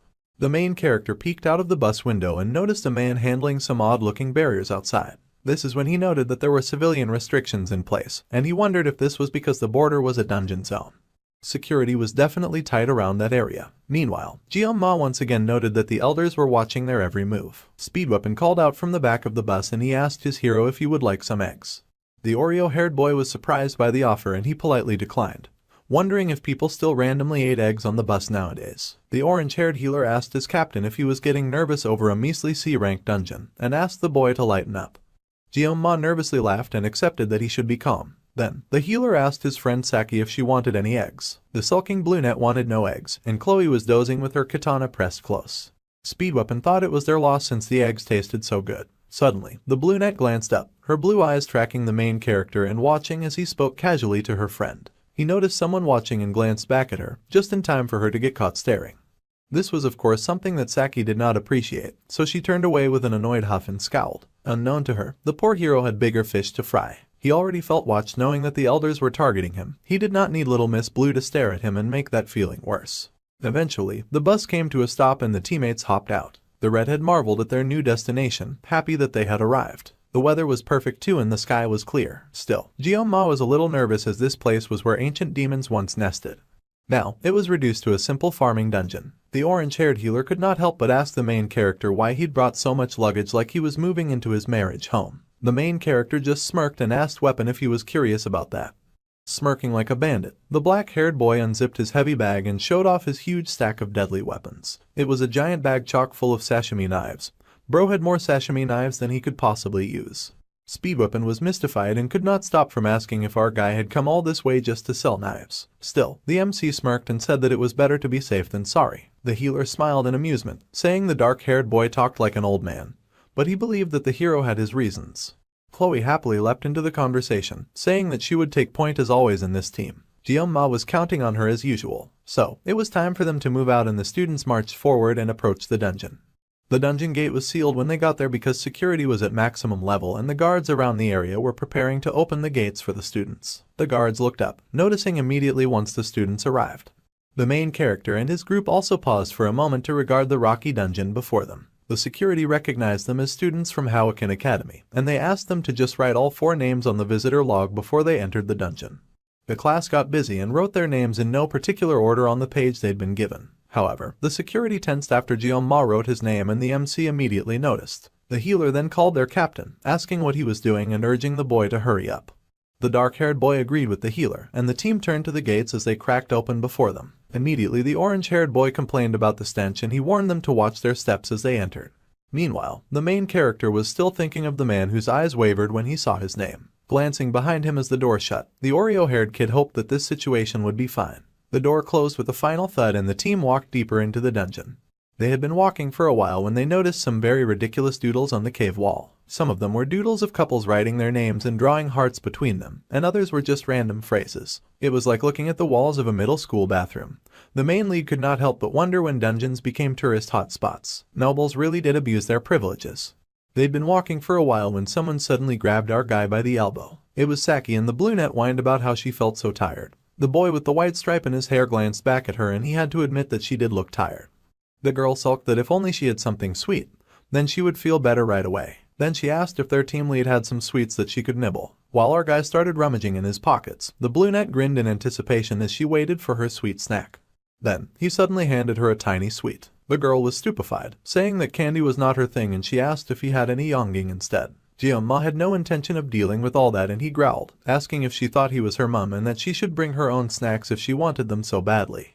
The girl had the cheek to say that she was saving her own snacks for later. Irritated enough, the dark-haired boy turned away with a glare, wishing the girl would focus. The brunette had to settle for the sweet he had given her when the redhead suddenly pulled them to a stop.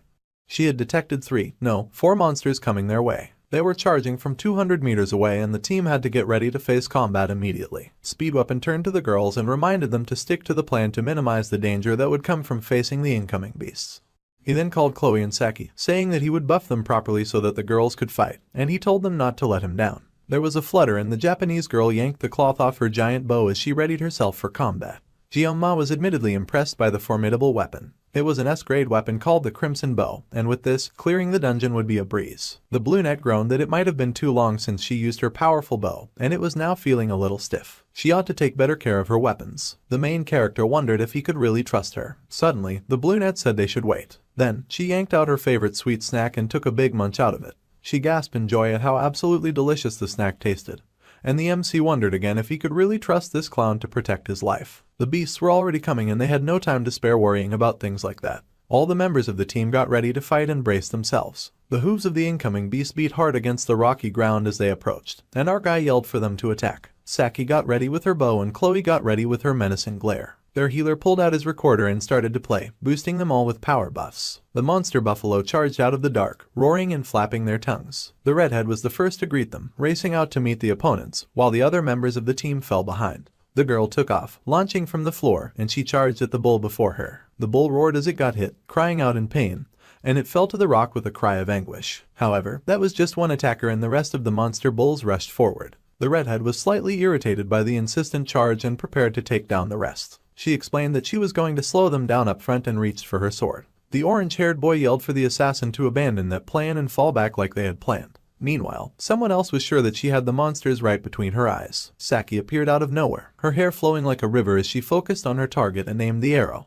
The arrow flew from her magically charged bow, wisps of smoke and air dancing around her as it flew. The arrows sailed forward like lights and they flew right at the charging stampede of raging black bulls. Chloe watched in awe as those arrows cut right through the monsters, obliterating them as soon as they made contact. The monsters were torn in colors of red and gold and the little assassin's eyes widened as the beasts fell apart before her. The Japanese girl grinned at her success, thinking that taking the monsters down had gone much easier than she had expected. She even playfully said oops, and then went right back to munching her tasty treat. Our favorite gremlin stared at her for a moment, thinking it would be really bad if they broke all the horns they had come to collect. Still, a victory was a victory, and he could not help but smile, impressed at the massive amount of targets that he had taken down. A skilled DPS could not be stopped, and the archer was pretty good at what she did. Then again, the horns were for Ma's enhancement materials, and he could not afford to lose them just because Saki was so good. Weapon asked if they ought to go even deeper into the dungeon. It seemed like a good call. Suddenly, a piece of rock broke from a formation, alerting them to the charge of one more raging bull that ran independently of the others. It jumped right in the path of the archer as she was munching her sweet treat. It was one of the bulls that had fallen earlier, and it was annoying to see it back on its feet. The Japanese girl got ready to run, but somehow she stumbled and dropped her weapon. The giant beast loomed over the surprised girl, and for a moment it looked like it would be lights out for Saki. The girl raised her arms in preparation for the incoming attack, but no harm came to her. The brunette instead opened her eyes to find a marvelous sight. She was held in the arms of the talented student with dark hair. Ma had come to save her life, dispelling the beast with one sharp swish of his sashimi knife. His weapon was so sharp that it sliced the beast clean in two. His face was serious as he regarded his opponent, a halo of awesomeness and cool aura radiating around him. For a moment, Saki found her breath stolen away. The beast fell apart before them, each side crashing down with a heavy thud, and great winds swept the girl's hair back. Then, Ma asked if she was okay, and the brunette was speechless at first. A blush came upon her cheeks, and she hiccuped at how absolutely cool the main character had looked in that moment. Meanwhile, somewhere else, somewhere dangerous, a phone rang. One of the guards that stood outside the dungeon gate picked the call, and just as the MC had feared, he confirmed information that the man he worked for wanted to know.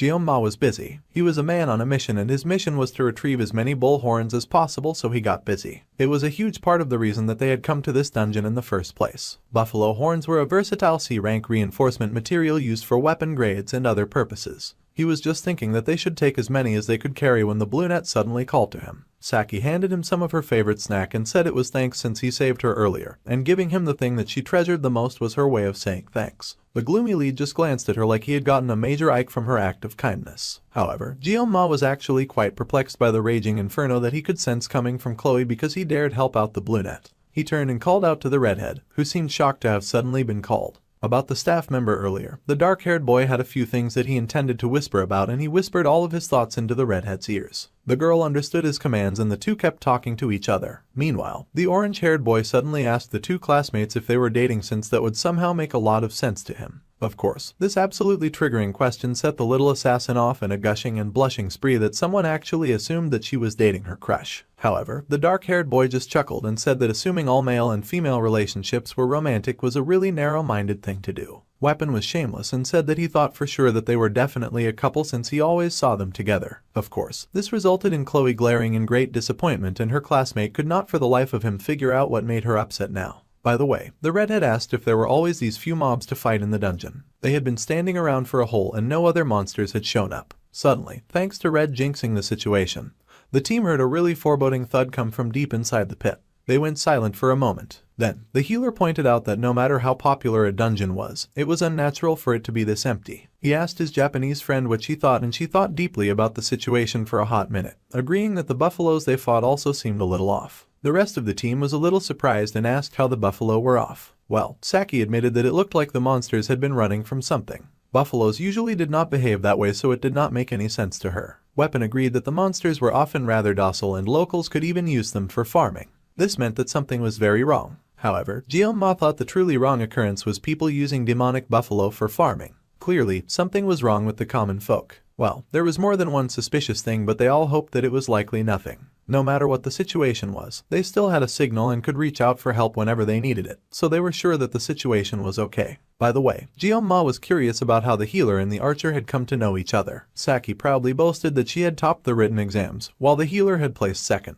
The boy had bragged about it for weeks, and the healer now growled that she should not dirty his name. The girl beamed and posed, saying that for the record, she had ranked third in placement tests, and she was very proud of that too. Meanwhile, the main character was impressed that the healer had somehow placed second on written tests, as he had thought the orange-haired boy was just a loudmouth. Speedweapon was surprised to hear that his hero thought him a loudmouth. Rachel was his distant cousin too. Now, the main character pondered the situation of the healer being relatives with the violent hyena girl. It made sense why Ma as a player had not known about the healer's connections to the main characters. The orange-haired boy explained that his family was a branch of the Changseong clan, Rachel's mainline. The boy seemed about to say something else, but he trailed off and told them to just forget about it and that there was no point to even talking about it.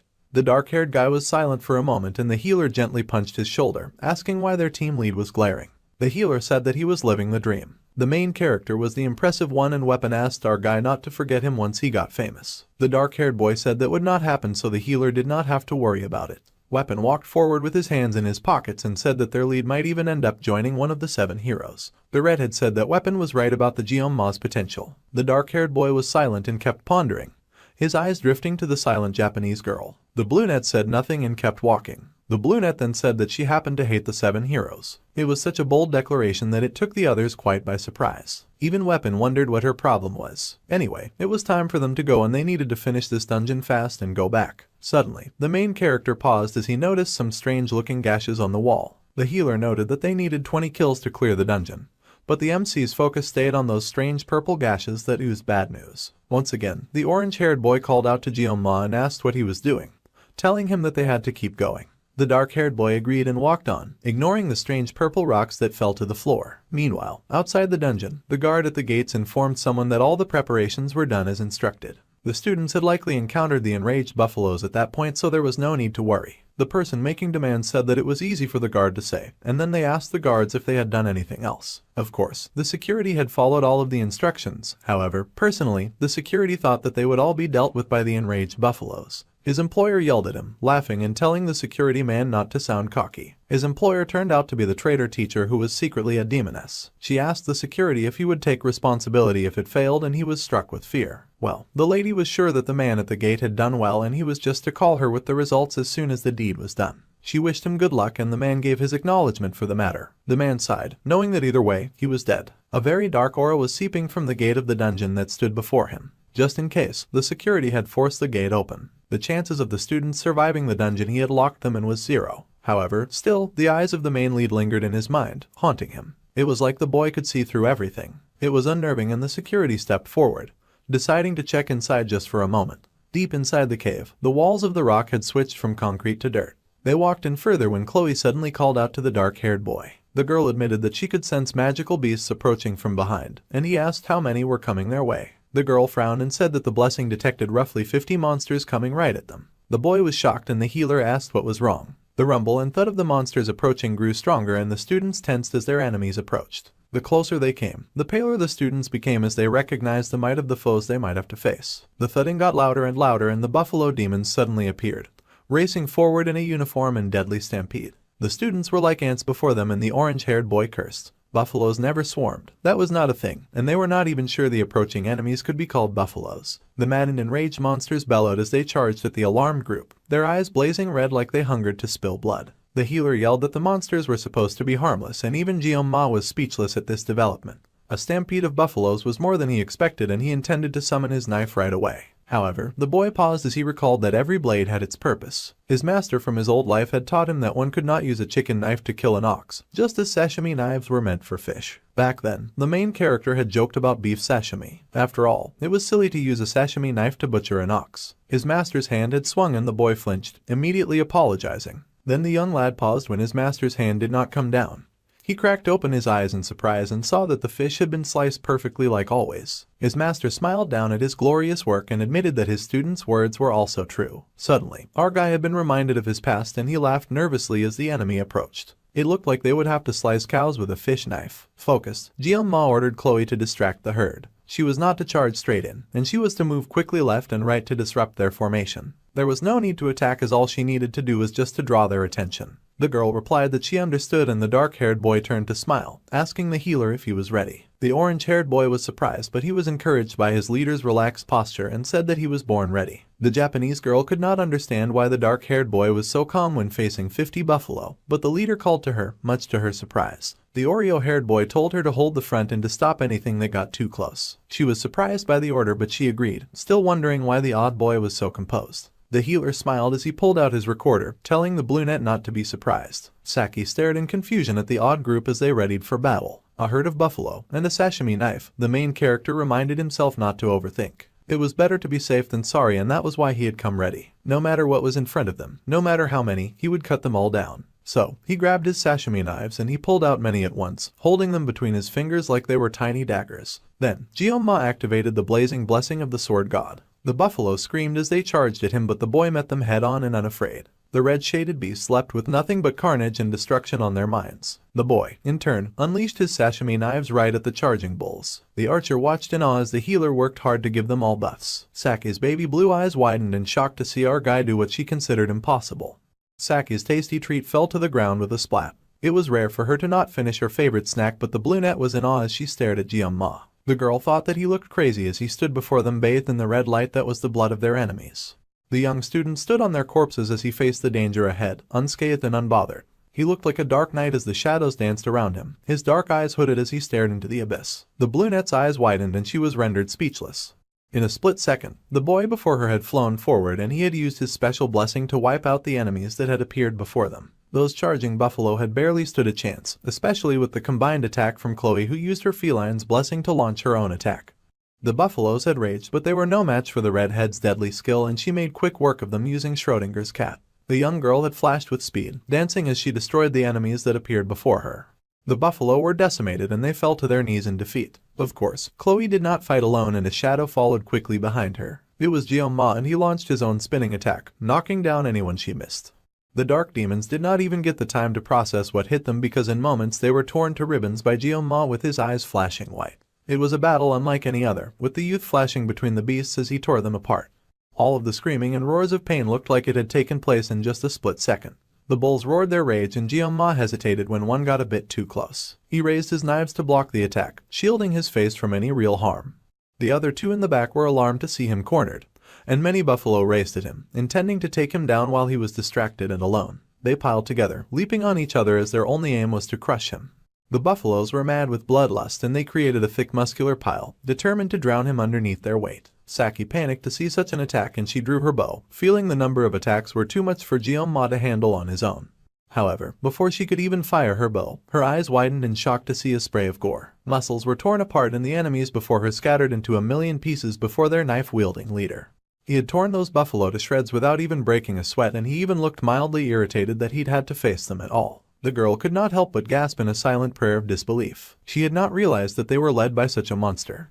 Their enemies fell around the area in many pieces, and their conqueror stood over them, valiant and strong. His blades glowed in the darkness and a dark red aura bubbled around him thanks to the crazy feat that he had accomplished. Jion-ma stared down at the fallen bodies and was busy thinking that he'd gathered all of the materials that he would need. He figured that this number of enemies should do nicely, and he happily scooped up all the horns that he could carry. Thanks to the 40-second painless blessing, he could take down 50 buffalo like it was a breeze. It was a huge blessing, which was about time since his power had felt like a curse for too long. His number one fan, Chloe, was at his side in seconds, happily hailing him and telling him that he had crushed it again that day. Of course, he recognized that he had come this far thanks to the party's help. He smiled and told Chloe that she had done a good job and that they had a clean run. The girl was ecstatic with joy at this compliment, of course. The two classmates were happily babbling as if they were not surrounded by a flood of blood, while the other two normal people gaped at them. The brunette was in awe as she watched the other two discuss. The orange-haired boy beamed at Saki and grinned that he had told her that no surprises could hold them down. The brunette still yelled, asking how she was not supposed to freak out over that. The orange-haired kid grinned and laughed that she was speechless. Of course, the healer had expected that their leader would always find a way to shock them. The archer was still baffled and looked at their leader with confusion, wondering aloud what the boy even was. She didn't think he was normal, and to be frank, neither did Weapon. However, he also had no idea what their leader was. Weapon grinned, thinking that their guy was legendary, and wondered if Jion-ma would mind about live streaming. The public would not care much. Saki was confused and did not understand what he was talking about. The healer said their leader's name with awe, and the brunette was still speechless and confused. She had no idea what was going on. The four continued through the dungeon. They had achieved their aim, so it was now time to casually stroll their way back home. The dungeon's clear condition was 20 buffalo, but their leader had managed to solo twice of that just to show off. Jion-ma said it didn't matter since he didn't do anything during midterms anyway. The healer grinned and seemed like he wanted to say a few other things to the leader, but he glanced at Saki and suddenly changed his mind. Honestly, they had almost died screaming back there, and the healer jokingly said that the Lion King had almost died the same way. The archer was confused that they had suddenly brought up the Lion King. Then he asked if their leader was being controlled by something else too. Suddenly, Chloe asked their leader why everything had suddenly gone so quiet. It was eerie, and the more they walked, the more it felt like something was off. The pillar-looking thing was suspicious. Suddenly, the archer screamed that they should wait.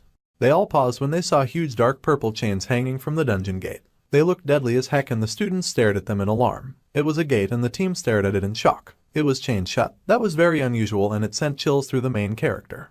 Inside the dungeon, the traitor guard at the gate found the slaughtered bodies of the buffalo that he had unleashed on the children. He could not believe that they had actually managed to defeat the foes that he thought they would die facing. They had actually killed all of the beasts, and the man gulped in fright just seeing that. It was insane. There was 20 billion in debt from Chiorwan land. A few days ago, some woman claiming to be a Hawakan instructor approached the guard. It was the traitor demoness teacher with the purple hair highlights, and she had asked the man to do one thing for her and she would wipe his debt clean. The guard was shocked at this offer. The woman's request was for the guard to tame the buffalo, and then he was to frenzy them with the demon stone that she handed to him. After that, he was to release the frenzied bulls as soon as Kang Jeom-ma showed up. Then he would open the stone gate in the depths. There were a lot of rules, and the guard couldn't tell if he was more shocked by her outfit, or that she'd shown up out of nowhere with a grocery list of requests with an unbelievable offer.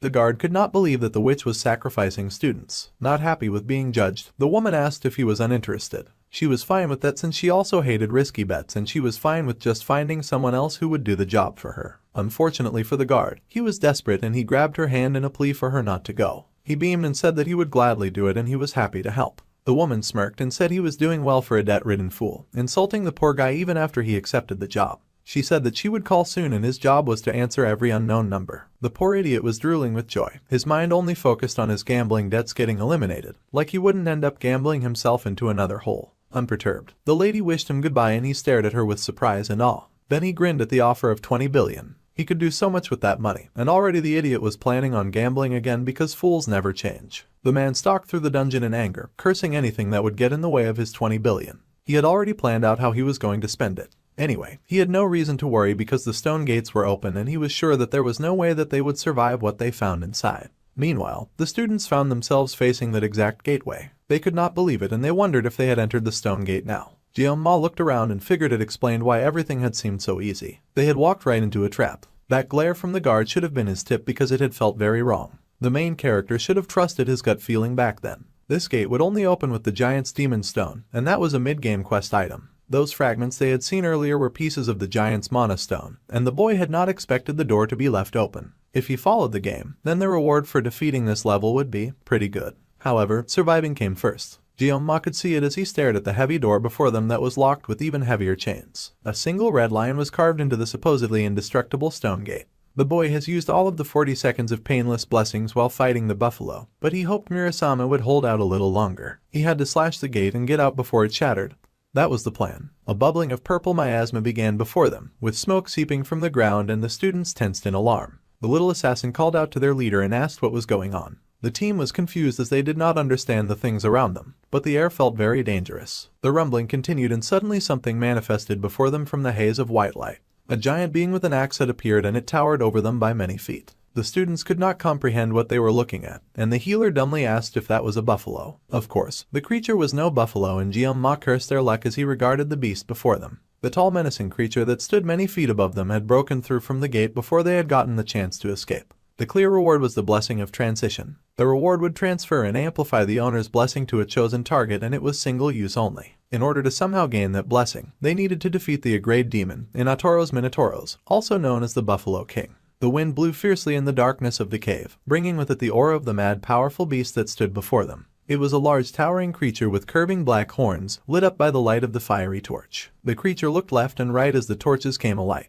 2 bodyguards stood at the side of the powerful creature that towered high over the 4 tiny students that faced it. This was a boss-level demon that they were never supposed to fight. The left-wing tactical formation and the right-wing tactical formation were already in place. Chloe assessed that they were now facing a demonic beast inside the stone gate.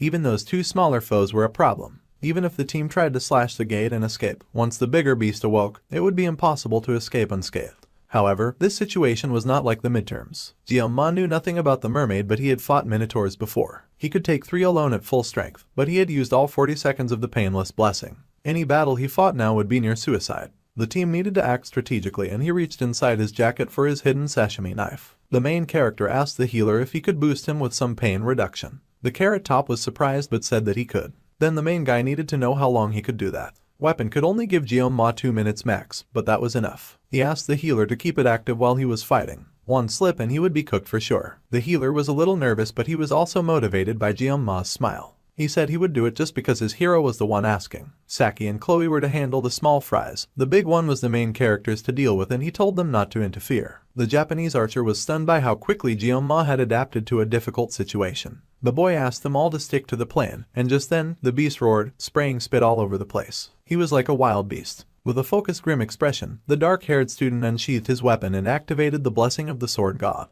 The pain was brutalizing as it flooded his body with silver-blue power. Jeonma had not faced the realities of his curse for a long time, and it was a brain-bending experience. To feel like 1,000 knives flooded through his veins, trying to uproot his nervous system, the young student spat blood in pain. However, he suddenly felt a bomb soothing the effects. He could move. Weapon was playing his recorder for all he was worth. The healer's blessing had helped after all. Jeonma had to do this, even with blood seeping from his lips. He needed to move. They would only get one shot at this. The giant beast with golden horns made a run for the young Sashimi wielder, and the main character rushed at him with speed. The god's blessing stayed with him, blessing him as he charged his opponent. The fires in the underground burned as the students fought for their lives. Moving fast like the wind, Jeonma rushed forward and ran straight for his opponent's leg. The blessing of the sword god was so painful that he was about to vomit blood.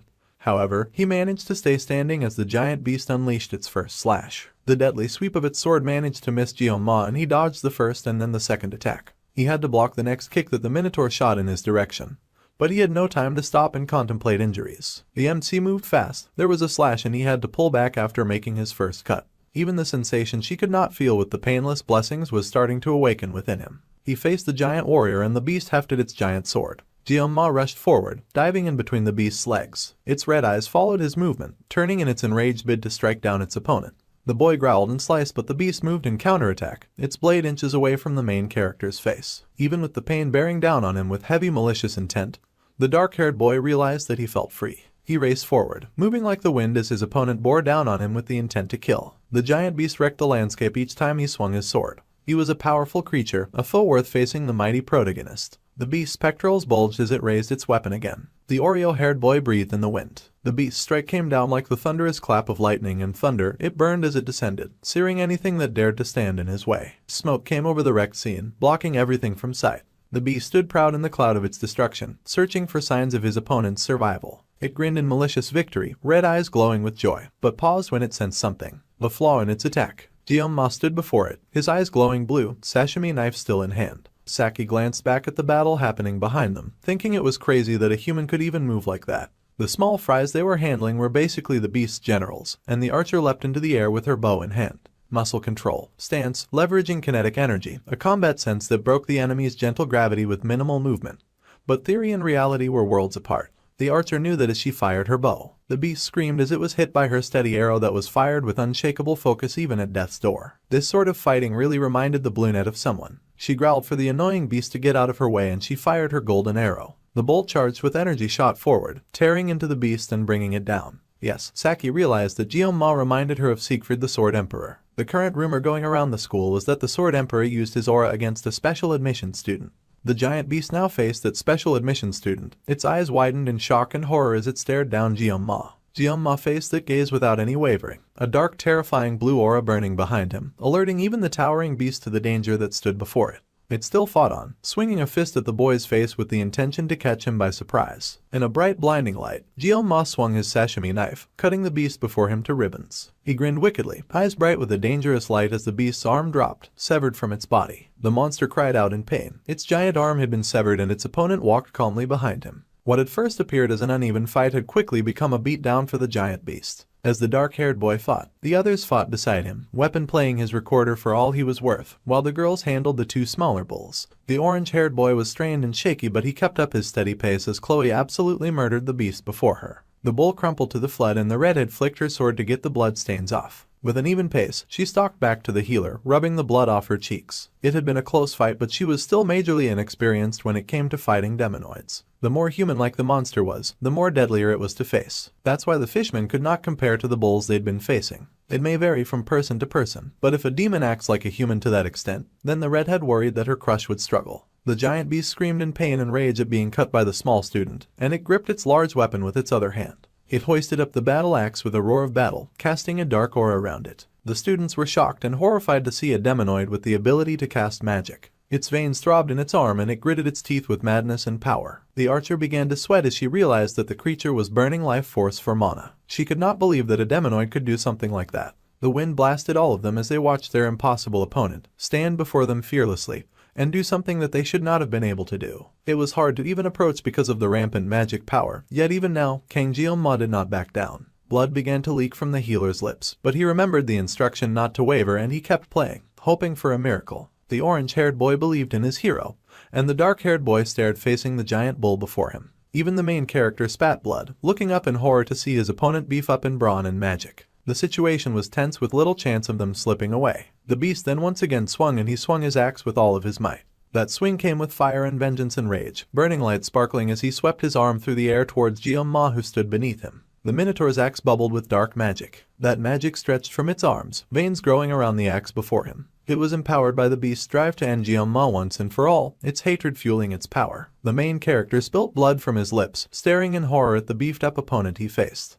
The air was thick and tense with blood and sweat, and the dark aura of hate as the beast swung its weapon towards the MC, the dark-haired boy standing in the way of the attack. Pulling forth his weapon, the Oreo-haired boy leapt forward and there was a splash of blood, a blinding light and a tremor through the area as both their attacks met. The axe hand versus the glowing sashimi knife. The beast's rage versus the student's will to survive and live. They faced each other, knowing a death match stood before them and only one of them would survive. Jeong-ma naturally pressed on because to accept defeat would not only kill him, but all the members of his team as well. The magic was too dense and the boy laughed as he realized he could not cut through the Minotaur's magic defense. If the main character was to dodge now, the students behind him would become the victims. The monster growled as it pushed its attack against Jeong-ma, and the boy began to bend to the weight of the power pushing against him. Golden cracks appeared in the air and the gifted student groaned in pain. His feet scraped across the hard ground and he realized he was getting pushed back. This was not an easy battle to win and he had already started to lose. He could not accept that. However, before he could come up with a solution, a golden bolt fired from behind him, nailing the beast in the eye. The MC was shocked to receive an assist. He turned and saw the blue archer, her hair sailing in the wind she'd created with her shot. The girl yelled, asking the Oreo-haired youth what he was waiting for now. He was to take the opportunity that she had opened and sliced. Realizing this, Jeong-ma rushed forward with his sword in hand. The beast growled in rage to see the boy get an assist. The dark-haired boy closed his eyes and focused his power. His eyes grew dark with dangerous thorns, a red light glinting in his eyes. Red light danced around the boy in the darkness as yet another aspect of his blessing was activated. There was red on the ground and it was deep and treacherous, painting the scenery with a dark and dangerous foreboding color. The red was like a living, breathing creature and from it something white extended. The red beat like a thumping heart and the white within it grew, forming the pointed end of a dangerous weapon streaked with white and metal and red. A red dangerous aura was coming for Jeong-ma and the dark-haired boy pulled out his long blue knife. It was a blue light that Chloe recognized, and she stared in surprise. The blue light met the red, piercing through, and it would cut cleanly. Jeong-ma, his eyes blacked out with white irises. The monster's eyes widened in shock as the blue light began to cut. The light grew blinding as the MC forged forward and the monster screamed in rage and pain as it was cut, this time more cleanly than before. It was like its cord of life was severed as Jeong-ma pushed forward. The special student swung his arm and sliced that monster in half. The beast fell apart in two separate halves and Jeong-ma tumbled in the air. The Minotaur fell in two separate halves, the upper and the lower. The beast's attack had not even come close to the perfect slide that the dark-haired boy had made. The others stared in shock at such a beautiful cut. The boy stumbled forward and the beast's pieces fell to the floor. Jeong-ma stood still for a moment, his back bent as he stood between the two bloody pieces. He still gripped the knife in his hand and he breathed heavily, gasping in giant breaths. The dark-haired boy stared forward in relief, blood caking his lips as he embraced the satisfaction of victory. He had managed to cut his foe down. Saki stared in awe, her eyes staring at Jeong-ma. Meanwhile, a blue countdown continued. The healer fell to the ground in relief and he stared in amazement. His hero shattered common sense every time the healer watched him fight. The blue light that had been bright enough to illuminate the cave had come from Jeong-ma who was somehow still standing. At his age, the dark-haired genius was already manifesting an aura. The orange-haired boy wondered what the boy even was. The healer jumped in shock when Saki placed a hand on his shoulder, scolding her friend and reminding him to breathe. He was still jumpy from their terrifying experience, and the boy looked up at her in surprise. The girl smirked and said that she kind of understood what weapon had meant earlier. The boy was confused and the blue net explained that she meant the legendary incident. The orange-haired boy was surprised that she was bringing that up. Sake smiled as she finally understood why Weapon kept following that guy around. Jeong-ma was pretty impressive. The healer protested that he was doing nothing of the sort, but she just rolled her eyes, saying that the academy rules would not let Kang Jeong-ma transfer to their class that year. The healer's lips were swollen and purple and he stared at his friend in disbelief, asking if she hit her head or got possessed by a demon. The girl just smirked and suggested the other way around. There was, after all, no rule against that one. Now that the healer considered it, he realized there was no rule against it. The brunette smiled and said that was good, because now she felt like tagging along with him too. Kang Jeoma had become someone interesting to them. Meanwhile, the boy in question was really going through it as he tried to catch his breath. Even with Speed Weapon's blessing, rest was unavoidable. At least the main character had managed to survive. Still, fighting without the painless blessing was progress, and this was the first time he'd done it. Suddenly, someone cried out his name and flung themselves at him. It was Chloe, of course, and his resident Yander was worried about him. She wrapped her arms around him, much to his surprise, as she wailed and asked if he was hurt anywhere and if he was okay. All of her care and hugs were somehow aggravating his already existing wounds, and he trembled in her arms, groaning about how he was still hurt and he would love for her to wait a minute. The girl gasped and pulled back, nervously playing with her hair as she apologized. The poor boy leaned back as he wished he'd just died instead.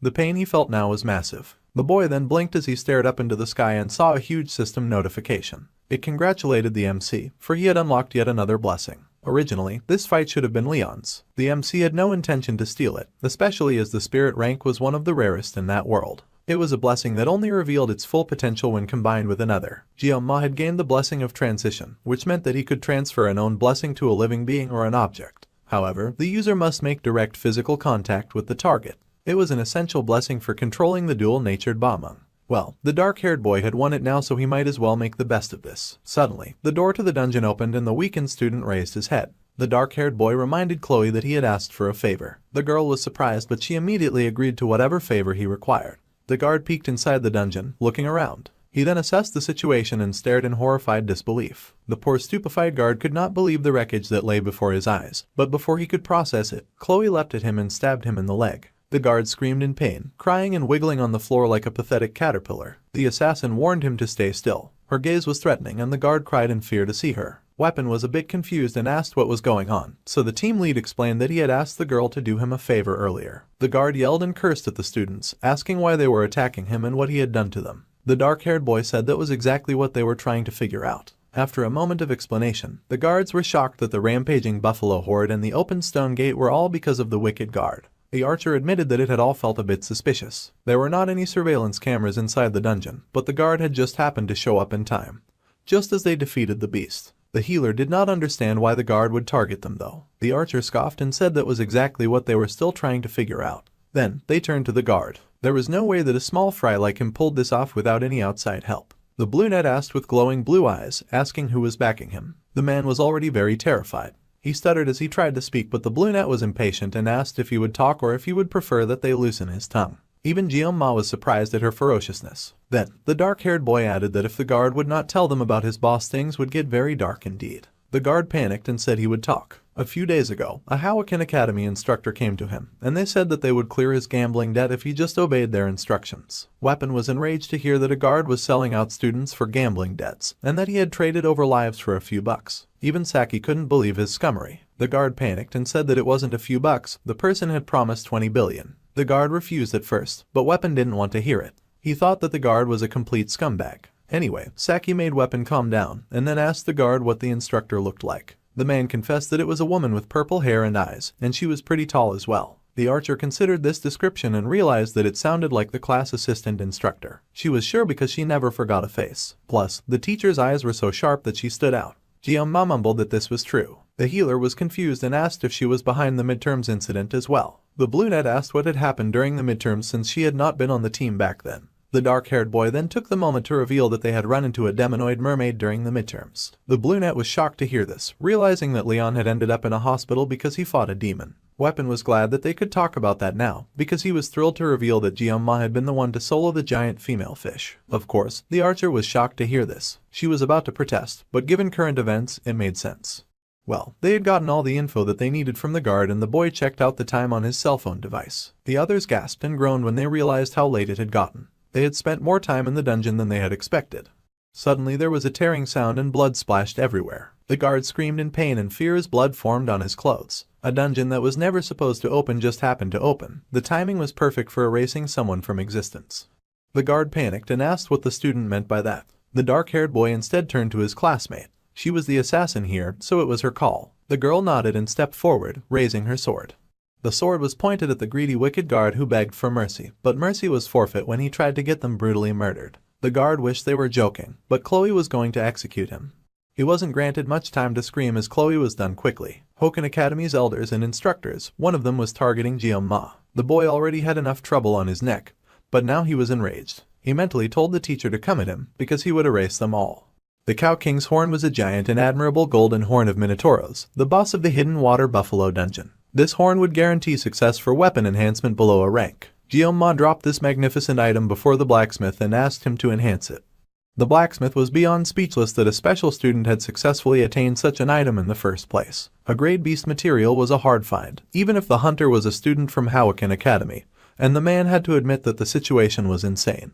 The blacksmith shakily asked the MC if he had somehow obtained high-rank material by taking down the boss by himself. However, Jeong-ma brushed off such a claim by saying that he could not have done it without his team. Besides, while the blacksmith was at it, the boy needed his sashimi sword repaired as well. The blacksmith was absolutely horrified by the ugly state of the sword. He yelled and asked what Jeong-ma had done to his weapon to wreck it like this. The MC did not have time for this and threatened the blacksmith with one word, which had him doubling back immediately and sweetly saying that the boy should take better care of his items. Of course, the student was more worried about his body than his weapon when he was fighting.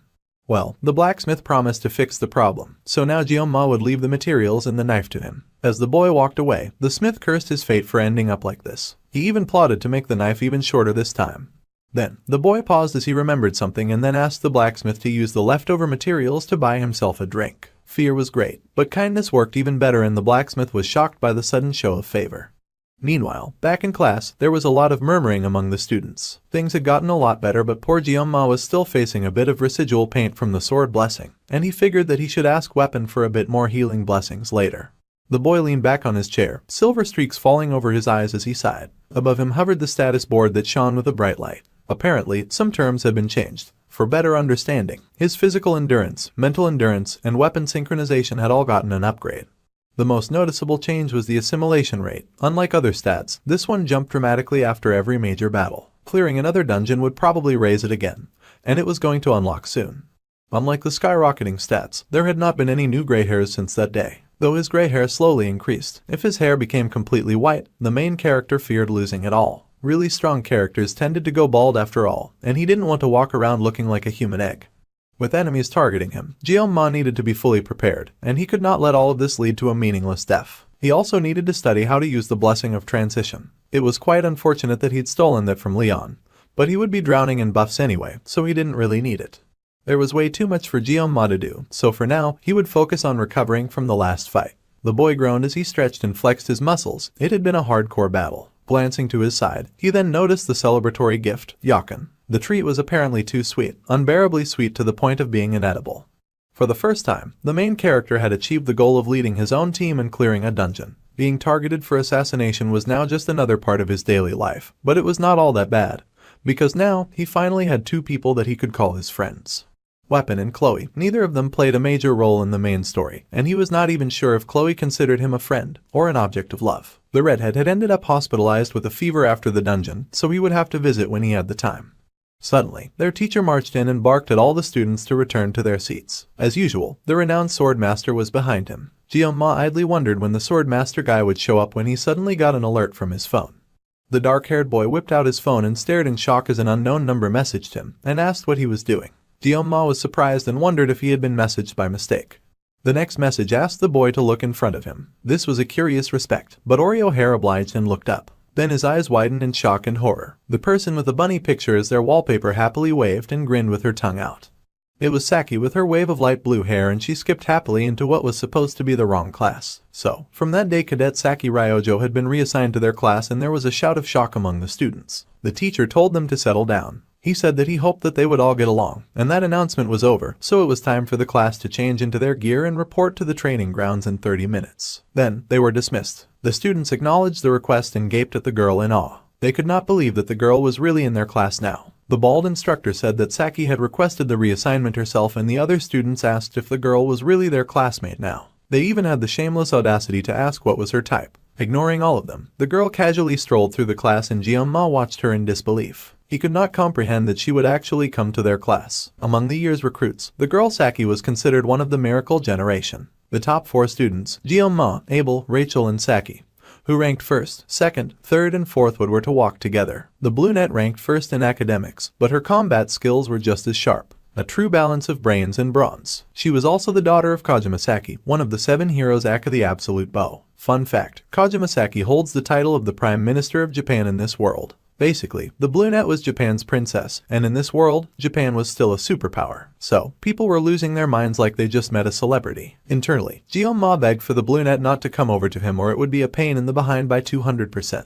The Japanese princess strolled through the class with a pep in her step like she had not a care in the world, and the men gaped, thinking that she was quite gorgeous in person. The lady then stopped with an amused smile when she spotted Jeon-ma. The poor boy was still pleading mentally and doing everything in his power not to meet her gaze as he begged furiously for her not to come to him. Suddenly, a very familiar and grating voice said that if he would not eat the treat on his table, then she would eat it. That's right, standing right beside Kang Jeon-ma was none other than the Japanese Princess Saki, bearing down on the poor main character like she was a wave as she shoved her phone in his face and asked him to save her number now. The poor guy just wanted to know why his bad feeling was never wrong. Meanwhile, back at the dungeon, there was a lot of police tape sealing the place up, and someone asked exactly what the guard had said before he entered the dungeon. The other guard responded that the guard was worried about the cadets and that he needed to check it out himself. The interrogator asked if there was anything else unusual, and the guard admitted that now that he thought about it, the previous guard had not looked very well. The interrogator understood the situation and said that they would continue the site inspection now, so the man could leave. The guard was thanked for his cooperation. The interrogator sighed as he faced the dungeon,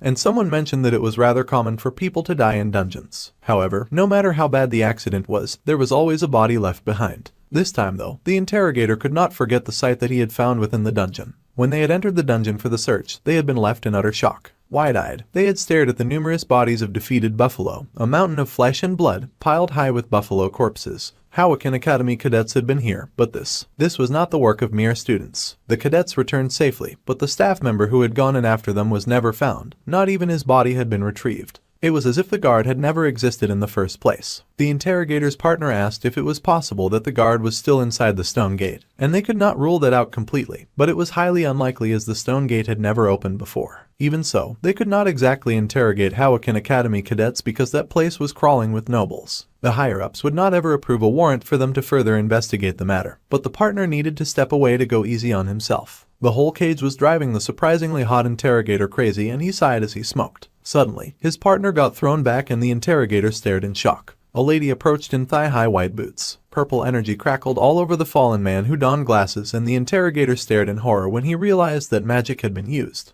It could only mean that the approaching lady was a demon. Indeed, she was a demon, and it was the happy and wicked purple-haired teacher from the academy. She played with purple magic in her hands and happily greeted the interrogator like this was a normal occurrence. The woman looked human, so the interrogator was taken aback at first. However, his eyes began to spin as an attack was launched right at him. The demon sliced through, moving from one end of the road to another as she sliced right at his neck, putting a very solemn end to the surprisingly hot interrogator. The wicked purple demoness happily greeted the man a goodbye and his head was dispatched from his body, but not before the interrogator noted that the enemy was in fact a human that made a pact with a demon. A person who was half human and half demon, a demi-demon. The demi-demon teacher grinned as she regarded the fallen corpses, saying that it was great that the men were hardworking but she was a hardcore villain as well, and she thought that they were all just a little too slow-witted. The beautiful princess with sparkling blue eyes grinned as she munched on her favorite snack. She even had the audacity to giggle like a little hellion, like she was not the center of attention. Jeon-ma hesitantly called out to her, and the young lady immediately redirected the conversation by asking why he had not been interested in eating the treat that she shared with him. Unfortunately, Jeon-ma was not interested in eating the snack version of diabetes, and he reminded the young princess that she was on the seat of his favorite Yandere assassin.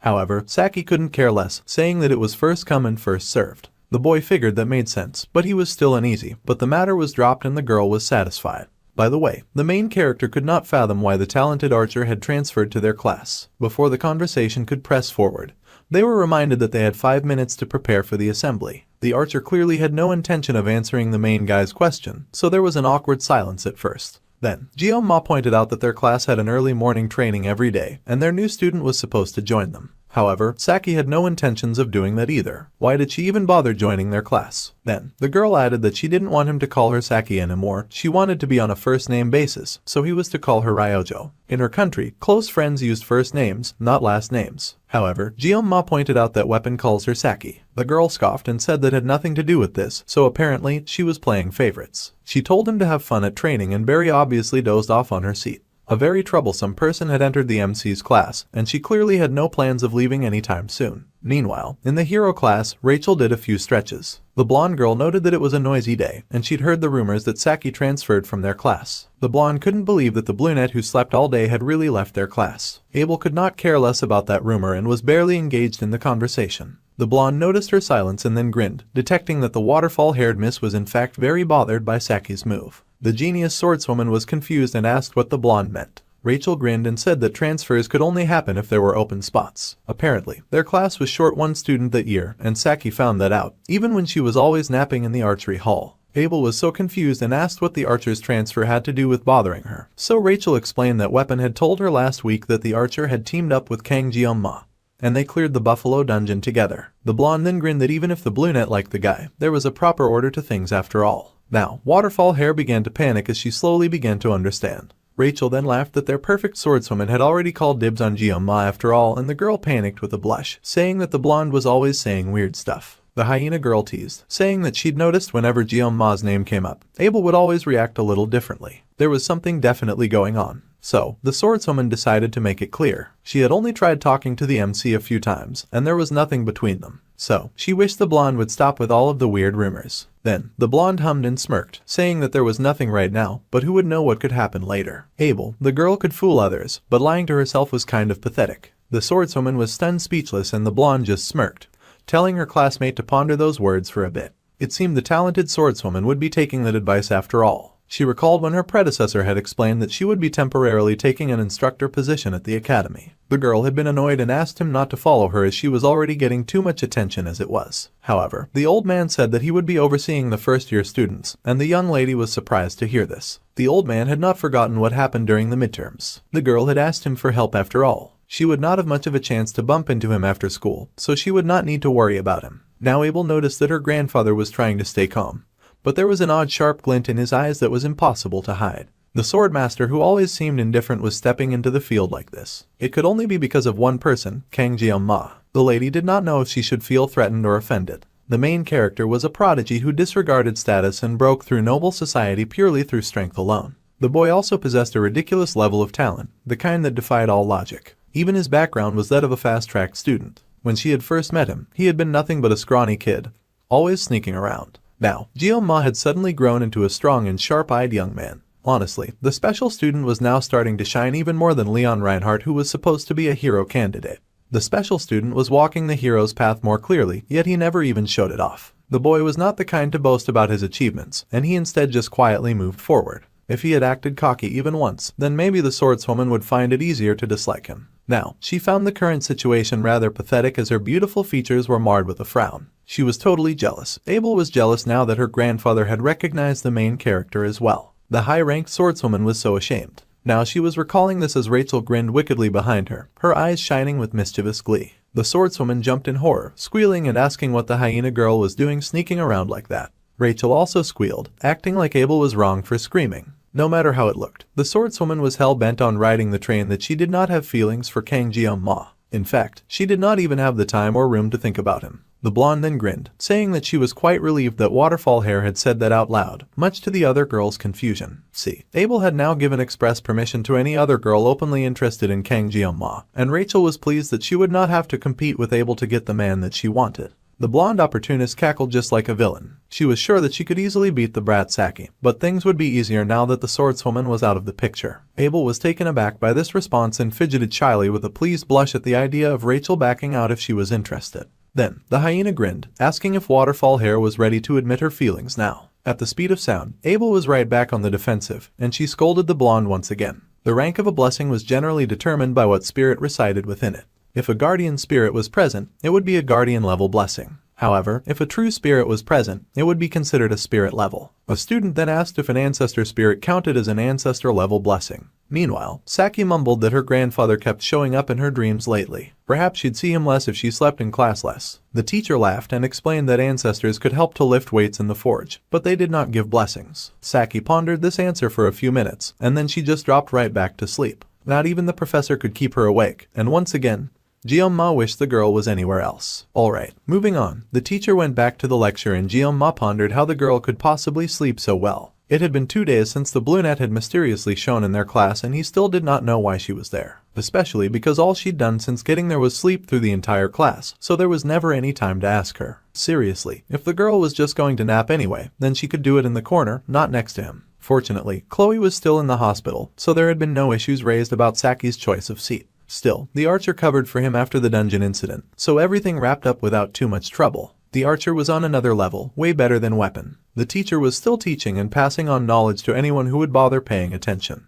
He talked about blessing ranks and how they were classified. There were heroic spirits, true spirits, guardian spirits, and personal spirits. Most cadets in the class probably had a personal spirit blessing. However, the teacher said that there was no reason for the students to feel too much about that. If they were skilled enough, then even a personal spirit blessing could outperform a guardian level one. Plus, spirit level blessings were super rare anyway. Ma wondered if that low-quality pat on the back was somehow supposed to be reassuring. Then again, it was not like the main character had recently snagged one of those rare blessings or anything. Meanwhile, he had indeed snagged the blessing of transition. Another student asked about heroic blessings, and the teacher explained that those blessings were basically considered a legend, even to a professor of blessing studies. Since the dawn of blessing manifestations, only one person had ever awakened it. Of course, that person was none other than the great hero of Origins, Valor Hawakin himself. However, in modern times, there was a rumor that there could be one more person who could do it. The miracle blessing. Unfortunately, this was where their class would come to an end and they would have to finish the story at another time. Just before the teacher left, Kang Jeong-ma decided to ask a question. The teacher was surprised but told the boy to go ahead. Then things got dark as Jeong-ma asked if the teacher had ever heard the phrase that said, "May the blessing of the gods be with you." There was a bit of silence that had some tension in it. The kind of tension that even woke Saki. The teacher then said that he was not quite sure what the boy was getting at. But there was a flaw in what the boy had said. This was intriguing to the main character, and the teacher smiled, saying that there were no gods left in this world. He admired the young student's thirst for knowledge and told the boy to feel free to visit his office anytime. In other words, of all the categories of blessings, the blessing of a god was even more than a legend. Most thought that it was something that no longer existed. The main character was silent as he watched the teacher leave the class. Then, the brunette grinned sneakily at Jeong-ma. He asked if she was done sleeping, and she said probably not. The boy sighed since the girl clearly had no intention of participating in the land of the living. He also needed to get some rest anyway. So, the boy lay his head down for a moment, deciding to rest. Everything went dark, and in the darkness, the letter G appeared. There were words appearing in the dark, like something was trying to communicate, and the boy blinked blearily as he tried to make out the words. Then, his eyes widened in shock and realization. Before Jeong-ma was a planetary-wide display that said the GMO requested a conversation with him. Bro was now floating in what looked like a satellite in outer space, and it seemed like the sword god was trying to make contact, and it was asking if Jeong-ma accepted. A giant glitching and glowing blue orb that rose to the heights and the size of a mighty planet hovered in the middle of space, with a commanding presence and aura. Various debris and stuff that looked like bits and pieces broken off from a train floated around it. This very odd world was where Kang Jeong-ma had been transported to, and the boy was speechless. The giant glowing orb asked the boy if he accepted, and the boy could only stare in confusion. The orb kind of wanted to speed up the process and inform the dude that the GM requested a conversation with him. The GM was also interfering with the world line via code, and this seemed to be against the rules because it was doing a whole lot of glitching. Meanwhile, the main character wondered what the world line even meant. This whole situation made no sense to him. Suddenly, the discarded objects around him went still, and things suddenly became quiet once more. The dimensional gap was too large. The boy's current level was insufficient. The creature trying to reach out to him could not breach the gap after all. Jeong-ma had apparently not yet met the requirements for something, and the large screen asked again if he wanted to proceed. The screen was leaving out so much information that could have helped to make an informed decision. This whole situation had gone on for too long,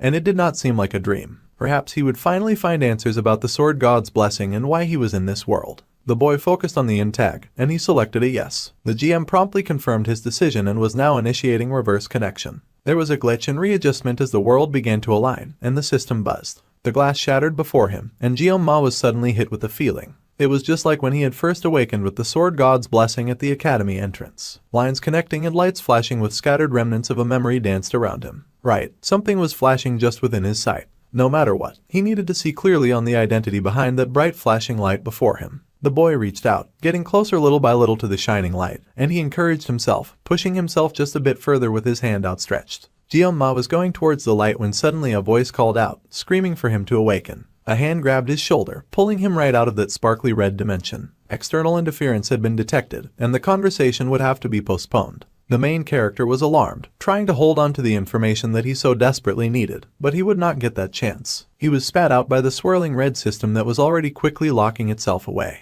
However, a message was left for the dark-haired boy by the GM. The message was to cut and sever, no matter what it was. With that, the boy fell away from the sparkling and glitching blue light before him, and even that eventually faded to darkness with a sparkle of pretty blue stars left in its wake, twinkling and shining with excellence as the boy lost his grip on everything around him. Once again, Gyom-ma was told, "May the blessings of the gods be with you." Then someone yelled for Kang Gyom-ma to wake up already. The drowsy boy's eyes snapped open, and he lifted his head to find the brunette daring to scold him for sleeping in class. The boy had always nagged her about sleeping, but here he was having the time of his life with a little sweet nap. Anyway, the girl welcomed him, saying that if she had not woken him, he would surely have slept in the class till the next day. Suddenly, Saki paused when she noticed something off about her classmate's expression. The special student stared ahead with a tear falling from his eye, sobbing from the absolute missed opportunity. Much later, after the boy had time to collect himself, Gyom-ma sat on a bench, taking a moment to think about everything that had happened to him so far. The girl had been concerned to see him so distraught, and she had asked if he had a bad dream, and if he was doing okay.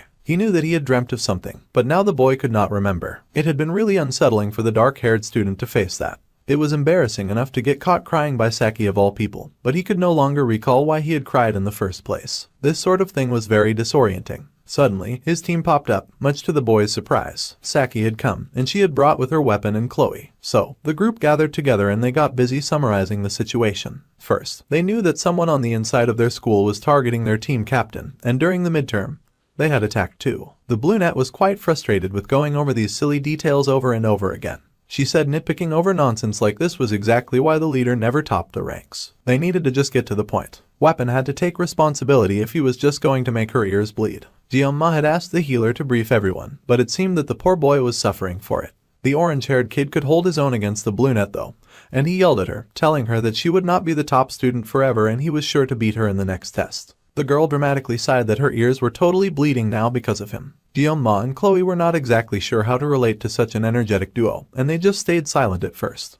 Then, the dark-haired boy turned to the redhead to ask how she was doing. The girl was now doing much better, but she did have to keep her distance for now in case she was contagious, which was why she had given them some distance. Anyway, Saki had already heard the story, so there was no reason to push further in that direction. Trying to figure it all out by himself at first had not been very helpful. Suddenly, the brunette got all up in Gyom-ma's face, reminding him that he was supposed to gently call her by her first name now, and she would stand for nothing else. Ryojo, her new object of admiration, had to call her Ryojo. The boy was a little nervous about doing that in such proximity to his resident yandere. However, he managed to do it just to keep the peace with Saki. The brunette was delighted, saying that it was nice working with the boy. Now, back to important matters. The healer had organized everything that they knew so far quite clearly and precisely. First, the academy elders were targeting Gyom-ma, and second, they got the description of that suspicious female instructor from the guard. Looking at the image that the boy had drawn, which was a horrendous replication of the suspicious teacher, both Chloe and the dark-haired boy were speechless. Well, so far, they were getting somewhere. However, thinking about it again, knowing all of this did not solve anything right now. The elders' exact motives were unclear, and the auditor family would probably handle the whole situation anyway. Cleo agreed with that assessment, while their captain was still baffled by the picture. Regarding the female instructor, Ryojo had definitely seen her somewhere, so she had checked every instructor and assistant through the academy's internal security system, which accounted for 546 different people. Through quick deduction, the archer had been able to find someone who matched.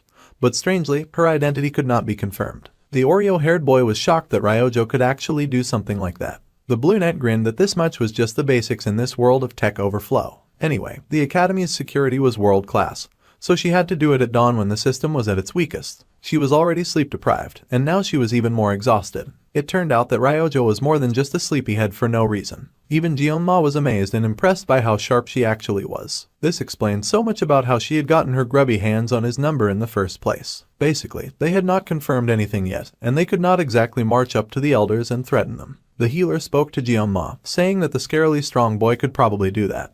But that would only aggravate the already existing situation. So, the healer had a fancy new idea. He thought of starting their own club. Now this surprised the Oreo-haired boy, so the healer went on to explain. Clubs at Hawakan Academy would basically have free movement and financial support because the academy emphasized cooperation among students. There were also a lot of perks behind getting into a club. One of the perks was that clubs were treated as official academy-affiliated groups. So, by joining a club, they could get the academy's official protection. Being students alone was not enough. Weapon happily upstaged the Blue Net's explanation, and Saki scowled, but admitted that a club would act as a double layer of protection since they had enemies both on the inside and the outside. It would be very convenient. The club system was one of the features from the game. Miracle Blessing Emmett was a mechanic designed for the Academy-based game, letting players decorate their own personal spaces with furniture, invite characters over to boost affection, and basically empty the wallets of countless hardcore fans. It was a so-called housing system. The main character had not really been interested in that feature since he did not have a lot of money at the time. He had no idea that such a thing would become useful like this in real life. Then Jioma asked if there were special requirements for making a club.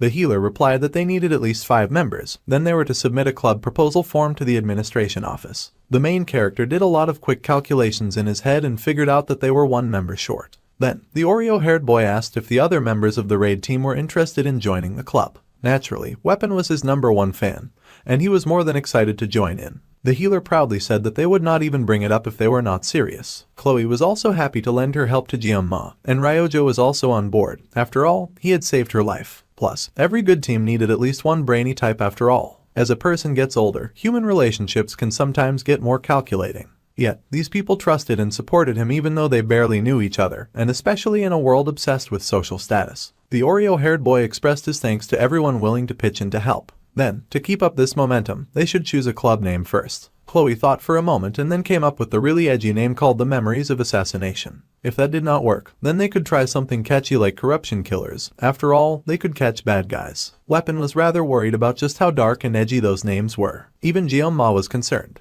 Then, Ryojo flipped her hair with her own ideas for their name. She thought they could use something random like the Leaf Village Neighborhood Watch. That name sounded suspiciously like plagiarism. Weapon had the idea of Fight Club.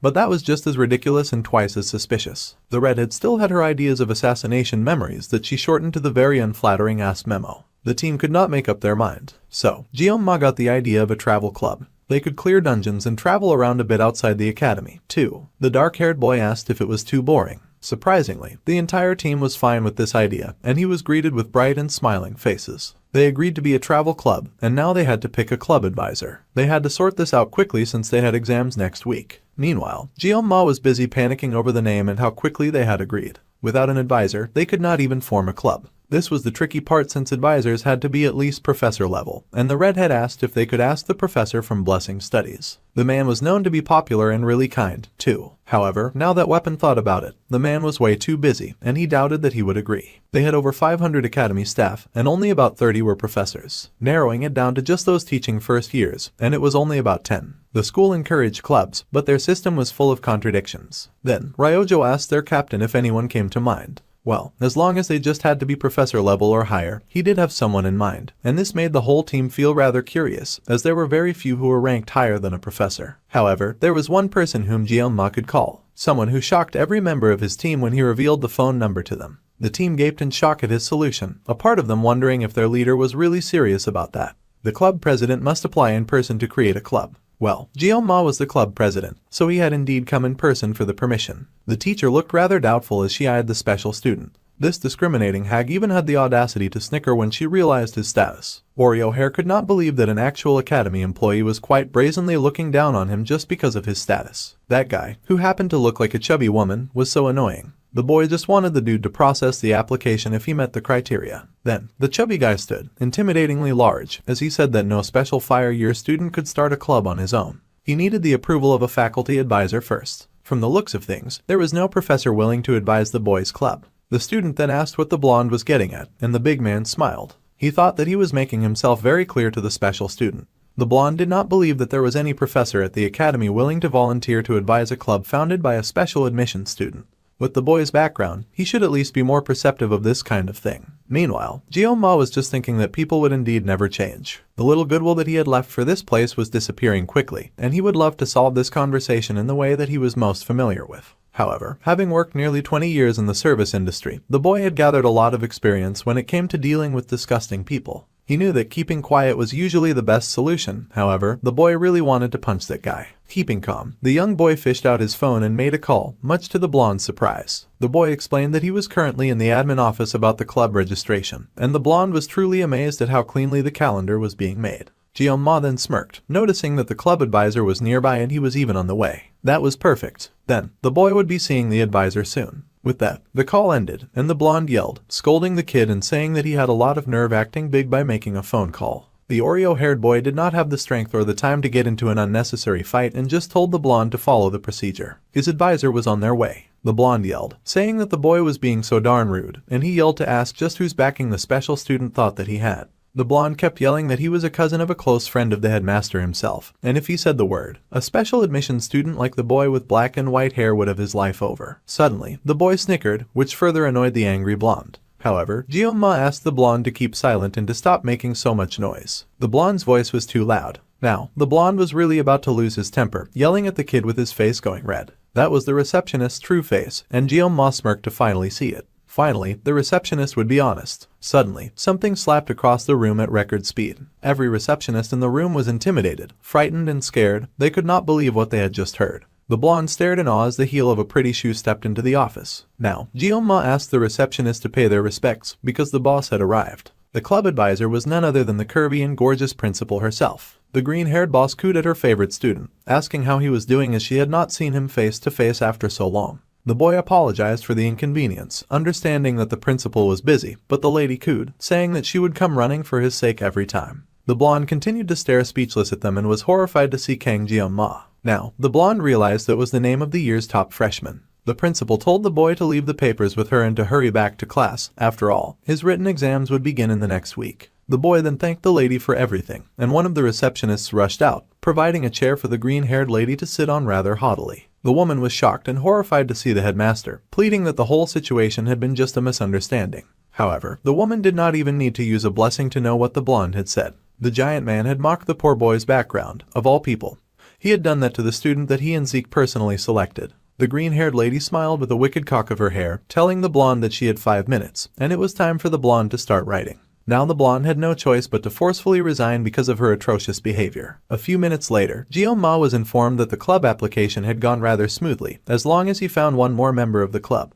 He was good to go. The boy also guessed that the girl at the office was probably fired. He promised to visit the principal eventually, and she was telling him to come by her office after class. A very suggestive invitation that made him quickly put his phone away. Anyway, the boy soon arrived at his destination, and he found the blacksmith hard at work. The man turned and asked if the boy had come for his gear. If that was the case, then he just had to wait a minute. Now the boy thought that the man finally looked like a real blacksmith. He did not know what the blacksmith really thought of him, but as a former player, he had mixed feelings about the guy. After what had happened recently, the negative side had grown stronger, though honestly, the boy also felt rather bad for the blacksmith as well. It was really hot inside the forge, and he unconsciously pulled at his tie. See, the thing was that Blacksmith Wheelant was one of the main NPCs responsible for almost everything related to equipment upgrades. Due to the nature of K-Mobile games, the man was born as a character people, either loved or loathed, for notoriously draining players' wallets. Being a small spender, the main character could not fully relate, but heavy spenders regularly held rituals begging the good plant for luck and praying desperately for Wheelant to bless them just once. Though in reality, most players just called him Scamlant, Doomlant, or even Dicklant. Well, even the boy cursed him when he downgraded his Mirasama from B grade to E grade. Suddenly, the smith asked the boy exactly what he was daydreaming about. The boy was startled as he raised his head, and he mumbled that it was nothing. The smith had just reminded him of someone that he knew. The smith laughed and said that the boy must have been thinking of someone handsome then. Anyway, the man now had the gear for the Oreo-haired boy. This upgrade was perfect. The smith was confident about that. Some special options had even been added as well, and he told the young stunt to check it out. The new and improved Scattered Rain blade of Mirasama, the sashimi knife version, with a release boundary. It sparkled in the light and the boy stared in awe at the beauty before him, declaring that the smith was indeed godland, shocking the smith silly. The smith had no idea what the boy was talking about, and he was moving kind of creepy, too. The Painless Blessing has also been significantly improved and would now activate for 50 seconds with a 12-hour cooldown period. When the main character had thought about the dungeons that he had to clear in the future, he had felt like 40 seconds would never be enough. However, 10 seconds extra would make such a hug different, considering that it would be used in conjunction with the blessings of transition when the level of armament was raised in the future. This was definitely good news. Even though the boy had complained in the past, the Painless Blessing was surprisingly versatile for a spirit blessing. Then, the boy said that Wheelant asked him to check some things out. The boy whipped out his knife and saw that the blade had been upgraded to a D-rank weapon. After all that effort, the rank had not been raised very high. It was a slight disappointment. But our guy would live with it. He had gone through all that trouble to get materials from an A-grade monster, though, and he'd been hoping for at least a C-grade. Still, considering that he would be handling aura through the Mirasama frequently, having its hardness increase by 2 grades was definitely encouraging. It shouldn't have to shatter mid-combat anymore, and that was supremely important. Plus, the flashing button partially begging to be pressed, the boy had a weird bad feeling about that. But his finger was drawn to it all the same. He did, in fact, press the big glowing button, and a huge screen popped up immediately, much to the main character's surprise and alarm. The screen that appeared relayed that there had been successful reinforcement, and the weapon's high growth potential. Up to 3 special abilities could now be added. Special abilities require magic stones and can activate at random. Gyoma stared in part awe and part horror, as no one had mentioned anything about magic stones, and now he was faced with 3 very empty power slots. The boy then paused as he recognized yet another element from the game. Meanwhile, a cup went flying into a glass as someone cursed bitterly, shattering the glass in their anger. A man stood now, facing the shattered glass as he panted heavily. He slumped to the floor in defeat, again failing to kill his target. Deep in the depths of despair, the man swung up a bottle and drank deeply to wash away his sorrow. The man then tossed aside the empty bottle and asked his father what he was to do now about this sudden situation. He called to his father, the portrait of a man on the wall, who had no answer and gave no reply. Rimon von Bimhark was his name, and he was one of the 7-star heroes, the one known as the Mad Tiger. However, the man had fallen in battle 40 years ago during the campaign against the 6th Legion commander, Vasman. Society praised the man as a noble hero after his death, but immediately afterwards, countless attempts were made on his son's life, driven by family members hungry to seize their family and their wealth. To survive, the young boy had been forced to harm and poison his heart. Those relatives who plotted assassination against him were instead manipulated to destroy each other, and ultimately the boy was able to escape and restore the family's shaken foundations in his father's absence. At the age of 30, the man had become an elder of the Hawakan army. His mission was to guide this foolish humanity and uphold an absolute ruling class. He had accepted this fate without question. To control the ignorant masses, a common enemy was necessary. Fortunately, the existence of monsters provided humanity with the perfect enemy, lending legitimacy to their authority. They had worked with heroes to fight against the monsters, but unexpected variables always arose. That variable in question was now Lon von Reinhardt, the one hero born with the ability to defeat the Demon King, a capable one chosen by fate. Of course, given the overwhelming gap in power between humans and monsters, the likelihood of Leon truly defeating the Demon King approached 0. The 1st Legion commander, Lycan, was slain by their ancestor, a legendary hero, Balor Hawakan. Such legends were real and had set a precedent so that such events would never happen again. A figure had asked for permission to deal with the so-called hero candidate personally. Naively, the man believed that the being who approached him was just an instructor, though he lamented that instructors knew nothing of hierarchy. However, on seeing her glowing red eyes, the truth became clear to the terrified elder. The moment their eyes met, it became clear who stood above and who remained below. A human who willingly abandoned humanity to directly contract with a Legion commander, a half-human, half-demon, a villain. Things were complicated enough with Leon alone. Now this low-born special admissions student was making matters so much worse, and they'd failed to properly maim either boy. It was giving the man a headache. Even the auditor family seemed hesitant, claiming that they had insufficient justification to proceed further. Then the man looked up and called out into the dark, asking if his visitor had come. The person responded that they were indeed there, bowing to Elder Clady von Bimhark. The elder then asked his companion to summon the Undertakers. Gyoma was busy writing in class as the dedicated student that he was. The boy was deep in thought, considering the fact that he needed to get magic stones to power up his weapon.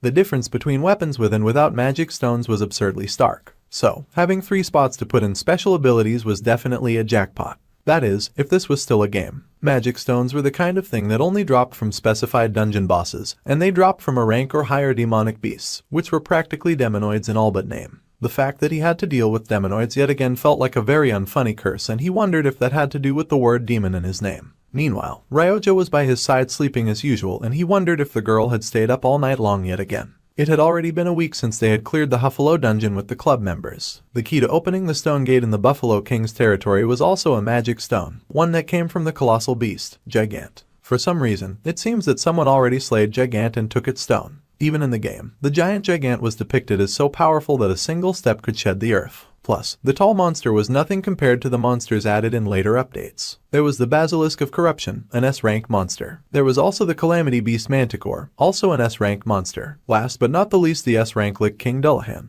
All of these monsters were natural disasters given form. Gyoma really had to think about whether that kind of thing was worth risking his life in the name of getting special abilities for his weapon. Hunting demonic beasts for stones was supposed to be Leon's job. Suddenly, Chloe popped up, asking if a seat was taken. The redhead had finally shown up after spending so much time in the clinic. The boy greeted the girl hut predictably. There was instant tension between her and the brunette who was sitting at the redhead's spot. The dark-haired boy tried to move the conversation along. Nothing that Colio seemed to be doing much better now. She laughed that her crush had suffered way more than she had and she wanted to ask about the blue light from his weapon, but he really did not want to talk about that. The more the boy thought about it, farming magic stones was worth the aura he'd get from it. Ironically, right now the main character was craving strength and he had abandoned thoughts of peace and safety. However, his core goal remained unchanged. Guillaume needed to survive. Unexpected variables, ones that did not exist in the game, kept targeting him relentlessly. The plot that he had known was getting distorted, and if this world itself refused to leave him alone. Somehow, it had already been a month since he had enrolled at the academy, and the truth about the Second World War, which would occur in 3 years, would soon be revealed.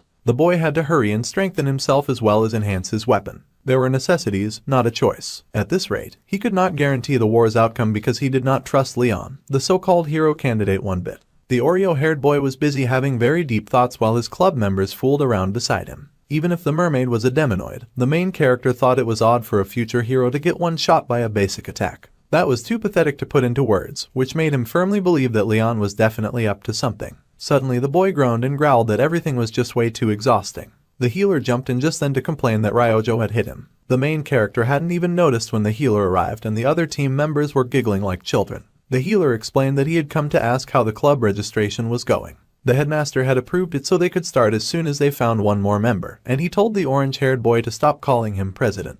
The healer accepted the request, and then asked the dark-haired boy if he heard the weird news about Leon being in a rampage. There were rumors that he had been clearing high-ranked dungeons non-stop. The main character went silent as he considered that Leon was now acting like a protagonist. Perhaps he'd taken back his earlier judgment after all. Apparently the boy had also cleared a high-ranked dungeon yesterday as well with a small party. Meanwhile, they had barely scraped through a C-ranked dungeon, even with the complications. The orange-haired kid was surprised to see the brunette was rather well informed, and then he joked that the archer was into the hero student. The brunette glared with an annoyed pout and Guillaume stared at her in confusion. The brunette then mumbled that she was not interested in the hero, not anymore anyway. It seemed she'd moved to more darker interests, even though she did not explain what she meant to the others. At any rate, Leon was growing stronger, and at this rate, he would obtain bombing during the upcoming Survival Island training. Objectively speaking, surviving this long with just a sashimi knife was borderline miraculous. Hypothetically, Guillaume's existence might be acting as a shield, diverting all threats meant for Leon. That was rather frustrating to consider, especially as the main character was considerably weaker and just trying to survive out here. Even if that was true, the boy had no intention of just rolling over and taking that abuse. If it was for survival, he would swing his blade without hesitation. He had no reason or desire to play the role of a flawless hero. The dark-haired boy was not the protagonist. Instead, in this world, he was Kang Guillaume, a background character. He would cut anything, whatever it might be.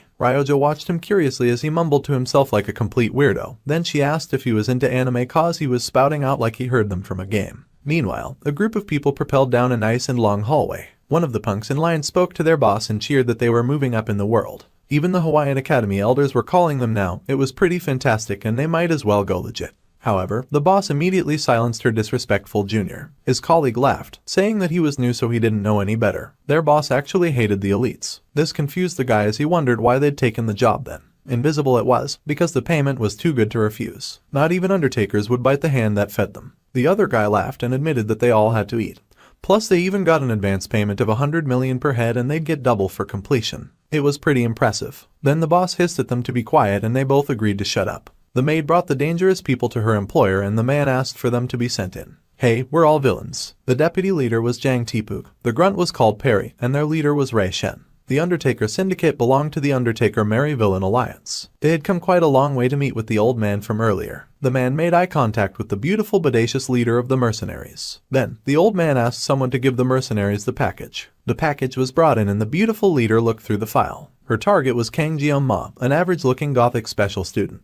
Even the grunt was irritated that they had been hired to take on a snot-nosed brat and they were being paid so much money for it too. The punk dared say that the main character even looked like a gigolo. They were to handle him during the next week's Survival Island training. As discussed, the mercenaries would get 100 million upfront and their bonus would be paid separately upon completion. The woman then asked what disposal method they were to use. The old man told them to dump him. The island that they'd chosen would be surrounded by the ocean after all. It was best to take advantage of the scene and let the fish and sharks take care of the rest. All they had to do was drop the body. Meanwhile, the unsuspecting serious student was focused on his written exams as he bit into a sandwich. The era when blessings first manifested was about 694 years ago. The aftermath of the heroic revolution in France was something he had to know too. As someone who aced midterms, the boy did not really need to try this hard. But ranks got posted publicly. The boy had to take the exam seriously, since 2 club members happened to be the first and second place in the written test. Of course, his club members just had to be the top scorers. It was so unlucky and he knew they'd be looking out to see what he scored. Suddenly someone texted and the boy wondered who could be calling this early. It was a message from Ryojo, who wanted to know if he'd eaten breakfast. She was acting like his mum. He told her about having a sandwich and she insisted that he needed to load up on sugar or his brain would not function. Then she predictably began to praise the beauty of Yongang. She was busy spouting so much nonsense first thing in the morning, and he wondered how she could even be the top scorer. He ended up matching her nonsense by saying his country also had nice sweet things. Excited, the Bluenet asked what kind of sweet things they had and Gioma surprisingly replied rather rudely. The girl was so shocked as she stared at her phone for a hot minute. She sent further messages for an explanation on the nonsense that he'd just pulled, but he'd surprisingly gone silent. The boy tossed his phone down and got focused. He planned on acing this exam and he could not focus on her distractions. He would not let that Yongang eating manic beat him. After hours of studying, the boy then realized that he was in so much hot soup. Listening to Weapon and Ryojo chat about all the right answers in the test sounded like listening to an alien language. Chloe was kind and asked the shivering boy how the exam had gone. The boy then mumbled that he had guessed through all 3, which surprised the redhead since those were all essay questions. The boy had somehow managed to scrape by using more knowledge, but he was really going through it in this school trying to ace academics. Chloe thought he was just messing around, but the main character was truly going through it. Hopefully, he had done a bit better than the redhead. Then he asked if she had heard from Nox since he had not heard any updates from the boy. About that, the girl said that her brother actually did call the other day. However, she had been asleep and she had totally missed his call. The boy asked what time the boy had called and that was at 7 in the evening. She had been pulling a lot of all-nighters to study. The girl was a night owl. She had clearly ignored her brother's call on purpose. That was not the kind of energy that Gioma needed right now. The auditor member's constant info was classified, so unless the redhead boy sought him out directly, Chloe would be his only intel source. However, the girl was not the biggest fan of her brother and they seemed rather awkward around each other. The main character thought siblings should at least get along better. Suddenly, the healer screamed that he had studied for days without sleep, but he still was unable to beat the Bluenet. Ryojo haughtily laughed, saying that it was best for the healer to just acknowledge the very obvious talent gap between them. The girl was confident while the healer was in dismay. Gioma could not help but wonder what the girl would think about him when she found out how much he was struggling. Suddenly, Ryojo rose and hopped over to sit beside them, much to the redhead's still annoyance. She had noticed the 2 whispering to themselves and she wanted to know what they were talking about. Then the Bluenet pressed to ask if they were dating or something similar, fishing for loopholes so that she could snatch her prey. The boy wondered if dating and romance was truly the only going on in the minds of teenagers. Meanwhile, Chloe was blushing in the background at this adorable assumption. Well, Gioma rejected the idea immediately, much to the poor redhead's disappointment. They were just friends and it was not what the Bluenet thought. Then the Bluenet smiled and then asked why the dark-haired boy always ignored her texts if he did not have a girlfriend. The student groaned, saying that he had only done that one time and she should stop making it look like he always ghosted her. Meanwhile, a very dark and familiar threatening voice echoed behind him and the boy turned in horror to see Chloe's Yander mode had activated. Now, the redhead was violently interested in the fact that her crush and the Bluenet were texting and she wanted to know exactly what the heck they were texting about. Chloe had just found out that her crush had been texting with her man crush and she was not having it. Her inner Yander popped up and she was flooded with blood-hot rage to find out that those 2 had been texting each other in private. Gioma was shocked to see this reaction. Chloe had been a tad quieter earlier and now she was suddenly on the edge. He had no idea why the girl was freaking out just because of a text. Weapon was confused by this behavior as he had no idea that the redhead was a Yander. Meanwhile, the Bluenet was intentionally acting oblivious. She clearly enjoyed stirring the pot and she was asking why Chloe was suddenly acting so weird. The boy hissed at her to back off a little, but that little jerk had the audacity to shuffle even closer. Ryova did not see what the big deal was. The black-haired boy and the redhead had known each other for a while now, so surely he should know why the redhead was acting up now. Of course he knew, but he also did not trust Ryojo's sudden and really weird interest in the matter, and he wondered just what he was planning. Then Chloe called out his name, her words dripping with murderous intent. The boy had not even given her his number, and here he was exchanging casual pleasantries with a girl he'd only known for a few days. The boy hesitantly had to explain that this was because the redhead's number was confidential in the first place. He could not possibly access Auditor's personal information so casually. Still, the redhead was not having it, and he said that he had promised that he would be her one and only prince. He promised nothing of the sort, by the way, and this was the most that her yandere had ever acted up in public. Things were getting really bad really fast. Meanwhile, Ryova was cackling and enjoying the show. Gyoma wondered if the brunette knew what a yandere was, or if the girl was just dense. The archer then pretended that she had no idea what yandere meant, despite the fact that she is clearly Japanese and is messing with him on purpose. She was even working very hard to make the situation worse. Fortunately, Speedweapon popped up and grabbed her head. He scolded her for not taking the situation seriously, especially when Gyoma was so clearly uncomfortable with the whole thing. The brunette wailed and whined about getting pushed, growling that she would kill the orange-haired healer. Meanwhile, Weapon was just baffled at the way Xlo was acting. The redhead had even pulled out a knife, which was way different from what had happened last time, and the main character was lost on how to handle this very tense situation. He had been slacking off on his research about yandere because things had been going so well. This was bad, and the redhead advanced. The girl declared that from now on, she would make sure that he would only ever look at her. She was making some really dark promises there, and the boy nervously suggested talking things out first before they did stuff that they would all regret. The girl scratched and leaped right at him, swinging her knife with such violent killing intent. The healer cried out in shock, and even the brunette started taking things a little seriously when Xlo attacked their leader. The girl went on ranting as the Oreo-haired boy dodged, saying that he kept making her so sad. He was always hanging around and flirting with other girls. He would not even look at her. Obviously, that hurt her feelings so much, and Ryojo watched curiously as the knife came flying right at her. Seeing that the brunette could possibly get hurt, Gyoma stepped in right away and knocked back Xlo's knife. He would not let her hurt another person, and the brunette oohed and awed as she watched them battle. The redhead felt that the way her crush treated her was so unfair. He made time for other girls even though she was always there for him. There was a sudden loud bang, and the others stared in shock. Gyoma had finally taken the bull by the horns, and he pushed the redhead down on the table, pinning her there in a romance lead style. The girl growled for him to let her go, but he held her tight, using all of the power in his big muscular hands. The leader demanded that the resident assassin calm down and listen to the sound of his voice. The girl yelled that she should listen when he did not even want to keep in touch. However, the Oreo-haired boy said that he didn't want to talk, but he preferred to talk to her face to face. If they talked through a hunk of metal like a phone, it would feel so cold, and their emotions would not properly pass through.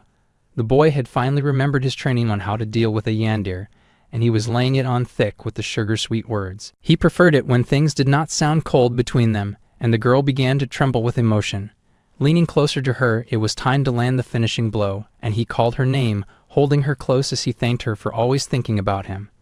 The redhead blushed, her heart suddenly beating faster at this gentle embrace. Even Weapon gasped at this tender display, while Ryova looked like she'd swallowed rocks. The wicked homewrecker had failed in her mischievous efforts.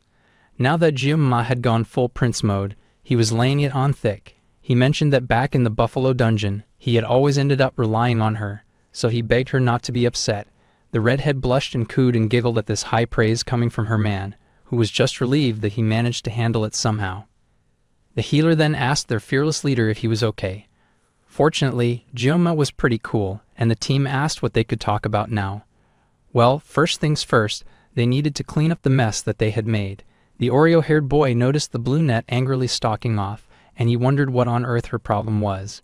It had been a long day, and the sun had slowly begun to set on the horizon. Weapon and Ryojo were heading home, and as they did, they thought about their fearless leader. At some point, whenever it came to anything about that boy, Xlo would instantly give off a murderous aura. If Weapon had to guess, Xlo's feelings for her classmate were a sort of twisted love. However, the absolutely most shocking thing was seeing him hold that sashimi knife behind his gentle words and actions, like he had been prepared to go toe-to-toe with her. Their leader aimed for persuasion and compromise through conversation, but he was also ready to switch from persuasion to violence. The main character knew how to use the threat of violence if needed. At a glance, this might make him seem like a villain, but in reality, that was the great and amazing remarkable qualities of a ruler. The orange-haired boy could not help but admire it, thinking for sure that their leader was destined for greatness. While he was busy fanboying, he noticed that the brunette beside him was sulking. Spivapan was a good friend, so he asked what was going on with her weird mood. Since she wasn't going to give him a proper answer, he asked why she was fiddling with her phone, and she just said that her subscribers were not watching her video, so she was deleting it now. The healer was surprised to hear this. His friend was on NeoTube too. The girl scoffed, saying that it was nothing professional, and she had just created it just for fun. It turned out that she had been the one to write the post on the perfect way to deal with a Yandir, and now she was going to erase it and leave poor Gium high and dry. The healer was speechless when he read the post title, and even more shocked to find that it had over 200,000 views. That seemed like such a waste to delete, but the brunette pouted and instead that she did not need it anymore. Well, it was her choice, so he shrugged and took a moment to make fun of the name of her channel. He even laughed at her, even though she then threatened violence. Meanwhile, in the Akin Academy library, starting next Wednesday, there will be a scheduled deserted island survival training on Avalon Island for 3 days and 2 nights. Going by the name, it sounded like a serious survival camp. However, they could make teams from 1 to 4 people, however they wanted. They even posted an official announcement with all the details to every cadet. So it was more like an event similar to camping or a school trip. Surviving on a deserted island, our guy needed to do all the research he could get his hands on to accomplish that. He looked through books like the Guide to Identifying Poisonous Plants, Bear Grylls' Survival Tips, and many more. Since it was called a survival test, the Academy would evaluate each cadet's self-sufficiency over the course of a 3-day and 2-night period, although it did not affect their grades. Now that he thought about it, this event had left a pretty lasting impression on him, and he had been just a player back then. That event was part of the main storyline where one would acquire the hilt of Balmung, the main weapon of the protagonist Leon, and then an incident would happen that would spark the feelings between Abel and Leon. That was when the iron wall around Abel would finally crumble, and their romance would blossom into something new. Since Abel and Leon were his favorite couple, Gium had been really into that event. However, now he found that he was not that jealous of Leon anymore. Since entering the school, all the endless perils had made him even more cynical about love. He had to deal with the fact that the Academy elders were after him, plus there was a mysterious instructor too, and the fact that his club still needed some members, and many more problems that he had to deal with. No matter how pretty the gifted swordswoman was, the main character was not in a situation where he could catch a feeling at all. It did not matter who it was, so love could wait for his next life. As a swordsman, what he was more interested in was the holy demon's sword Balmung. Perhaps it was because he was a swordsman, but he honestly could not help but want the beautiful weapon so badly. Plus, as a former player, he already knew where the weapon was and what it could do. However, finding the scattered Balmung pieces was also a key part of the story's narrative. Even if he knew where all the pieces were, he still would not be able to get them. This was because the condition to obtain Balmung, which chose its own master, was to manifest the blessing of a miracle. This was given to Leon, giving him the quest of saving the world from the Demon King. This weapon was literally designed exclusively for the protagonist. It was like a pie in the sky that he just could not have. Compared to him with his sashimi knife, the difference was just too much. So instead of hurting himself by longing for the impossible, the man decided to instead focus on learning what he would actually need for those 3 days of survival. Avalon Island, likely the place they would be surviving on, was uninhabited with no demonic beasts, already a good sign. The boy hoped that nothing weird would jump out this time, like what happened on Skopuli Island. This time, the director made a special request to have the Sword Emperor join as a guest instructor to lead the underdog class. This was not enough for Giuma, and he needed to do more research. The world's strongest hero guiding first-year students on a camping trip was almost hilarious, and the main story had changed a lot, but at least now he could fulfill his goals safely thanks to that. The boy looked through the books in front of him, seeing if he could find more about Avalon. He had not come to the library just for basic survival info that he could get online. The boy had a purpose, and he was also looking for something on Avalon Island. He wanted to research the place that they would be sent to so that he could learn more about it and create the perfect survival strategy. The island was located in the far western sea, and it was a mystical place where the terrain constantly shifted. In the very center of the island is the ancient Queen's Lake, and among certain tribes, it's called the Land of Beginnings Paradise. Currently, it is uninhabited with no residents. The stuff that he found in the new book was exactly the same as all the other stuff that he knew. The boy groaned and wondered if he would have to search the whole library for more information. Suddenly, someone greeted Giuma, acknowledging that he was here too. The boy looked up in surprise, and the golden boy of the school greeted him with a hand on his shoulder, noting that it had been a while since they had spoken. They were not alone in the library, and wherever Golden Boy went, his fangirl entourage was sure to follow, and a few of them gasped when they saw their crush interacting with the main character. It had been a while since both boys had met, and the air was a little tense. Giamma was surprised to see the boy holding an introduction to a magic book. That did not seem like the kind of thing that the savior of their world should be carrying around. Even if the savior was just trying to learn from what happened during the midterms, Leon, the protagonist, should not be in the library studying magic right now. The boy really could not trust this setup up, and he was also wary about how quiet Leon was being right now. The blonde asked the main character about the books that he was reading, and the black-haired boy replied that he was just checking out stuff about Avalon Island, where they would be doing their training next week. He had been researching various things related to it. For a moment, there was yet another awkward silence between the boys. Then Leon said that the Wolf class student was truly very diligent. Well, the boy could not deny it. With exercise, dungeon exploration, and studying magic beasts, his life had become super busy since he knew what would happen in 3 years. He would have to do his absolute best to prepare for his own sake. It was best that Giamma be prepared to look out for himself during the survival trial, and Leon mused over his words for a moment. Then the blonde spoke, noting that the dark-haired boy was really different from him, and he was also different from the main character. Giamma had never forgotten the really weird question that Leon had asked him the last time they spoke, asking where he had come from. The blonde was not acting any different from how he usually acted in the game, but the main character could not shake the feeling that there was something off about Leon now, compared to the one that he knew.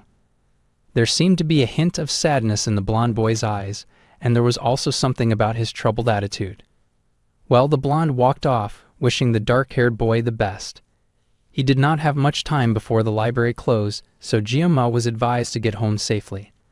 The black-haired boy also wished the savior a farewell and a good night, although he still felt very confused. He chalked Leon's weird behavior to the burden that he carried of the weight of being a hero. It was not easy to carry all of humanity's fate. It was like both light and darkness were pressing down the youth's shoulders like heavy weights. Well, the boy had to focus and get back to his studying so that he could find what he needed and leave the library before it closed. Eventually, the D-Day finally arrived for the deserted island survival training. Rachel, the hyena girl, was there, and she happily greeted Saki, saying that it was so hard to see the blue net's face these days. Saki had been strolling around with Chloe of all people, and the two girls greeted Rachel and Abel too. The 4 girls now stood facing each other, a mix of emotions and expressions on their faces as they stared at each other. Abel asked the Japanese girl if she was ready for training, and the archer just said that he would just stick to what she usually did. Rachel watched in amusement as they exchanged pleasantries, obviously aching to cause some trouble. So then she told Saki that she skipped ahead a whole grade behind their backs, asking if the blue net was having fun at school lately. It all happened properly and by the rules. There was no need to tell them what she was doing. The blonde hyena girl smirked, asking if she expected them to just sit around and let Giamma get snatched like this. The Oreo-haired boy had become hot cake, it seemed, and the hyena was fuming about it, saying that it was not enough for him to go to the Buffalo Dungeon. But now he was doing club activities with the archer, and now they would spend 2 nights and 3 days training with the boy too. The blonde was at her limits of tolerance with that nonsense. The archer then rolled her eyes, pointing out that Giamma said that he wanted to do his training alone. Even Chloe confirmed that he said that there were things that he wanted to try by himself, so he was planning to go solo this time. Abel was speechless, but Rahul was absolutely elated to hear this news. This meant that for 2 nights and 3 days of deserted island survival training, no one was officially paired up with Giamma. Now the archer sighed as she knew the blonde hyena was scheming once again. Even Abel was concerned, wondering what the girl was thinking. The blonde grinned, pointing out that their man said that he wanted to go alone, but there was no rule that they absolutely could not follow him after all. Abel thought that was some miraculous logic. The hyena had hearts in her eyes as she giggled, knowing that they had not said it out loud, but they were all thinking the same thing. So the blonde was going to propose a fair and square game, so fair and sure that she decided to call it the Rachel game. Obviously, the other girls were a little wary about this, but the blonde forged on. Everyone knew that Avalon's island terrain and environment were always changing, so even if they used the spatial gate, they would each get dropped at random locations. It would be hard enough just trying to meet up, so that they would have to form teams. However, they could. That was the fun part of the training. The girls all knew about that, so they asked Rachel to hurry up and get to the point. Well, the point was that during the 2 to 3 nights of survival training, whoever found Manhwa first would be counted as the winner, and the remaining 3 would have to give up. What did giving up mean? It meant that they would have to stop chasing him with affection, and the winner would get the chance to monopolize their joint crush. Now this battle immediately caught their attention. The hyena girl explained that if they met up, whether they wanted to team up or stick together, that was up to them. However, it was important not to get in each other's way. This game sounded like a good idea to Chloe, and even Saki agreed that they should take a picture of Manhwa as proof that they found him. The girls were happily getting ready for the challenge. Meanwhile, Miss Abel was panicking because she had not even begun to accept the weird feelings that she had for the main character. Now that she thought about him and the time that they had met, something came into focus for her. The blonde hyena asked the swordswoman if she would be participating in this game. However, the girl with hair like a waterfall steeled her mind and her resolve. With a whip around, she told the others that she did not have the time for silly games and opted out of it. The blonde was fine with that, saying that the trio would play then. Abel walked away from the other girls as they continued their plotting and their planning. Meanwhile, the man whom they were busy plotting about groaned as he acknowledged how exhausted he was. He had been holed up inside the library till it was late at night. However, he had managed to accomplish the things he set out for. He had noted down everything that he needed on his phone at least, and although they were not heading into a demonic beast danger area, the director had advised bringing at least some basic weapons, just in case. The woman was even checking on him, asking if he had carried good clothes, and he laughed at how she was acting like his mother. Though in her case, it was more like she was his grandmother. Anyway, it was time for them to leave, but he paused when he noticed a figure with purple hair in the distance. The guard that they had interrogated in the bull cave had confessed that the person who hired him was someone with purple hair and purple eyes, a female instructor who was fairly tall. The main character could not even begin to guess at her intentions, but if she was after him, then this deserted island survival training would be the perfect opportunity. If she tried to take advantage of the mysterious nature of the island, where the terrain constantly changed, it would also make the cleanup very, very easy. Of course, the same thing kind of applied to him as well. Manhwa was not comfortable with the idea of using his ninth powers on a person, however, he could not let himself just die either. Come to think of it, Spigupan had drawn a sketch before. The sketch had been kind of lame, and the main character cursed, knowing that there was no way he would be able to find her with art that lame. There were so many purple-haired trainers scattered around the school. The boy then sighed heavily, resigning himself to his fate, when someone suddenly called out to him. It was the swordmaster, dressed in a casual Hawaiian shirt, and he noted that the boy had been slacking in his training recently. The Sword Emperor reminded the young lad that with great talent came lots of hard work, and then the results would not just be added, but they would multiply as well. The man also reminded the boy that his body could only handle so much, and it was also important to prioritize rest and enjoy the training. Manhwa thanked him for the advice, partly baffled by the motivational speech, but wished the Sword Emperor luck as he went out to catch big fish.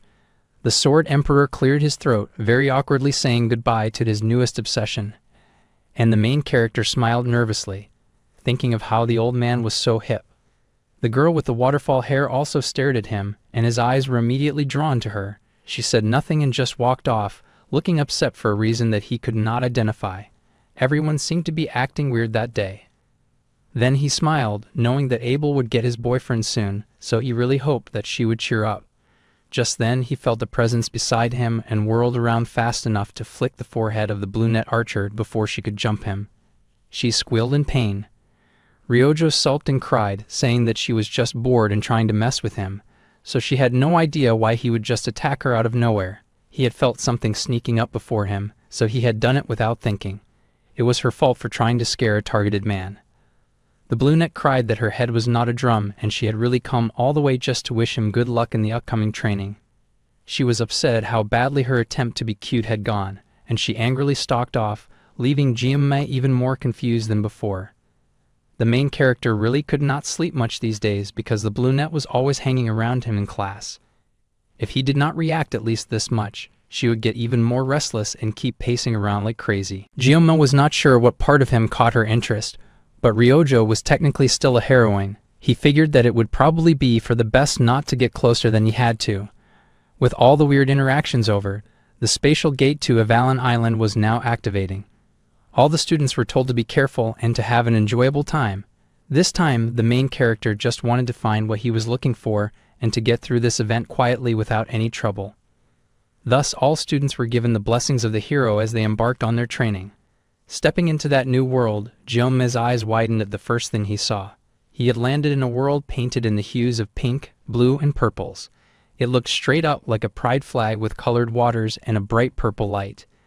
It had been a year since the main character had fallen into this world, and he stepped forward now, his eyes raised as he looked in front of him. Now it finally felt like he had entered a fantasy world for the first time. The sacred land of Avalon was beautiful, especially the Tree of Beginnings, Yggdrasil. Well, the girls had also landed, and they decided that they would save the sightseeing for much later. The deserted island survival training had begun, and Kang Jiama was very excited to see if he could find his new blessing. The games had begun.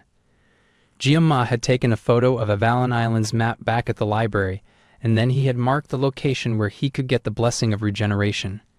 After comparing his memories of when he played the game to the map itself, he realized that the blessing's location was near the lake at the island's center. It seemed to be near some rocks. This meant that he would need to get close to the world's trees lakeside, and he would have to cross both the rocky area and the forest area. Well, there were still 3 days left, so he was sure that he could handle it. Also, the academy did not just send them there to play around. All the students had been given missions to find orbs hidden all around the island. In short, it was just like a treasure hunt that people did on field trips. The more orbs they found, the better their grades. Apparently, the orbs could even be used to enhance the materials, so he would try to grab some while he could. First off, following Bear Grylls' book, it was time to check on his survival gear. Then the boy whipped out said survival gear, which was a 50-centimeter long mesh sheet with a dangerously dark blade. He bought that from the hiking section at a supermarket. It would help him clean and log while he was out there. The main character bought that gear especially for this training, since he would have to save the 50 seconds of the painless blessing, so he should get used to using another weapon first. The boy swung the mesh sheet with fiery power. The grip was great, but the weapon still felt kind of awkward. He decided that he would use it in emergencies like the Sashimi knife. Then the boy suddenly spotted a really cute, adorable white bunny peeking at him. Instead of being moved by its cuteness, Jioma got the idea of using the animal as target practice to help get used to his blade. Plus, he'd need the food anyway. Suddenly, the rabbit stood up, and Jioma found out that the little bunny was a huge scam. It was a surprising shock, but it wasn't like he couldn't handle a serious threat. He had taken down the Cow King after all, so a little rabbit should not be too hard, so he got ready and charged, choosing to do this hunt without the sword god's blessing. He really needed to test that machete after all. The bunny saw him coming, staring deep into his eyes as it suddenly reflected the image of Abel. It turns out that Abel had also discovered a very adorable, and though confused, she had the right reaction towards it. She waved to the little creature, thinking that it was much too cute to eat, and she wondered where its mama had gone. The sweet girl tried to give the rabbit a little pat, but it immediately bit her. The ungrateful ingredient then skipped away, and Abel got reasonably upset. It seemed she had changed her mind about not using that bunny for food, and she grabbed her sword as she raced after it. This would work out well because now she could test her special training results against one little rabbit. The rabbit was surprisingly fast, though, and it even smirked at her as she gave chase. That was not all in her head at all. The rabbit had definitely gotten faster, and she growled, wondering how dare the rabbit look down on her. So the creature had been hiding its true abilities after all, just like that one guy that she was pretending that she did not like. Well, no matter how fast the bunny was, in front of Nibelung's sword, it was no match. She was the Sword Emperor's granddaughter, and she would not be defeated by a bunny. Waterfall Hare almost got it when something strange happened, and the terrain had changed all of a sudden. The girl found herself splashing into water, the mean bunny leaping out of sight. It was truly embarrassing. She was the Sword Emperor's granddaughter, the true heir to the Nibelung bloodline. She was Abel von Nibelung. Yet she found herself sinking into a whirlpool, the rabbit looking back at her with scorn. In the rabbit's place, she saw Kang Jiama, and the Nibelung hare sank deeper into the water. Meanwhile, Jioma was busy fighting against that giant rabbit monster. He had worked out so much, but without a blessing, he was starting to realize that he was rather pathetic. That was so irritating. The boy had thought that he was a lot fitter compared to his last life, and he was, but he was not a match for a monster rabbit. The boy panted heavily as the battle dragged on, stumbling and groaning the longer he fought the rabbit. It now seemed a better idea to just starve than to waste all of that energy for nothing. The boy gave up, sitting on the floor and deciding to let the rabbit go. The rabbit then smirked mockingly as if he were calling the boy trash. That was the main character's last straw because he quickly activated the blessing of the sword god. It turns out that he could be rather petty after all. Meanwhile, in another part of the forest, Rachel was happily skipping about and shouting for joy. The powerful blonde leaped high, her expression one of joy and exhilaration. Happily, the lady landed with joy, but then took a moment to consider the fact that it felt like she was going in circles. That was not very good. She had talked big about this Rachel game, but what could she do when she was stuck?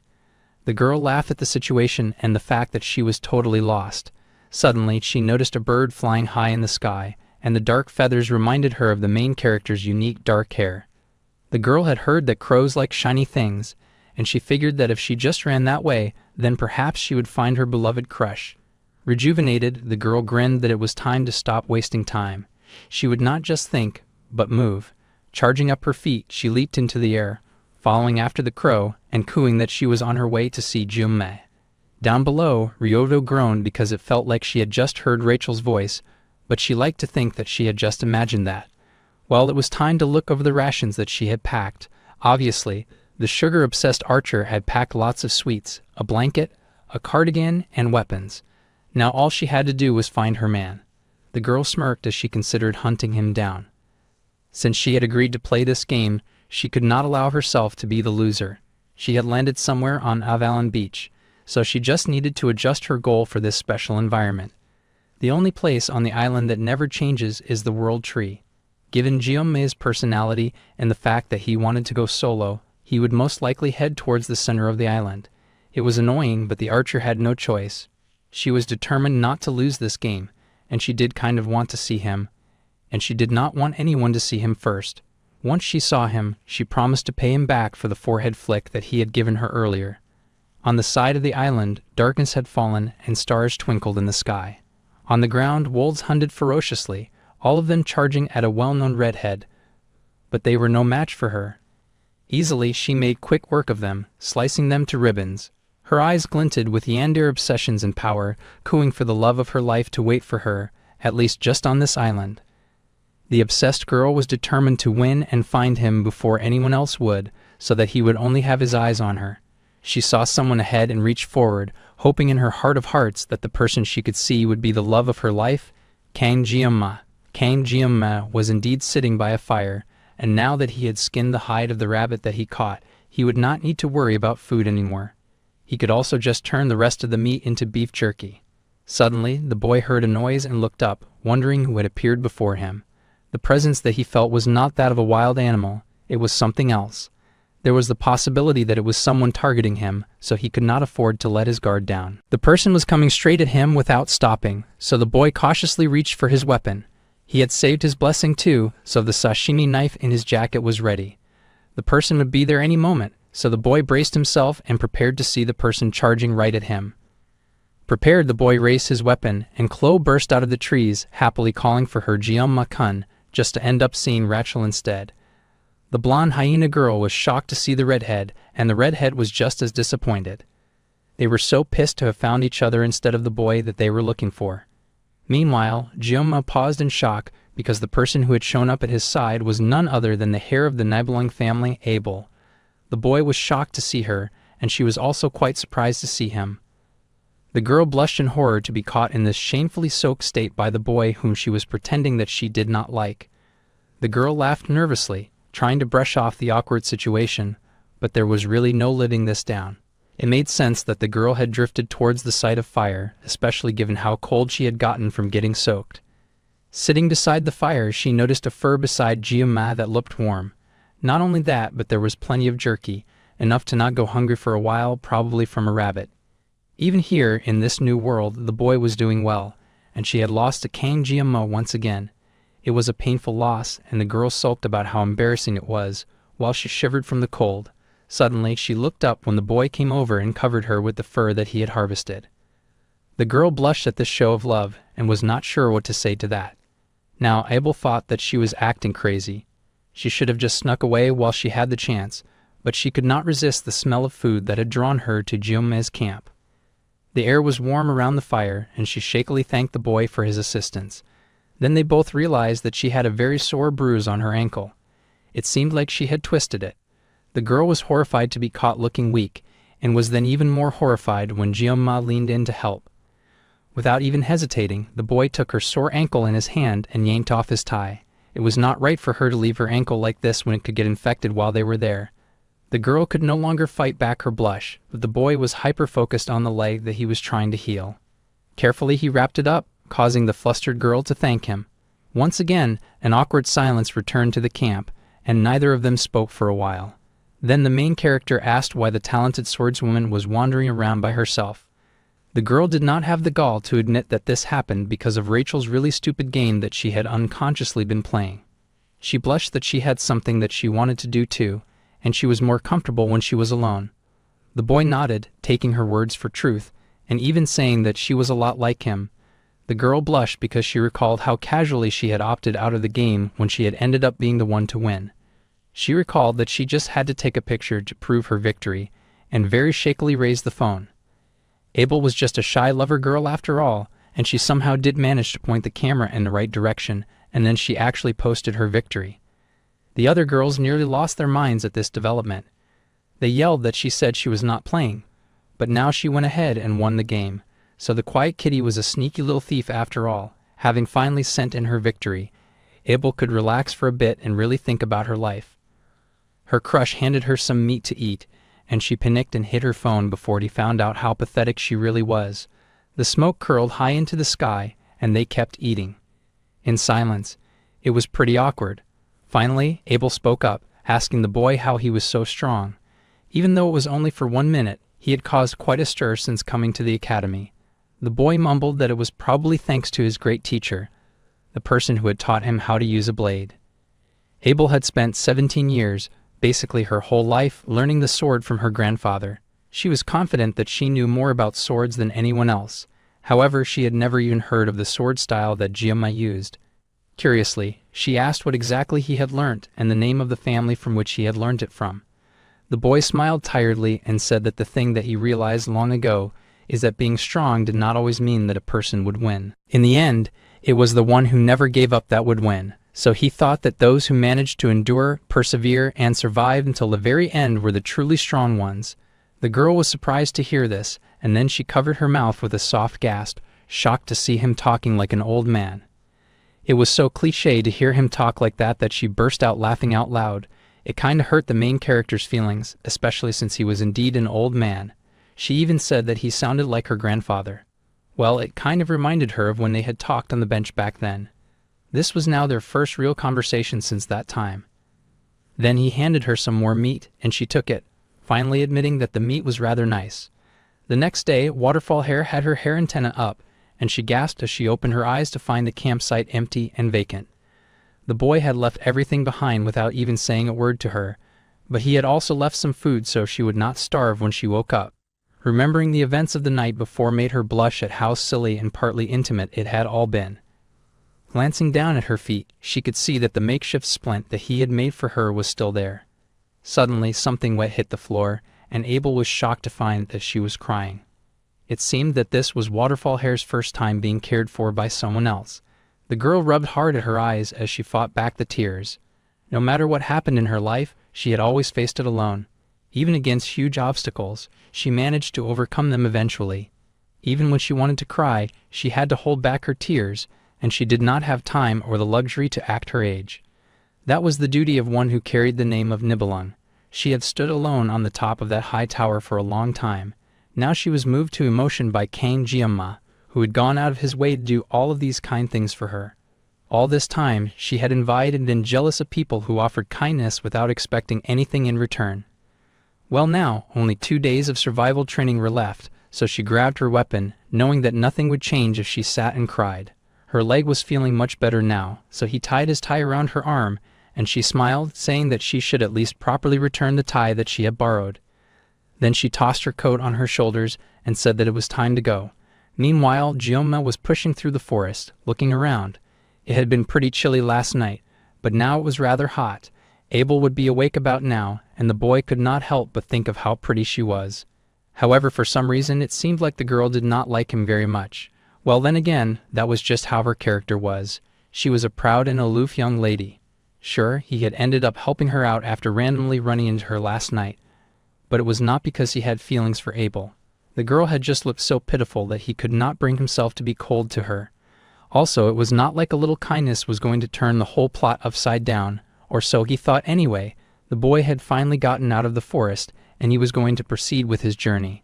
Even if the main storyline changed a little, he was sure that everything would still go fine. So he slid into the new terrain and realized that today was the day that Abel and Leon were supposed to start developing feelings for each other. The boy paused to consider that and groaned at the thought of that beautiful girl giving out his fur blanket to Leon, which would vex him so much, and it would make him feel kind of weird. Well, there was no use thinking about it, and he should just focus on finding the blessing before the sun set. The boy stalked forward, thinking of the blessing that he was chasing, the blessing of regeneration. It was a Guardian-class blessing that was ranked one tier below the blessing of transference. It was designed to instantly amplify the body's regenerative capabilities. The catch was that this blessing could only be used by the caster themselves, making it a doping type of blessing befitting its Guardian-class rank. However, because Kang Gyoma already possessed the blessing of transference, also known as the kind of power that was only usable by the caster, this restriction did not apply to him. He should be able to patch up even the fragile sashimi knife pretty easily now. At a glance, it might look like a cheat, but it was not to the point of regenerating lost limbs. It was just a blessing that would accelerate the healing of wounds. Besides, this blessing was treated as a hidden bonus even in the game, so it doesn't particularly affect Leon's growth. Since the blonde would end up growing incredibly strong later on, he would have to make sure to get it no matter what. The boy was doing a lot of climbing, and he groaned because this looked nothing like the game's graphics. In the game, it was supposed to be on some kind of rock, but he had ended up searching until sundown. That totally sucked. However, it had paid off in the end because finally he had found it. The blessing of regeneration, hidden inside some suspicious-looking rocks at the bottom of a valley. He wondered what that shining light was over there when the blessing should be hidden. He went closer to inspect it, and was surprised to see a gigantic orb as a freebie. He had come all the way for the blessing just to get an orb as a bonus. That seemed like good luck to him. Things were finally starting to look up for Gyoma, and it felt like his luck was finally turning around. Things had been rough so far, but he was going to go grab the orb first and have a look around, since he was so crow-like that he could not resist going after something shiny. He really hoped that he could finally get the blessing before it got dark. Just then, the old webs and ropes holding the orb suddenly snapped, and the boy paused in confusion, wondering what the heck was happening. Suddenly, he heard a voice behind him, someone who said that they had not expected the boy to come this far deep. The person assumed that the main character had not come here for a sightseeing tour of the World Tree. It was Leon, and he looked mad and scary. He asked if Gyoma had really come to a place like this just to find the orb. The main character was shocked to see the hero with glowing blue eyes. The blonde looked threatening as he asked the black-haired boy if he had come here for another reason. The main character stood confident, saying that he had seen the orb from a distance and he had come to get it, that was all. The blonde decided to test that theory. It could not be helped after all. He yanked out his sword and told the dark-haired boy to try and take it, a very bizarre thing to happen. Leon said that he would let Gyoma have the orb if he could beat him. Leon, the day that he was born, half of the world smiled with him. Gyoma had found it, the hero's proof, that beautiful white feather and the glowing sword of blue. Two boys faced each other now, both standing at that empty place as the sun slowly rose behind them. Now Gyoma wondered what had gone wrong and why his beloved hero was acting weird. He thought that the valiant blonde savior of the world should be with Abel right now, making romance, as this was supposed to be a turning point in the story. However, now the boy worried that he might have accidentally stolen the event from Leon. So nothing happened between them all night long. However, even if the hero knew that, fighting over that would be a bit ridiculous, wouldn't it? However, Leon was not smiling at all.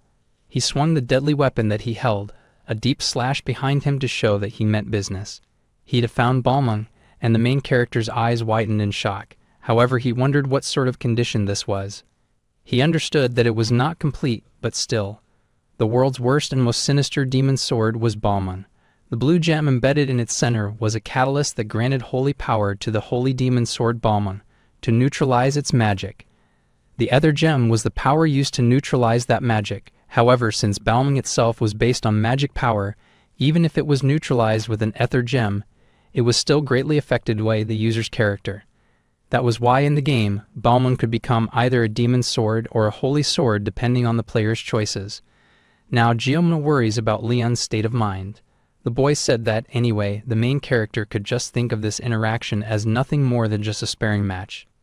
The blonde could not even use the mental realm right now, so this was insane, and the dark-haired boy had to ask if the boy was truly serious right now. The blonde just replied that he was not good at lying. He was dead serious. The blonde stalked forward, and the main character feared that the hero was trying to use him as a stepping stone to grow stronger after getting Balmon. The boy kind of understood where Leon was coming from, but it was just a guess. One thing was for sure, the orb was just an excuse. The blonde apologized, saying that he did not have much time, so he would just go ahead and start the fight. With no hesitation, Leon leaped forward, swinging his sword. Suddenly, the perspective shifted, and we were back with Rachel, who was groaning with annoyance.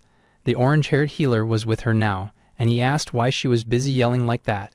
The girl groaned that she was just trying to find Giomma, but she ran into Weapon, of all people. Weapon was also not excited about running into her either, and she blamed him for having no sense of direction.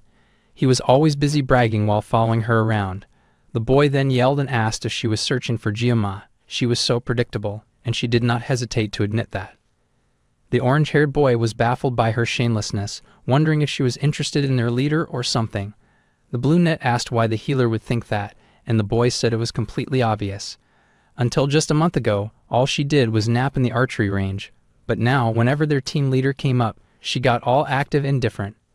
Also, she really hated doing anything complicated or tedious, but now she was suddenly doing a lot of extra stuff without anyone asking. He knew her well enough to know that this behavior was plain weird. The girl paused, and the healer froze, wondering if he had said too much. He'd ended up smacking his nose on her head, and he told her not to stop so suddenly like that. Suddenly, the brunette called to her friend and slowly turned with a nervous blush on her cheeks, asking if her feelings were truly that obvious. He had never seen her like this before, and he asked suddenly if she was possessed or maybe under some kind of mind control. She punched him in anger because now he was just talking nonsense. However, they paused when they heard a strange sound and saw black birds dancing and flapping in the air. Weapon thought it could be an earthquake, but Ryoto knew that it was different. This was instead the power of someone she knew well, Kane Giomma. The boy had the audacity to whip out his machete in a serious fight, and to no one's surprise, it was immediately cut to ribbons. Kang Giomma was tense, knowing that things were more serious and more insane than he expected. The blonde demanded why the black-haired boy was not fighting back. Even if the boy knew that Leon would miss on purpose, there was no reason not to take this fight seriously. Then the hero said that the black-haired boy clearly had no respect for him at all. Honestly, the black-haired man just could not react as he did not expect the blonde to actually swing Balmon.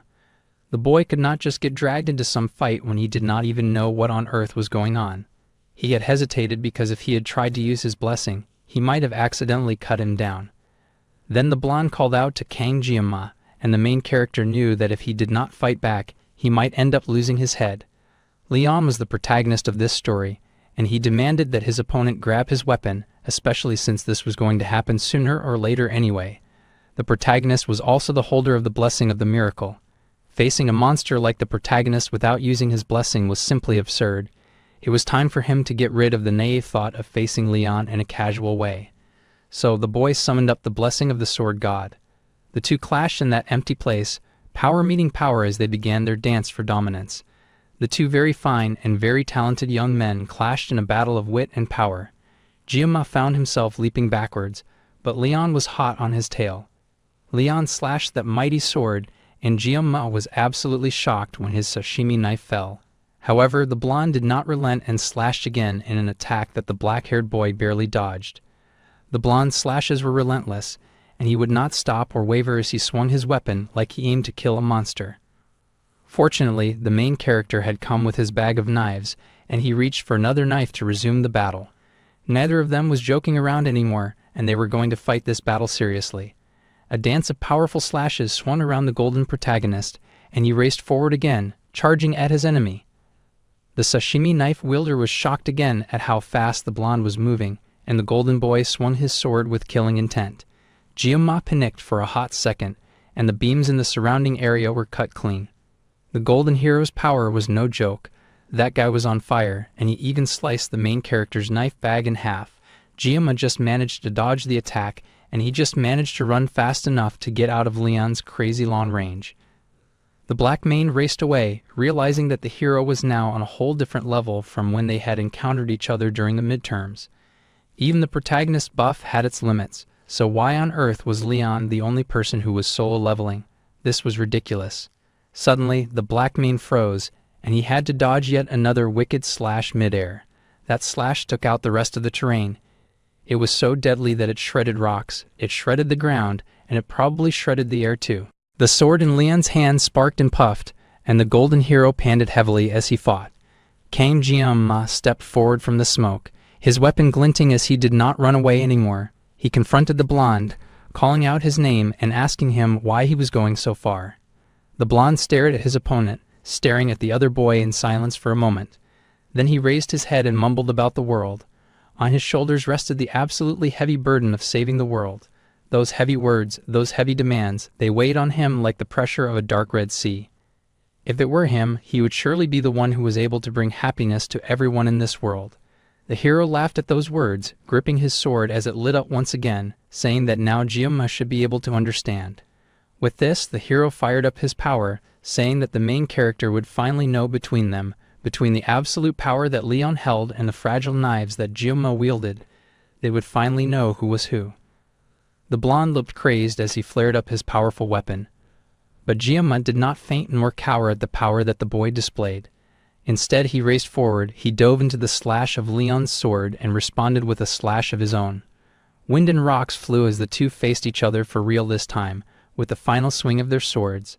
A piece of the hero's weapon crumbled, and he thought of those words that had said that they believed in him. Both boys stayed frozen in the poses of their final slashes for a moment, and a white feather danced around Leon as he stared emptily forward. He was thinking of the words of his father. However, those expectations were just too far out of reach for him.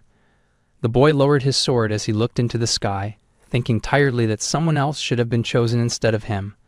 The boy in front of him, who quietly sheathed his sword, was Kame Gyama. The battleground had been completely leveled by the ultimate display of fighting skill that both boys had shown. The black-haired boy carefully sheathed his shining sword with a very definite clack, but when he turned around, the blonde boy was gone. It was an unexpected duel, but the black-haired boy figured that the hero wanted to use the duel as a way to help him grow as a hero and strengthen himself. Unfortunately, Gyoma did not plan on losing to anyone. Besides, the blonde had not even come at him in a way that would let the boy end it easily. Plus, the black-haired boy had wasted so many really good sashimi knives. If he had made one wrong move in that battle, he truly would have been dead. The black-haired boy had tried his best not to target Leon, but thanks to that, he had ended up dodging all over the place.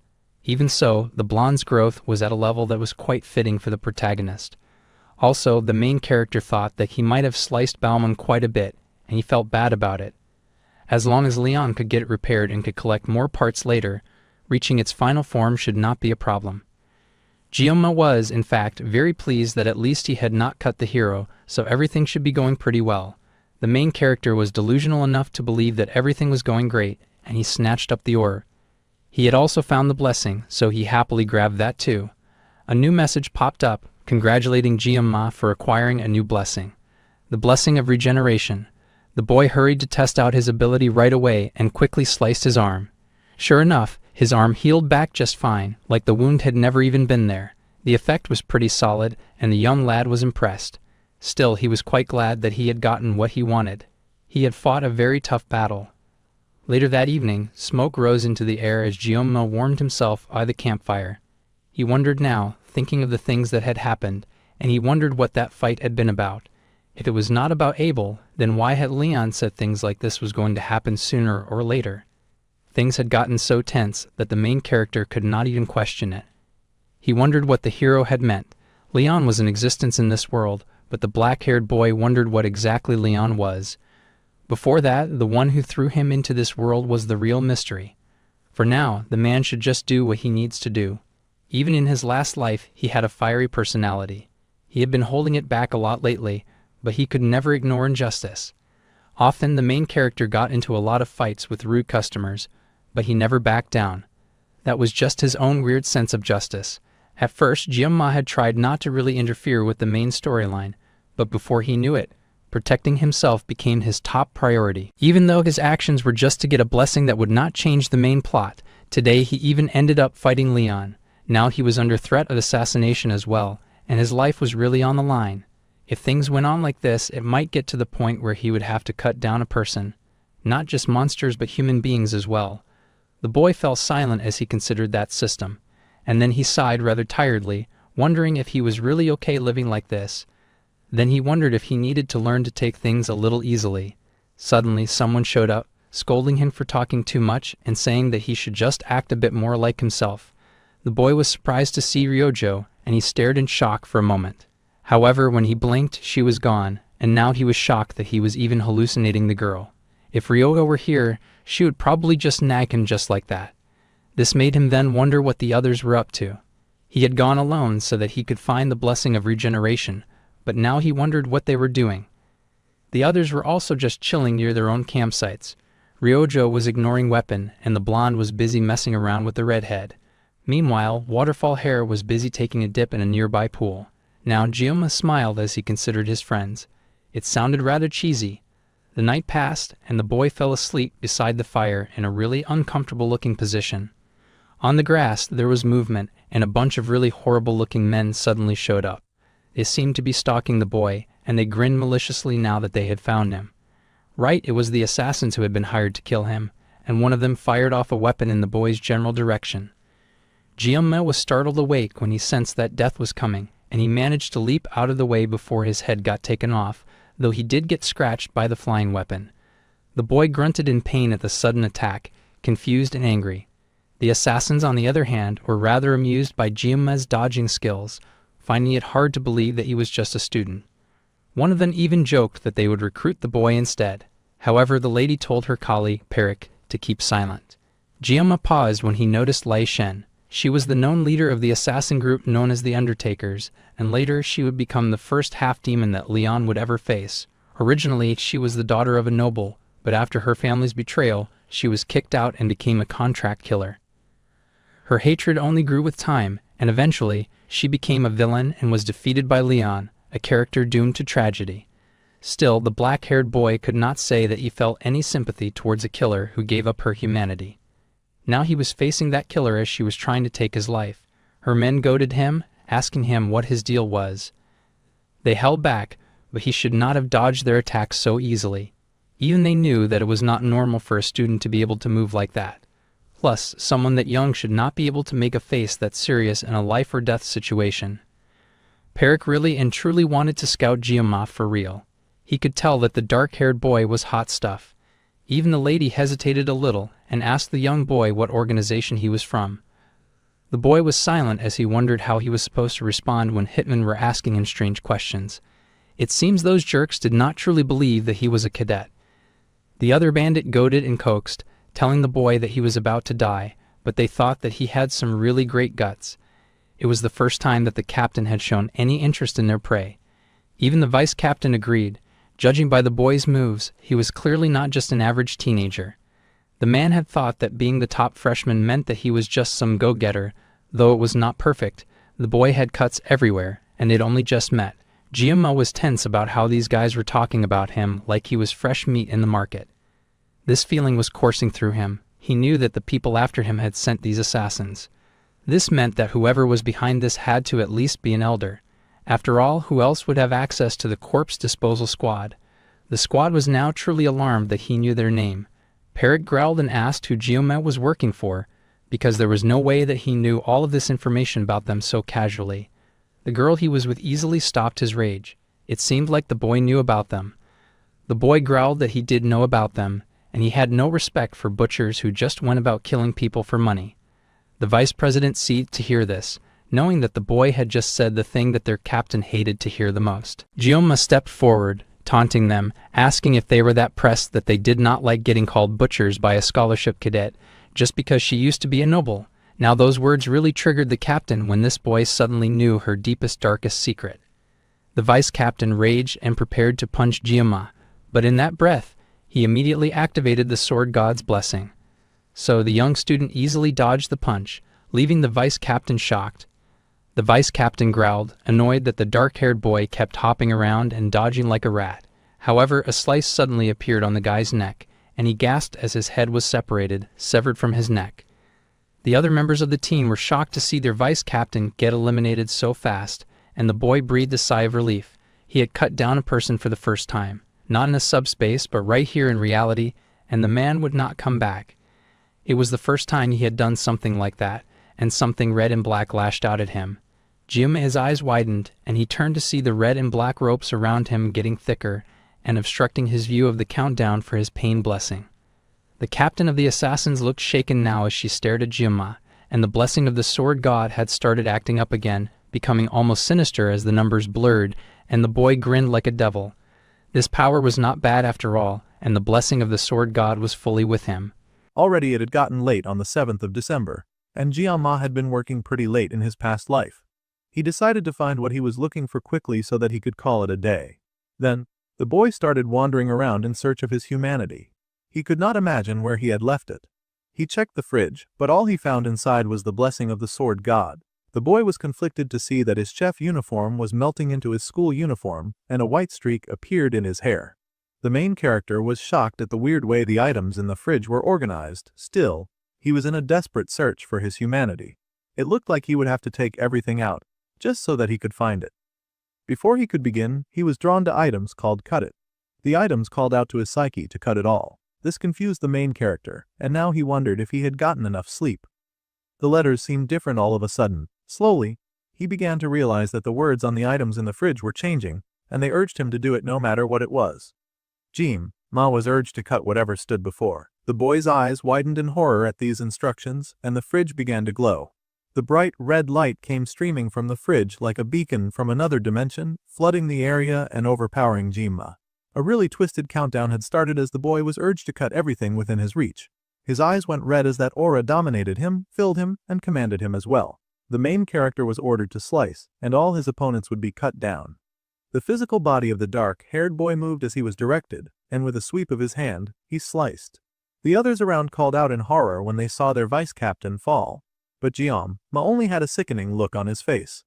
The others rushed at him in rage, calling him a little shit, and they charged at him as one, intending to catch him and hold him down. They did not need to come because Gyama was also rushing at them. For a moment, the dark killers hesitated. After all, they were just fighting a kid, however. The boy sliced through them like they were nothing but ribbons floating in the wind.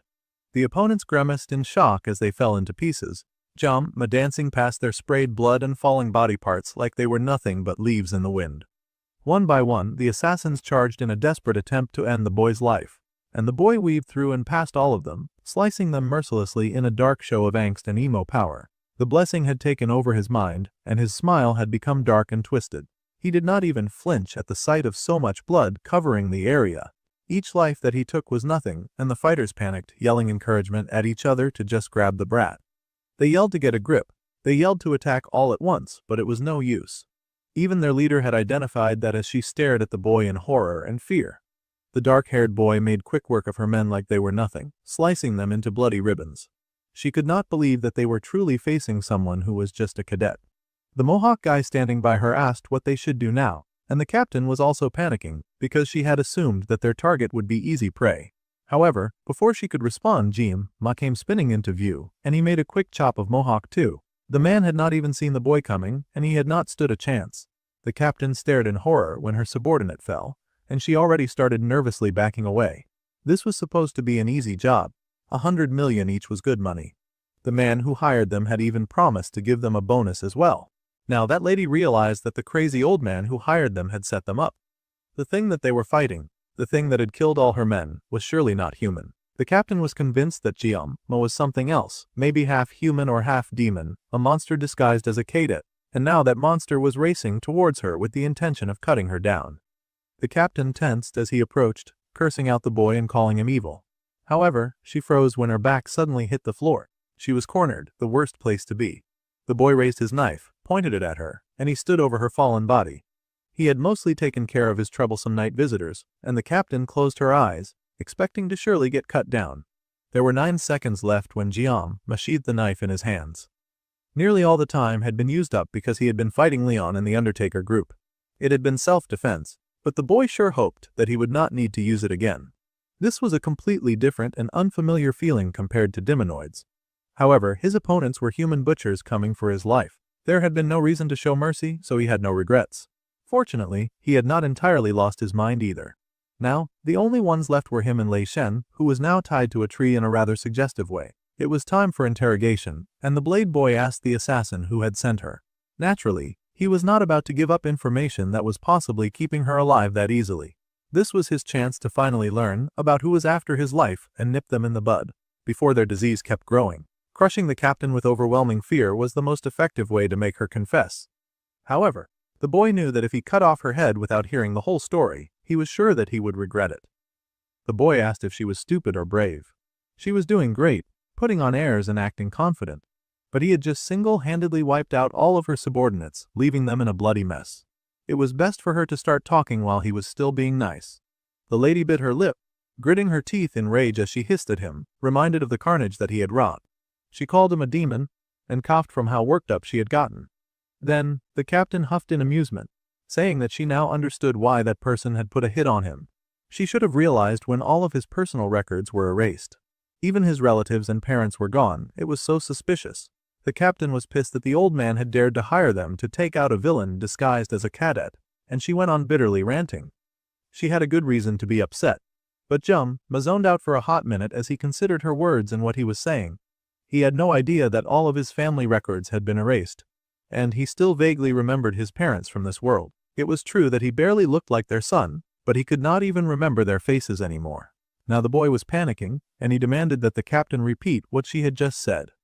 The lady was confused, but the boy was already bringing out his weapon again. He wanted to know exactly why his relatives and parents had been erased.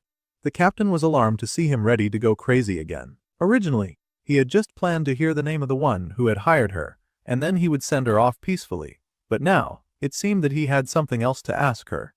Something that he really had to know, and the assassin captain began to panic. For the record, Jama said that this was not a negotiation. This was, in fact, a threat. The girl panicked, her body trembling as the boy said that even if she lost her arm or leg, she could still talk after all. Suddenly, a huge blast of power erupted from the silver-haired girl, so great was its force that it stopped the boy in his tracks. The girl gritted her teeth as the oppressive pressure of her gift washed over the dark-haired boy. The main character was shocked to suddenly feel such a large amount of overwhelming magic pressure. Then, all of a sudden, it stopped. Then he glanced behind him and saw that the blood of the corpses was doing something weird. The blood flowed past the boy, clinging to the tied captain, who panicked as the blood crawled up her. She cried for the blood to stay away, but it had no intention of listening to her demands. Even Jiamma was confused as blood rushed from behind him to touch upon the bound girl. Meanwhile, on the other side of the island, the Sword Emperor was busy having a blast. The fishing rod he was using was for management purposes, but it was not so bad when used in practice. The only problem was that he had not gotten a single bite since he started fishing. The man sighed, saying that the fishing rod was not living up to its high price. Suddenly, the water began to swell and rise, and the Sword Emperor got excited, thinking all of his sitting and waiting was finally about to pay off. However, so many fish erupted from the water at one time that it was like there was something down there that was worse than the fishing rod. The Emperor was alarmed as he recognized the essence of that power. This level of magic power could only be a commander from the demonic forces. The captain cried out and screamed as the blood flooded her being and filled her, despite her desperate and weak attempts to fight against it. The girl begged that she would tell Oreo Hair everything that she knew if he would just help her, please. Jima himself was not sure how to help. He had never seen anything like this before, and he was not sure how he was supposed to fight the flood of blood. The girl cried out with tear-filled eyes, begging him that she did not want to die.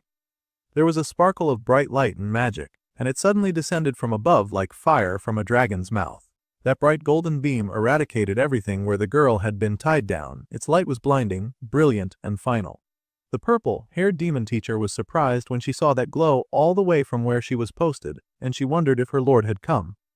A piece of metal fell to the ground, and the sky was lit up like night had turned to day. Jiam stood in the clearing, silent as the smoke began to fade away. There was a sigh of relief from within the smoke cloud, And then there was mad laughter as the captain was revealed to be standing, her head thrown back in pleasure. The being in her body overcame with delight, as it had been 700 years since it had been able to cross into the human world. The boy's eyes widened in horror as he realized who now stood before him.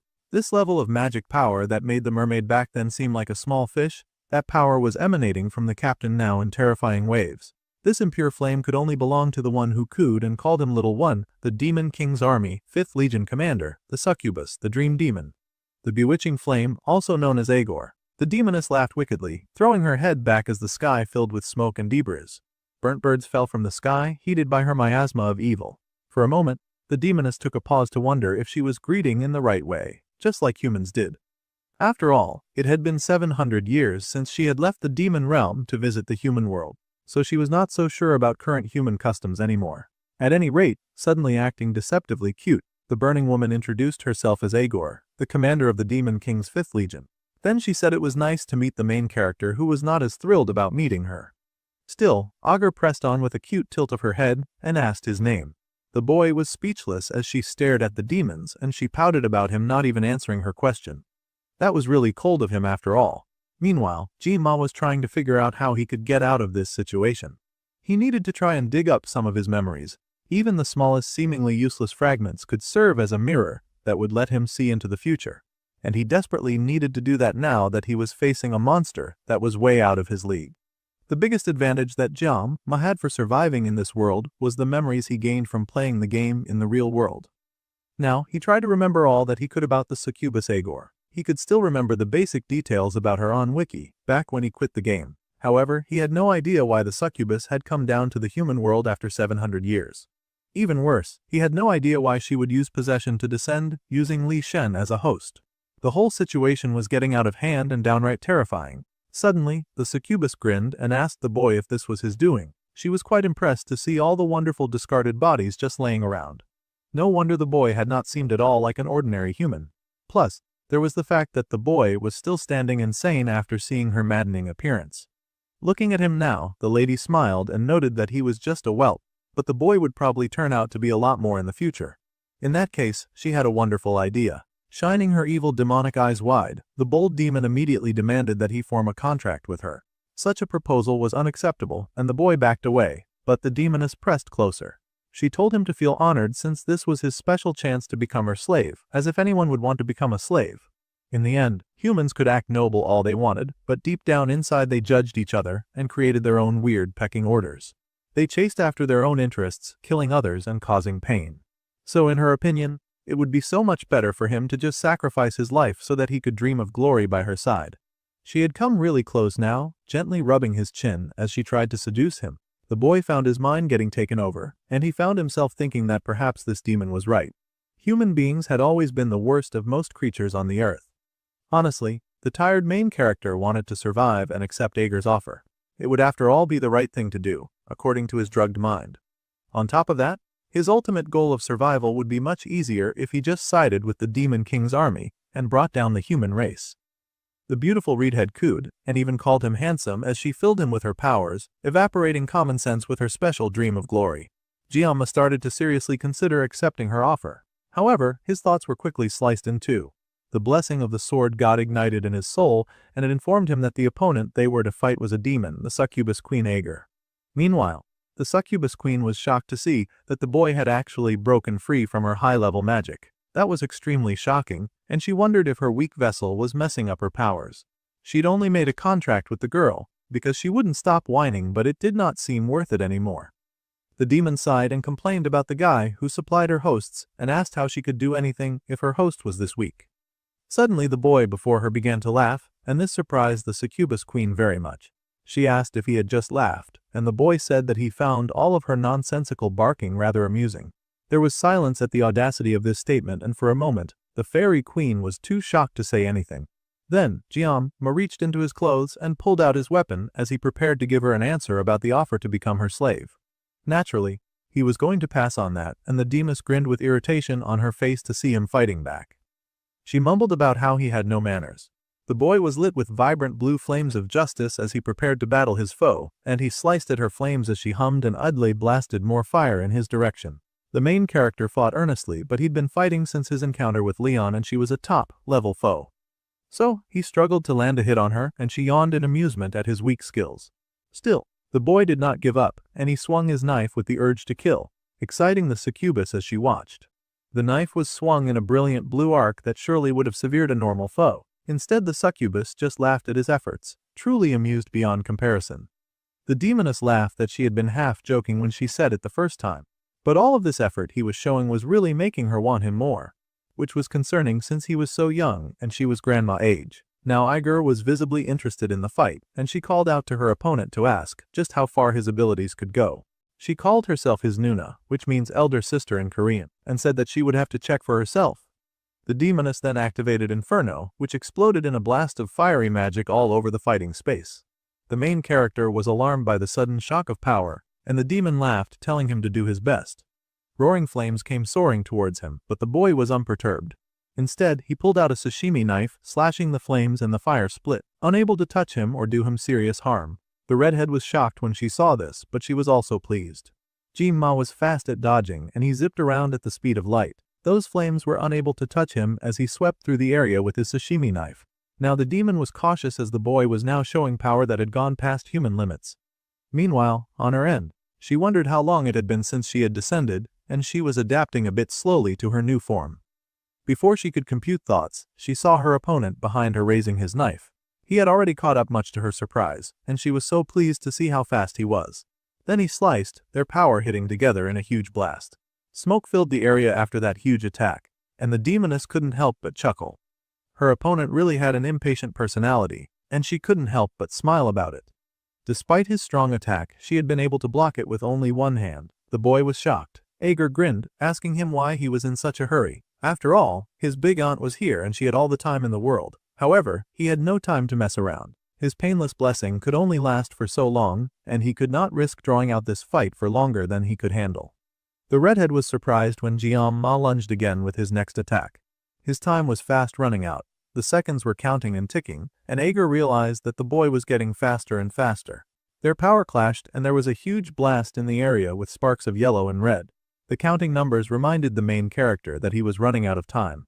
Still, the battle raged until those counting numbers hit 0. There was a huge spark in the area, and slowly the dust settled to reveal the main character. The boy was panting for breath, his body covered in bruises, his sashimi knife sparkling with power, but he had run out of the healing blessing.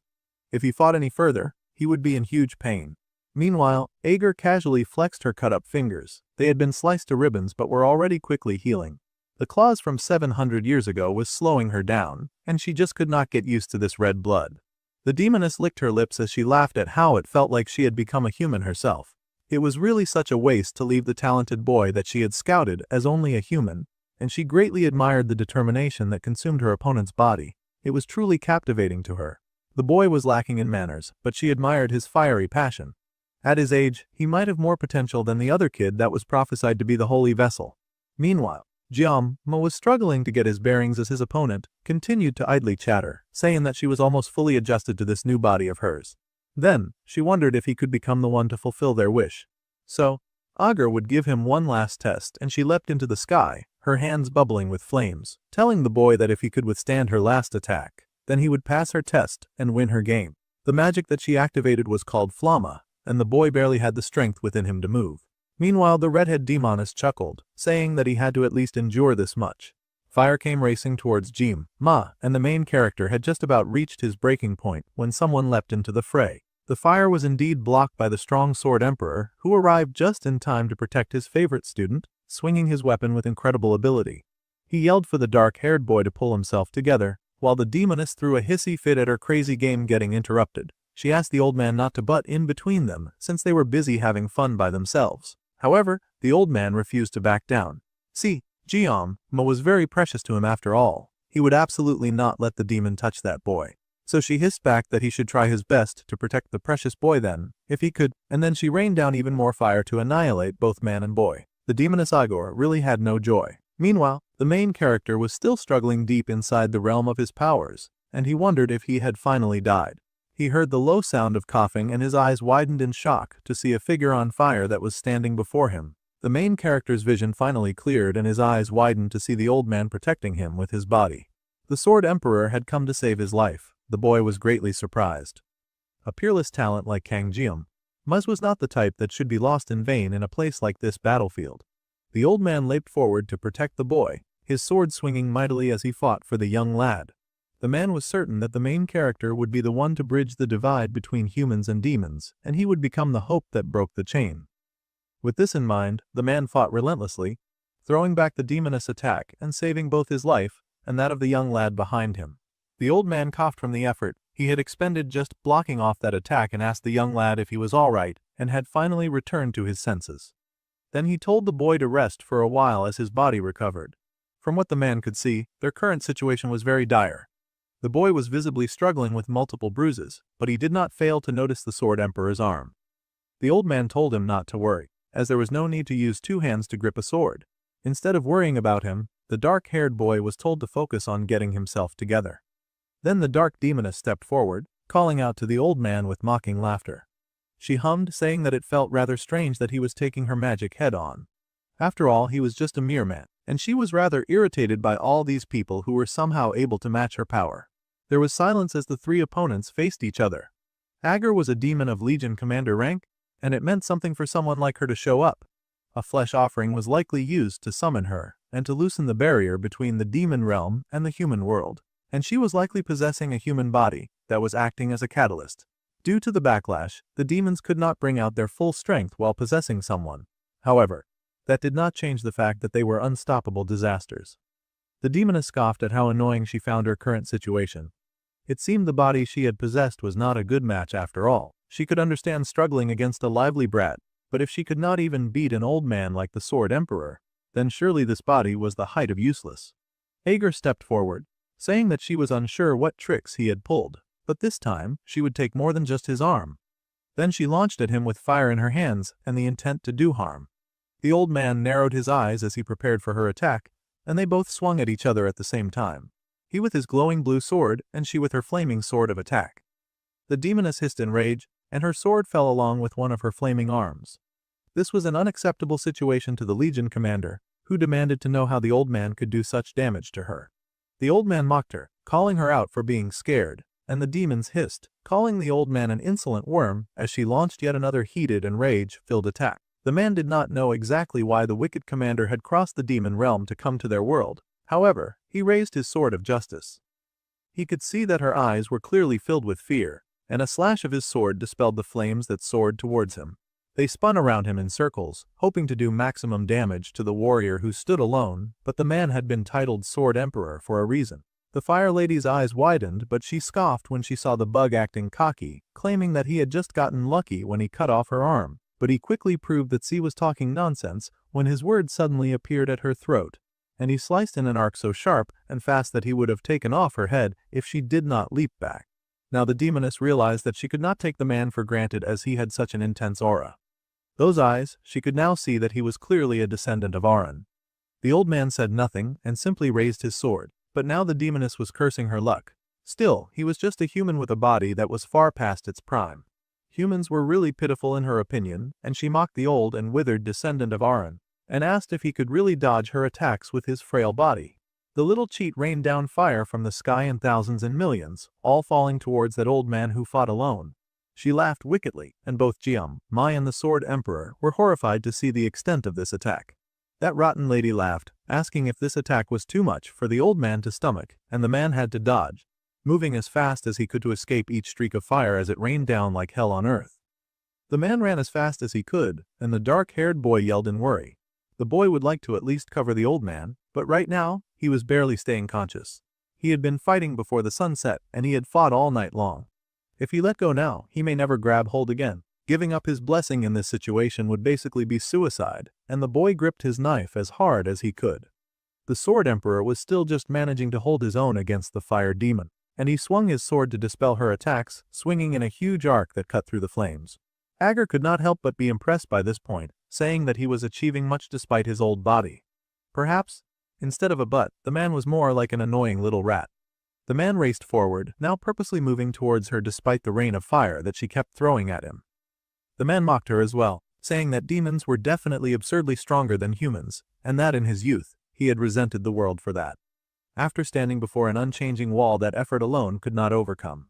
However, the old man had now realized something now that he was this age. Ager wondered what he was rambling about, though she figured experience could not be ignored. The man was about to get within striking distance, and she searched his body for weaknesses.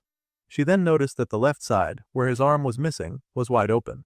With a devilish smirk, the Legion commander prepared to attack, and she laughed that he could keep on babbling like an old man. He managed to dodge her rain of fire and took the moment to remind Agor that humans could develop and evolve even in hopeless situations. This part about them was the thing that demons feared the most. This was why demons constantly tried to invade the human world. He sliced through her flames, sliced through her attacks, and sliced through her defenses, much to the absolute shock of the Lion Commander, who gasped in shock. However, her look of horror was quickly replaced by a smirk of wickedness, and she laughed like it was part of her plan, amping up the flames on a full-blown attack. The Sword Emperor was shocked to see her launch flames straight from the ground, and the evil woman laughed at how pathetic he was. She grabbed him suddenly, pressing her hand to his belly and saying that she could not bear to listen to him anymore. With that, she activated her demonic attack, a lance of fire going right through him. The woman's fiery arm regrew and tightened into a fist, and a roar of flames erupted around the Sword Emperor, piercing him with dozens of fiery lances. Meanwhile, Ager disrespectfully yawned, acting bored as she destroyed her opponent. The old man was overwhelmed by such a terrible attack, coughing blood as it seemed like he had reached the end of his abilities. The fire was extinguished, and the man fell to his knees, bleeding with holes through his system.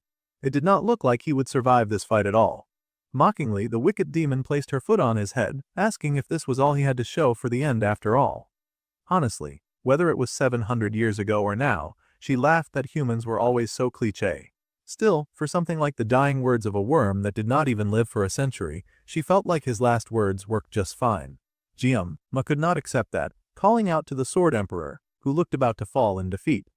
Agar then recalled why she'd started the fight in the first place and called out the black-haired boy's name. She smiled and turned to him, apologizing for forgetting him.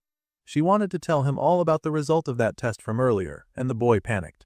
Using his last burst of strength, the old man told the boy to hurry and run away, and the demoness chuckled, telling the boy that he had passed her test. The boy started to feel dizzy all of a sudden as she worked her magic on him, and the lady smirked as she laughed rather wickedly. She felt that his body would serve the hopes of their demon kind, and she laughed, asking him not to resent her too much as she hoped to see him soon in the underworld. The old man yelled for her to leave the boy alone. He was just a cadet. Meanwhile, her opponent was not even finished yet. However, Ager completely ignored him, amused by his weak attempt to save Jiama. She laughed and said that she did not really feel like hanging out with someone like the old man anyway, and told the man to stand there and watch. Her mouth fell open, and a demonic seal was activated. Leaning closer, the lady pressed her tongue on his face and filled him with the stamp of her approval.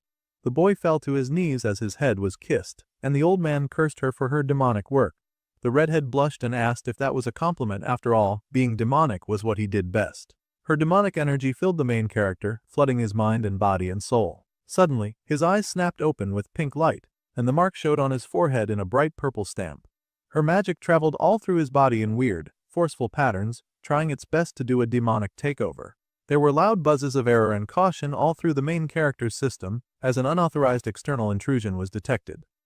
Of course, the Sword God did not like that, and the defense program was immediately activated. The countdown began, but an unexpected error occurred because the main character's level was too low. Jiama was too weak to protect himself from the attack. This error message was transmitted all through his system, and then activate the Yggdrasil as a catalyst to temporarily increase the user's level. The program then began to run using its restraining to readjust and synchronize the world line. The program began to run, and the countdown got even faster as the defense was activated. The numbers floated fast on the screen, and it kept going up and up and up until they reached take off. At 100, the conditions were met. Meanwhile, Ager was still teasing and fighting the old man, laughing at how much slower he was now as he kept trying to beat her. She could not imagine how he was still moving and then decided to cut off his head to make sure that he would never get up again. He could barely hit her now, and he could dodge easily. Even if it cost him his life, the man was still determined to at least cut off her legs permanently. This made the demoness pause for a moment as she noticed the color of his aura. It was like 700 years ago, in the Great War, just like the Sword Saint's aura. The man had evolved his aura right up to his dying breath, and the demoness was so disgusted to find out about this. The woman was then determined to kill the old man for good. She launched at him and told him to just give up and to die quietly like a good descendant of Aaron. Suddenly, a huge charge appeared and zapped the demoness out of nowhere. It was like someone combined 1,000 bolts of lightning and launched them at her, hitting her at the same time in a huge shock wave. Agar was shocked to suddenly get roasted, and she turned in rage, asking what the heck had hit her. However, she was shocked by what she saw behind her, unable to believe her eyes. There was an unpleasant feeling in the air, and a boy who hovered above the ground, lit in brilliant light like he had wings. It reminded her of an unpleasant feeling that had hit her about 700 years ago. Meanwhile, Jiamme's system was forcibly raising and manifesting the level of all the user's blessings. The blessings of painlessness and the blessing of regeneration were manifested simultaneously, and the blessing of transference was also activated to half the world line's pain and damage. Agar was pissed that the worms were getting in her way, and she asked how he dared interfere, because she could recognize Joaquin from anywhere. The blessing of the sword god had been temporarily deactivated as Jiamma floated and was bathed in light. The gods now bore witness. At another part of the island, the lady swordswoman tightened her hold on her weapon. After a very long and eventful practice, they had finally reached the last day for their exam. However, staring out at the rising sun, the girl still felt worried as she glanced at her phone. The blue-haired archer was also staring at the blue sky, and the orange-haired boy behind her groaned, asking why she was awake when it was not even dawn yet. However, the young girl already knew that it was over, though the boy was not sure what she meant. The archer insisted that sunrise was a long time ago, but the orange-haired boy could not accept that when the sky was pitch black. She then muttered that he truly was the second in the written exam since he was being so darn slow. Anyway, it was time for them to head back to the academy. Meanwhile, Rachel and Chloe were knocked out, sleeping beside each other. It was best for all the students to start waking up and to hurry to get to the return point. She bet the other cadets had already gathered at that spot since yesterday.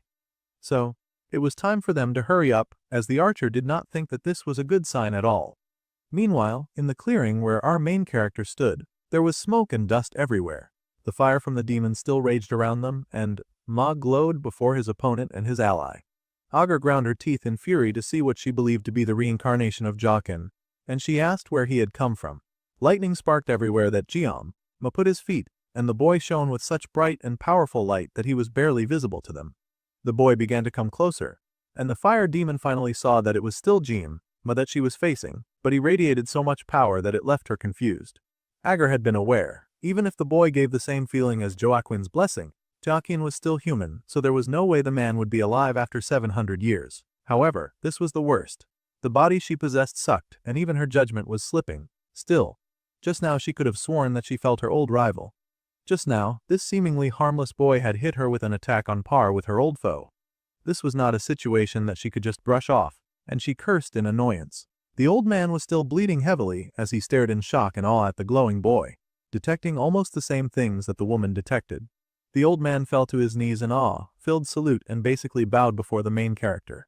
The boy was still out of it, as he was currently being possessed, but the being inside of him acknowledged the old man. Suddenly, the hole in the sword emperor was filled, and his health was restored, and bleeding stopped. The old man stared in awe at his healed skin, free of the damage that he had earlier sustained. Then his eyes raised to Jiamma, wondering just what was going on. This was far more than he had anticipated.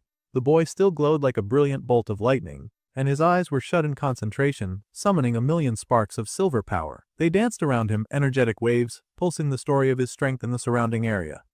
Jiamma dominated now, and he stepped forward unafraid, turning his attention to the demoness that dared to bother them, and then immediately attacking her. White powder zoomed toward the shocked Agar, and her eyes widened in horror.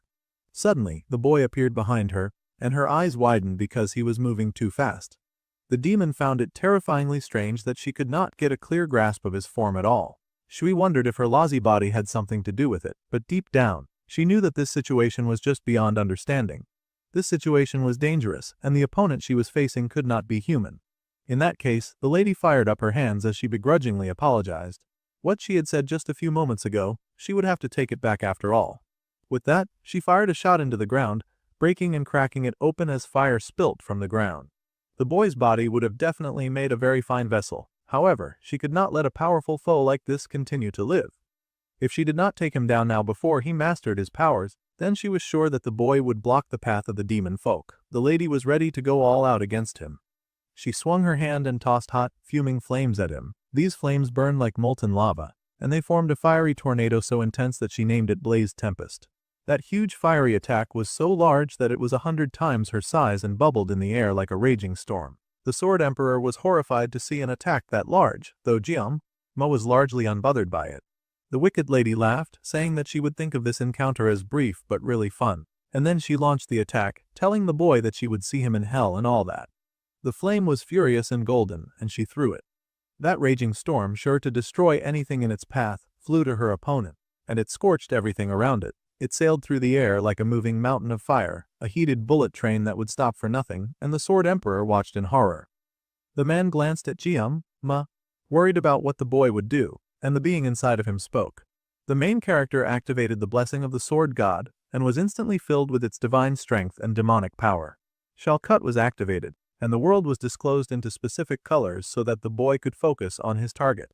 The large ball of lava got closer and closer, and he stepped forward, physique popping, and assessed the danger coming right at them. The red line in the middle of the flames marked the core of the attack, but the boy found the core line within and slashed it. It was a cut so smooth, so precise and so deadly that all color was erased by how quickly he moved. The thousand sword technique was utilized, and the attack was split neatly from top to bottom. That large mass of flames, carnage and burning lava had a cut that went directly through it, breaking it in half, and Iger watched in confusion and horror as the line went right through her as well. The explosion from that attack was phenomenal. Flames, lava and carnage split in two, with the caster behind it also suffering some damage. There was an explosion so great that the world went white out for a second, the sound so loud that anyone nearby would have surely gone temporarily deaf. The flame demoness could not believe her eyes or her ears. She had launched her best into that attack just to get flamed so easily. The attack was split in two, and she let out a small cry before hitting the ground in defeat. Ager groaned, raising her eyes to her opponent in confusion, awe, and rage. Meanwhile, the students had finally noticed all the chaos going on net h distant, and they gasped when they saw the fireworks so far away, wondering what the heck was causing such a blast. The popular swordswoman looked up in surprise, and so did the Ryojo and speed weapon. All of Giamma's friends said the explosion would happen. Even more amazing than the rumble that shook the earth and the fire that painted the sky was the aftermath. The sky before them had opened up. There was a large gash in the dusky sky, dark clouds clearing so that the blue could shine through. An ultra-incredible, ridiculous feat that all the students could not help but gasp in awe. Some of them were a little slow on catching up and thought that the sunrise was acting a little weird, but they did take pictures of it just because. They might as well document proof that they saw it happen. Meanwhile, the demoness Ager was having the absolute worst day of her life. She could not regenerate in the position she found herself in, as she had sacrificed too much power in her last attack. It was like the very source of her mana had been cut, sliced to ribbons, and at this rate she would die as she deserved. Jima stumbled forward, and the demoness panicked to see him coming. After all, she was unable to fight him in this state. Well, fortunately for her, the boy had gotten rid of the parasite in his body, so he had no room to move anymore. He collapsed to the ground and she stared in shock and relief. Anyway, she had no intention of dying a pathetic death and instantly tried to crawl away. She was sure that Kangjama would be a calamity for their demon folk. Even if she died, this was her only chance. This little rat, who had been worried about dying, was still willing to use her last breath to slay her enemy. Fortunately, she did not go very far before a sword ran through her head. It seemed little Miss Fire had completely forgotten about the healed Sword Emperor, who was still on the scene. It was very rude of her to turn her back on the enemy. She was just like the 6th Legion Commander Basman. Ager screeched in rage, cursing and shouting and protesting, but her slip would now cost her life. She cursed Aron's descendant, but he just told her to go back to the depths of the underworld, where she belongs. The lady screeched and wiggled, but it was too late, and she dissolved into nothing. Ager was dead, or as dead as a demon possessing a human's body could be. The old man glared at the ashes of the flames, saying that his name was not Aron's descendant. He was Siegfried von Nibelung, and she should put some respect for the name. At any rate, he turned to Giamma, who was passed out on the floor.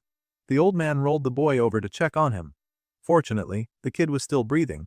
There were some blocked blood vessels but no fatal wounds, and his life was not in immediate danger. The old man marveled at the boy and wondered just what he was. In that moment, his act of courtesy to kneel before him had been an unconscious response as a swordman. Long ago, since ancient times, humans had believed that an incomprehensible will resided within all living creatures. Storms, floods, and lightning out of a clear blue sky, comets falling from the night sky, superhuman or supernatural forces had always been objects of fear for humanity. Ironically, people worship these transcendental powers in hopes of receiving blessings and protection. Thus, people would often call such things calamities or gods. The dark dawn sky broke to the blue of the morning, and the radiant stars of the dark were pushed aside when Ma had split the sky. The students were in an uproar, rushing to the meeting point now that the exam was complete. But the Blueonette archer ran faster than most, pushing through the crowd to get to the front. She managed to achieve her goal, breaking to the front with the carrot top at her side, and they froze at what they saw. There was a hospital bed being rolled out of the exam area with someone inside. Teachers were overseeing and checking in on the students to make sure that they were all okay.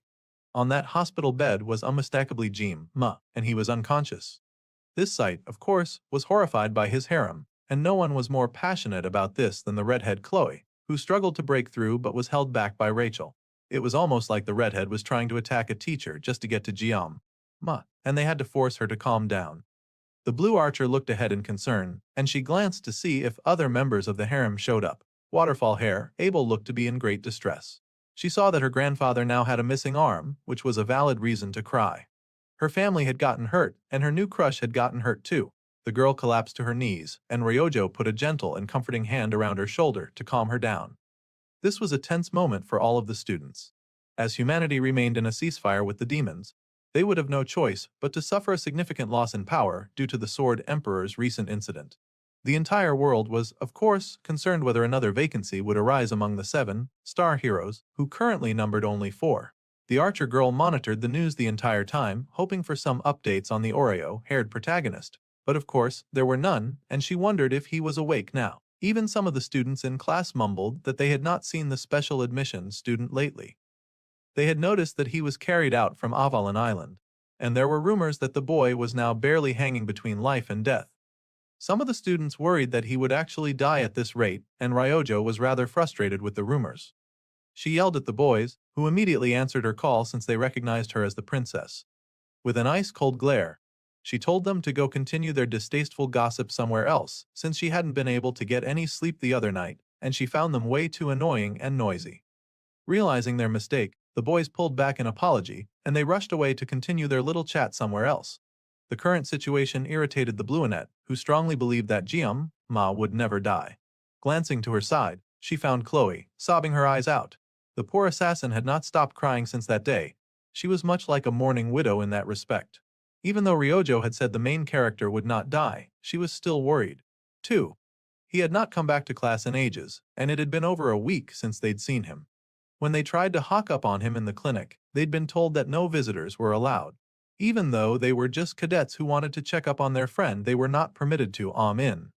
This was by the direct order of the director of the school. The redhead was not having it, and she tried to force her way inside. It caused a ruckus outside of the clinic, and the healer begged her to stop as the guards wrestled with the little assassin. The Blueonette was worried, knowing that this special direct order must also be related to what had happened to the Sword Emperor. Avalon Island had turned into a boiling sea of lava, with that eerie mana they felt several times, and how humanity's strongest lost his left arm. A reasonable deduction would be that a demon or demonoid had invaded. The Sword Emperor had likely stopped them. That was all that the archer could assume for now without any proper details on what had occurred. She had searched the forums over and over for any info that she could find concerning the matter. However, there was nothing to answer her pressing questions. On top of all this, the director Medea stated that she would specifically review and announce updates on the situation, so all contact with the outside had been cut off as well. Not even the media could get any information concerning what had happened that day. It was frustrating, but Ryojo did what she could, idly texting Ma to see if he would respond. They were all worried, but it was futile to send texts when he was likely still unconscious. The archer sighed in frustration, thinking about the last time that they had spoken. Shach wondered if the boy would ever come back and wished that he would return soon. She'd changed classes just to be with him after all. She was worried. Abel was also having a hard time. That could be expected after all. Her grandfather, the world's strongest, had gotten severely injured in a battle no one had seen. The swordswoman was silent, so Rachel called out again, pulling waterfall hair from her thoughts. The girl apologized for getting lost in thought, but her classmate understood. It was normal to worry about the Sword Emperor, and the Spear Saint, who was also Rachel's uncle, was worried too. Abel knew about that and tried to reassure the blonde that her grandfather was fine and that there was no reason to worry. Even the Sword Emperor had apologized to the young swordswoman, saying that she would find out about it soon enough. She would find out why her grandfather was the one personally caring for the cadet Ma. In truth, Waterfall Hair could not stop thinking about that ad. She did not know the details, but she was sure that he was hurt helping her grandfather. Rachel was worried about her. Meanwhile, that old rotten man who ordered the attack continued to drink and indulge. He slammed his alcohol on the table, saying that these things were getting more and more troublesome. He also tossed aside the leaflet for the undertakers, calling them worthless scum as they were all marked as deceased.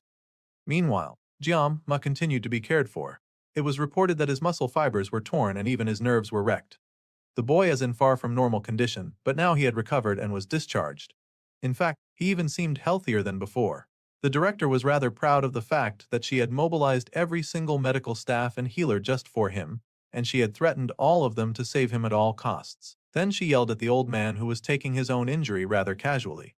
The man teased her, saying that if she got so worked up so easily, then she would surely get wrinkles. The woman scoffed, saying that they would try to be positive. Then she asked Siegfried how he was holding up. The child was not the only one to get badly injured after all, and she worried for her old friend. They had really lived a long time to experience all of this. Well, the old man shrugged and laughed, saying that he experienced no major inconveniences. The medics who had tended to the two patients had been dumbstruck.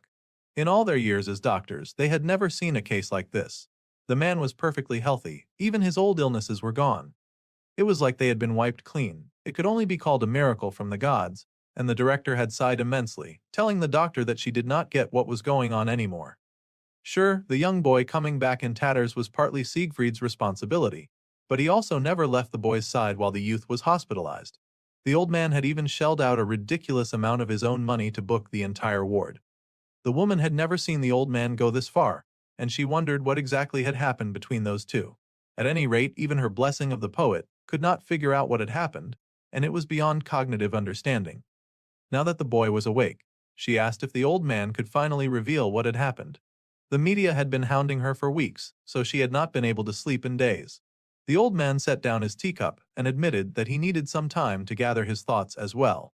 It took a while for him to process what had happened on the island, and the lady desperately needed to know the gist of the situation.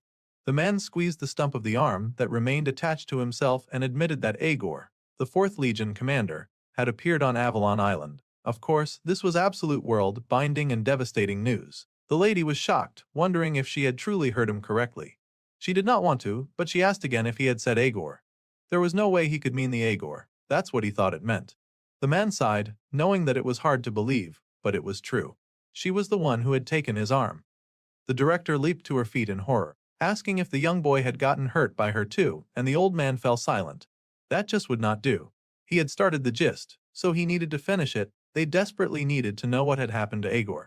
The old man admitted that the devil had been eliminated. It was too early to make such terrible news public, but he had seen it with his own eyes, so there was no doubt. The director was worried and asked hesitantly if the old man had taken her down by himself, and he laughed. They both knew that such a thing was impossible for them at this age. The lady returned to her seat, now worried that the old man had surely gone mad. Of course, the old man could take down Agor solo, even if someone else helped. The opponent was a commander, so there was no way this story made sense. Suddenly, the director felt a chill and she leant forward to ask if the one who defeated the great demon was the person she suspected. The bespectacled lady was in disbelief, staring in awe. The old man then sighed that he would explain everything when they all got together soon. For today, there was a place a youth should visit before considering adult matters after all. The director fell silent at the words, then she sighed and called her classmate a boomer, as if she was not quite old herself. However, this situation was fair enough for her. Meanwhile, a gathering was called, and the group decided that they could not stay depressed forever. So, someone made a poster to recruit for their club. Of course, it was Speed Weapon, and he beamed as he held up the shiniest, most rainbow poster ever designed. The boy looked really proud of it as he thought that the shiny poster would stand out. They were always relying on the boy with the sashimi knife, but they had never really done anything for him. So, the boy asked the two sulking girls what they thought. The archer sighed that she was actually surprised by him for the first time in many ways. She did not think that she could make a poster that outrageous if she tried. The healer did not get the hint and beamed, saying that color was everything in a poster, and it would surely catch the eyes of passers-by. Chloe, who was being an A-class hater, just stabbed the thing and sliced it in two. Poor Speed Weapon was horrified, asking what on earth she thought she was doing. But the redhead just said that she would never let her sweet crush look at trash like that. The boy was upset. He had spent all night making that horrendous thing, but the assassin just muttered that at least it was burnable. so it would not hurt the environment. They got noisier the more that the Bluenit listened to them. Even the Yoken was not as sweet as before.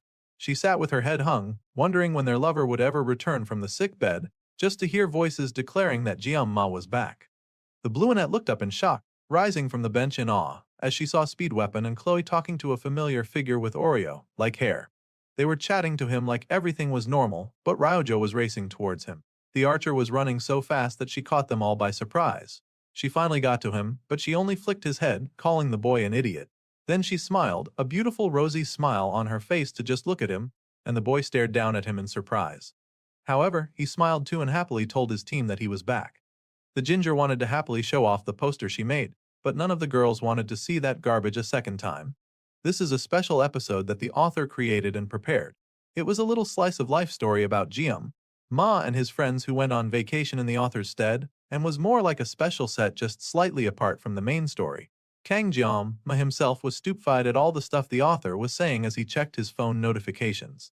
At any rate, the car fired up and the director told the young boy that they had arrived. The Sword Emperor had done a great job getting them to their desired location. This said location was the sea, and the director sighed because it had been a while since she'd been there. It seemed to be a beach episode after all. The place was so empty that they realized that the director had definitely reserved the whole area. People couldn't take Mikey to the grave after all. So the director had no reason to not spend her money as much as she wanted for special occasions like this. Their friends were already waiting for them and Weapon happily greeted them. Of course it was just the orange-haired healer surrounded by the main character's harem of women. The girls squealed to see their man coming, the swordswoman and the assassin energetically saying hello. However, the archer then suddenly narrowed her eyes as the others went forward to greet Jiam-ma, the director and the Sword Emperor. The Oreo-haired boy was also surprised to find that Leon didn't come, and truly all our hearts were broken that his beautiful face would not grace this chapter. But alas, the protagonist could not continue to steal spotlight from the main character after all, so Weapon had to explain that the famed hero basically lived in dungeons now. The blonde was always training that they barely saw him, and it was hard to tell if he was a demon or a human at this point. He wouldn't even take a break for a once-in-a-lifetime beach episode. The hearts of those gathered bled, and even Jiam-ma found it suspicious. After all, why was there only one other guy present? Leon was leaving him to handle all these thirsting babes by himself. At any rate, the blonde wasn't here, so they'd just have to have fun on his behalf. Chloe was definitely edited about having fun with the Oreo-haired boy, so the knife wielder had to loosen up and follow his team. The special summer vacation chapter had begun. Young feet stepped on hot sand and the students happily got into the sea, splashing and having fun in the water. Chloe was having the time of her life, and the main character couldn't help but feel happy for her, since he doubted that the assassin had lots of time to lay back and relax. The healer had already caught the first wave and he was excited to surf. The popularity pill on the characters was also out and Speed Weapon had tied for 6th. That was rather nice as he was such a likable character, and he gave great support. Rachel was determined to beat him surfing though. The blonde hyena-like girl of course ranked higher through the power of giant melons, and she ranked 4th in popularity, earning a 10% of the votes during the poll. Rachel was surfing way too fast and wild, and she ended up oncoming poor Chloe into the water. What a shame. The assassin fell right out of her floater. The sweet yandere ranked 5th in the popularity poll, as she managed to charm a 3% of voters to her side. There was a pointed weapon floating up from inside the water as Rachel zoomed by on her surfboard, and the fighter thought for a moment that she'd seen a shark. She sped past Kang Jiam-ma, who ranked 3rd in popularity in his own story. Unbelievable. One could only guess who got the highest votes. The girl with hard eyes ended her surf and stared with awe as Rachel and Abel came into the water. Abel wearing the most scandalous swimsuit known to man. They were both looking especially fine today. And even the blonde had to complain that it was cheating for those two to look so good. Abel blushed nervously, wondering why everyone was looking at her in her surprisingly skimpy swimwear. While the kids were busy having fun, the adults played a game of chess while discussing real-world problems. Making the next move was tough, but they had to be sure to make the right one so that the children that depended on them could keep on having smiling and carefree days like this one. Tied for the 6th most popular character was surprisingly the Sword Emperor Siegfried von Nibelung, the man of the hour. The director smiled as she watched the children play. The lady was also tied for the 6th, and at this point the 6th position felt like a consolation prize. Still, the director agreed that the Sword Emperor was right. They fought for the sake of those precious smiles and these innocent lives, so they could not possibly do anything to interrupt that. A huge ball spiked high as the kids got down to playing volleyball, and Rachel laughed. telling Ryojo to watch out or she'd get hit. The archer seemed to tense as the ball came rocketing towards her, but she served instantly, sliding like a pro. The healer was impressed, telling the blonde hyena to go easy on them. That ball had come in so hard that the archer fell to the floor just serving that pass. She was angry at the blonde gorilla, but her eyes widened when Abel leapt into the air, the picture of grace and beauty. The female swordswoman had a high number of votes that truly appreciated her style and noble nature. She had come second place in the popularity poll, which was the most shocking news of all. The blonde and the assassin gaped as that ball spiked past them, neither of them making any attempt to catch it. The swordswoman landed daintily with a happy smile on her face, seeming satisfied at the violent ball that she had just served. The bluenette was having a great time, and the smaller archer sighed, lowering her head in defeat and wondering if there was anything that the swordswoman could not do. Abel turned to Ryojo, offering up a hand to help her stand, but the archer's smaller hands dug into the sand in an effort to control her jealousy. Still, as a show of good faith, the girl did offer up her hand to the swordswoman, joking that it was a planned assist, and it was not so bad after all. The bluenette also smiled, saying that they had won because of the archer. Meat began to sizzle as the sun set, and there was nothing like a good barbecue in the beach air to really get things going. The kids were now a bit more dressed as they settled around the dinner table. Jam manned the grill, and there were lots of people crowding around him to get a taste of the meat. Meanwhile, Ryojo sat on her own for some reason, silent and distant. While Abel tried to cast a Japanese spell on the meat to make it more delicious, Ryojo slipped away. The girl took a little stroll on the sandy beach, wondering what the swordswoman had even been doing with that Ushiku Nair spell. Nothing was going the archer's way that day, and she was feeling really bummed out about it. The girl continued to take a casual stroll underneath the light of the moon. Then, she paused when she found a suspicious bottle laying on the sand. That was so curious, so the young archer opened it. And Leo, and behold, it was the first annual popularity poll that was definitely breaking the fourth wall. The ink was smudged, so it was a little hard to read. Still, Ryojo was determined to try her best. She wondered what kind of poll it was, but was amazed to find that first place had 60% of the votes. That was unreal. She didn't know if this was a prank, but the pretty bluenette did feel jealous about whoever it was that took the first position. She wanted to be first too, to be the best at something too, and her little bunny like ribbons flopped on her head. Her stomach also growled because she was really hungry, and she'd left all of that really delicious food behind. She had barely eaten anything before coming out to sulk, and now she was experiencing a lot of regret concerning that. Just thinking about Abel made Ryojo's stomach twist. The girl was pretty, and she would not be able to turn her down if she were a dude. It felt like the mood between them had been different since the Avalon game they played to claim Jiam Ma. The swordswoman, who had been previously icy, now openly sought out the Sashimi warrior, smiling at his side and laughing while Ryojo was out by herself dying of hunger, and she was so upset about it. That was when Jima suddenly showed up with a stick of meat. The main character had no idea what she was doing out there, but he wanted to inform the archer that the movie was about to start. The archer gasped, shocked to see Kang Jima and her whole face flushed with embarrassment. The boy had startled her by appearing so quietly, and she nervously asked how he had gotten there. Well, obviously he walked. How else would he have gotten there? Naturally, she didn't appreciate his sass, but it was her bad for getting distracted. The boy then admitted that he'd been worried about her. Those words sent her eyes widening, heart racing and breath quickening.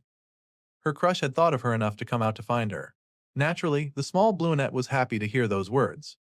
With a blush, the girl spoke, nervously looking at the stick of meat he held in his hand, because she so desperately wanted it to the point that she was shaking. It was so amusing, but he happily shared some of the meat with her, and she was grateful for it. The meat was so delicious, and Ryojo giggled as she ate it. Sure, it wasn't as nice as the yokin she always ate, but she'd accept this temporary replacement for now. Jama was amazed at how widely her mood changed when it came to things like treats, but he told her to eat slowly. It was not like he was going to steal it. Suddenly, the beautiful brunette grabbed his hand, and the main character was shocked, wondering what was going on all of a sudden. Well, the pretty girl laughed, ranked highest in the popularity poll Saki Ryojo, the beautiful archer, earning 60% of the votes, and she happily called Jima, telling him to come with her. They both raced back to where the others were waiting, and the others happily called to them. They'd been waiting for the main character to show up with the bluenette after all, and the girl apologized, saying that she'd had to take a call. Nice way to hide the fact that she'd been busy sulking. At any rate, everyone gathered around to see the movie with excitement. However, the orange-haired boy was surprised to see that the bluenette had returned alone. He asked where Jima had gone, and the archer just said that the boy had gone to the bathroom. Then, Abel called to Ryojo, referencing an earlier time and apologizing about the photo she'd taken during their game at the Avalon. She had not expected things to turn out like that either, but the archer just said that she was only a little surprised. Besides, it didn't matter, it was all in the past. The swordswoman smiled at how nice the archer was, saying that she would make sure that there was nothing to apologize for next time. The archer was silent as she watched Abel smile, but Oreo hair had finally returned. The boy settled between the top two, happy that the movie had not started yet. Then he asked who'd decided on the seating arrangement, and Abel giggled that she'd given up that seat for him. This made Ryojo realize that Abel had gone out of her way to let the archer sit beside her crush. Giamma found himself staring at a large castle-like structure with a bright clock at the top. He stood there with his sashimi knife in hand, staring ahead at the bright sparklers that swooped over the school, lights dancing in bright colors as the beautiful structure seemed to be meeting its very quick end. Those beautiful and sparkling ribbons of light soon proved to be more than just ribbons as they lashed out violently, causing carnage and reeking of ill intent. Our guy grabbed his weapon, smacking away those evil light beams of doom immediately. They were trying to dominate and hurt a little too hard, but his defense would not be shaken by those petty and awful creatures. Our boy battled relentlessly, refusing to lose to such bright sparkles of light, fighting with determination in his eyes. Space had torn itself apart in the vision that he was witnessing, but he would not let those demons win. Suddenly, our dude noticed something and a giant sashimi knife descended from above. That could not be good. Giamma seemed to be doing battle with his own subconscious and his own ability. Inside that world of red and light, the status screen glitched and fizzled as it tried to communicate a message. Now our boy paused, seeing the words written out. The knife wanted him to reach out and take it. That screamed every level of stranger danger known to man. Our guy was hesitant, but still the weapon burned bright and demanding. It demanded attention and love, and its power enveloped Giamma. Its summons would not be ignored. It desired for the youth to take up the weapon, and it would not be rejected. The Oreo-haired boy was wide-eyed as he got flooded with power all of a sudden, and he noticed that the floor was now breaking away as more and more sashimi knives pierced into it. The words urged him, written and etched into his soul as they called for the youth to take action. He had to pick it up. Giamma was still trying to figure out what the heck was going on. He had suddenly woken up trapped in the mental jail of his own abilities, and he could not figure out how to escape from it. His eyes were wide as he felt a casual viewer of events he could not interpret, and then he woke up. That was one heck of a nasty dream. Our boy almost could not believe that he was back to reality. The dark-haired boy groaned because he'd had that dream way too many times. He had only just gotten up, but there was someone annoying already trying to message him. Surprisingly, it was Speedweapon who had posted an opening to recruit more members to their club. Giamma checked out the cheesy-looking ghastly recruitment poster and knew immediately that his club was finished. The ginger's terrible design aside, our guy was pretty happy to note that his body was doing much better. Nah, he felt even better than before. The boy wondered if it was because he had been resting in the VIP treatment room. After the fight against Agor, he had heard that the Sword Emperor had used his personal funds to rent the boy a room and had personally cared for him as well. The Sword Emperor was too kind. He really owed the old man a massive debt now, and he had to make sure that debt got repaid. Once the dark-haired boy was dressed, he got busy working on his tie. Suddenly, he paused on Isle Avalon, recalling the fight that he'd had with Leon and how that nasty perverted demon had tried to have her way with him. Now, our guy wondered what on earth was going to happen from there on out, and if he was doing the right thing. Thinking back to it, he'd had the exact same worry much recently. It seemed his anxiety was not improving, and he was still worrying about what he should do as a supposed background character was now becoming too mainstream for his own good. He decided, after some thought, that it was much too late for him to grumble about his decisions now, and he would just deal with all of that much later. For now, he had school to go to. Ryojo was waiting for him, and she did not hesitate to immediately try to share some of the sweet treats that she loved so much. Our dude greeted her and told her that he was good. He did not really need all of that sweet after all. The brunette scoffed that he was not fun. He was not even surprised to see her. To make up for it, Giamma put on the loudest surprised reaction that had even the brunette scoffing in his face. More importantly, she then asked if he could finally tell her something. Ryojo was feeling nosy and she wanted to know about what happened at Avalon. She wanted to know why the boy had been hospitalized for so long. Obviously, he was under strict instructions not to talk about that, so he kept his mouth shut, much to the nosy girl's disappointment. She kept pestering him though, like a little blue bug. Ryojo refused to give up. That was a little more than annoying to our dark-haired dude who'd had fairly enough of her whining. The brunette noticed a change in their fearless leader, teasing him. She was the strategist of the travel club, the worst name possible for their club, and she insisted that she deserved to know everything that there was to know about our guy, including his age, height, and measurements. Since she was not going to respect his boundaries, Giamma then settled for completely ignoring her. which the brunette did not like at all, but she would have to deal with it. Our dude was still looking at that eyesore of a poster. It had to be by far the most wretched thing that he had ever laid eyes on. They were never getting recruits thanks to that thing. They barely got permission to put up a poster, and the ginger was using their hard work to put up garbage. Since the archer was their strategist, it was her job to intervene as soon as possible. They would never be able to get a new member at this rate. She could tell that she was being dismissed, but it was not like the dark-haired boy had any intention of informing her where he was going. Instead, the boy kept to his secrets, and a conversation was had about someone who was surprisingly good at making tea, considering their appearance. It was the Sword Emperor, and he was of course mocking his colleague, the principal, who had no idea why she was being mocked and what was wrong with her looks. The Emperor insisted that it was a compliment, but the green-haired lady knew that it was a pretty lousy compliment. Suddenly, their adopted son appeared, and the principal greeted the youth. The boy wondered if he had come around too early, but actually he had come at the perfect time, before they could devolve into a round of childish arguments. The old man had spent 70 years with 2 arms, so he kept getting mixed up from time to time and forgetting that he had lost a limb, especially when he wanted to flush the toilet. Our dude was present, but it seemed that nothing really would be strong enough to distract his school parents from their real love language, which was arguing with each other. Then, the principal turned a worried look in the direction of the dark-haired boy. She had heard all that had happened from the Sword Emperor, and how the young boy had taken down the 5th General Agor. Our dude had the memory of doing something like that, although his face paled and sweat dripped down his face.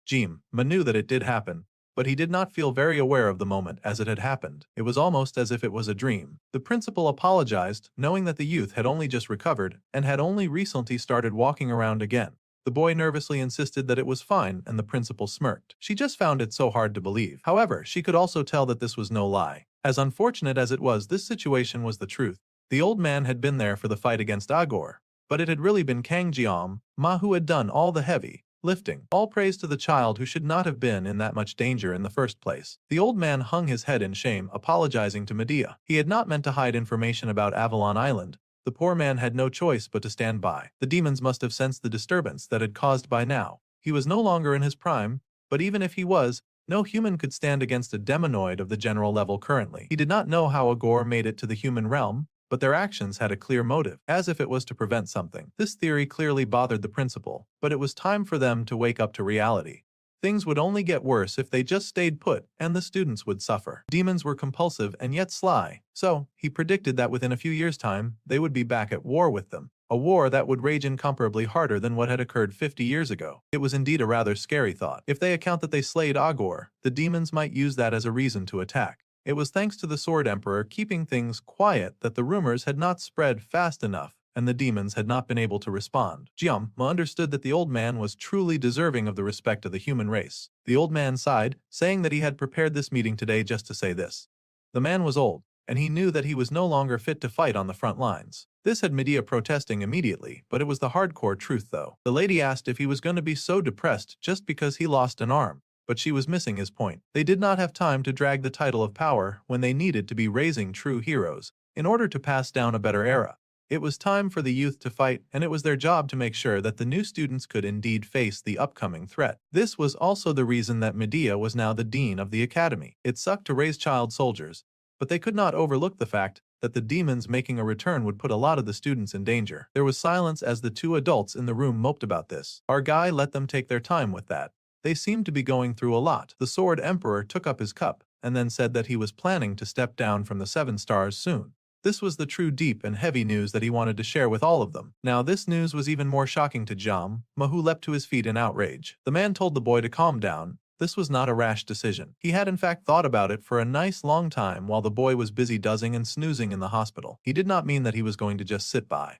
He would instead focus on doing what he could. Still, this was going to be some bad press, especially since it could be tagged as the downfall of a really prestigious man, and those reporters would tear him apart like wolves. The man was ready for those jerks, and he said that he would in fact be holding a press conference within a few days. It was better to take care of them at once. Now the school parents were fighting, the principal yelling why the old man was still the same after 50 years. He was just saying all of this casually like it was nothing and like it would not hurt him. The man laughed that he lived young, but that just got Greeny even more heated. Seeing them act the way they usually did sure did make must smile with relief. He was glad that those 2 clowns were by his side. For a long time, The dark-haired boy had tried his hardest to stop the story from deviating from the original plot until now. He used to freak out when characters acted differently from canon. However, thinking back, his actions were actually quite selfish. Their words and actions were the result of their own free will, so forcing them to play a part in story that had a fixed path for them was almost cruel. These people with him were more than just characters in a video game. He could see that now as he watched his school parents argue comically. They were people with egos, and no matter what choice they made, he would accept them from now on. Closing his eyes and refusing the truth about the situation was no different from acting like a baby. Suddenly, the old man remembered one very important thing. They were quite tired of all of his back-breaking announcements at this point, and wondered what else he had to say now. Well, the man announced that he would now be transferring his 7-star seat to the student Kang Jim.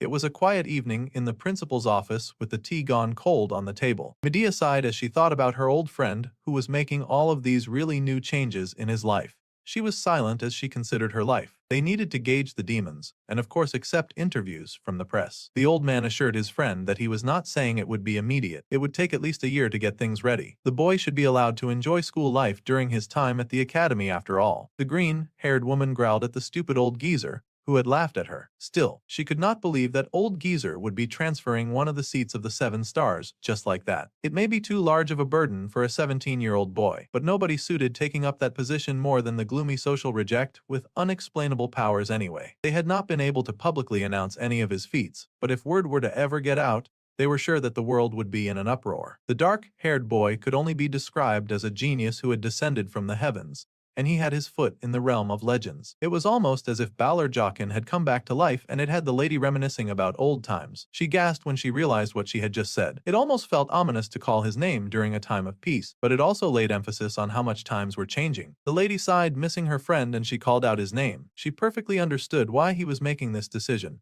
The absence of an actually strong 7-star hero could cause a commotion not just in human society, but in the diplomacy with the demons. It was tricky, and it needed to be handled with care. There might be backlash later on, but as long as Sieg had appointed Jianma himself, there should be no further problems. However, in order to move forward with this, they would also need the agreement and cooperation of the association and the other 7-star heroes. It was a really tricky topic, and the principal sighed as she thought of the difficult road ahead. Looking at the picture that they had shared in the past, the lady realized that it would soon be time for a high school reunion, or something of the sort. Meanwhile, the old man and his new heir walked the halls of the very large building, just doing whatever they wanted. The boy trudged silently behind the old man, thinking about all that he had just heard. Sure, Jianma had said that he was fine participating a bit in saving this world, but he had not expected such a heavy role to suddenly get dumped on him.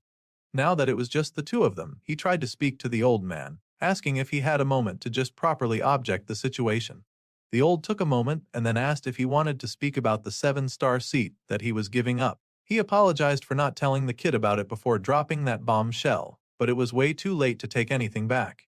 He asked if the dark-haired boy was aware why there were 4 seats for the 7-star heroes. Jiang Ma was a little surprised. Then he said that it was a respect move for the allies who passed away during the war. Well, that was one very sad way of looking at things.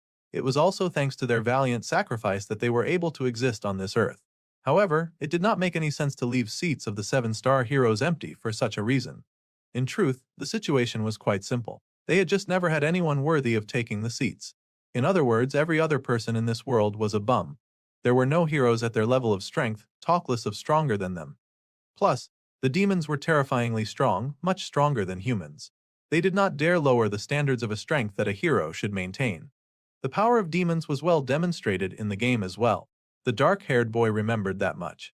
He recalled the darkness of those wicked creatures as they flew down to raid humanity. Of course, that strength was just clearly to get players to spend, but the reason the blessing of Miracle Mobile was such a hard game was because of the crazy base stat lines of the demons. The developers just made things hard on purpose. If a full-on march of demons was to occur, all of humanity would go extinct in half a year. Despite vastly outnumbering the demons, it was absolutely pitiful. One could only converse or negotiate on equal terms if they had power. Our dude asked what that had to do with leaving a few seats empty. The old man scowled as he explained that mediocre power was worse than none. He really said garbage power should stay in the garbage, because there was no difference. Well, that made sense, because if a 7-star hero was to fall against a mere demonic beast, then humanity would be finished immediately. It was more than just a position of glory. They were the frontline fighters if a demon raid was to ever occur. It was the duty of 7-star heroes to keep the demons at bay and represent the might of humanity. It came with great responsibilities, though even that had long since lost its meaning. Now that super powerful respected name was being used as a form of political power, which was rather disgusting to some degree. Well, politics would not matter when the demons came. Ruling a nation using the name of the seven-star heroes, a prime minister served for 40 years and basically became a dictator. The prime minister of Japan, the absolute beau, Saki Kojima, one of the seven-star heroes and Ryojo's father. A really awkward situation. The man was strange and he apparently never appeared outside of being mentioned in the game. The Blueonette never really talked about her family either. Even the assassin of the group talks more about her folks than the archer. All the girl would ever say from time to time was how much she hated the seven-star heroes. This might be the one and only cure to her relentless crush if she felt this strongly about them. Our dude understood the Sword Emperor's sentiment, however he had a different question to ask. Ma wanted to know why he had been chosen, which was a real stupid question. Only one teenager ever had gone against a whole general of hell and was still able to walk and talk. Now he was asking why he had been chosen for a position of power. Even the old man was shocked by such a dumb question. The man had just explained to this A-class idiot that power and protection mattered in this role, but the boy was busy acting stupid. The man was giving this stupid boy his seat of power, because that dark-haired brat was stronger than him by a ridiculously large margin, as large as a raindrop meeting the sea. Some people were blessed with talent, but not enough sense. He had been the one to push Igor to the brink of death, but the boy was still having an identity crisis about that. After all, he had been mostly out of it when the real battle begun. He did not think it was his power that was responsible for that, but it was maybe whatever creature was possessing his body. The boy was speechless as he could not really explain to the Emperor that there seemed to be a weird creature living inside of him. However, the old man had his own suspicions and questions about the boy, and he needed them answered right away if he was going to go through with this. First, he wanted that idiot child to explain his power immediately. The boy's power seemed to have a time limit and Ma was shocked that the old man had been able to gauge that much from just observing him. He had never once told anyone about that, so he was shocked and wondered how on earth the old man had figured that out. The man placed a gentle and comforting hand on the boy's shoulder. This was not the time for him to get a panic attack, it was just a guess anyway, and him fizzing about it confirmed that guess to be true. The Sword Emperor understood that the boy could not use such an overwhelming force without limitations after all, so it made sense for there to be some kind of limit. It was necessary to keep the boy alive anyway. Back at Avalon Island, the man had predicted the time limit after seeing the kid collapse after a minuet or so. The boy then called out to the Sword Emperor and the old man wondered what the boy wanted. Ma's hands curled into a fist, and he said with determination that he had something that he wanted to tell the old man about his powers. This was a huge relief to the young boy because there had been no one that he could talk to about it.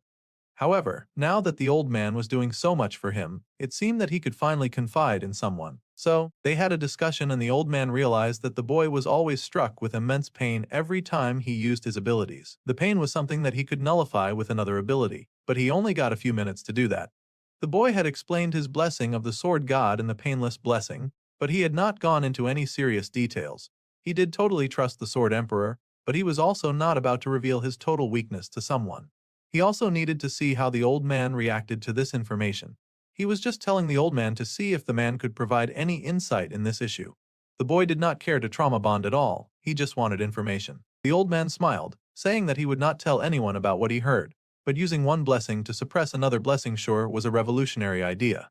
If they thought that was revolutionary, then they likely did not have any great ideas for Ma to use. Well, the dark-haired boy seemed to be using that power in his own way, and he did have a lot of talent. However, they had to agree that it would not be good to fight on a timer forever. Sure, now that he was young, the dark-haired boy could utilize the painless blessing in his battles. However, working with a limited time was not the best for a battle that could stretch on for a long time. For that, the boy would need an experienced master. So it was pretty great that the old man just happened to be in the need of a talented disciple. The Sword Emperor had picked Ma as his disciple and successor, and it was his duty to pass on his knowledge to the youth. The man was retiring, and he did not want to just lie around waiting for bad things to happen. They'd had a really long conversation that day, so the old man was happily checking out. Suddenly, the man paused and pulled out something. Abel had told him to hand the strange item to the young man. Ma was surprised to see it, and the old man just smirked, saying that he would call the youth once things were sorted out. For now, the boy should enjoy his academy life. The old man laughed as he walked away, the picture of jolly and casual relaxation. Our dude had said that he would contribute more to the plot. He had not asked to suddenly become the Sword Emperor's successor and disciple. That was just too much chance to talk that old guy out of it later. Little did he know that he would never succeed in doing that. Meanwhile, night fell over the academy building and our dude groaned as he had yet another thunderous nightmare. Poor boy could not catch a break as he was assaulted in his mind over and over again by that giant and thirsty sashimi knife. Once again he saw the large clock at the top of the large school tower. He fought against the dancing red threads with his knives, and then he groaned because he was having the same old dream again. It was a very not funny situation. Once again he saw those shaky words in the sky, breaking and reforming over and over again. There was a spark in the sky and the boy wondered his options. If he accepted this again, he was not sure what would happen. Then a voice mocked him, saying that he seemed to be taking that power for himself. The Sword Emperor had told him before to accept that power, working with a time limit while hindering his growth, after all, and they needed his defense adjacent the demons. So this time, our dude turned towards that bright light and hit accept. The knife in his hands began to buzz and stretch and change, and the boy stared with his hands out, wondering if this was some kind of dream. Suddenly, a huge sashimi knife came down from above, piercing through the sky, and our dude readied himself to meet it. This time he was accepting that huge power. He just sure hoped that he would not be dying taking that huge risk. Bright colors whooshed as that knife dove right for him, and our guy gasped, feeling the full brunt of the pain as the sharp tip of that weapon slammed into him. It was a horror like his period had just started for some reason. Still, Jama was not the type to run and he stayed steady, absorbing all of the pain. Oh, it was agony. He could barely bear and his eyes kept glitching from the intensity of it. Soon, bright light filled the room and blockaded out his vision. Our dude fell back, his clothes torn to bits, and he lay in that limbo world, feeling a power encircle him and form into a seal on his chest. He sure looked like he was getting proper possessed now. Suddenly, our boy could stand again with tiger markings on his face and body, like he had been born anew. This power radiating through him made his eyes widen in surprise, and his gaze sharpened.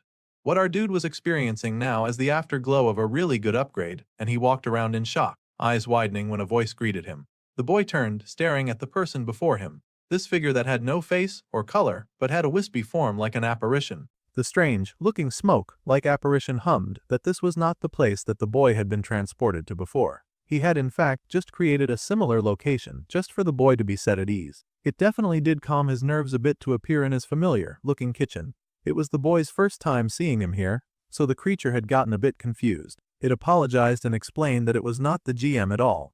This surprised the sashimi-wielding fighter, because he had been so sure that this guy was the GM. Though the apparition guessed that a person could say that he was not all that different from the GM. Now he was just being confusing on purpose. He could be the GM or the GM could be him. He was Schrodinger's cat. To be exact, it was the other way around. Alright, it did not matter at this point what it was. GM just wanted to know who it was. It seemed the weird little apparition was having an identity crisis because it took a moment to figure that out. Suddenly, the spirit burst out laughing as our dude had just told a very hilarious joke. The boy asked how long they were going to laugh for. The apparition smiled, saying that it was kind of reminded of some very fond memories, especially with the way the boy was acting. At any rate, the apparition understood why the boy was intrigued by him. However, it would take way too long for it to explain who it was. They did not have a lot of time right now, so the boy would have to settle for a very simple explanation. The thing was known by many names, and it was a calamity, nature itself, as well as space. Also, it was a god. The boy stared in surprise at this thing that called itself God. Yes, it was not just any god, to be exact either. This was the sword god. Now all of this was really interesting, but also very confusing. It was not the same kind of god that the boy was thinking of, but the boy could just call him something like that. The spirit would love to tell him more, but they don't have time. Well, alright. Ma at least decided to ask why the creature had appeared at this time. The creature explained that for the first time in a long time, its restraints were released recently. The blessing of the sword god had been released. The boy at least reclined, getting that kind of announcement the other time. The boy now had the right idea about how things had occurred. However, the spirit was not fully released, which is why he was here in this incomplete form. It was a miracle that he was even able to talk to him. Suddenly the world around them already began to shatter. They really did not have a lot of time. In fact, the brief time that they shared together was fast getting interrupted. He guessed that this was all that he could say for now. The boy was stunned, wondering why the sky was falling apart.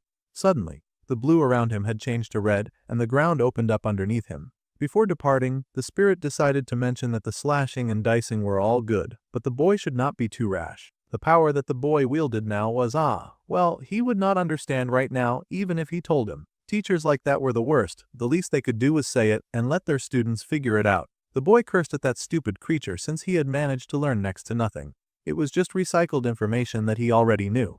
There was still so much that he needed to ask. Anyway, the spirit told him not to mess this up this time. The spirit believed in him. That was total rubbish. The least that stupid thing could do was answer a few questions. Poor Kang Jim, but even after all of that pain, he had barely gotten his questions answered. The boy was left on his bed, staring up at the sky with his hand outstretched like he was trying to grasp his destiny. Well, it was much too late to stop the transition, so the boy sat up and sighed. He also got an announcement that the synchronization had hit about 21%.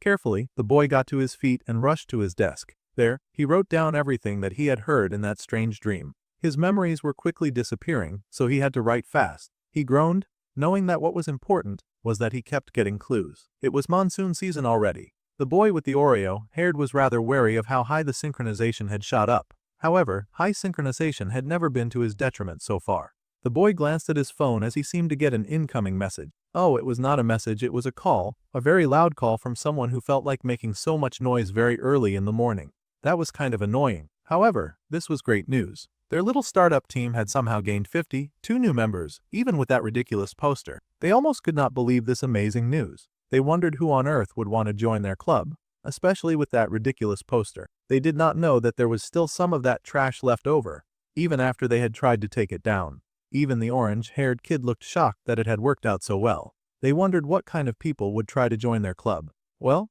they were already suspicious just from the fact that they were intrigued by that poster. They had to make sure to interrogate them thoroughly. Ryojo was now in full interview mode. Jiam-ma hoped that she would not be too harsh on their new recruits. Chloe was also feeling very suspicious about the whole thing.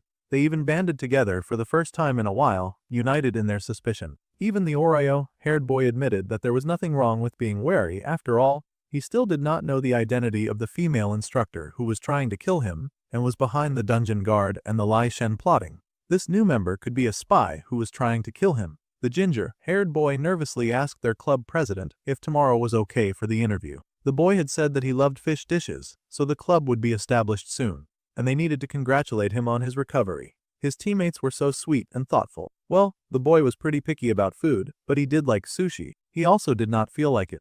They were going to take him to one of the most famous food places in the academy. Even getting a reservation was hard in the place that they were, plus it had 300,000 reviews, and it seemed like even Japanese people enjoyed it. The place looked delicious. The boy sighed, and he had to agree with it. The celebratory feast could not be so bad, plus it would suck for him to refuse their kindness. Suddenly, someone stepped into the room. The first person to step in was a nerdy-looking girl with mint green hair, asking if this was the travel club.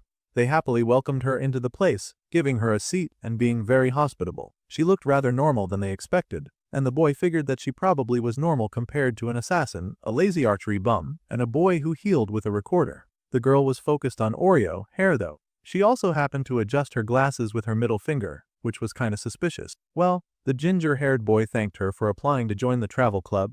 Ryojo instantly shut down that thanks by telling the girl to give them an introduction. They needed to assess her right away. She was really going into hard mode right off the bat. The others were kind of intimidated. Since it had come to this, the girl introduced herself as Sanhana, second year of the ordinary class. She was from Busan. The boy was surprised that she was Korean because very few of the major players were Korean, so he had not even realized that there were Koreans in his class. He had never heard of the family name San, though he guessed Kang of the Seori region was not a family line that existed in real life either. After all, this was a fictional universe. The boy smiled and said that he used to eat tons of pork kukbap when he lived in Busan. He was clearly thinking about his previous life, but the girl was rather excited to talk about her home. She loved gukbap so much. If she put in more species and shavings into the white broth, it was so good. However, Ryojo snarled him out of the friendly mode immediately. They needed to get serious. Once again, Ryojo hit serious mode and asked the girl about her motives and reasons for applying to join the travel club. The girl explained that she had seen on the poster that the primary activity of the club seemed to be traveling and clearing dungeons. Her marks had been underperforming this year, so she wanted to clear a few dungeons to boost her scores. What an earnest but kind of low-drive reason. Their primary focus was traveling and clearing dungeons was mostly an additional feature. It was funny that the archer said that, considering they had cleared more dungeons than any traveling that they'd done. There were plenty of clubs that had a large focus on dungeon, though, so the brunette asked why the mint-haired girl wanted to join this club in particular. The girl sighed and explained that now that they were second-year student, no club wanted to let in an ordinary class student like her. They were considered low class and weak after all. It was inevitable that someone as useless as her would get left behind in a dungeon raid. The archer was now kind of feeling sorry for her, so she asked the girl what kind of weapon she used. The girl did not really have a specialized weapon or anything. This interview is not looking good. However, if she had to pick one, she would say her fists. Her fists. She was a rather small and normal-looking girl, so her fists did not look very intimidating. They were worried now and asked if she was sure that she could clear dungeon. Well, the girl reminded them that they said that clearing dungeons was not the primary focus of the club, even though there was someone trying to kill Ma. So they really needed someone who could at least survive difficult dungeons, or the boy would end up carrying a huge burden. The ginger-haired boy, who was watching the whole thing go down, commented on how he had never seen Saki lose in a match of words. Well, now the two bespectacled girls were considering each other and wondering how this interview would proceed. Finally, the archer sighed that he understood the situation, and the girl expressed that she would really like to join the club, not only for dungeons, but also to create some memories before she graduated. After dealing with so many customers, the boy had come to learn how to sort people into groups based on their small habits. While the two girls were talking, the main character had done an assessment of the girl being interviewed. Using his sword god's blessing with this, he could tell that the brunette was thinking that it would be hard to find other people anyway. So, the boy welcomed this nervous-looking girl to the travel club. The girl was surprised and asked if she had truly passed. Well, they were a year younger than he was, so she should feel free to speak to them casually. Since they said so, the girl got ready to speak. Now it felt like she had been waiting for the opportunity, and they wondered what she was going to say. Since she was their senior, it was beneficial for them to be on better terms, and Chloe's politeness was all that he could handle anyway. The girl said that they could be casual as well, as she did not want to be treated like an elder when she was just a year older than they were. So, they would just call her Hana. So, they handed her a letter that they needed turned in by the end of the week. She also needed to fill out the club entry form as well. The girl scanned the right-up of the form, and also realized that the club chaperone was the principal. Now that was surprising. They explained that the club president had asked, and she had apparently accepted right away. The girl then smiled and said that she thought that she would have a really fun time in this club. That was very suspicious. The girl was moving very suspiciously. The girl told them to call her next week and that she had to leave now. They watched her leave, and the boy wondered who it was again. Ryojo asked if something was wrong.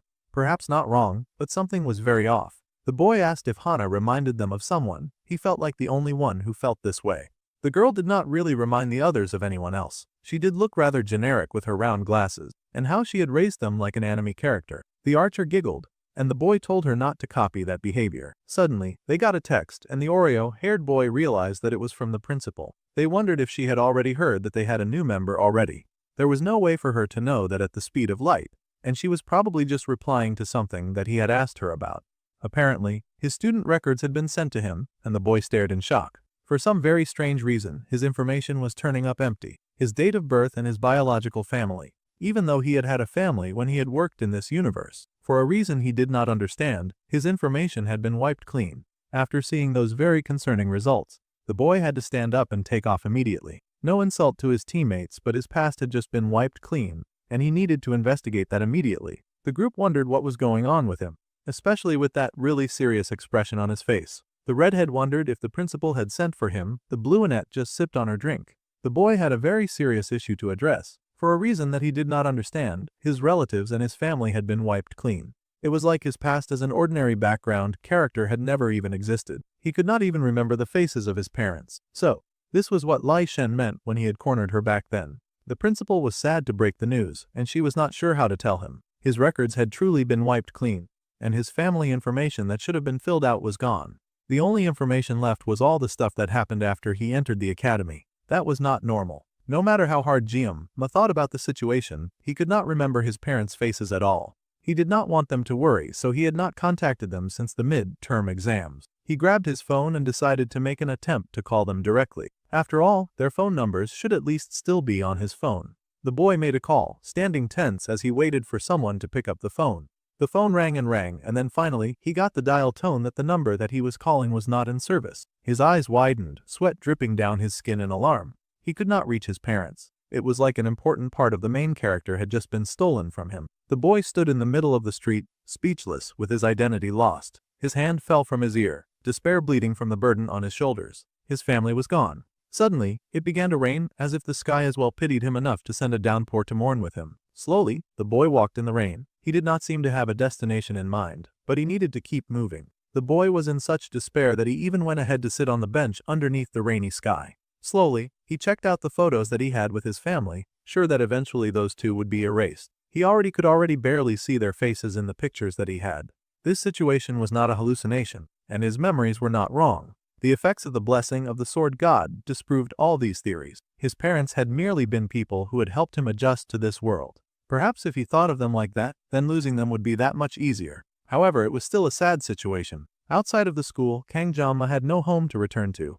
In his despair, the boy sat getting soaked by the rain, thinking painfully of the person who had created the situation. This someone in question was, of course, the sword god who had cursed his life with a really painful power, and now a painful reality. The boy reached into his coat, then yanked out his sashimi knife. It was either one or the other, maybe even both the sword god and the GM. He was just pondering how depressing his life was when the bench beside him suddenly got hit by an awe-inspiring bolt of lightning sent from the heavens. The boy, fortunately, had his weapon drawn and raised to deflect such an awful attack. Even in times like this, the poor kid could not even be spared a few seconds to mourn his hopeless situation. Someday, the boy promised, things would be different. Meanwhile, somewhere at the other side of school, Rachel was having a blast. The grinning blonde hyena was walking around with a mighty air, as many people begged her to accept their things. The girl laughed at the boys and told them that they were just not on her level. Once they were gone, she sighed in relief and headed inside the class. Abel felt sorry for her, even sympathizing because it must be hard declining all of those advances every morning. The girl sighed, her giant bazongas just bouncing on her chest. The hyena girl was not as cheerful or as playful this morning as usual, so the swordswoman wondered if maybe the rain had gotten to the blonde. Rachel then asked if her classmates would be so kind as to listen to her problems. So, the waterfall-haired girl asked what the matter was. The poor blonde pouted about how her self-confidence was at an all-time low these days. She really did not think that she was that bad. After all, she was strong, and her face was pretty enough that lots of guys would chase after her. Most importantly, looking down, she had a great bod. Rachel was so shameless about her giant melons that she made the poor swordswoman feel self-conscious. The blue-haired girl yelled and asked the blonde where she had dared to look. However, the blonde got serious. She wanted to talk about the club that Kangjama had made. Before she could proceed, the wild blonde hyena did notice that the waterfall sword was sure acting strange. So, the girl leapt forward and asked her friend if she had done something with the talented genius on Avalon Island. They had in fact done a lot, and Abel was justifiably rather shy about the whole thing. The girl panicked and said that, of course, nothing had happened. However, she was blushing a lot when she mentioned that she had hurt her ankle, so the boy had left early. They had not done anything scandalous, but she also seemed not to mind if something flirty was done. Heart eyes stared in amusement at her classmates blushing and pouting. Well, the swordsman was not the type to lie, especially about that kind of thing. It seemed that the blonde was just too sensitive, and she apologized to her classmate. Plus, her classmate had already mentioned that she was not interested in the boy, not even a tiny bit, although that whole tirade had been a complete lie. The blue-haired girl even mumbled that she had not gone as far as to say all that. Now, Heart Eyes was interested, and she leaped at the swordswoman, asking if she was really interested in the boy. Of course, the young blue-haired talent much preferred to deny such a claim, rather than confirm it. Well, people changed their minds easily, so Rachel was just checking if the talented girl was serious about her denial. There were no absolutes when it came to relationships after all. Anyway, the blonde hyena wanted to continue with what she had been saying before, but she had now quite forgotten what they had been talking about. Her classmate reminded her that she had been going on about how their shared had formed a club. Right, now that got her back on track. So, the girl had of course asked Weapon if she could join. However, the boy had flat out refused, and it was so disappointing. Apparently, Ma said that he would feel uncomfortable accepting class students in his guild. Then it would look like something designed only for the elite. It was rather considerate of him to do that, but the blonde was bothered about it.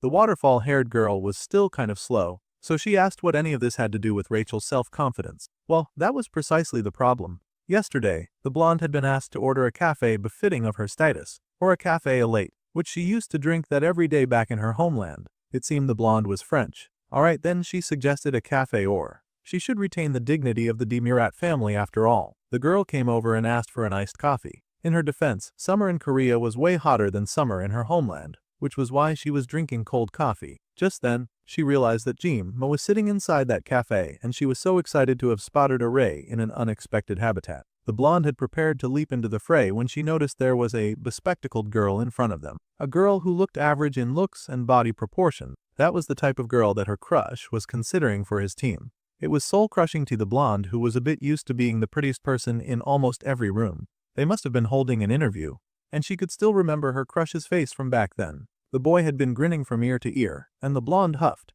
wondering what the boy liked so much about girls in glasses, or perhaps he was just into that type. However, Rachel did not get very far in her concern, because her ever-attentive audience was suddenly spitting mad rage. Abel was furious and it had taken the blonde quite by surprise. It seemed someone else did not like the idea of Jim-ma spending his free time with all sorts of strange girls. Meanwhile, Jim-ma's team had finally met up at the Korean sushi place. The names of the world's shops were so lame. At this point, if the chef were Caucasian, then it would really top off the irony of this situation. The boy hoped that his job instincts did not kick in at the party. Suddenly, he heard the call of his teammates as they happily waved him ahead. The boy came over to greet them, but was surprised to see that their newly recruited Hannah was not present at this gathering. They informed him that the girl could apparently not eat raw fish, so he had to pass. The Oreo-haired boy thought it was weird for someone from Busan to not be able to eat fish. However, the food smelled really good, so the group headed inside excited to eat.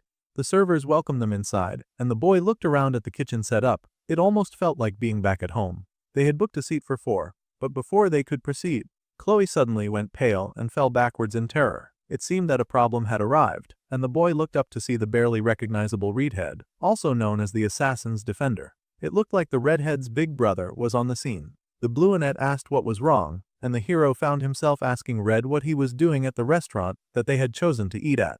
They had to give the poor guy a break, and he tried to explain that this was the place where he earned his living. The Oreo-haired boy could not understand what the boy meant by his working there. He was supposed to be part of the Auditor family, one of the wealthier families in this world. Now Jim-ma worried that the senior assassin was hiding his identity for some kind of mission. However, one of the workers suddenly yelled at Mr. Red, telling the newbie to hurry up and tend to the customers. He also had to pick up the pace. The boy had practically been begging him for the chance to work there a few days ago, so he should not be slow. Time was sushi. Alright, so they had established that the loser had somehow begged for this duty, which was crazy to Jim-ma. It was best for them not to interrupt them, and the boy agreed. So, the group found their table and started looking through the available items on the menu. It did not take long for Ryojo to find something that she wanted, though the procedures were abominable. The menu looked good to the team, and they understood why the restaurant was so popular. Meanwhile, Chloe looked a little downcast and was not able to really enjoy the menu or the scenery. The Oreo-haired boy gently calmed her, saying that he was sure that Nox had his own reasons for living like this, so they should just focus on having a good time. The girl agreed in a soft voice. The siblings' relationship was hardly perfect, and some would even say that their relationship was messed up. Chloe had really been looking forward to this outing the most too, so Jim-ma did not like seeing her look so down. There was talk about how the Korean sushi special was really good, though it was not reasonably priced for 11 pieces. 400,000 won for 11 pieces of sushi was somehow a good deal. The boy truly lived in an entirely different world from these spoiled rich kids. Ryojo even had the audacity to apologize that the sushi was too cheap and that they should have gone somewhere even fancier. If they even breathed near anywhere that outdid these prices, the boy knew he'd collapse on the spot. There was no need to worry about doing better next time. Instead, they needed to order whatever they wanted since he was not the one paying anyway. The happy blue-haired girl waved over a waiter, yelling that they were now ready to order.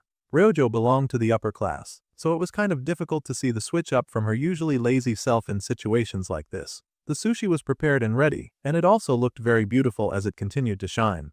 Even in Japan, sushi that was this good was quite rare, and even the ingredients were rather fresh. The boy was reaching for his sushi, and his Japanese homie asked him if everything was okay and if he was truly feeling well. However, the boy admitted that he should not say this when he was being treated to such a very nice meal. The ingredients were fine, but the knife work ruined them. The boy could even hear them crying. As someone who used to work in a kitchen, this was very personal to him. The girls were surprised to hear this when the food looked so nice. Nox was not at all pleased to hear this because it sounded like that brat was insulting his boss, who could hear the whole thing. Suddenly, someone called to Jim-ma. It was the chef, and he had come all the way to the Oreo-haired boy to ask what exactly he had just said.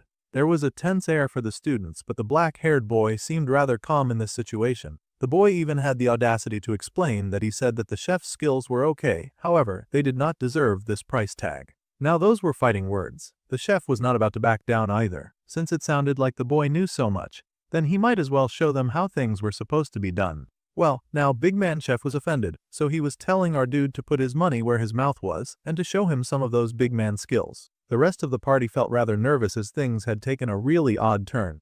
Even if Jim-ma did critique the fish, there was no reason for the chef to turn confrontational when they were paying customers after all. Even the other guests worried that a fight was going to break out. It was kind of unfortunate that the chef had such really sharp ears. Considering how much nonsense his Korean sounded like, the man could still somehow understand the language pretty well. Well, if that was the case, our boy was indeed ready to put his money where his mouth was, and he stood up. Now, Ryojo was concerned, asking Oreo Hair what exactly he was going to do. The chef only further goaded him, blaming his arrogance on the fact that he came from Jokwin Academy. It almost sounded like the chef had beef with that school. The chef's Korean truly was very broken, but he said that he was Mansur and he had been swinging his sword for 12 years, longer than this boy had held a knife, or so he thought. He was so arrogant that he even offered that if this kid was truly better than him, then they would get a free food deal. He was on, and there was no going back on his word alive. He had just challenged a dude who had spent a good part of his former life slaving away in a kitchen, and the chef was about to eat his words. The chef was still feeling boastful, sure that he was just talking to an arrogant kid who did not know better. The chef thought that the boy just wanted to show off in front of his friends. He would give the boy a difficult fish to cut, which was a flounder, that would teach him a lesson. The chef was about to suggest they use a flounder, but Ma was not going for cheap fish like that. He wanted high stakes on this deal. He challenged the man using a red snapper fish. Now the air in the restaurant really got chilly. There was a red snapper fish right there on the cutting board, so it would be perfect for them to start right away. The chef was shocked. He wanted to humiliate the kid, but he did not want to take it so far that the child would get hurt. Nox watched the whole thing go down with an air of apprehension. Nothing ever went right when that sashimi-wielding maniac was around, so he was rather concerned. For now, the redhead told his boss that they should just watch for now. The chef was not having it, of course. He yelled that his employee was crazy. They would get in big trouble for letting an outsider into the kitchen. Plus, a red snapper fish was expensive. They could not waste that on the boy's terrible cutting skills. The redhead sighed, knowing it was not his place as a mere server. However, he was sure that the chef could count on the crazy maniac. Jiama stepped into the kitchen, as he belonged there. It was almost refreshing to be back. The red snapper fish lay on the counter before him, like a call beckoning him to his rightful place. It had been such a long time since he had entered an environment like this one. The black-haired boy shrugged off his jacket and faced his fishy foe. As soon as he reached for the knife, the blessing of the sword god activated. Now this was a little tricky as he had to be sure to use it carefully and not break the kitchen table. Within seconds, the greatest stabber in the nation had sliced up that sushi to absolute perfection. Even the chef who challenged him could not believe his eyes. The man bowed in total defeat. Even if he was arrogant, he was at least the type who was able to admit his loss. That was a good quality. The other guests also watched the boss prostrate in awe, wondering how good the fish had been sliced to make the boss man apologize like that. The man had worked 12 years swinging a sword, but he had never seen such pristine sushi in his life. He was even ready for our dude to take him in as a disciple. Now that was just going too far. The student begged for the chef to stand up. The chef just got louder and yelled that he was rude. He was even ready to call the student his master. Our dude would not be able to show his face in this establishment again. The boy insisted that he stand. He did not know about a disciple, but he could at least give the man some advice and tips. The chef was overjoyed to hear this and celebrated the mercy of his kind master. Bro even pulled out a notepad to take notes. This was a very serious situation for the chef, who actually wanted to learn more. He was a good sport. So, our dude gave him the advice he craved. He told the guy that his skills were not bad, but he could make use of the knife a bit better. He should also try to use a blade made for a left-handed person. The chef was surprised to hear this, but our dude insisted that this was important. From the cut, he could see that the chef had too much power in his right arm, which was why the flesh was so mushed. Switching knives would greatly improve the man's output. The rest was something that the chef would understand after a few more years, so the boy did not need to mention that right now. At any rate, the chef was really and truly overjoyed, and still trying to call the boy master. At this point, there was no escaping his new accidental student. Then again, the boy asked if the head at least remembered their agreement that they would get to eat for free. However, he had even given the chef some advice, so he joked that the chef should be paying him now. The chef did not even hesitate to agree. It seemed he would kiss Jiama's boots if he asked. After asking the boss, the boy yelled to the room that he had got some awesome permission to treat the customers in his stead for free. All the present customers were overjoyed to hear this, and they greatly thanked the weirdo who had come in here and challenged the chef in the first place. Sinking back into something familiar was a nice form of therapy for Jiama, so for his welcome back party, he really stood in a kitchen and got busy cutting sushi for everyone. They even let him use the most expensive fish available. Of course, his party was kind of concerned because they had brought the boy here to help him relax after having such a difficult experience and to celebrate the growth of their team. However, the boy had a smile on his face, so Chloe smiled too. She did not know that their captain could smile so easily. Even Ryojo had to admit that the boy was truly doing something that he loved. As long as he was having fun, they were not going to interrupt. The ginger-haired boy got to his feet, asking if they should help out at this rate. It seemed the brunette did not rest his capabilities and even asked where he thought he was going. With the club president so excited, the healer could not help himself and could not just sit by. He wanted to help out too. The brunette sighed, but she got up and even called the redhead to go help. They were going to do this as a team. Still, the assassin hesitated when she got to her feet. Yeah, she was still scared of her brother for some reason, which was almost hilarious considering that he was so scared of Jianma. However, the boy just gently said that he would teach her. The redhead glowed, a soft, happy aura gathering around her from her brother's gentle approval, and the girl thanked her sibling for his kind consideration. Well, it had been a pretty eventful day, and after all the fun and games, Jianma found himself staring at a wall. It was supposed to be a club party, but he could not resist slipping into a role that made him comfortable, especially when a sashimi knife was involved. 50 seconds was more than enough to prepare 3 fish. After spending time cutting demonic beasts and people, cutting into fish felt so refreshing that the boy could not resist. After he graduated, he was even considering opening a sushi restaurant. Suddenly, someone came over to join him, and he was surprised because he thought this person would still be busy. It was Nox, and the boy said that the ingredients for the day were all done, and the boss said that he would take care of the rest. Also, Jianma's friends were helping with the waiting, and his little sister had sent him here to go talk with the brooding boy. Well, while they had the time, the arc-haired boy decided to ask why on earth the redhead was even working a job in the first place. The angry assassin said that the hero had been the one to say that if he worked a real job, then there might be something he would learn. He had really taken those words to heart. The hero barely even remembered saying those words. Nox was so offended by the boy's forgetting. The hero joked that he had not forgotten, but he was still a little surprised. It seemed that when the assassin boy set his mind on something, he really saw it through till the end. That was plenty admirable. The redhead blushed, saying that it was not like he accepted his advice or anything like that, but the redhead would admit that there was something to be gained from doing real labor. That was why he was curious. The redhead even wanted some advice on how to handle drunk customers. Well, on this topic, Jianma had loads to share and he happily did so, citing some examples to help his assassin acquaintance get by at this new job that he was trying out. Once they were done with talking, everyone could finally relax. The redhead admitted that the more that he talked with the sashimi wielder, the harder it was to believe that the kid was really his age. He even asked if that kid was lying about his age. Technically, he was, since the boy had come from another world, but that was a really dicey subject after all. The dark-haired boy just laughed and said that the redhead could have just complimented him by calling him experienced, instead of making him sound old. Then, the genius asked if the assassin had any more questions. Normally, leaking their family matters to outsiders would be a grave sin. However, the assassin had tried to get Clue to tell him, but she would not pick up the phone. At any rate, the auditor family had finished looking into the boy's background, but they could not find anything suspicious. In fact, the elder's request had been cancelled. They were a family of assassins, but they only took down people who were troublesome to society, not suspicious teenage prodigies. In fact, now the special family of assassins were investigating the Council of Elders as a result. They needed to know why an association of old men would want a kid dead. The auditors sought to keep justice, and they would not be the hunting dogs of someone with too much cash on their hands. They would have a record-breaking investigation squad ready, and they would also proceed quite cautiously, because it felt like something nefarious was going on. The redhead had even decided to participate in it as well, and he just wanted the genius sashimi wielder to know. Now, the youth knew that the assassin family would no longer be targeting him. That was at least a relief. If they had decided to attack the elders, then it would have caused some kind of commotion. However, none of that was his own business. The boy thanked the redhead for entrusting so much dangerous information with him. He knew that it was not easy to tell him that. The redhead stared at the boy, silently for a while. Then, he took Jianma's hand, shaking it firmly. He did not do much, and he felt like he should be the one thanking his sister's friend. Then, the boy withdrew his hand immediately, coughing and mumbling about how he had said too much. He was still hesitant about being too friendly with Jianma. Still, the main character was happy to hear that the siblings' relationships had improved somewhat. Then, he recalled something. He asked if the boy had heard of a girl named Hana.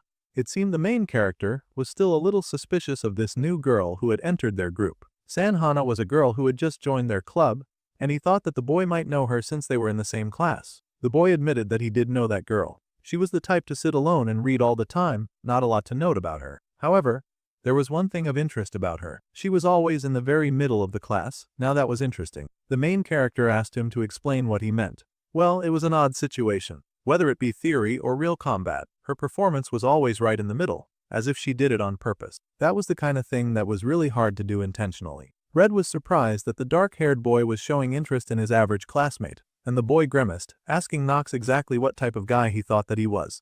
Well, Red took that question seriously as he looked the boy in the eyes. To him, Kind Jom Ma was something that he did not say because he suddenly got called in to close up the shop. They had really spent all day serving the customers and then chatting for the last few hours of the day. The chef was also surprised to see Ma there, whom he now called master, and it looked like that title was never going away. The chef was happy and told his master about how he had learned a lot. In fact, he was so happy with his growth that he wanted to give his master a nice gift. The man pulled out a nice-looking knife. The dark-haired boy was shocked. A knife was a chef's life. It was not the kind of thing that they could just hand out to anyone. The blonde chef properly understood that too, and he bowed low, explaining that this knife just did not match him at all. The man used to believe in that knife, but now he knew. The real master cared more about skill than tools. He wanted to gift this to the master who had shown him how to change. Since that was the intent, the dark-haired boy did not feel inclined to refuse. The chef bowed in thanks, and the student groaned because he was still being called master. Now, it was time for Ma to check out his new weapon, and the blade shone under the light of the shop. It was the kind of knife that looked crazy expensive. In fact, this knife was crafted more like a weapon than a kitchen utensil. It reminded him of his first teacher, who said that masters should not rely on their gear, yet he loved expensive knives. A good knife was like family, and giving it a name was a ritual of decision. Even though his former teacher gave his knives some really lame names, the chef watched the boy nervously, asking if he did not like the knife that he had given him. Well, the boy just explained that he was thinking of giving it a name. This impressed the chef very much. He would not have thought of giving his tools a name. Now, the boy thought very deeply about what to call his new and fancy knife. He was Kang Ma, pride of the Sori Kang family line, though that family had now been lost to him. Using the letters of his name, he called his knife the Everfrost. Even as his happy memories with his family faded away, he would still have the knife, which represented the time that had been stolen away. It was nighttime in the city, and it seemed like a lot of dark magicians or demons moved together in a group. They had all come despite being very busy that day. They did not even properly know the identity of the thing that had called them there. The creature smirked and introduced itself as the professor. So, all these bad guys were gathered around this apparently even badder-looking guy, who also looked kind of demonic and went by the name the professor. They did not want to spend a lot of unnecessary time there, so they told the big guy in black to cut to the chase and to tell them why he had called them all the way here when they clearly had better things to do. Everyone agreed with the question. The masked hooligan at the center responded by laughing. In fact, he found this question so hilarious that he tipped back his head and kept guffawing like he was a laughing drum.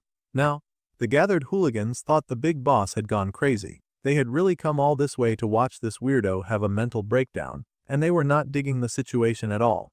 They asked why he was now laughing out of nowhere. Alright, his bad. The masked figure smiled, knowing that his goons were still drunk on their newfound powers. It was kind of cute. Now, the lead speaker did not like being called cute, and he launched at the guy with rage, telling him to eat his words and all that. The creature identified that the idiot succumbing to rage bait served the fourth general, Permersh. The earth attribute magic was not something that was very common. Well, the Permersh worshipper did not respect himself, and he slammed his foot on the floor, asking what the creature was squeaking about. His hands had been feeling dry for a minute, so it was his pleasure to coat them with the big man's blood. The other gathered fools were now getting a bit concerned. They did not want to cause a scene here, because it would be big trouble if they attracted a group of good-doing soldiers to mess up their fun. The angry dude yelled that he did not even care about that. Anyone who came to interrupt them, he would just kill them anyway. It seemed that this guy got his kicks from spilling blood. That poor, unfortunate waste of space quickly got blasted away into nothing. There was a giant hole where his torso had once existed. It was kind of pathetic indeed. The masked figure dismissed the falling corpse, saying that such a loose guy did not deserve this awesome power. The traitorous teacher was in attendance at this meeting, so it seemed that even she answered to whatever this creature was. All the other gathered goons were shocked to see that big guy go down.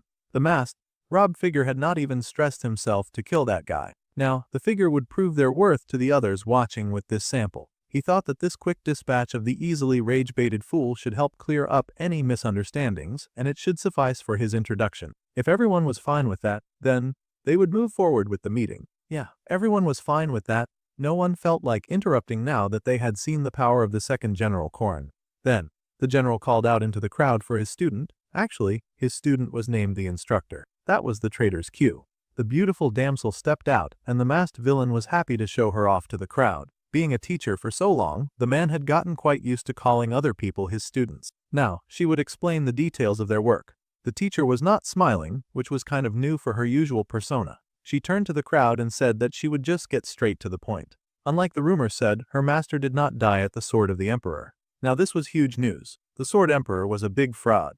Everyone thought that he had killed that evil demon, but it seemed that was not the case. Checking to make sure that the rest of the news was okay, the traitor then went on to explain that Agor had died at the hands of a single student. Now this was even bigger, mind-bending news, and everyone was muttering and mumbling about what had occurred. Oh right, this was the evil witch that showed up and tried to kill our guy. However, the name that they put out for the person who had killed Agor was the hero, Leon van Reinhardt. Now that was an interesting story. They really wanted the next hero to get targeted that much. Meanwhile, back in school, Ma was working very hard at being a very serious student. He was in the cafe that his group used for their meetings, looking through his notes. He had written about everything that had happened so far, but things felt very confusing. There was the Council of Elders, the mysterious female instructor who wanted him dead, his crazy dream apparition of his power, the sword god, and the GM. Things seemed to get more important by the day. The pinnacle of Noble Green was, of course, the Council of Elders. They treated even the auditors, a noble family of assassins, like mere pawns. Seeing how they requested the killing of a student without any proper justification, they had really expected the family of assassins to work like their own personal hunting dogs. Thanks to their sloppy mistake, the boy had been able to dodge a really painful bullet, and he had gained the assassin family as his allies. The boy remembered that this was part of the reason that parties that sought to weaken Leon disappeared in the game later on. The Council of Elders got caught scheming things by the auditors. The boy now felt like he was in a similar situation, being protected by the assassins now. The auditors were the type to shed human blood instead of Leon. That was the mercy of the game developers. That was a really funny way to get their protagonist not to kill anyone human, but it also worked well. However, now that the boy thought about it, he realized that he was in even more trouble than Leon, and he had so many enemies after him. However, now that the auditors were on the job, he should know the truth soon. The one mystery left was that unknown female instructor. He got more information when Agor had talked, and she had mentioned that she had gotten a contract with her because of her whining. It was kind of two-faced for the demon to complain of her own disciple as whiny, but then again she was a demon. Perhaps it was not surprising that she was two-faced. The female teacher apparently had purple hair, but they also knew that villains could change their appearance easily in the game, so they should not treat the purple hair as an absolute. However, the two things consistent with both testimonies about her were her eye color and her sex. At this rate, though, it could legit be anybody, and he wondered how he could find her. There are limits to the sword god's blessing sensing abilities. Most importantly, he lacked knowledge of magic. The boy wondered if he should wait and try to learn magic. Ma was heavily unsure of what to do. Now, he looked down at his notebook, noticing that he had scribbled out something rather unconsciously. Now that the boy thought about it, he started wondering about the last time that he had studied or taken his schoolwork seriously. Why was he getting so wrapped up in plots and schemes that he was forgetting school? For now, he was going to go for an unexpected attack. Now was the time to be brave, so the boy got up, ready with the energy to visit his professor, Damien, as well. Before he could leave, his teammates came in, with the healer and the archer bickering as usual. The archer was complaining that the healer needed to stop getting so excited over tiny things. The healer protested that it was not a tiny thing. In fact, he could not believe that Saki did not know what day it was. The boy asked what was going on, and the bluenette groaned. Before she could even try to tell the boy, the ginger-haired boy jumped right into it. The orange-haired boy was excited to tell the captain all about it. It was also going to happen on the 4th of July too. Right? That day happened to be Kangjin, Mai's birthday. He was about to tell Weapon not to bother to arrange anything special, but they did not even realize that it was his birthday. In fact, the 4th of July was the day the Baylor Joaquin had sealed Lycan. Now that was a foreboding piece of knowledge. The healer then paused, realizing that the captain had been in the middle of speaking, and he asked the boy if he had something to say.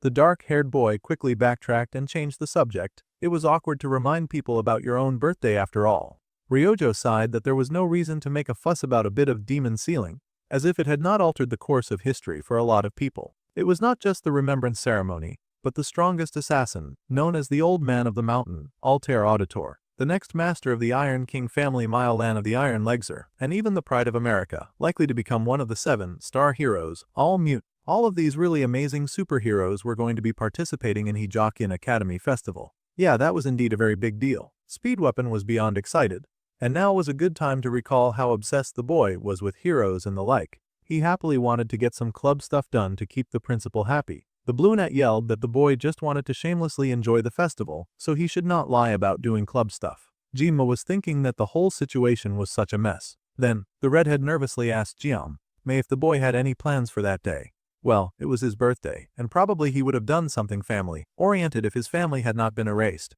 The boy admitted that he had nothing planned, so the redhead took her chance to shoot her shot. Nervously, she started to attempt to ask the boy out, but that got wiped out by speed weapons hooting and hollering. He wanted them to make a tasting booth of all sorts of juicy treats. Their club captain was great with the knife, so it would be best to put his cutting skills to use. This could be a good advertisement for the club. Well, all of that was all well and good, but the boy was not crazy about working on his birthday. Chloe was so pissed about getting interrupted that her inner yandere started flaring up again. She had spent a lot of time being cute, so it was about time that her demons started crawling out again. Ma needed to save Weapon's life fast, so he yelled out that the idea sounded great, much to Chloe's surprise. The girl was obsessed with him, so naturally, she would agree to everything that he said. The boy was so touched by his captain saving his life and even agreeing to his bogus and ridiculous plan. Ryojo was horrified, of course. The girl yelled that she had no idea that their captain was interested in such a vulgar display of power. Well, that was a huge accusation. She yelled that he just wanted to show off his power to the higher-ups. If he could help it, the boy would prefer to fade away from view, and the girl was talking a lot of smack for someone who was the daughter of a huge political figure. The boy explained that he did not really have a goal or anything by agreeing to Weapon's idea, but if it was just the break, then they would just be clearing dungeon. Until then, they would not really have any other opportunity to have some fun. It was very important for them to enjoy festivals as much as they could, especially while that was still an option. In the future, things could get dicey, and they would not have time for fun. Suddenly, the archer got cold and asked the dark-haired boy exactly what he meant by them not having enough time. The boy froze because now he had entered a dicey part of the conversation. He had unconsciously thought of what would happen in 3 years with the second human-demon war, and he had spoken too quickly, like he was Apollo with the gift of prophecy. He could not believe that he had made a mistake like this. This was proof that he had gotten way too comfortable around his friends. Now, the brunette leaned forward, demanding that he reveal if he was privy to some sort of knowledge that they did not know. Rojo was the type that did not like to be ignored, and she was not easy to deflect like Chloe was. Just like the last time, they wanted full information because he seemed to be working with a future that they could not see. Unfortunately, Chloe was now getting heated behind him because the brunette was leaning too close. In his attempt to save Weapon, the boy had ended up putting himself in huge trouble. The healer also realized that the captain was in trouble, and it was his turn to step in and offer some kind of guidance. Then the boy yelled, saying that he would make the poster for their newest club activity, and proceeded to draw some very horrendous art on the board. He asked his tram how that looked. Kang Jum was so relieved that he got saved. The team fell silent at first, and then the bespectacled Hana spoke. She laughed that she was all for it. After all, she had joined after seeing that very ridiculous first poster anyway. Weapon had put everything on the line by drawing the ugliest thing he could think of, and he knew the captain owed him one for saving his life. There was no way they wanted their legacy of shame to continue with this history of gaudy, ugly drawings. The archer was so upset that she walked right up to the healer and told him to stop getting in the way with his stupid posters. She had been thinking about this for a while now, but it was time for them to set things straight. The healer asked what the deal was, but the archer truly was not playing around. Like an arrow that always hit dead center, Rojo's sharp gaze was now locked on their club captain, and she refused to waver. The club had way too many sailors at the keel, and they were going to make the hierarchy in this club clear, just so that the hare would never say dumb shit again. The archer had been so offended by that poster that she was really duking it out with the healer in combat. The healer was nervous but told her not to regret anything when she lost. The archer was confident and told the boy that if he won, then she would never go against him again, and she would even go along with his stupid plan for the festival. Now that was a really brave promise, and the poor club captain worried about what he had accidentally caused. Things had escalated way too fast. Now, Weapon and Ryojo were going for the type of showdown that you'd think only happened between battle rivals. It seemed that the ugly poster had truly been her last straw. The ginger-haired boy was still standing strong, though, grinning and saying that they would show off to their captain, who was the better help. The brunette could not forgive that statement, and she was planning to get revenge for it, too. The blue-haired girl was the type who used a long bow. She could not usually shoot her bow in here when they are not in the subspace. The ginger-haired boy needed to keep his distance and stack debuffs on her. Hana was officiating the fight, and she told the two to get ready. Then it was time for the start to take off. Without wasting any time, Speed Weapon hurried and stuffed his long recorder in his mouth to kick off the battle music. Saki was also already reaching for her bow. They both had their weapons in hand now, and it would be determined by who made the first strike. The girl was going to use her bow in the battle. This acting made the healer hesitate, and he wondered if she was truly going to shoot him. He did not expect her to do that. Nothing had changed, and he just needed to keep debuffing. At least, this was his mindset until the Japanese girl suddenly appeared above him like a nightmare. It was rare for her to close into fight, so he panicked and called her a dumbass. At this distance, There was no way her archery would work. However, the girl knew that there was more than one way to use a bow. She really swung it around like a bat, slamming right into the poor healer's ribs. The blueonette meant business and no mercy because she sent that poor boy flying. He flew so hard that he broke the wall. It seemed like Saki had some serious anger issues that they should probably address much later. The others who were watching were rather speechless about this behavior. Then the girl turned and called to her captain, beaming as she asked if he had now clearly seen who was the most useful one. That fight had happened so fast that everyone else barely got the chance to blink before it was over. The poor boy had been wiped so far off the scene that all that was left was a beautiful scenery that just made the girl look good. The captain was speechless. Poor Speed Weapon was still trying to weakly fight, blowing on his recorder to heal himself so he didn't die from such a violent attack. Well, it was 4 days left until the festival, and their boss had already talked them into joining the activities, so that plan still stood. Everyone was surprisingly doing much better than he thought after that fight. They were all working on little projects separately in the same room. The redhead assassin was busy frying an egg in a heart shape. Hana had ordered some kimchi, porkless and veggies as he had asked. She was the ingredient purchaser for the management team, while Chloe was the assistant cook. The mint-haired girl had ordered 3 days' worth, and they should arrive in 2 days at 3 in the afternoon. They had also finished renting the booth, but now they needed to set up the tables and chairs, and even hook up the gas pipes. There was so much to get done, and Speed Weapon, who was somehow in charge of management, was panicking. Saki yelled at the ginger to shut up. He had lost the fight, so he had no right to complain. The blueonette sighed because she had never had to cook in her life, and now she had to make kimchi stew. It felt like she had won the fight for nothing. The blueonette was on the public relations and graphic design team, especially since she did not trust the healer to create any worthwhile design. The dark-haired boy smiled kindly and encouraged the blueonette to please help him out there. They had all worked on making sushi together, but all the focus would be on him once the event started. Moreover, the festival was going to be really long, and he could not make do with just 50 seconds of the painless blessing if a large crowd was to show up. Honestly, the boy had sort of never had the chance to enjoy a festival like this before. He had always been slaving away in the kitchen ever since he was 17 in his last life, so leisure was almost a foreign concept to him. Perhaps that was why he had fallen in love with the blessing of Miracle M, which had been just a shitty and generic mobile game. The boy was hoping for a mundane, everyday life.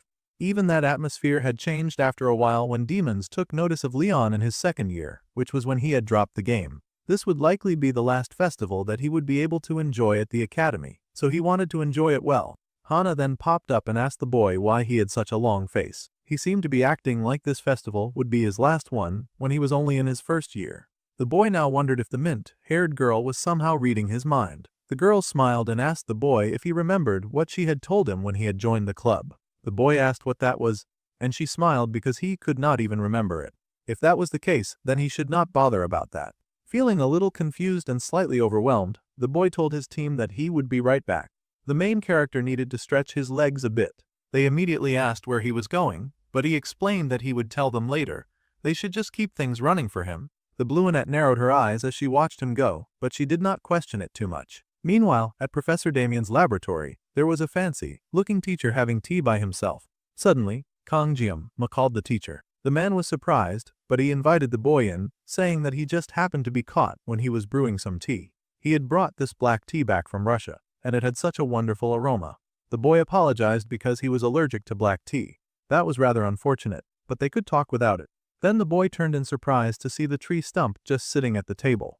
That little guy was a sample that the teacher had obtained recently. It apparently looked like a rock, but it had mana faintly flowing within. If the boy was interested, the teacher would even give him a small piece. That was rather kind of him. However, the dark-haired boy said that he was fine without it. Anyway, it was great that he had come to visit the teacher, and the man encouraged the student to ask him anything. He would answer to the best of his abilities. With that open season granted, the boy mumbled that this was an extension of the question he had asked before in class, the one about the blessings of the gods. The teacher remembered that, and admitted that he had also been investigating on his own, because it had piqued his interest. Greenie managed to find something that he had written down, and he shared it with the student. He had gone all the way to Russia just to find this book, and he was even handing it over to the student. Now that was surprising. The teacher reminded him that he had provided the occasion for the research in the first place. However, the teacher had been curious himself about the situation. That was how scholars were. Anyway, it was thanks to the boy, and also, there was something else more important that he wanted to look into.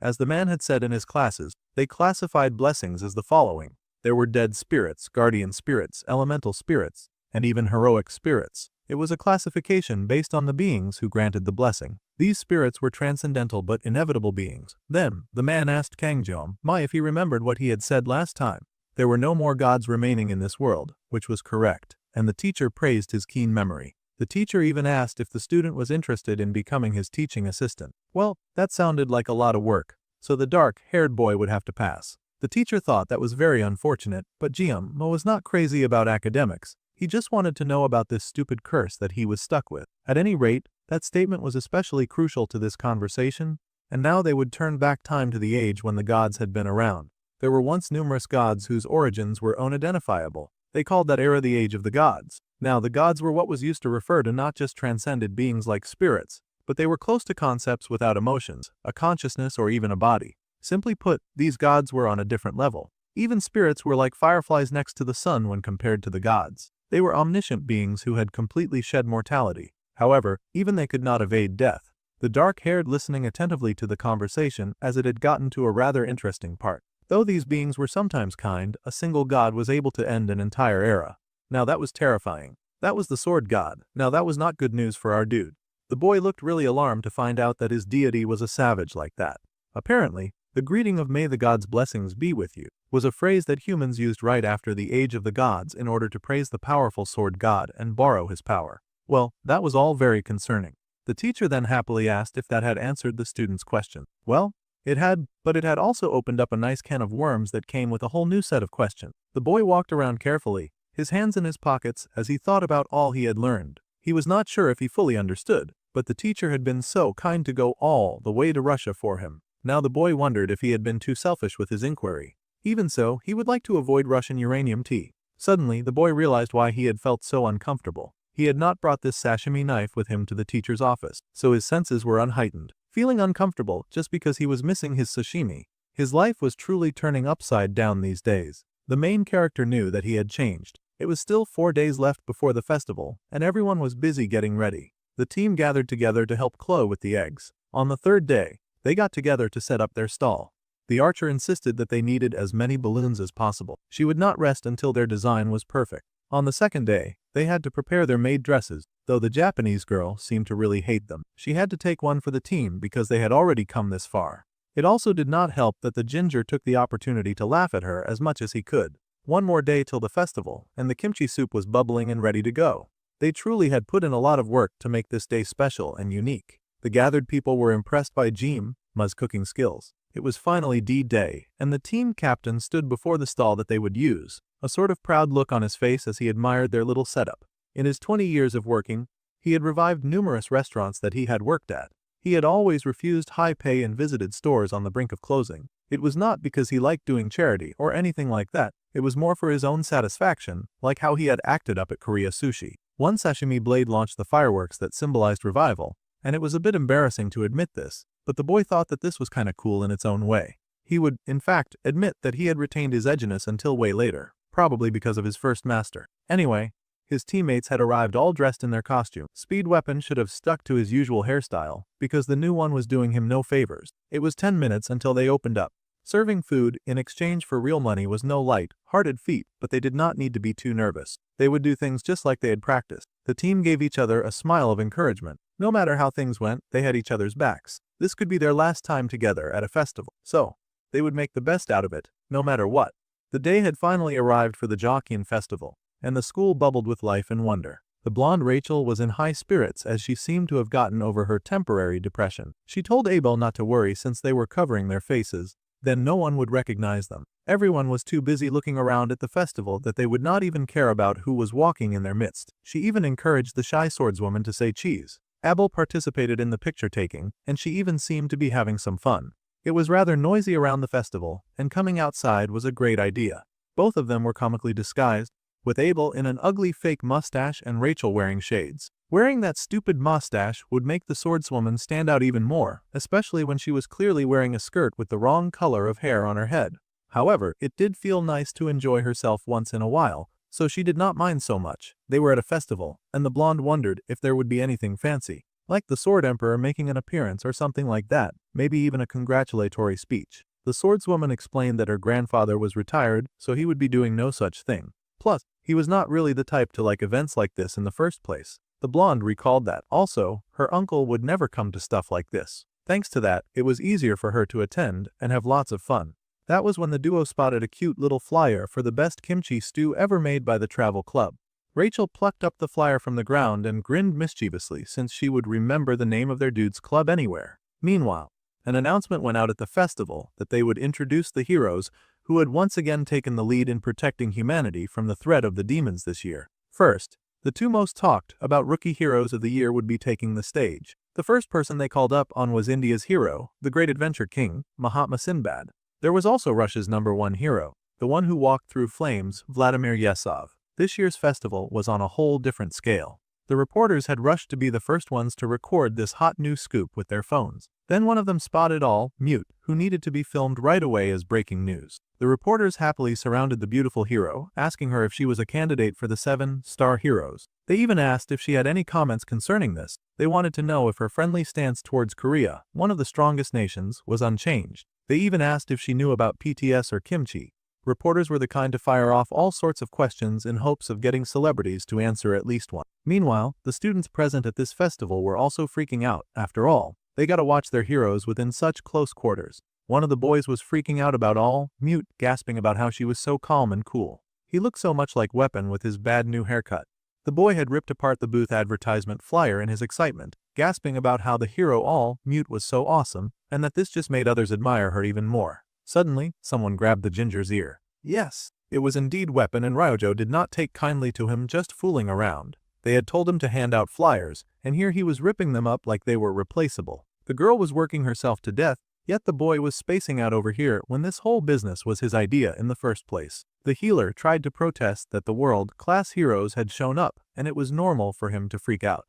The daughter of an important politician did not care less, and she yelled that he was the one who said that they should run a booth. So it was his fault that he could not just stand around ogling heroes, and he should get back to work or die. The boy sadly had to drop his hero worship and get back to work. Suddenly his leg hit someone, and they both looked up to find Rachel and Abel, both in their very poor disguises. Well, this was not a very good day for either of them. However, the duo did find what they were looking for faster thanks to this. The kimchi stew order was now ready and presented before the customers, who were excited to eat some of it. Chloe was hard at work in the kitchen, slicing up vegetables. Our dude had only shown her a little about how to dice, but she was so good with a knife that she had caught on right away. He was so proud of her. Since he could not use knives without his blessing activating, he had left the prep to Chloe and focused on doing all the cooking. Besides, he was the only one there who knew how to make kimchi straw anyway. Hana was at the front welcoming customers and was surprised to see Saki drag Weapon in like an escaped prisoner. Meanwhile, the captains were focused on the inflow of customers. He was worried because it had taken a while for the other two to come back when they needed all the hands they could get. Fortunately, Ryojo was back, and she had brought their runaway healer with her. They had also brought Rachel and Abel with them. The blonde hyena immediately took the opportunity to leap forward and throw herself at the main character with intense excitement on her face. The boy was surprised to see her coming, but of course the red assassin intercepted any possible contact. She was as possessive as ever. The blonde hyena had managed to stop before walking right into that knife. The A-class girl laughed that the redhead was so small that she had not even seen her there. That was the kind of language that could cause a fight. But before the main character could dwell on that, he noticed a very familiar face hiding behind the energetic blonde. It was indeed the face of his favorite girl, Abel, who was blushing as she happily greeted the talented student. Jiama smiled nervously and welcomed these two odd new customers. Energetically, Rachel placed her order for one kimchi stew, though Abel managed to call it the right name. The boy got busy prepping the food as usual, but also looked lost in thought. He had indeed devised the stew, but he had not expected those two girls to show up at their booth. Before the customers swarmed even more, they had to feed these two talented people and to send them off quickly before their presence attracted even more people to their little shop corner. Someone else yelled that they would like to place an order, and Hana was going around to each table taking orders. Rachel was excited that she could now point out the new club member to Abel. Those two had at least taken off their ridiculous disguises, and the swordswoman peered at the new girl of the Travelers Club. The blonde teased the genius girl for pretending not to care when she had been boiling the first time that she had heard about Hana. Abel blushed and yelled that she did not care at all. She was feeling really shy, especially when it came to her feelings for Jiama. Well, the blonde would at least stop teasing her for now. After all, a festival was a festival, and they should enjoy themselves. Now the girl wondered if they should have done something too. However, the diligent student reminded her classmate that final exams were coming soon. They had a lot to prepare for, so they could not waste time indulging in things like this. However, Ryojo had overheard those words, and she almost seemed offended by how rude they were. The two girls with blue hair locked eyes, and the swordswoman now felt nervous about what she had been about to say. The blonde was glad that she was not the one who had been caught saying something insensitive. She turned her eyes away and pretended to be very occupied with the beauty of nature and all that. Weapon told their captain that they needed to serve table 9, 3 servings. Ma was a little concerned because the healer looked to be out of it. The healer still had the strength to gush about all, mute, though the hero of his country and a candidate for the 7-star heroes. He had even gotten to see her in person. The main character had not forgotten about the healer's obsession with heroes, which was how the healer had become his fiend in the first place. The boy sulked that, of course. He loved heroes, however. He had gotten hurt by Ryojo for his love, so it was best to put some ice on the bruise that he was sporting. The Sashimi swordsman then sighed as he considered the hero all mute.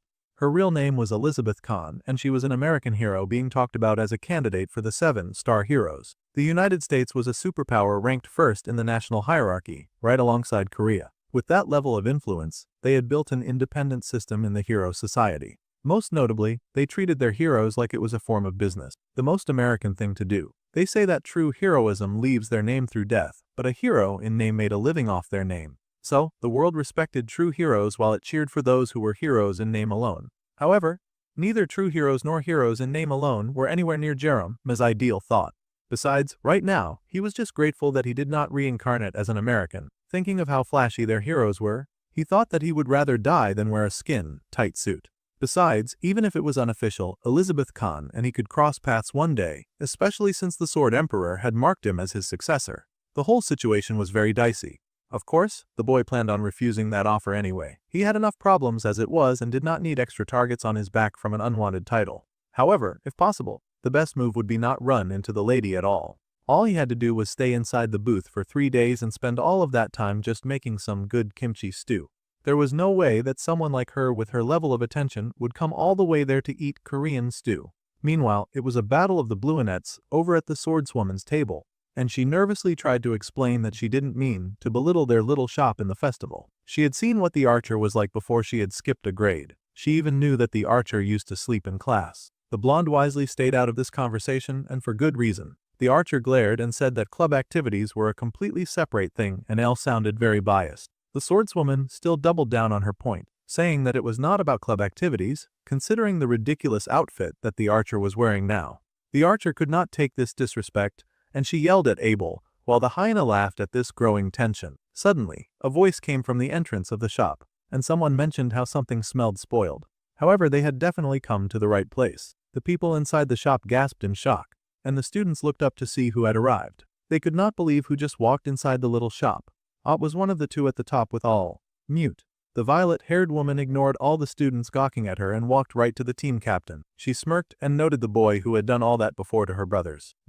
Ma turned and stared at this person. It turned out that she was the older sister of those 2 thugs that he had dispatched so early in the series. Those jerks who had been about to kill Chloe during the exam, the wicked twins, the Mao brothers. This was iron-legged Maolan. The girl laughed, saying that the twins had told her that the boy would look like some kind of beast. However, he somehow looked more refined than what Jun and Shun had described. Then again, they had never seen those two talk nicely about anyone. Everyone was rather concerned about the appearance of this lady in their tent. The lady then waved her hand, and the servant brought over what she desired. She took a seat, legs spread for some reason, as she said that she was borrowing it for a while. It seemed that she was trying to assert dominance. She wore the S-rank armament, Storm Greaves. If she were coming here wearing armament, then it seemed like she had come for revenge, which was rather concerning. Chloe was not into the idea of anyone threatening Ma, and she leapt in to defend him, but he discouraged her charge immediately. This was not one of the students whom they could play around with. This woman was the real deal. They didn't need to step in, he would handle this, and that command went to Ryojo and Hana too.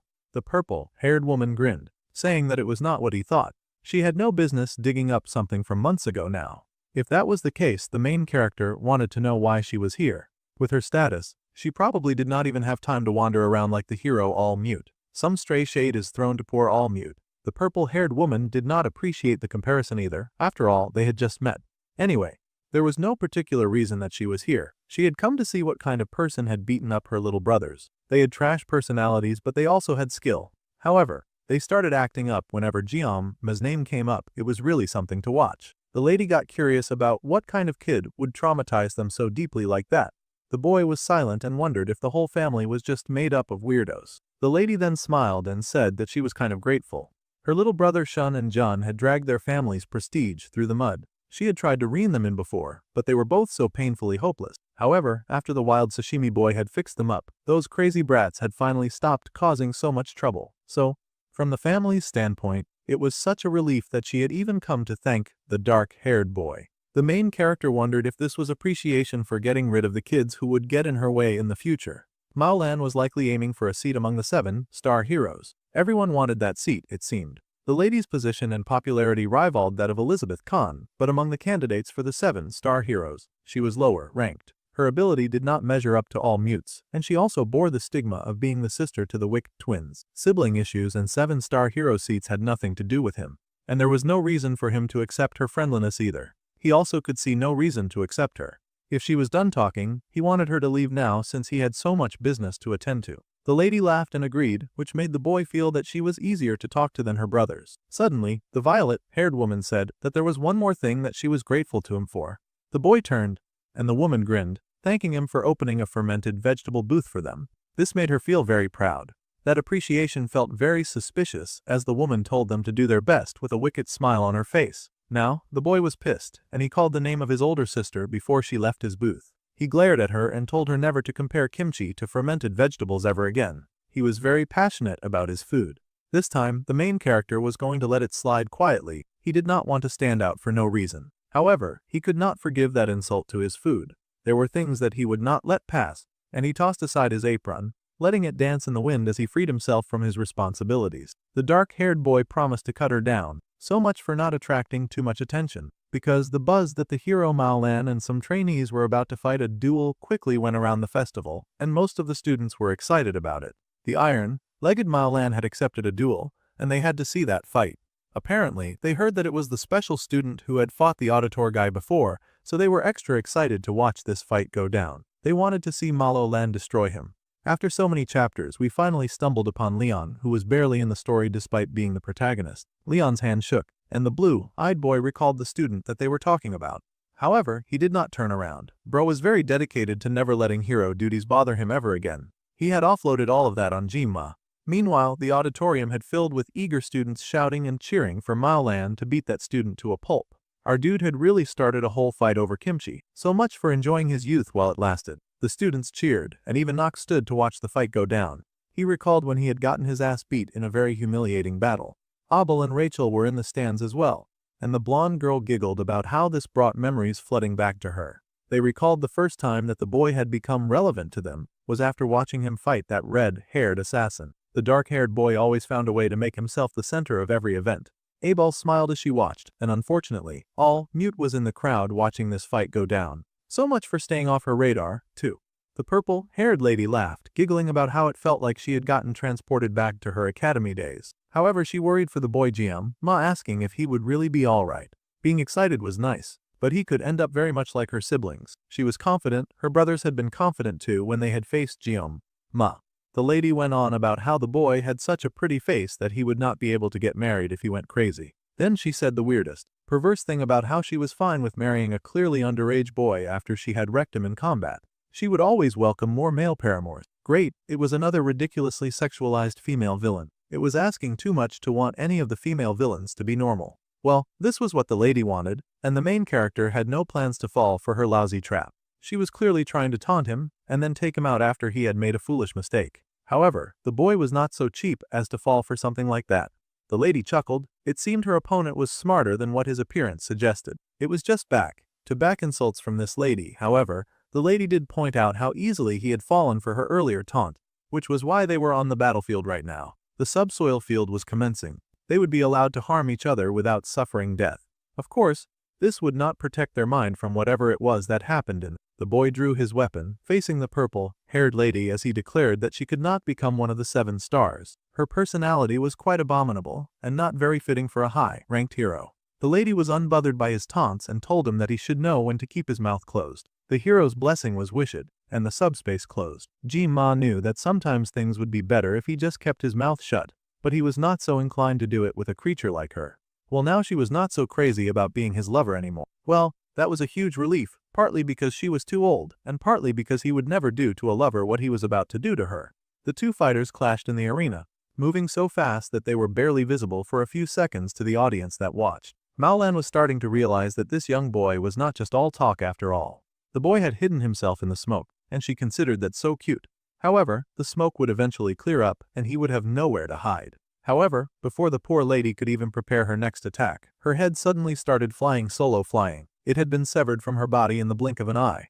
That was the fastest battle that he had ever had in the arena. That was so embarrassing to watch. A hero, disgraced so quickly and so efficiently. Meanwhile, the more responsible members of the team had remained with the food.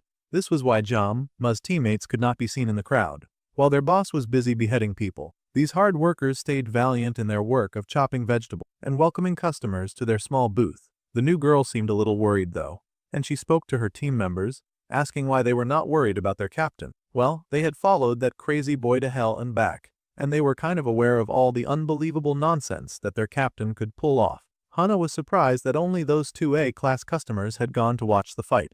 The healer was frank with her and told her that they should be more worried about their customers. The captain could handle himself. In fact, he would be back soon, so they had to keep doing their jobs. The bespectacled girl smiled at these responses, as if she had learnt something new.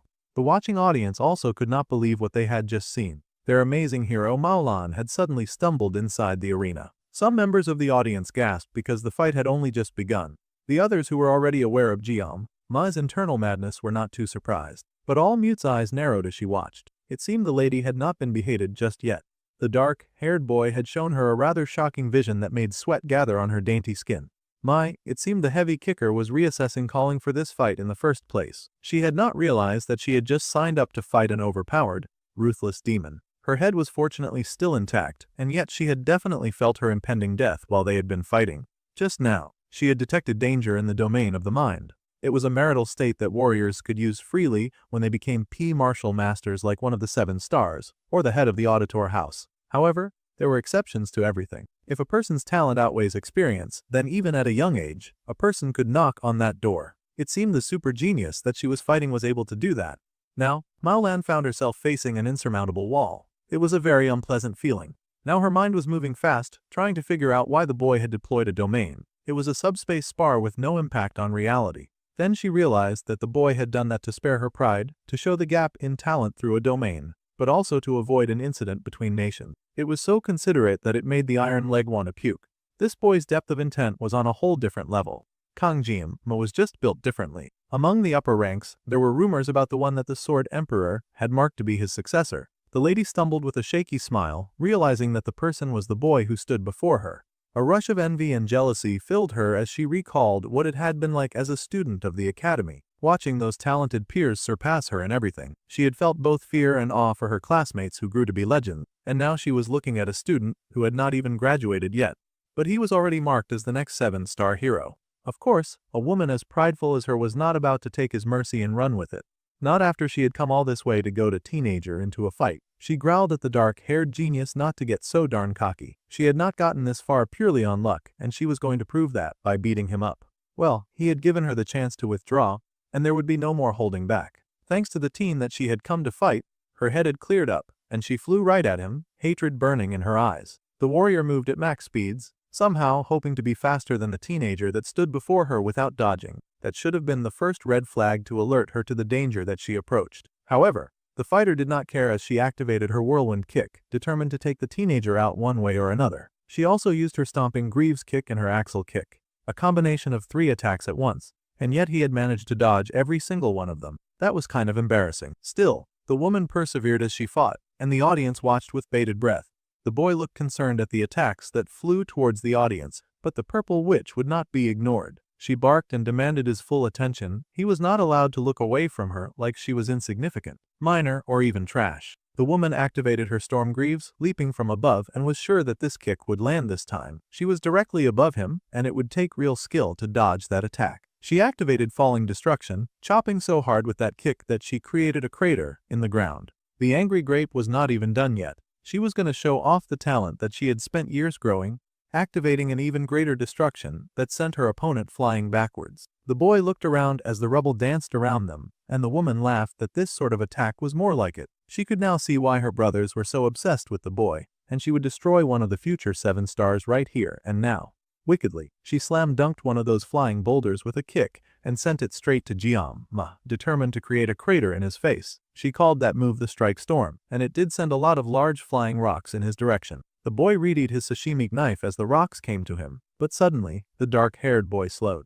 It seemed that the lady was not the only arrogant person in the ring, and it looked like a laser of purple light had shot right through him. The boy froze as the woman activated Storm Greaves, the heavenly drive. She was like a flying purple demon, and she looked cool doing it, too. The lady flew right at the teenage boy, who stumbled backwards, raising his arms to shield himself like he was afraid. She realized that the boy had used his short sword to block her attack. It had been strong enough to cause cracks in his knife, too. Ma-lan did not appreciate Jim-ma using what looked like just a flimsy sword against her. However, that pathetic weapon had hit its limit. She had just thought that when the boy ran his hand over it, and the sashimi knife repaired almost instantly, the boy now started to spark, which was a sign that things were about to get wicked. The woman was alarmed, but she was not about to stop her mid-jump to kick his ass. It probably would be wiser to backtrack, but she was drunk on all that she had managed to achieve so far. Besides, a small knife like that would not scare her so much if he were not so very fast. Her eyes scanned the battlefield, trying to guess where the next attack would come from. Ma-lan spun around, her danger kick flying as she sensed her opponent's energy from behind. No matter how fast he was, she could still predict his movement in advance. She then lost her arm. It turned out that being able to predict an attack meant absolutely nothing if you were also unable to dodge it. The purple lady was absolutely shocked and speechless to suddenly lose her arm.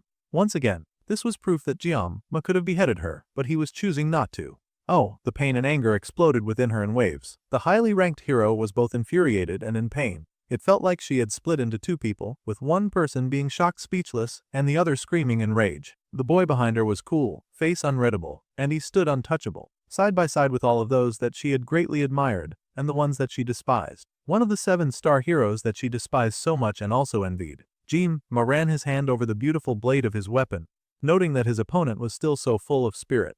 Ma-lan was an opponent whom he would not underrate. He would face her directly, attacking every shred of pride that she had left. She was not the type to crumble as easily as some of the weak fries that he had fought before.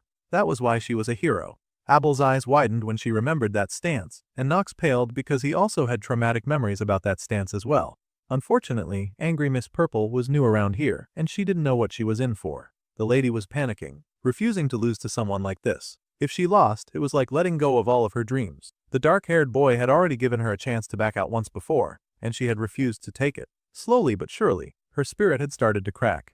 The lady had gone through so much to make it this far. She screamed, her spirit soaring to the surface as she refused to back down. She was the hero Ma-lan, beloved and feared by many, and she was not about to lose to some no-name rookie from her former academy. The ground shook and shattered around her as she leapt into attack mode, and her opponent also blitzed until he was a barely visible fast-moving blur.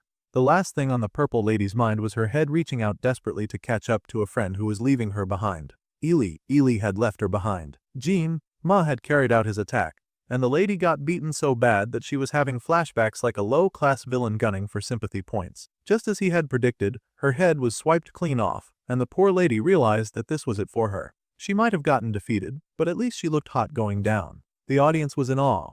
It was an earth-shattering silence around the entire student body and the gathered guests. A lot of people had not seen Jim-ma fight before, after all. Even if they had, they did not expect the boy to beat the brakes off a hero without getting a single scratch. Those who knew him stared in pride and all mute sat in absolute shock.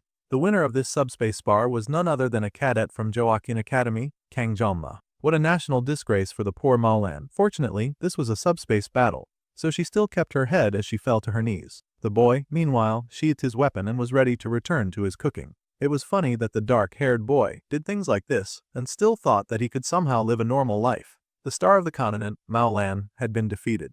Ryojo had been watching patiently when she got wind of the outcome of the battle, a satisfied smile on her face as she heard the news. With a smile, she informed her team members that the fight was over, and they could hear the cheers from the training ground. The blueonette beamed, just like she had said, the boy would now be back soon.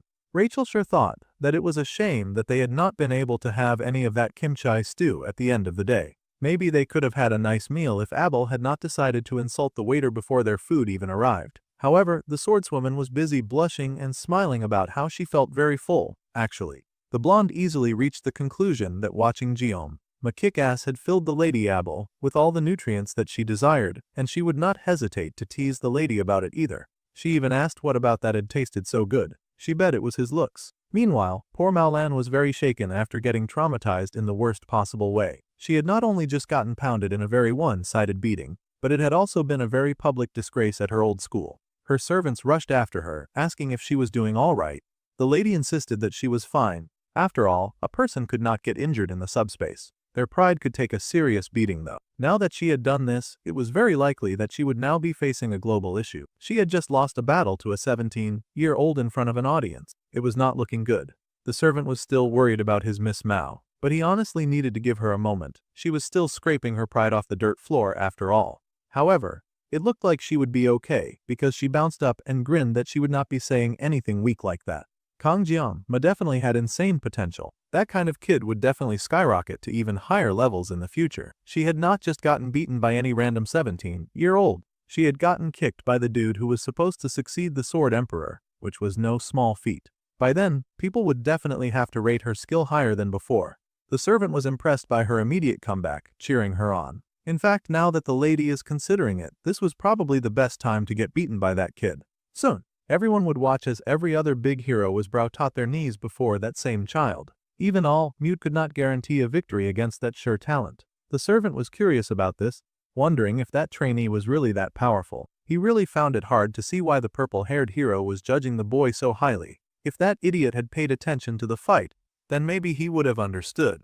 The lady looked a little sad as she stretched her hand out into the distance, like she was reaching for something forever out of her reach. Kang Jiang-ma was definitely no ordinary student. She had seen many people called geniuses in her life. Elizabeth, in her trainee days, and the 7-star heroes once she had graduated. However, watching that boy walk away from her after the battle, the lady realized that this boy before her was walking a path that effort could never get you to. That boy was a monster, and she could not help but admire that. Myolan had some really brass balls because the star of the mainland was taking a public beating from media reviews. Someone had taken videos of the unexpected subspace fight that happened in the Jokin Academy, and everyone was now talking about the monster newbie who had toppled the star of the mainland. The great pinnacle of the mainland had fought a first-year student, and it had ended poorly, with the outcome being decided in an instant. A potential 7-star candidate's head was chopped off with a single sashimi. Now, the rookie who had done that was already being given a bunch of swordsman titles, and the videos had, of course, gone viral across the continent. They expected this to have a great impact globally as well. It was amazing. No matter how many times they watched it, the video already had 19 million views, and everyone wanted to see the guy who had defeated Maolan, the Sashimi Sword Saint, they called him. Unfortunately, thanks to that stupid video exploding to over 20 million views, there were now a ton of hungry kids packing outside the kimchi shop to get a glimpse at the Sashimi Saint. It was Jiang-ma's worst nightmare. They could not believe that their amazing swordsman was cooking at a little soup shop. They now had so many guests that they had to hand out numbers just to keep up. They even had a guest with the number 238. Chloe was very busy chopping as fast as she could. At this rate, they would run out of ingredients before they ran out of customers. Some dude had shown up to interfere with their business, and Ski was trying to get that guy to scram. It was one of those pesky reporters trying to interview Kang Jiang-ma for 30 or even 15 seconds. Well, their boss did not want to talk to him, so they needed the man to beat it. The girl yelled that the man was still trying to force things even though the boy said no. The reporter had to get out immediately or he would get hacked. The reporter kept begging, but the archer was not having it. Somehow, they managed to shoo him away. They just kept suffering from this situation, and they wondered how many people it had been already. One of the customers was taking sneak pictures of the Sashimi Saint. The girl happily showed her friend the picture that she had taken, and she was going to post it with a bunch of really good tags. Of course, the most important tag was the Sashimi Sword Saint. Jiang-ma had become a local celebrity, and he was fast being adored like he was some kind of divine being. This was the worst time of his life. All of this popularity was starting to feel very embarrassing for the overpowered boy. After that day, tons of articles and videos had poured out, all of them hailing the kid who had somehow taken down the star of the mainland. The boy would not lie that he did not expect it, but that one sentence among the headlines really stood out. He was already being called the Sashimi Sword Saint, which was the most embarrassing line of all. The Sword Saint was a title that one could not get through the blessing of Miracle M. In fact, the Sword Emperor was the one to get that title later on. However, as he was going to retire from this world, the title disappeared. That was what the boy thought until it reappeared and was now latching onto him like a hungry child to its mother. The boy shook, wondering why on earth he would get this stupid, annoying and heavy title that he wanted nothing to do with. After cleaning up yesterday, Ryojo would not stop teasing him about the whole thing, and the rest of his team happily joined in the laughter as they checked out the videos. The title of the Sword Saint, which should be an honorable one, was now lumped together with Sashimi, and now the boy sounded like some kind of weird joke. There was no time to focus on that now because the healer ran up to the captain to inform him that the straw was not done yet, and they needed to get some food to their 250th customer. These guys were working themselves so ragged that they might as well close shop for the last day, because they were definitely going to run out of ingredients. The captain asked how many more people were waiting in line, and apparently they had over 600 customers in line, but they were even running out of paper to give out numbers. That was insane. They probably had over 1,000 people waiting in total, if they counted the people who did not have a number yet. That was insane. The boy had wanted to have some fun, not grow into a conglomeration overnight. He had never had so much business in his previous life either. Poor Chloe was chopping so fast, just trying to keep up, that she had an accident with the knife and stabbed herself. This was no good. The girl sulked that she only had a small scratch on her nail. Fortunately, there was no blood, but if they kept trying to move this fast, the girl would get hurt, and they were too short on hands. Even if they had that many hands, there was no way the stew would cook fast enough to serve over 1,000 people. The boy needed to use a sword to keep things going fast enough. Sure enough, our dude had no choice but to call his special discipline backup in the form of that one chef that swore his life to him, and the Red Assassin. The chef was, of course, impressed to see his master pull in such a large crowd, as expected of the boy that he had decided to follow. The dark-haired boy was about to dismiss the chef and say that he would visit the man at a different time, but the boss had actually not come as a customer. The blonde chef had expected the poor guy to get a lot of people after seeing the news, so they were here to help. Nox was also going to help, whether he wanted to or not. It had just been one short meeting in the past, but here they were ready to help. The dark-haired boy truly appreciated their presence here. The chef was more than excited and loudly yelled that it was his pleasure as the boy's disciple. This was no problem, and he felt like he should be the one thanking his master for a chance to help. In fact, he would happily join in on this new thing and call the boy the Sashimi Sword Saint. Jim was not really digging that title at all, and he told the chef that he could leave if he was going to joke around with that stupid title. The little red-haired girl was still rubbing the part of her hand that got hurt, and her brother smirked. He almost looked like he was mocking her, but he was definitely gushing over his adorable baby sister. The captain truly had no idea how to handle that weird dude with the sister complex. At any rate, they did not have to worry about not having enough hands anymore with Nox and the big chef helping out. They did not have time to dawdle, considering all of the customers that they had to serve, and the chef was absolutely elated for some reason to see that they were making kimchi. Truly, the man seemed to have gathered a bunch of weird friends, but they were at least the type of friends that could help him out of a tough situation. The customers kept coming in, and they could finally seat customer number 252. Every member of the team contributed in their own way as they served out the food and attended to the customer. They would not even get a second to play around the festival because of how busy they all were. Time passed, and the line slowly began to shorten, despite the vast number of customers they had. At the end of the day, when the festival had quieted down, there was finally silence and peace at the kimchi store. The dark-haired boy was relieved, and he didn't think that he could do this kind of rush hour twice. It might be best not even open the store on the last day. It was fun while it lasted, though. Nox announced his presence by clearing his throat, so the genius decided to ask how the cleanup was going. They were pretty much done, and the boss said that he would bring some missing ingredients for them if they were going to do this again tomorrow. The dark-haired boy thanked the assassin, and the boy just said that he should thank the boss instead. Anyway, those two had really lessened the pressure for the day and made the work easier to do. So, Jim really appreciated that. Then, the redhead asked Jim if he had any time later. The dark-haired boy asked why, and the assassin let him know that the family head wanted to meet him. It seemed going viral had unlocked yet another pretty situation. The head of the assassin family and the greatest assassin of all time. The man who maintained order in the shadows, the old man of the mountain, Altair Auditor. For a guy that important to want to meet the Sashimi swordsman, it had to be related to the elders who wanted to assassinate him. The man had also very likely watched his battle against Maolan as well. Those who knew how to use the domain could tell even from afar. This was the first time that the Auditor family head had shown interest in an outsider. For him to show his face, even a 7-star hero would not be worthy. To be honest, even Nox asking the boy was just out of manners. Once a summons was made, it was not even a request. A summons from the Auditor family demanded obedience. Of course, the dark-haired boy would probably want to meet him as well. The redhead guessed that the young genius had a lot to ask. Well, Nox was not wrong about that. Giamma had many questions that needed answering. Plus, Plus, he owed Mansur and Nox one for today, so he had to pay them back. They both rested in silence after that conversation. A beat later, the redhead asked the boy why he was so silent. After a lot of contemplating, the boy decided that he loved to cause trouble, so he declared that he was not going, as a true troublemaker. The redhead asked why the dark-haired boy would ignore the summons, and the dude had the audacity to say that he was much too lazy and tired. He thanked the redhead for helping him out today, but he was going to do the cool arrogant protagonist move and ignore the assassin family. What a troublesome and annoying goat. Later, at the principal's office, the woman got a guest. Someone had shown up, and they greeted the lady, saying that it was nice to meet her again. It had been a while since they had greeted the chairman. It was all Mute, the hero from America, who could clearly talk just fine. However, the principal knew the girl as Little Ellie. Speed Weapon had been the one to borrow all the outfits to wear at the festival, which was before the start of the show, of course. Ryojo was wondering why they needed special outfits to sell kimchi stew. However, Weapon apparently wanted to get some goodie points with the academy. There was a customer segment for rating clubs at the festival too.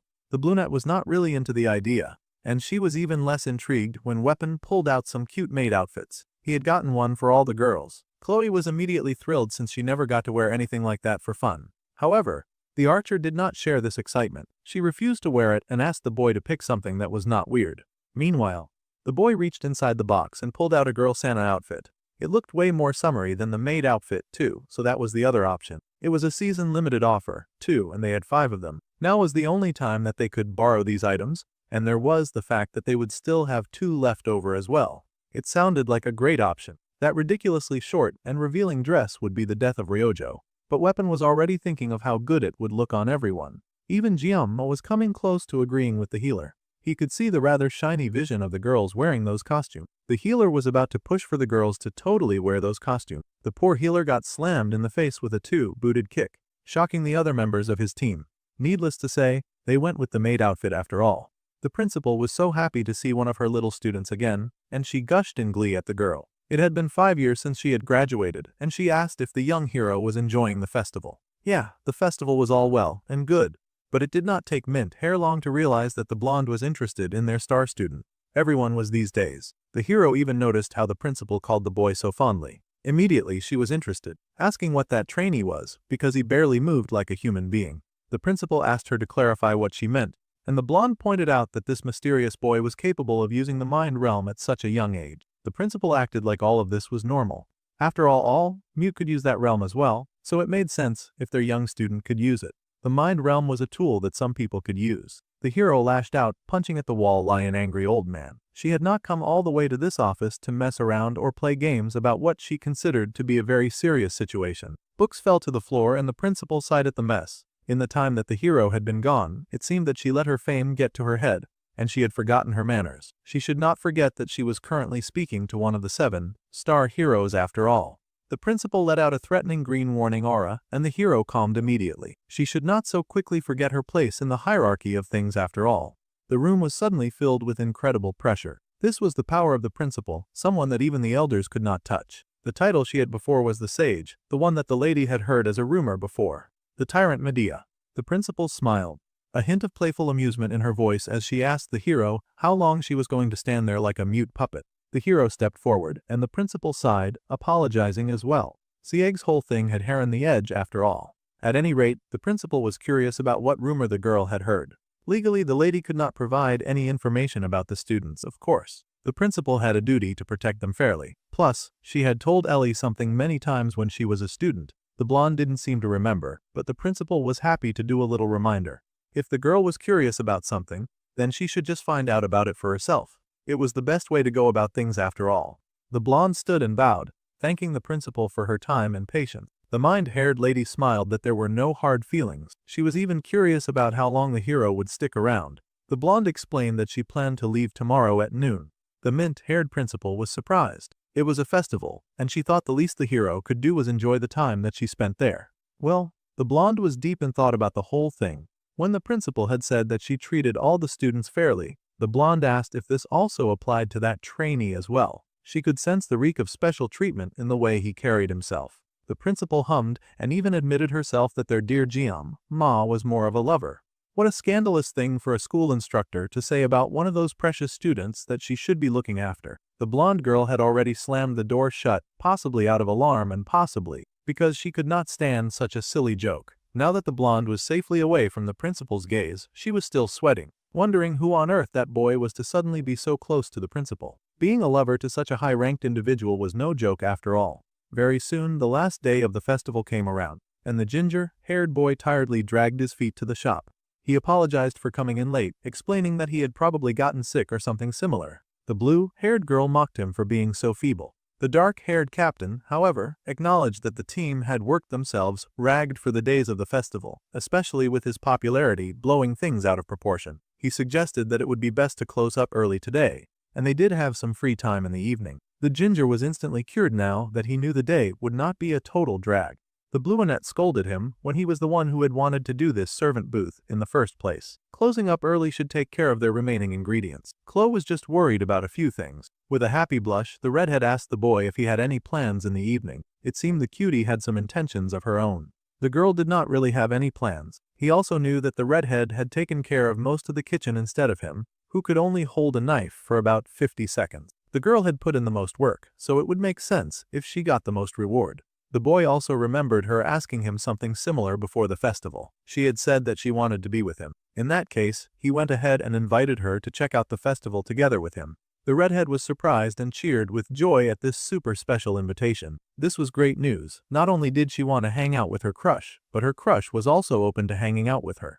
The assassin's potential with a knife was quite amazing, and the boy had been able to watch the level of skill that she had acquired in 2 days. The booth went well, thanks to her, so he wanted to try treating her to something. Just then, he did sense some fierce energy coming from behind him and turned to see the blue-annette eyeing his back. That was a little worrisome. The boy turned, but the girl was already walking away. Instead, Ryojo focused her attention on weapon and demanded that he get ready for the customers immediately. The dark-haired boy wondered why the blue-annette was acting up, but he could only solve one problem at a time, so he mostly left her to it. Later that day, the team members split off as soon as the shop had closed. Ryojo seemed kind of mad though, and he was not sure why. The dark-haired boy was such an idiot that he really thought that the archer was getting heated because of the paparazzi, when she was just jealous. He decided that she was probably just tired. He had about 30 minutes before he needed to meet with Chloe, so he was going to use that nice time to get some rest too. Ma sat on a bench to bask in the cool evening breeze, resting before he had to meet up with his favorite assassin. However, it was kind of hard to consciously try to rest. Still, he was determined to try his best. The tap of a walking stick against the ground caught the youth's attention, and he raised his head to see an old man dressed in some leisure clothes. The man asked if he could sit by the boy. He was really old and weazened, with deep dark eyes and a thick white beard. The boy agreed. So, the old man and the young man shared a bench together, with the older gentleman commenting on how the heat really got to a person as they aged. Meanwhile, the main character was wondering why strangers always sat next to him instead of on an empty bench. Abel had done the exact same nonsense too. The dark-haired boy then sighed and asked the old man what he wanted to tell him. The old man had come from quite far, and the youth recognized the head of the auditors, Altair. That was right, this rude boy had refused to meet with the head, so naturally, the head had to meet up with him. The old man grinned, much like a devil, and chuckled that the boy had a really keen sense of observation. He even asked the boy how he had known. Well, the first giveaway to Ma had been the staff, which he had already seen before in his previous life. It was an S-rank item called the Cane Sword, Syndicate. It was a popular weapon that he had once wanted due to its flashy looks, which befitted the leader of a clan of assassins. The old man chuckled now that he had been found out. He guessed the boy had detected it by how well he had hidden the presence with the blessing of the crow. The boy's insight was truly impressive for his age, and it would really be impressive if Ma had not just used the staff. The youth at least knew why the old man had come looking for him. The boy asked if it was because the elders had ordered an assassination on him. The old man sighed. Usually, his family took care of its own matters, so there was no need to bring up an issue that had already been addressed. The old man was here to talk about something even more important. Well, since the old man answered his question, the boy was considering going on his way, and he wondered if it was because of the mind's realm. However, something that insignificant would not bring the auditor family all the way down here. The old man called out to Ma, slamming his staff on the floor, around them. The world fell silent, as they had sunk into a shield that kept them separate from the world around them. Now that they had their own little private center, the old man called out to the youth, a powerful aura bubbling deep inside of his heart. The boy's eyes widened, and he called for Murasame immediately, prepping for a fight or a means to defend himself. However, before things could get very serious, the old man just asked if he had any relationship with his granddaughter. What an anticlimactic reason. Bro was just a grandpa who had come to make sure that his little grandbaby was doing well. The dark-haired main character was also in shock. Never would he have dreamed that this was what the old man wanted to ask him. The old man blushed, seeming a little embarrassed to have to bring up the topic, but he really needed to know if they were dating. It was an absolutely horrifying situation for the young kid. Other people around them continued with their lives, and a couple passed by, so that did not help the awkward situation. Still, Ma had to clear the situation up immediately. The boy explained that they were just friends and there was nothing more to that. The old man nodded in understanding. This respected family head always stayed silent in the game. The youth would have never expected that this dude was actually some kind of perverted old man. However, the power that he had emitted earlier was definitely dangerous. This hilarious old perv was definitely a power to be reckoned with for sure. Well, the boy had answered his question, so he would be on his way now. He had really come all this way just to ask that question. What a shameless old perv. Since things were like this, the old man asked the youth to treat his granddaughter well, even if they were both just friends. The girl was quite soft after all, and no one wanted to see her beat. Even the dark-haired boy knew that. Then, out of nowhere, the boy asked if the old man truly believed that the young redhead had to become an assassin. The old man paused, pointing out the girl's yandere and crazy personality. Sure, she seemed sweet and adorable sometimes, but she was also occasionally a pretty ruthless killer.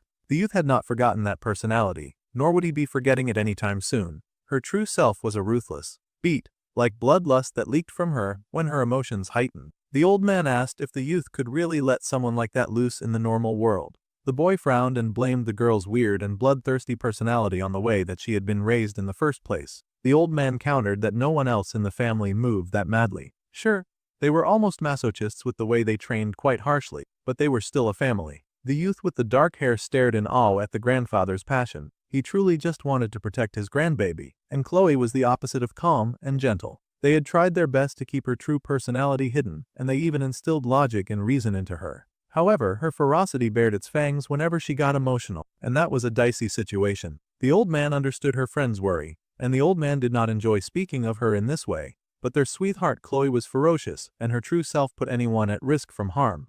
Even the main character would never know when they might lose their head. The young Ma considered these words and all that he knew of Chloe so far. The young assassin girl who had fought really hard to take her life back as her own. She was the ferocious beast, but also that sweet, soft, and tiny person. The old man was going to continue talking, but the youth told him to cut the act. The family head frowned, asking what the boy meant by that. The dark-haired boy said that he appreciated the man's worry, but he really needed to get better at lying. Like that, he grabbed his weapon, activating the blessing of the sword god.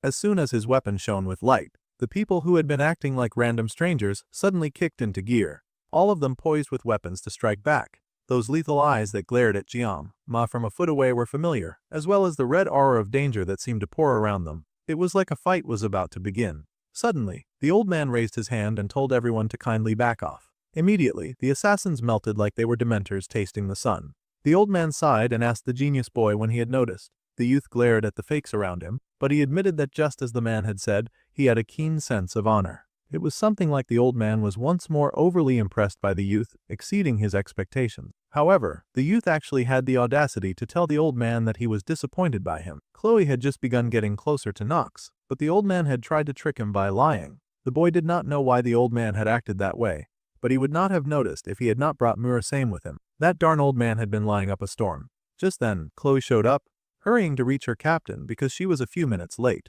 The girl looked adorable in her cute little clothes, and as he asked the boy if he had waited for her, Ma watched her approach and decided on something inside his heart. No matter what anyone said, he would stick by her side. The old man laughed rather cheerily about all that he had discovered that day. The young boy that he had scouted had insight good enough to see through the assassins disguised as passersby, the guts to not falter standing before him, and the decision-making skill to react to his mind realm so quickly. The old man was not just intrigued by the young boy, but he was also rather frightened as well. Such an angst lord at a young teenage age was sure to grow into something powerful. In fact, the kid was so talented that it would be an insult to call the boy a mere genius. The old man called out to Nox. Of course, the young redhead was always listening nearby, and the youth surprisingly had a very powerful aura. The boy appeared, ready to serve before their fearless leader, and he bowed his head. The old man admitted that it had been worth the long journey to come and see the boy at the festival, and the youth was glad that the old man was satisfied with the results. It was the first time that the old man had ever felt fear towards someone. Now that was impressive, considering that the old man looked about 100 years old. Nox was kind of intimidated to hear that Nag Jiama was so impressive that he had actually struck fear into the heart of their fearless leader. The boy's eyes widened in surprise. The old man just laughed about the whole matter and thought that he would like to meet the boy at another time when he could properly bask in the kid's intelligence and power. Meanwhile, the dark-haired boy was looking at a rather spacious area. The redhead popped up, asking if anything had happened while he was waiting. The boy smiled nervously, and he figured that it would be best not to mention that he had casually run into her grandpa, who also happened to be the head of the auditors. It would just worry her. So, he told the girl that nothing had happened. This pleased the redhead, and she was excited to start having fun. Well, they had seen the earlier schedule, and there would be a parade in the afternoon and fireworks at dusk. They had some time before the parade, so he wanted to wander around a bit. The girl was excited and happily agreed. The two ran on, happily enjoying their time together. While the girl was ahead, Jiama followed behind at his own pace. He would not be rushed. Still, they did have all sorts of fun, and the girl even tried out a cute little headband. They even looked over the balcony and could see all sorts of cool stuff. It felt like Chloe was busy having all the fun by herself while the boy was her mute statue following her everywhere. Goodness forbid he let down his guard to have a little fun. He was just existing everywhere she went. After all of that running around, it was time for them to sit, and the main character finally revealed to the audience his old man tendencies. That was true, Jiama was way older than all of his classmates, considering that he died in adulthood in his previous life. All of this running around was barely exciting to the young lad anymore. He was a bit tired. The redhead nervously asked if he was tired because of her, and he tried to dismiss her. Still, the gloomy lady wanted to take some part of the blame, and she sulked, saying that she should have helped him more. Outside of carrying him on her back, which would never have happened, there was very little that she could have done to help. The girl was blaming herself for not being proficient at cutting ingredients.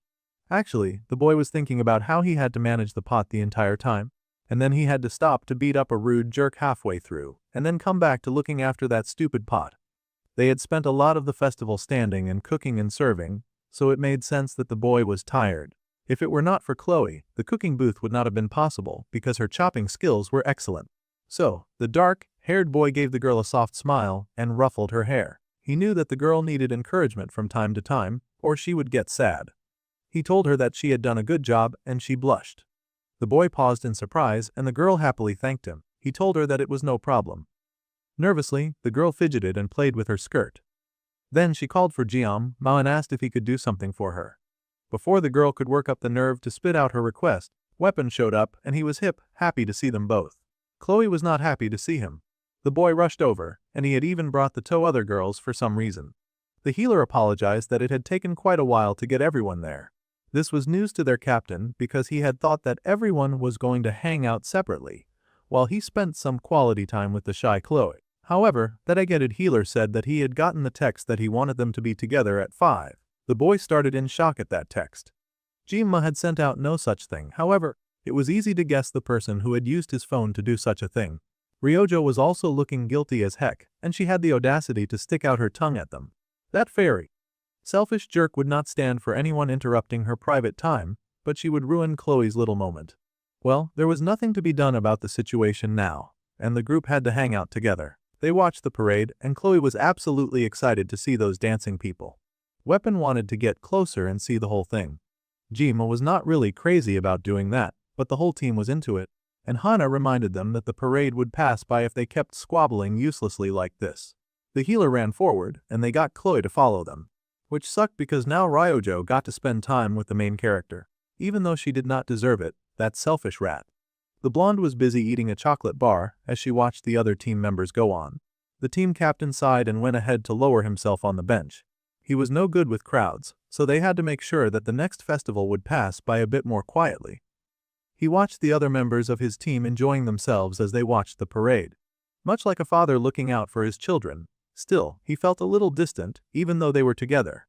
He had been hoping to spend a bit more time with Chloe. It seemed like the girl had something important to say earlier, however, it was nice to see her looking happy. As long as she was able to enjoy the festival, that was what mattered the most. However, pretty soon, the dark-haired boy realized that he was seated at a rather dangerous spot. The only thing that surrounded him now was couples. It was almost embarrassing. He was surrounded by a whole pile of romantic relationships, just holding hands and spending time together. Bro was totally out of place sitting there like a single Pringle. Now that he recalled, the game had also doubled as a dating game. He wondered if it was possible for him to feel such an emotion. In his past life, the boy had been too busy to even think of love, and he had just liked the video game characters because they helped as a form of stress relief. At first, he might have been a bit nervous to see that girl he had adored so much, but now he did not even know if he truly loved Abel romantically, or if he was just into her because she was his favorite game character. It had been 3 months since he had entered the academy, and he had to risk his life way too many times. Without even having the time to reflect on his own emotions, he just kept tossing and turning in all sorts of difficult things. It was not like he wanted to live that kind of life after all. The boy was now seated before all of these romantic couples, and it felt like his life was slipping away from him once again. The game had already stolen his parents after all. What more would be out of his reach recently? The world felt a bit gray as he sat by himself. Ma felt like he had been even more on the defensive these days. His head was lowered, and he could feel the weight of the world pressing down on him. This was not the type of life that the overworker wanted to live, and he felt really tired. Of course, that was the time when that horrid opportunist, whom the author loved so much, would step into his life. She was clearly getting pushed just because she was the most popular girl loved by the fans, and now she was going to shine into his life like an obvious rainbow to soothe away his tears. The girl then sat beside him, talking about how the seat beside him was empty, so she might as well stay there. She even mumbled about her legs being tired. How annoying. The archer was supposed to be one of the main heroines, and the boy had even used her himself, but it was really hard to read her. Although he did trust her intellectual ability, there had to be a good reason as to why she had hacked his phone and told everyone to gather. The good reason was that she was a selfish rat who did not want him to get close to Chloe. The brunette was now blushing shyly, and she mumbled, asking the boy what he was staring at. She had the audacity to act cute after doing all that. The main character stared at he, thinking that he had never seen her like this before, and he wondered what she wanted. He looked away from her, his gaze turning to more important things like the scenery around him, much to her offense. The girl huffed that he was an idiot, blushing and huffing to herself. She was the tsundere type. Such an unfortunate type, too. The boy asked what was wrong since she seemed to be upset about something. The girl was surprised that he had heard her muttering, and then he suddenly raised his voice.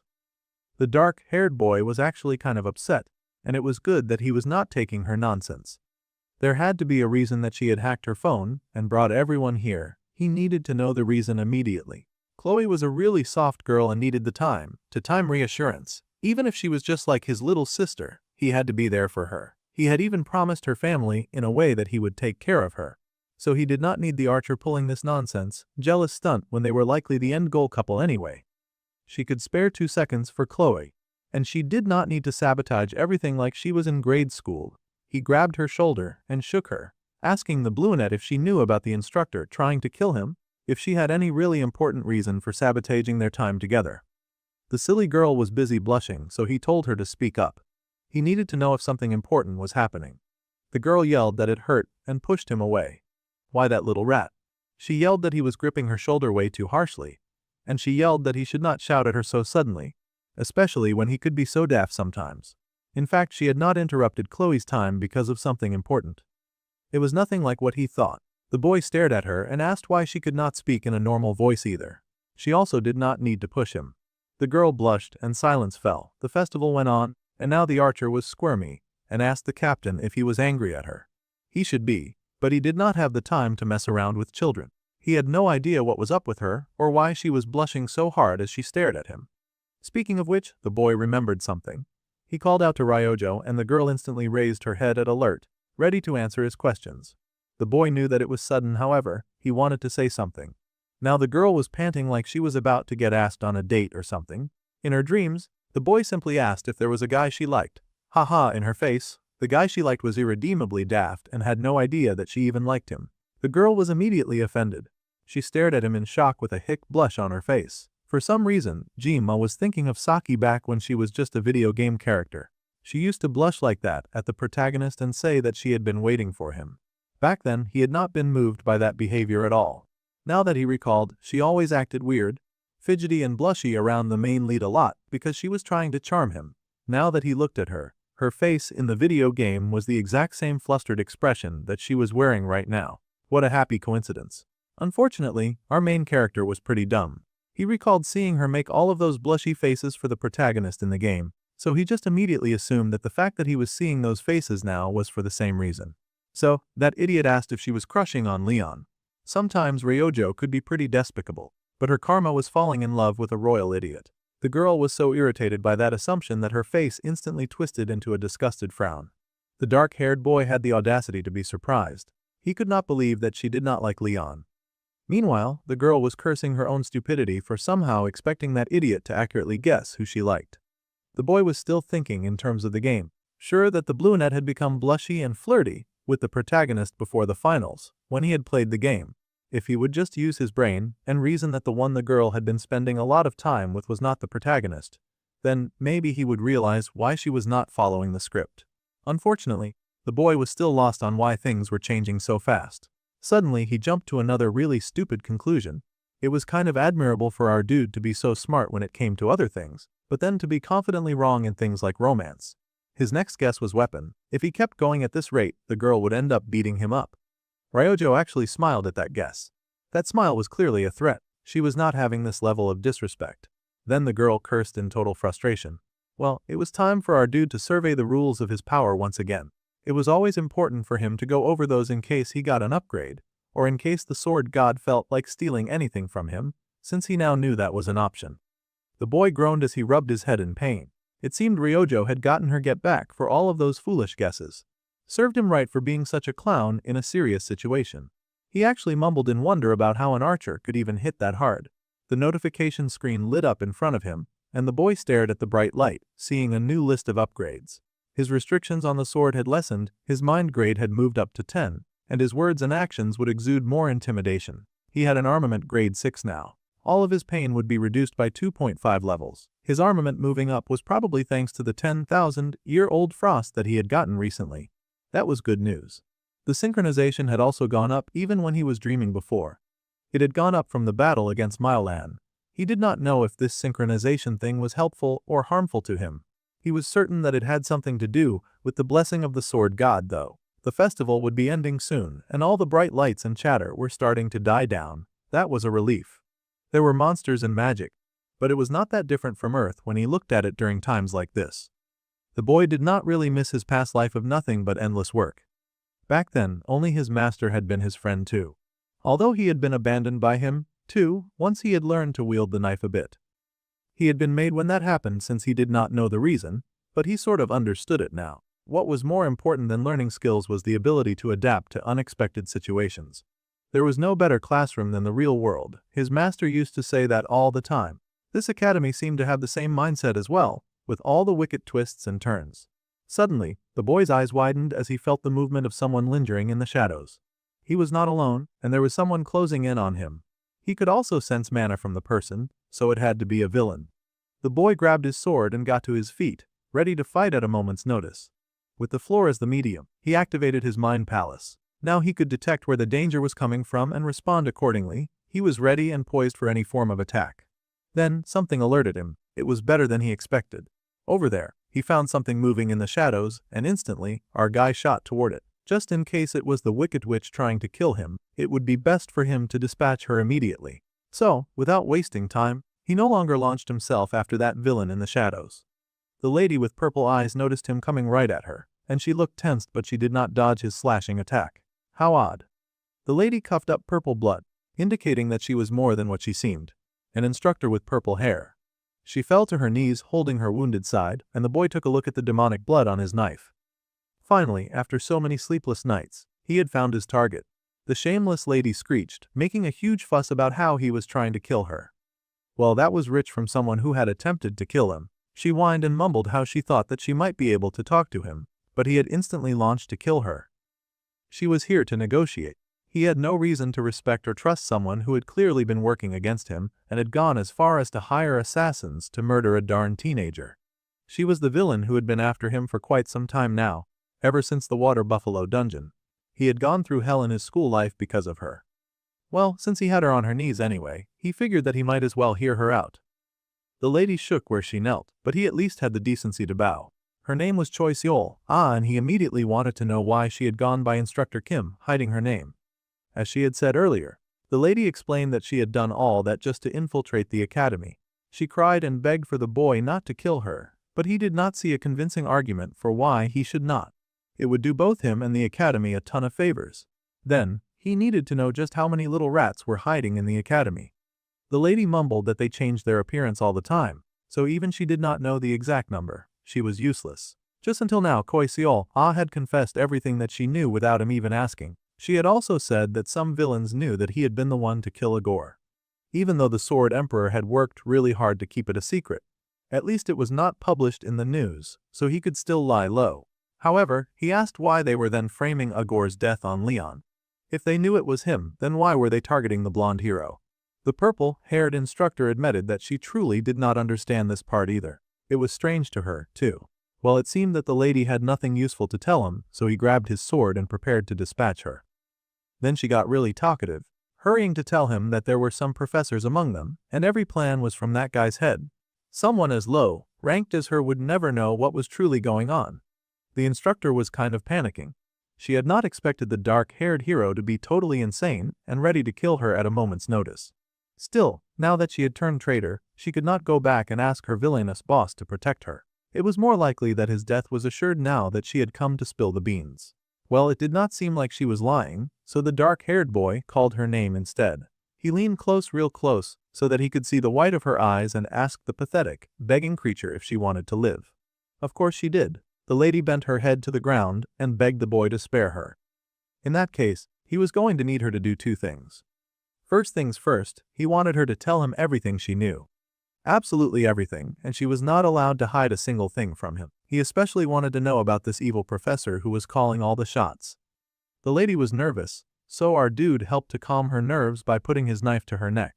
She had to remember that she was not very useful if she could not tell him what he needed to know.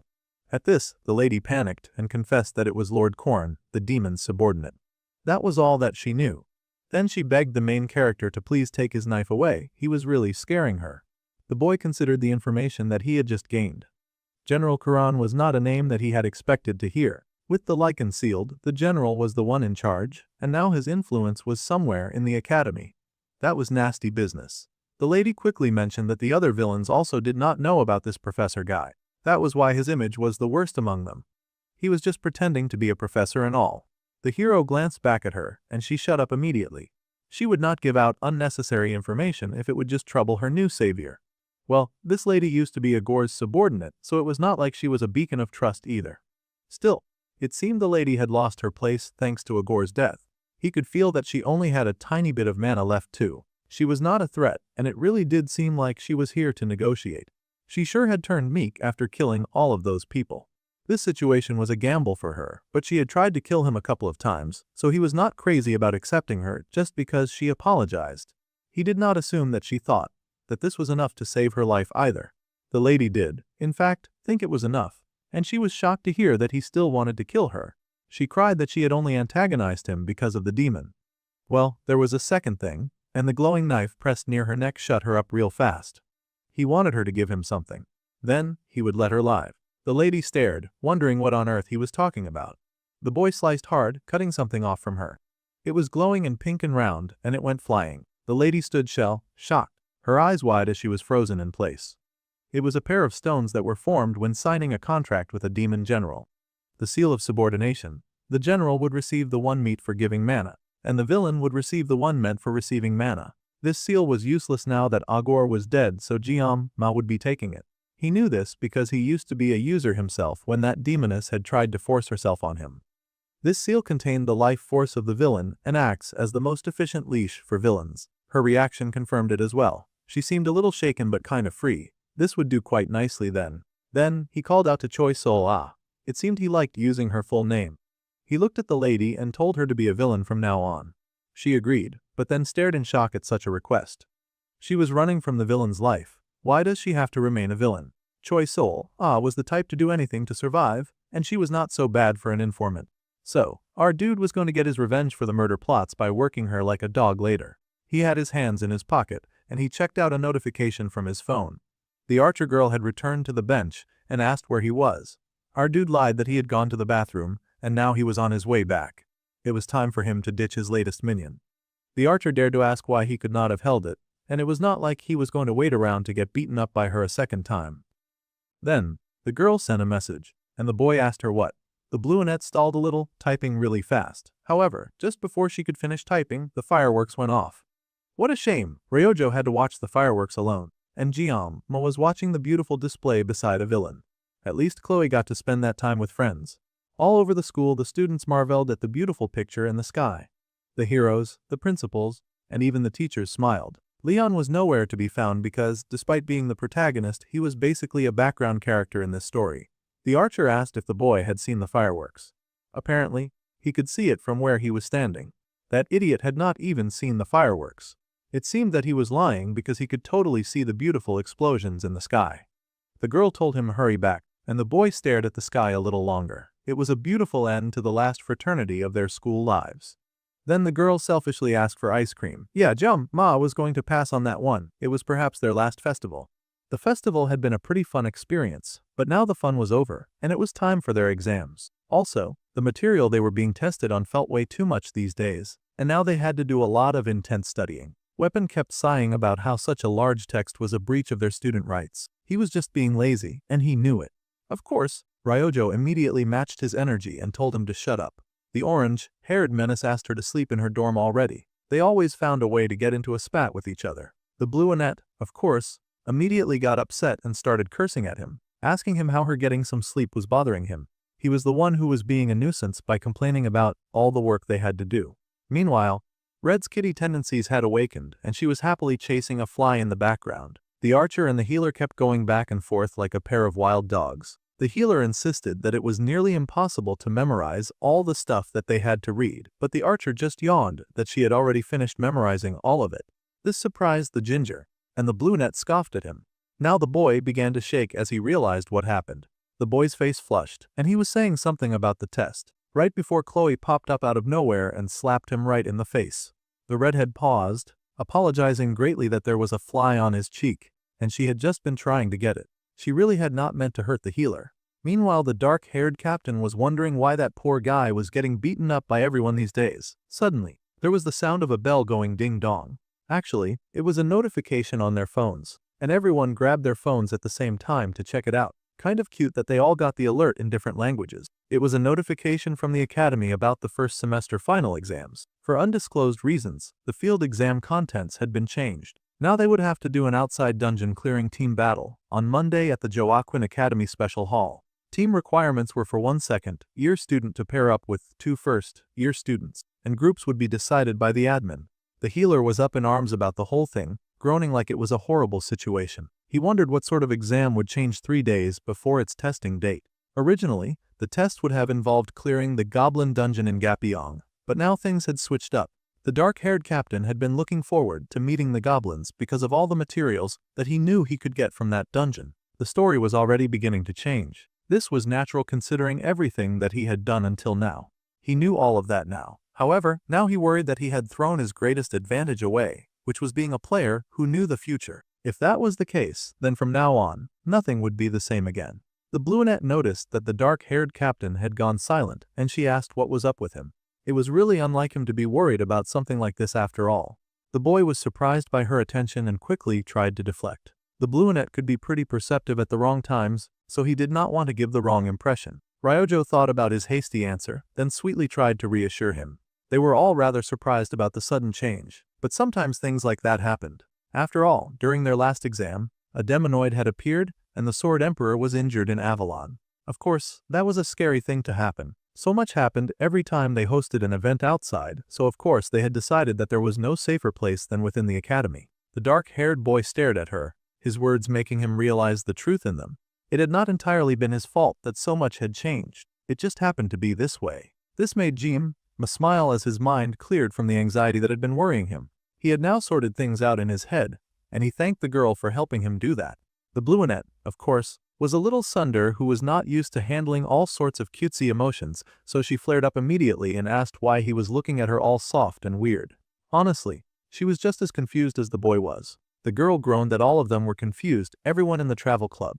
If the president were goofing around, it would mess with everyone. It sounded like she was just making excuses so that she did not have to deal with her flowery emotions. Still, the dark-haired captain was pretty considerate, and he could guess that she was acting this way because that was just how she was. Meanwhile, she was thinking that the boy was just pretty slow.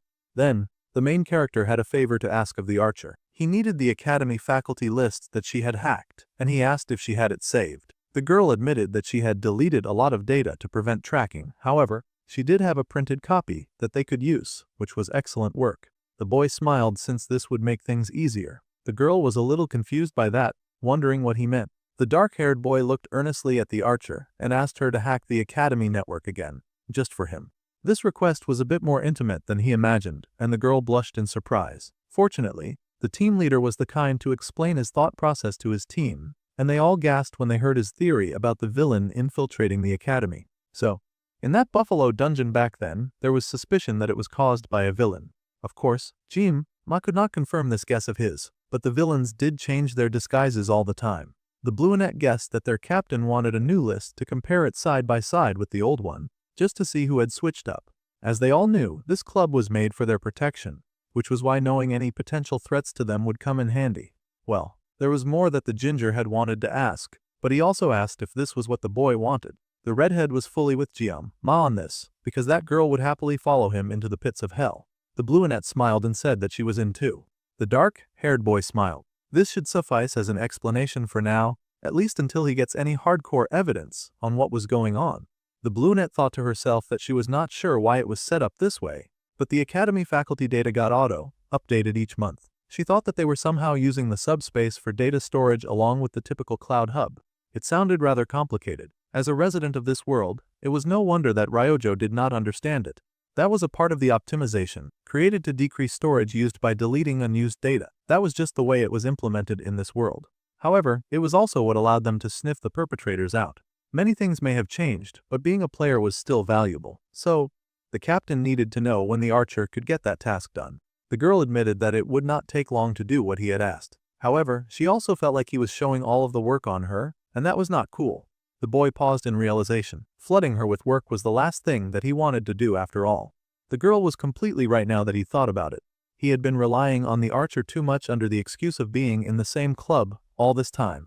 He had made her take the lead and plan the festival, and now he wanted her to hack important documents. It was all stuff that she could do, but she should not have to do all that on her own.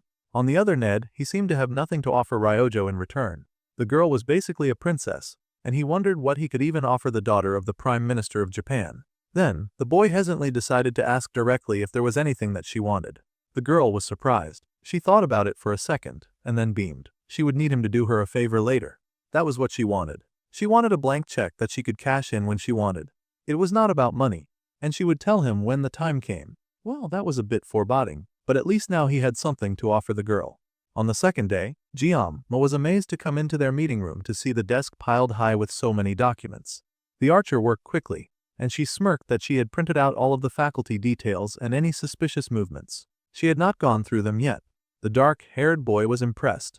He knew that she got things done when she put her mind to things, but this was a whole new level of impressive. The ginger grabbed one of the files and whistled, wondering if this was really okay. Having a documentation of the number of times they used the toilet felt like a violation of privacy.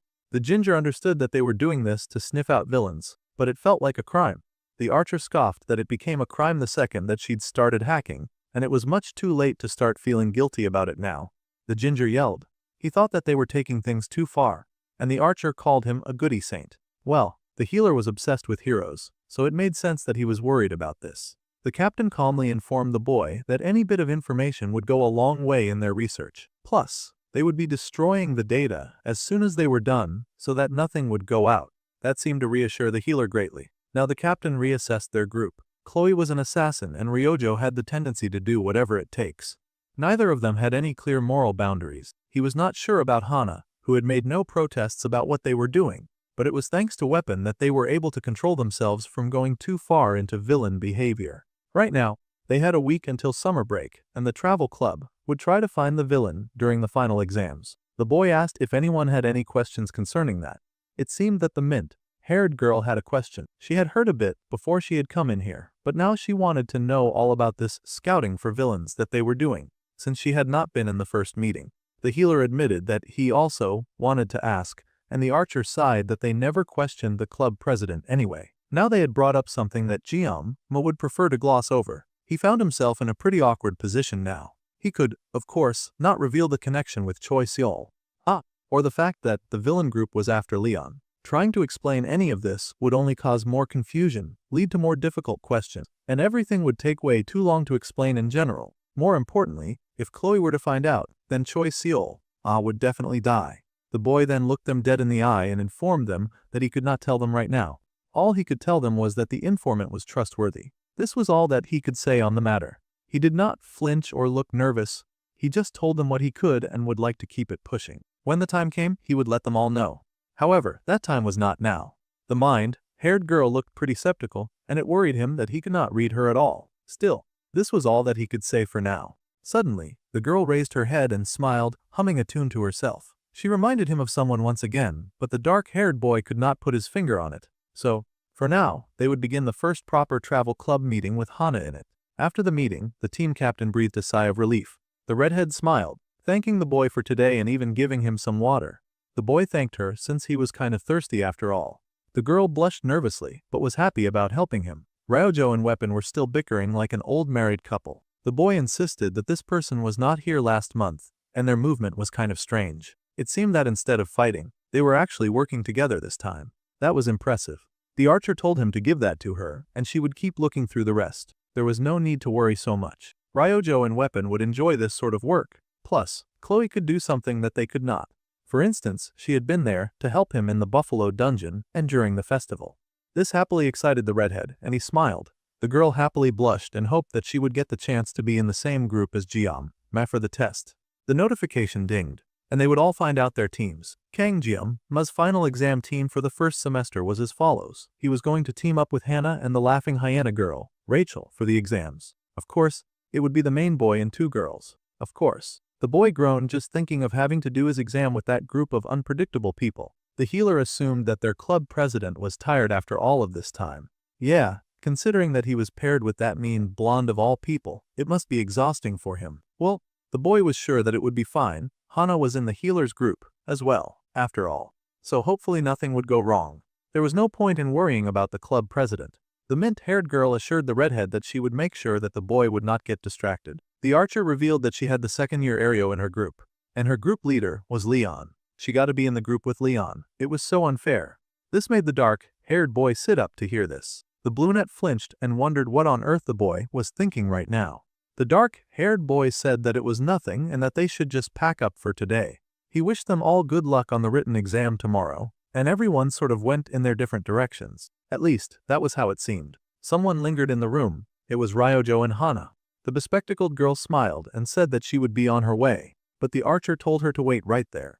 The mint-haired girl asked if the brunette needed something, and it seemed that she did.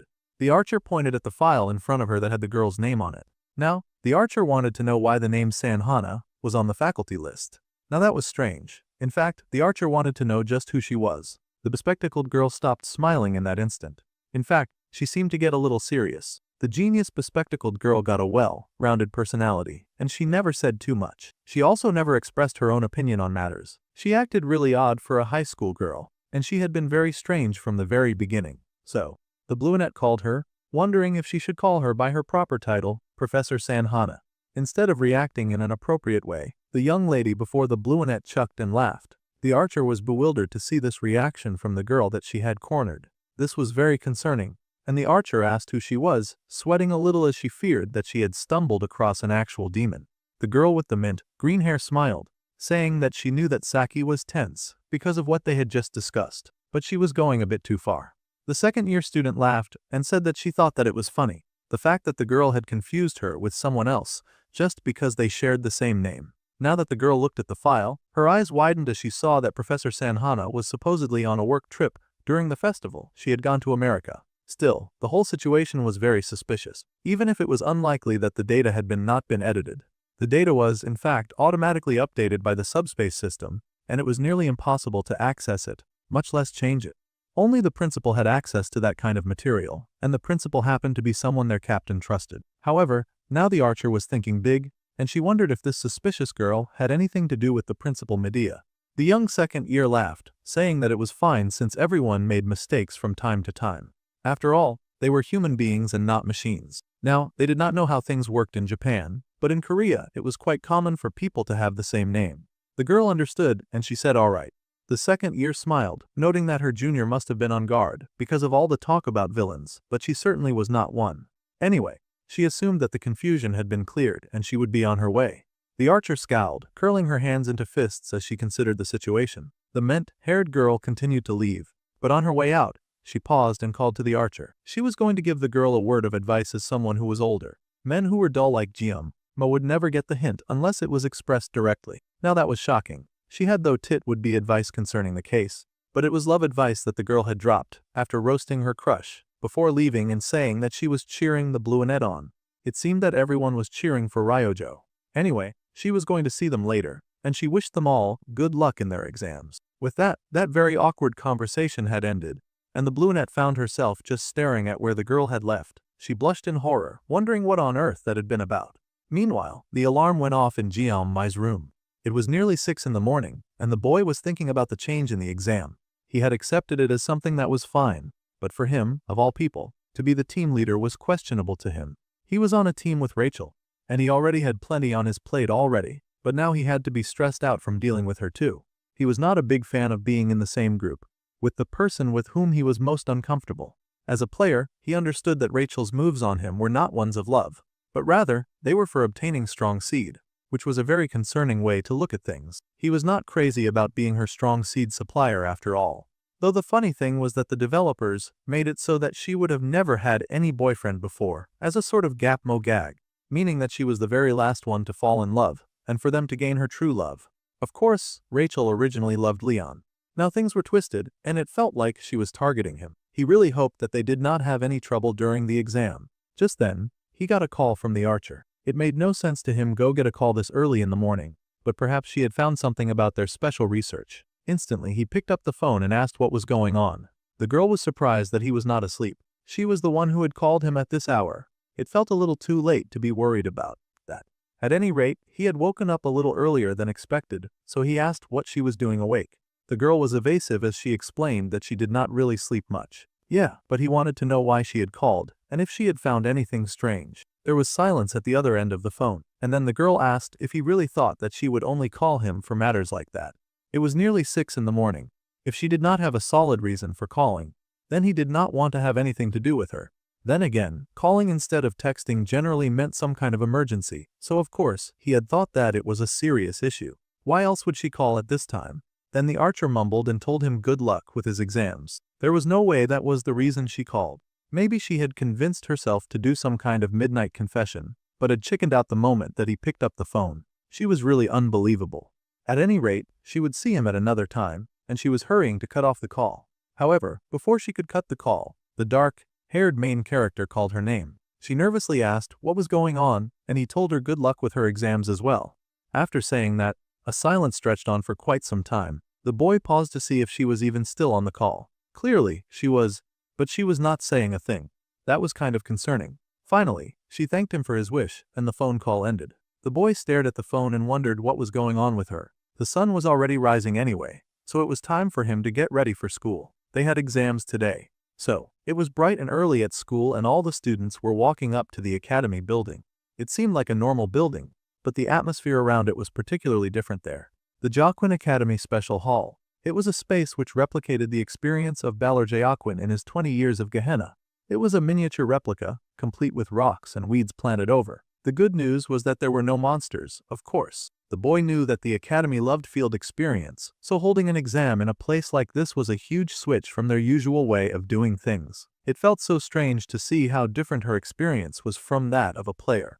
The boy was busy checking out the hall when he got ambushed by the teammate that he wanted to avoid the most. The blonde hyena came charging right at him, leaping straight for him, and he did not dodge in the slightest. In fact, she grabbed him in a bone-crushing hug, and he looked like he was melting in her embrace, but not the good kind of melting. The boy was so shocked by the sudden attack that he was already reaching for his knife. The happy camper had to leap back and tell him to calm down. It was never that deep after all.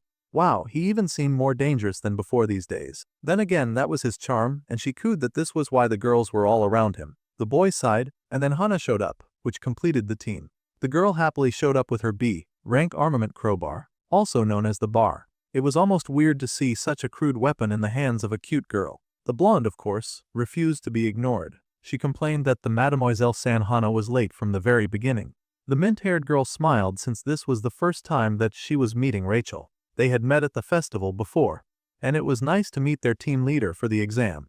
The blonde gushed and laughed, clearly pleased to be called the team lead, and she told the senior girl to leave it to her. She would make sure that things went well. Jim-ma had to admire Hannah's ability to handle the usually energetic blonde. Then an attention call rang out across the school. Everyone seemed to be there, so they would explain how the exam would work. The first-year final exam was being held in the special hall, as they had all established, and it would be a team versus team event. Goodness gracious. However, things were going to be a bit different from what they might expect. The exam was simple. They would go through the gate and reach the checkpoint within an hour. The teams that made it within the time limit would move on to the next level. If they were late, they would fail. Now this sounded a bit too easy to some of the more stupid and slow students who thought that they just needed to run really fast to reach the goal.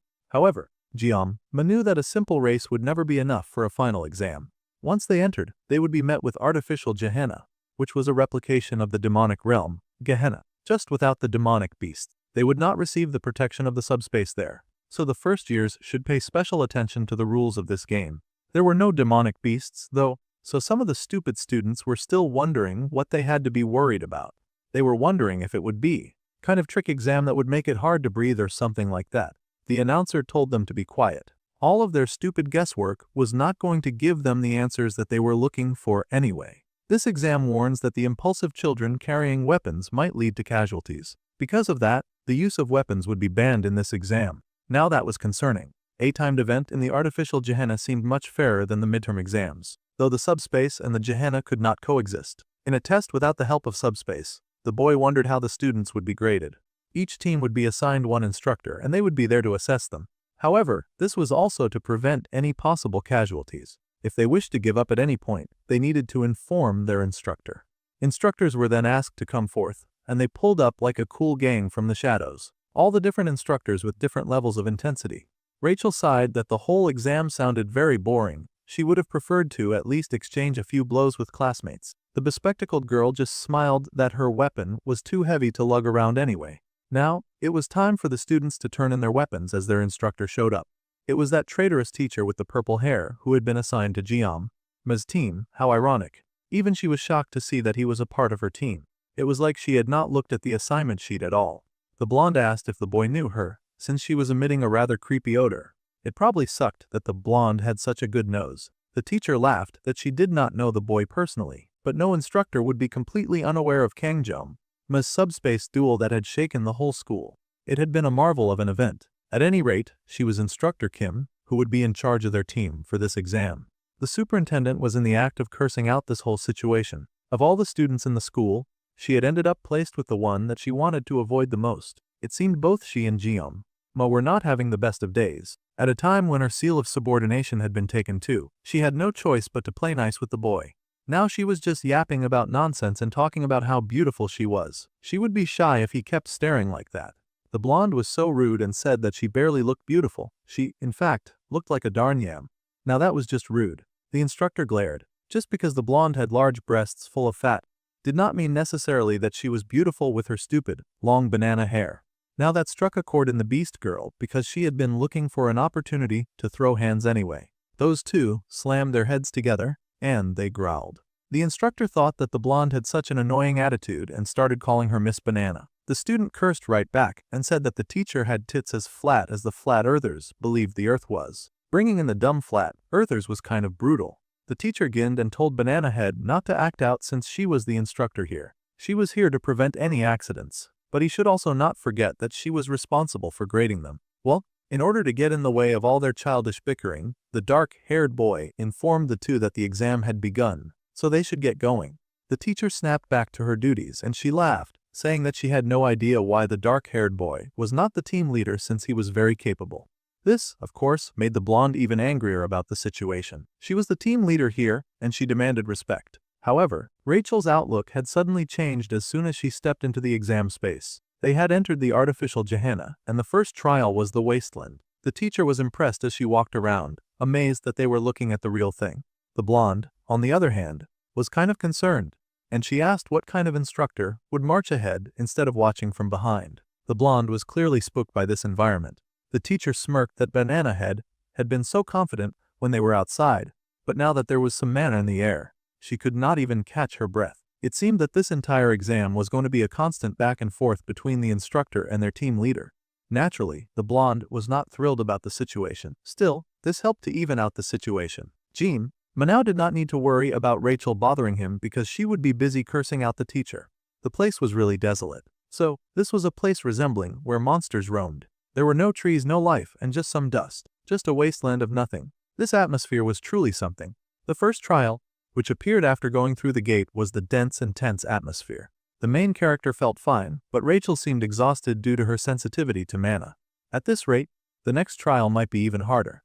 On the other hand, Choi Seol-ah's high mana affinity meant that this air would be quite comfortable for her. He had suspected that she might be plotting something, but he did not sense anything off. He also doubted that she would be able to do much for him when he had her seal of subordination. So the dark-haired boy turned to check on Hannah, asking how she was doing. The girl admitted that it was tough, but it was also manageable. Also, the dark-haired boy seemed completely fine, while the main character admitted that his skin did prickle. The girl was amused that all this intense atmosphere did was prick his skin. Hannah also seemed to lack mana affinity as well. She was a member of the club, but the boy did feel a bit suspicious. According to Choi Seol, villains had infiltrated far deeper than their expectations. She did not seem to be acting, but he did not have a sashimi knife on him right now, so he would just stand by. As they continued to walk, the main character asked how long it had been since they had entered the first gate. He asked the team captain, who was really having a hard time. The blonde would not even figure out how long it had been. Now that was concerning. This was a timed exam after all, and they all needed to get to the checkpoint on time to pass. Hannah had been keeping track, and it had apparently been 25 minutes. The boy knew that they would not have much time, but now they only had like 35 minutes left. Both of them were struggling and they were losing time. It was time for something to change and to be done differently. At this rate, they would definitely fail. The boy really did not want to fail when he did not know what the reward might be. If he had his knife, he could have used it to sense mana. The standard issue was that the knife was kept inside the standard issue in the subspace pocket, but Choi Seol-ah held that. Suddenly, the dark-haired boy paused as he realized something. That very scary attack dog that was on their team, now that could consume mana like it was food, was actually on his leash now that he had her seal of subordination. Now, the boy had found their way out of this very difficult exam. They had their mana-sniffing dog right there. The mana-sniffing dog immediately got to work, and she walked around sniffing up all the mana that she could find. Jiama watched her with some amount of disbelief. He knew that he had called her a mana dog, but it was crazy to see that she was acting exactly like that. She could really smell where the mana was as she walked. Meanwhile, Rachel was making a few leaps and bounds in the right direction. She leapt forward to plant her foot on the ground, and then launched herself forward, and repeated. Step by step, she was going to reach her goal and destination of getting to the victory spot. So slowly he counted each step, going 1, 2, 1, 2. The Oreo-haired boy paused long enough to ask if she was alright because she was acting really weird. The girl laughed and said that she was fine. She could grit through this mana with willpower. That was good, and he smiled about it. It really seemed like everyone was getting used to the heavy pressure somehow. Rachel was excited about proving to everyone that she was the leader. The teacher noted that she had somehow gotten acclimated already. It seemed her scores were not for nothing then. Plus, Hannah seemed to be doing better than before as well. The teacher smiled at how Jima was completely fine, and she wondered what his secret was. Not like any of that was her business. The boy even joked that maybe it was because he had M and A in his name. The teacher wondered what on earth was up with his jokes. He was really cracking her up. Well, the blonde girl stepped forward carefully and took each step one at a time. As the students progressed, the teacher whispered to the student. She could sense strong mana from the northwest. She figured that they were going to reach the first checkpoint if they walked 10 minutes or so in that direction. His mana-sniffing dog was doing very well. The boy congratulated her on her good work and then stepped forward. The teacher sure acted completely like a dog. That was a nice thing that he would take advantage of. Regardless of the situation, they were doing well thanks to her. As they proceeded forward in the exam, the boy wondered how the other members of his team were doing with their own exam. The group followed behind Rachel, and the teacher praised her for being such a champ. Naturally, the hyena did not want praise from someone who was calling her banana girl. Still, the students proceeded as planned on the right path, and soon it was 32 minutes since the test started. The group continued to advance slowly and carefully. Currently in the lead at the exam was, of course, Leon's team with Ryojo and some other unknowns. They were almost at the first checkpoint, and he encouraged the rest of the team to keep moving forward. They had to hurry up. The other girl with Ryojo, a second year, seemed exhausted already. She knew that they had to make good time, but her legs were killing her, and she groaned as she called out to the team leader. They had plenty of time, and she wanted to rest just a little. That lazy rat was kind of getting on Leon's nerves. It was not his fault that she was so weak, and he needed to get out of this area as soon as possible. They were almost there, they had to keep pushing. The girl coughed and gasped, the mana in the air seriously affecting her. It was making the archer a little concerned. With the way the girl was pushing herself, Ryojo had to tell their leader to stop. She demanded that he explain what on earth he was doing. Clearly Ario was finding it hard to keep up with the brutal pace that he had set for them. They had managed to make it this far, but the goalpost was not going anywhere, so they could at least stop and rest. The boy did not seem to get the problem, which only made the archer even more upset. He was acting ridiculously and frankly inappropriately for a leader. The blonde fell silent for a moment before turning to glance back at his crew. The truth was that he did not want to silence Ario's opinions either. However, he had the duty as the team leader to get them through this place. The archer was not having it and accused him of just wanting to play captain because he had gotten a little power. The land was barren and empty, with a heavy oppressive air. As the marked hero, Leon had many enemies. Of course, he did not want to stay long in this place where anything could go wrong. The boy sighed and told Saki that she was free to interpret his words however she wanted, but he had no intention of reaching out his hand to teammates who would not believe in him. Now those were some cold lines. It was not like they did not believe in him. Ario was legit going through it behind him. Clearly the poor girl was suffering. Then the blonde added flame to the fire, saying that he did not know how they did things in the travel club, bringing up the Bluinette's beloved club run by her crush. Now the boy turned, walking right up to Saki Ryojo, and he placed his hand on her shoulder. However, she should not expect him to be anything like her precious Jiam, Makun. Now the girl was startled, wondering what on earth the blonde was talking about, but he did not stick around to explain himself. The teacher was just standing there observing this fight between the students and not saying anything as the two squabbled back and forth. The archer demanded that the blonde explain what he meant by that, and the blonde scoffed that he was just not as considerate as him. That was all. The brunette was infuriated, wondering what on earth was up with that guy. Ario placed a hand on the archer's shoulder to calm her down. She realized that this fuss had started because of her and she wanted to apologize. As their senior, she should act like a guiding hand, but it felt like she was just getting in the way. Either way, the girl wanted to at least try her best for them. The teacher also laughed that it was natural for younglings to fight. They were in a high-stress environment after all, so the leader was probably feeling a lot of pressure. It was best if everyone just tried a little harder so that they could get done with the exam as soon as possible. Since everyone was willing to try again, Ryojo lost some steam and thought of Jiam, Mai instead, hoping that he was doing okay. It was a dark, desolate area. They were better off getting past this place as soon as possible. Meanwhile with Jim, Mai's team, he noticed that they had walked for 30 minutes already, yet they had not managed to run into any other teams the entire time. The team leader chuckled that it was that kind of place, sort of like a room that you cannot leave without a bit of shebang. The mint-haired girl giggled at that example, but they basically got the idea. It was part of the test that they would not interact with anyone else but their teammates. The teacher did not appreciate the filthy example, but it was like the island training from last time. The same rules applied for the test. Each group would have a different starting point, and the warp would send them to different places. Then, the boy asked if there was still only one checkpoint. If they were all headed to the same place, then they should have seen other people by now. That just went to show that the majority of the people behind them might have given up on going forward at all. The blonde just groaned that it would be so much better to get a test where they got to beat each other up, which was fairly nicer than having to drag through such a torturous path. The Oreo-haired boy could not help but see her point. They would have given up by now, honestly, if it were not for their mana-smelling teacher, who could tell them that they were moving in the right direction.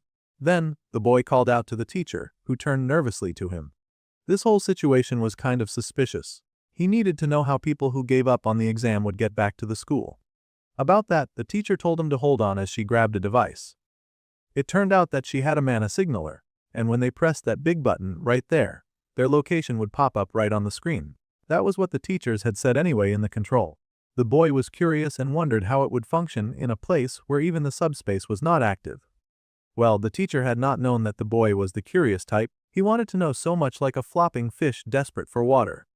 Well, she had no clue as to how it worked exactly, but she had heard that it was made for training purposes by the Hero Association's research department. Besides, she only heard that it was made by making fewer replicas of an artifact.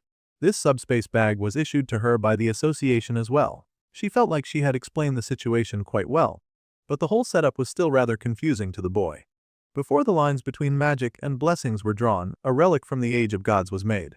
This was called the artifact because it held mystical power. Its value was priceless. Moreover, with fewer than 10 World Heritage relics currently in existence, international law dictated that it could not be held by a single country. So, the Hero Association regulates them, keeping the power of nations in balance. However, that darned evil association somehow managed to replicate it and turn it into standard issue items. That whole situation sounded like big trouble to him. The teacher quickly stuffed this special item back inside her bag, saying that he could not have it, just in case he was going to ask for it. If she lost it, then she would have to pay them back, and she already got paid almost nothing in wages. It was such a down-to-earth thing for a villain to say. Still, the teacher assured the boy that as long as she remained by their side, then things would be fine. Suddenly, the girls in the front stopped and called out for the Oreo-haired boy. The blonde beamed and pointed at the checkpoint, gasping that they had found it. The teacher was feeling very smug as she pointed out that there was no way they would get lost with her by their side. With that reassurance, the purple-haired teacher stepped forward and congratulated the banana-haired girl for finding the right spot. Of course, the main character was still suspicious about so much involving this situation. The current time for Rachel's group stood at 48 minutes and 20 seconds. They would have to restart the clock for an hour once they got through the second gate. So, they were fortunately past the first trial, and the group was feeling pretty relieved about it. So now they were faced with the second gate. They stared at the gate for a moment, no one too pressed to rush inside. They wondered if they had really found the right door. Even the teacher whispered that this did not look at all like an ordinary checkpoint. It was a single door, but it was exuding enough mana to distort space itself. That much was very concerning. It seemed this one menacing door was very powerful. How troublesome, obviously Jiam, but did not want to deal with something that annoying. The girls could not see anything behind the door that could give them a clue to where it would lead, and there was no going back. So the only step available seemed to be forward. Banana Hair asked the teacher if she was sure that they should open this door. The teacher admitted that the clock would start ticking the moment they got in, so that was definitely the right door. The girl asked if the teacher was just messing with her, but the teacher insisted that it was the right door. Everything about this situation was very odd though. Well, Rachel was the team leader, so she would have to open it. Naturally, she was not thrilled with it, especially with the heavy aura coming from behind the stupid door. The teacher braced to start the timer, and the rest of her teammates braced to enter with her. Jiam Ma also got serious because he could tell that things would get difficult as soon as they walked through. So, the blonde tossed open the door with a bright smile, asking what really could be the worst thing happening behind that door. She prepared to step right through the door, and nearly walked right into a deep pit. Scratch that, she fell right into the pit. The girl was horrified, her eyes wide with fright, but fortunately, the mint-haired girl grabbed her. Now that was a huge relief. The blonde thanked Hana for coming to her rescue. Then the blonde hopped back and yelled at their flat teacher for nearly getting her killed. The purple-haired flatty said that it was her first time here, but this truly was the second gate. No one had expected it to open to a drop though. Plus, the timer had already started, so they had to get going. The blonde cursed at her in annoyance. They had reached the area for the second trial, the artificial Gehenna. The Abyss Bridge, a rather dangerous-looking area for sure. The bridge looked like it was one bad cough from completely falling apart. So, the mana that covered the artificial Gehenna was all coming from that dark water there. The Oreo-haired boy figured that he now knew why they had not seen anyone on the way here now. Each team was assigned an instructor for the sake of safety and grading. However, this existence itself encouraged the students to give up at the first sign of stress. This exam was the kind to inevitably get dangerous if a person did not know its contents. Such a steep drop would discourage anyone, let alone in the exam's hostile and suffocating environment. Leon, of course, was already on that very delicate bridge. His teammates watched the area warily as they walked, wondering how their steadfast leader could keep walking without fear.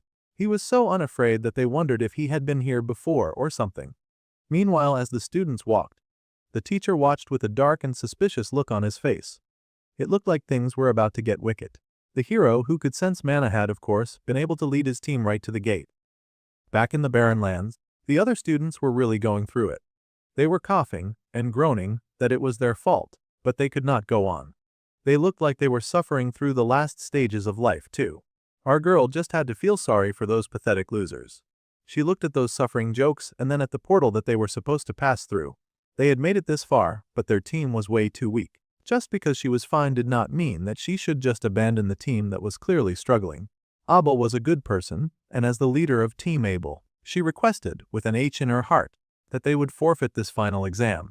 There was no point in progressing further and endangering the other members of the team. The teacher understood the request and quietly clicked the evacuation button. Additional forfeitures had occurred, and Abel had to leave the exam with her 2 weak team members. They appeared in the hall, coughing and gasping for breath. It seemed Speedweapon had also gotten booted out of the exam. That was such a shame. That heavy air of suffering and death had really weighed on his shoulders. He had not expected to throw up the pizza that he had that morning. Suddenly, Chloe called out to him, happily making her way to him. It seemed her team had not made it either. They were both a pair of losers. It had taken quite a while before they had been able to find the checkpoint. Getting lost in that toxic air really did not do anyone any favors. The healer was relieved that the assassin had at least found the first checkpoint. Meanwhile, his team had failed after pointlessly roaming around. It seemed that Jiomai's team and Saki's team were still inside, too, and they sure hoped that those two would be alright. They knew better than anyone that worrying about their team lead was pointless, though. Honestly, the ginger was not worried about him, but he was concerned about Saki, who was teamed up with Leon, a genius who came out of nowhere. From his looks to the way he acted, everything about Leon was spotless and completely devoid of any mistakes. The bro was like a blank slate. It gave the feeling of if you stared into the abyss long enough, then the abyss would surely stare back. That was how eerie Leon seemed to be. Depending on what touched him, he could be the light or the darkness. Well, the healer was sure that their chief would figure it out. For now, Chloe had to get moving. This surprised the girl, and she asked where they would be going. They had to find the villain, of course. It was a shame that they had gotten out so early, but they had to do what they could now that they were outside. The assassin beamed and noted that Speed was taking after Jean Ma. He would be more wowed by the compliment if she would at least bother learning his name. Anyway, it was time for him and Chloe to move on, and the girl was happy to follow behind. So, they started their little side quest while the other half of their team penetrated deeper inside the underground cavern. One step at a time, they pushed forward. The boy stopped after a while and breathed a sigh of relief. Just then, Miss Banana Head somehow stumbled on that very delicate piece of rock. Fortunately, she landed successfully thanks to her big heart and the fact that she ran right into Jianma, who was an unmovable rock. Rachel kept singing her praise about how her big heart meant that she was generous, rather than being the opposite. It seemed the blonde had adjusted to their situation just fine. That looked like the checkpoint up ahead, so they just had to get across. That sounded rather easy to do. Except that the spotted checkpoint looked like a huge tower of Babal up ahead. They could tell where they needed to go, however. The problem was that it was hard for anyone to step up there. Without the use of the subspace, he also found it hard to get going. It seemed that the source of all that mana was the lake ahead of them. The teacher had guessed that there was something to it. Right? This reminded Jiam Ma of a great tool available to him. He approached the instructor, who was nervous about this situation. Well, since she was so good at sensing mana, he encouraged her to lead the way. Even though this sort of counted as cheating, it was not like anyone was watching anyway. Very few students had made it into this dark pit after all. He had already used her as a sniffing tool, so it was too late to turn back now. She might as well lead them to the promised victory. The reason why instructors have tagged along is to prevent mishaps, so he figured that she should step up at this time, given her objective. Yeah, that manipulative little rat was clearly just making her do all the hard parts for them, so that they would not run into any unfortunate accident. The lady tried to protest that this was their exam and she could not possibly get involved. In that case, the boy agreed that they would take whatever penalties were necessary. Besides, things would be fine as long as their stories aligned. Their team leader, Rachel, was in full support of this, and even Hana was happy to go along with this plan. It was 3 against 1, and the poor teacher found herself speechless and shocked. She fell to her knees, opting to say that she could not possibly help them when she was clearly so deathly afraid of heights. That was an interesting dilemma, quickly solved by the Orayo-haired boy stepping up to her and giving her a direct order to cross that stupid bridge immediately. If she crossed the bridge for them, he would even grant her a wish. That should be enticing enough for her.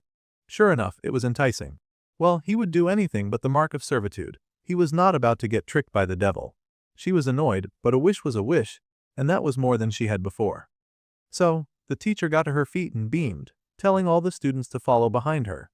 And they had to make sure that they got across safely. The bespectacled girl was so excited that she clapped. That definitely worked to boost the teacher's ego. This bridge was really sturdy, and the flat-chested teacher was making a huge show of all the risk she was taking to help them cross the bridge. She was really crawling on all fours, and she informed them that she thought it was safe after all, so they should just follow behind her. It seemed she really was scared of heights or something. Time passed and the walk along the dangerous-looking bridge continued. After going on for a while, the teacher wailed that she could not possibly go any further. The blonde was quite tired of this behavior. Their teacher was acting less and less like an adult and more like a child, for goodness sake. They had gotten across safely thanks to her, but now she was throwing a tantrum.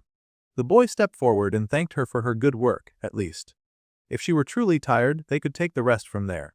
This greatly surprised Purple Hair, since she had stopped halfway, but the boy just repeated his congratulations to her. The teacher was overflowing with passionate emotions at being appreciated. She was acting like no one had ever thanked her before. Suddenly, she was motivated all over again and raced forward, saying that she was the instructor and she would happily lead the cadets. She was acting so jolly that the blonde asked the main character if he had given that ironing board money or something. Truly, the new insult names that she was coming up with were diabolical. Obviously, he did not have enough money to bribe a teacher, and the combat junkie dared to laugh at how broke he was. Then Banana Hair raced ahead too, telling the teacher not to go too far since she was still the team leader. The teacher just huffed that instructors must lead. While they progressed forward, Hana finally pulled up to smile at how those two were getting along pretty well. The boy was doubtful about that statement. The mint-haired girl grinned and said it was all because Ma was such a bad boy, which was an interesting choice of words. The captain watched the mint-haired girl walk forward. He thought that she was kind of weird, but they continued on their journey. Pretty soon, they reached the artificial Gianna third trial, the Tower of Ordeal. Leon's team was already inside the tower. They had been walking without rest, and of course, most of the team was exhausted by now. He was not even checking on their well-being or anything like that. The boy walked forward confidently, taking the steps up without even glancing back. The blue-haired archer was starting to notice that she had not seen any other cadets this whole time. This must mean that first place was guaranteed, yet the blonde refused to stop and rest for even a second. She could not understand what it was that he was chasing with so much tenacity. They were almost there. The teacher encouraged them to keep marching forward up the stairs. The poor weakling of the group could not take it anymore. She had tried her best to endure for the sake of the team, but there was only so much that a girl could do without rest. Ryojo noticed her suffering and once again called out to Leon. He had to look back. He had to notice that his teammates were suffering and that they needed him to slow down a little. The boy kept his eyes forward the entire time. He turned to them, mumbling that it was their fault for being too slow. It was like that crazy boy was chasing something that they could not see. The brunette stared blankly at him, the rest of the team also staring at the blonde in disbelief. This behavior was not natural. A few minutes of rest would not kill anyone, yet the hero was going forward like they were machines that would obey no matter what. The blonde hesitated this time, seeing the same expression on all their faces. He recognized that he might have gone a bit too far this time. He looked down, shaking off whatever evil spirit had consumed his soul, and apologizing for his tone. They were almost on the 5th floor, so they should rest there at least. The blue-haired archer, however, stared ahead in shock. It was like the boy's eyes had changed color. There was something unnatural about the natural-born hero. Anyways, he encouraged them to keep up the good work, and he would go ahead and scout the 5th floor while they took their time. Either way, he was getting there before they did. Ario finally fell to the floor, letting her legs collapse from the exhaustion. The poor girl cried to her instructor Paul that she cannot possibly walk anymore. She was so desperately tired that she really wanted to quit. The teacher tried to encourage the poor cadet, but she was exhausted. They had been walking without rest this entire time in this oppressive environment. She was tired. Finally, Ryojo could not bear to witness this level of pathetic suffering anymore. Gently, she lowered herself and offered her back to her senior, asking the girl to get on her back. This surprised the senior, but the archer explained that those who could should help those who could not. So, she demanded that the blue-haired pathetic baby get on her back before she changed her mind. To be honest, the blue-haired girl was not doing that well either. She must be taking after that stupid captain of hers, because she was not going to leave this girl to suffer. In the past, she might have ignored such a pathetic wimp, but Giamma was changing her life now. The senior was so relieved, leaning her weight on the junior girl. The senior sure weighed a lot for someone so skinny. Suddenly, something absolutely weird happened that made the girl's eyes widen. It was something so shocking that the main character felt the sensation of it from where he stood. He looked up into the thick air, wondering what caused that feeling. The blonde combat girl asked what was up with him because he had suddenly stopped. She wanted to know if he was scared. Of course, he was not, but something was off about the environment inside the tower. Still, he could not pinpoint the problem, so he just said that it was nothing. However, a bloody dagger proved his sharp instincts to be correct. Ryojo stumbled where she stood, shocked and horrified as she fell forward with the senior on her back. There was blood on her hands, and the blue net shook. She had been stabbed, the blue-haired archer was bleeding, and she coughed up blood calling for Giamma. Meanwhile Giamma's group was still scouting out the area as they continued their journey to the nearest finishing line. They had come this far, they might as well treat the experience like some kind of ungodly excursion. While his teammates were walking all calm and collected, there was something off about the air to the Oreo-haired boy. He thought he was overreacting or being too sensitive. After all, the place was filled with the most demonic shit, so it almost made sense for him to feel like the atmosphere was off to some degree. The teacher forged ahead up the stairs, and she told the kids that she would be taking the lead this time as well. They were not about to run headfirst into danger, so they happily followed behind her. The next level was stairs, so the team leader checked back with the dark-haired boy to make sure that he did not have trouble with the stairs. This structure almost completely replicated the magic tower. Joaquin was by no means an ordinary guy. As they continued to walk, the boy slowed when he noticed footprints on the stairs. Now this was interesting. He had previously believed that they were the only ones present at this leg of the game. It did not seem like any of his teammates had noticed, they were just moaning and groaning about having to face stairs at the very last stretch.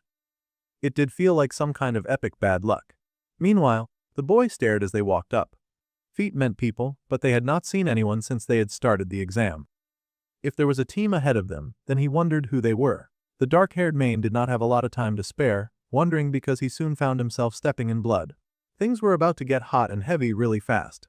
The Oreo-haired boy froze, all of his internal alarm bells going off at the same time. Even Rachel had stopped because she could sense that something was off. Instantly, the boy zoomed off. It seemed he had not stepped in blood, but he had scented the traces of it coming from nearby. He raced past ahead of the teacher and his classmates. The boy who had previously been fine, dragging his feet at the back of the line, moved like he was being pulled by his soulmate. True love was real after all. The teacher called for the boy, but even she could tell that shit had gotten real. She could detect mana after all, so she knew danger when she smelt it. Immediately, she told the two other girls to wait right there. They did not have the luxury of dragging any other students into this mess, and she had to go after her number one target. Meanwhile, the boy was moving like a bullet train up the stairs, all of his energy and strength focused on running as he sensed something eerily familiar. It felt like there was static in Ryojo's vision as she looked ahead at the person holding the weapon above her. Her sight was blurry, but of course it was. It looked like she had been attacked by the person that she had tried to help. Now, she stared at her blood-stained hands in confusion, but recalled quickly what had occurred. The pointy bit sticking through her melons sort of worked as a great reminder. It was poison, even worse. This poor girl was lying on the floor and fading away. At this rate, things would end poorly. Looking ahead of her, their team captain, Leon, was engaged in combat with the teacher on their team. Now that was interesting.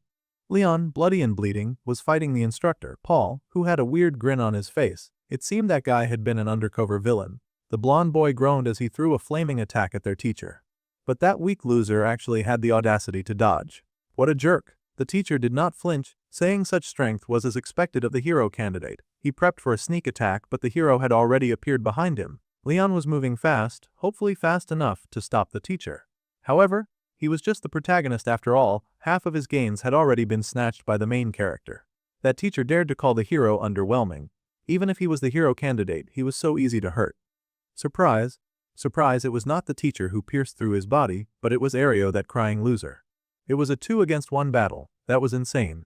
The blonde's entire team was made up of ops. No wonder he'd had no intention of slowing down for any one of them. He probably already guessed that they had been trying to take him out.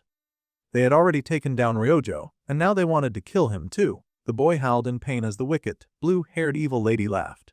The hero was strong, but at the end of the day, he was just a human. It seemed the student Ario was even the big boss of the operation. She sighed and criticized the teacher, Paul, saying that he still seemed incapable of handling Permersh's power well. The man apologized to the student, but she sighed and figured that they would keep things moving. However, the hero had gotten beaten pretty fast. They could not help but wonder if they were even fighting the right guy. That was very rude of them, and he would be way more impressive if he did not have to share the story with that aura, stealing black demon Giamma. The hero candidate seemed quite insufficient to hold Lord Permersh. That was so rude of them. They wanted to plant an ugly demon inside Leon. The evil Bluenet was now starting to doubt that the Great Agor had really been defeated by something like this. It felt like that professor had been lying to them. Well, the teacher admitted that their opponent had lasted this long without armaments in a place like this, which was quite similar to the demonic realm. The boy had not even shown any signs of weakness. Besides, their precious Master Igor had also mentioned that there was a big problem with bad connectivity with the host, and the Sword Emperor was supposedly there as well. So, it did not sound like the information was false. More likely, the kid was just tired. The evil Blueonette still huffed that her expectations were way too high, though there was no one else more fitting to house a blood demon. If they tried to stick a demon in anyone else's body, that person would end up getting torn apart, and that was much too unfortunate. If the Lord Permersh could somehow adjust to this little blonde's body, then everything for sure would be fine. At this point, these two jerks were just idly gossiping while two students bled away before them.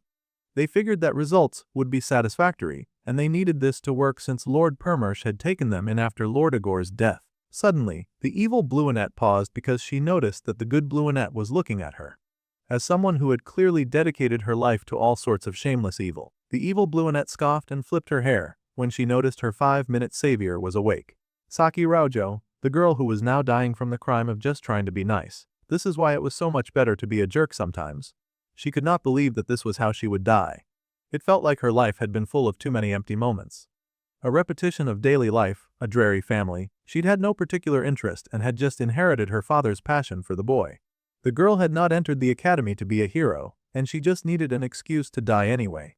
Still, there was one part of her academy life that lingered in her mind. Meanwhile, the evil Blueonette was laughing it up.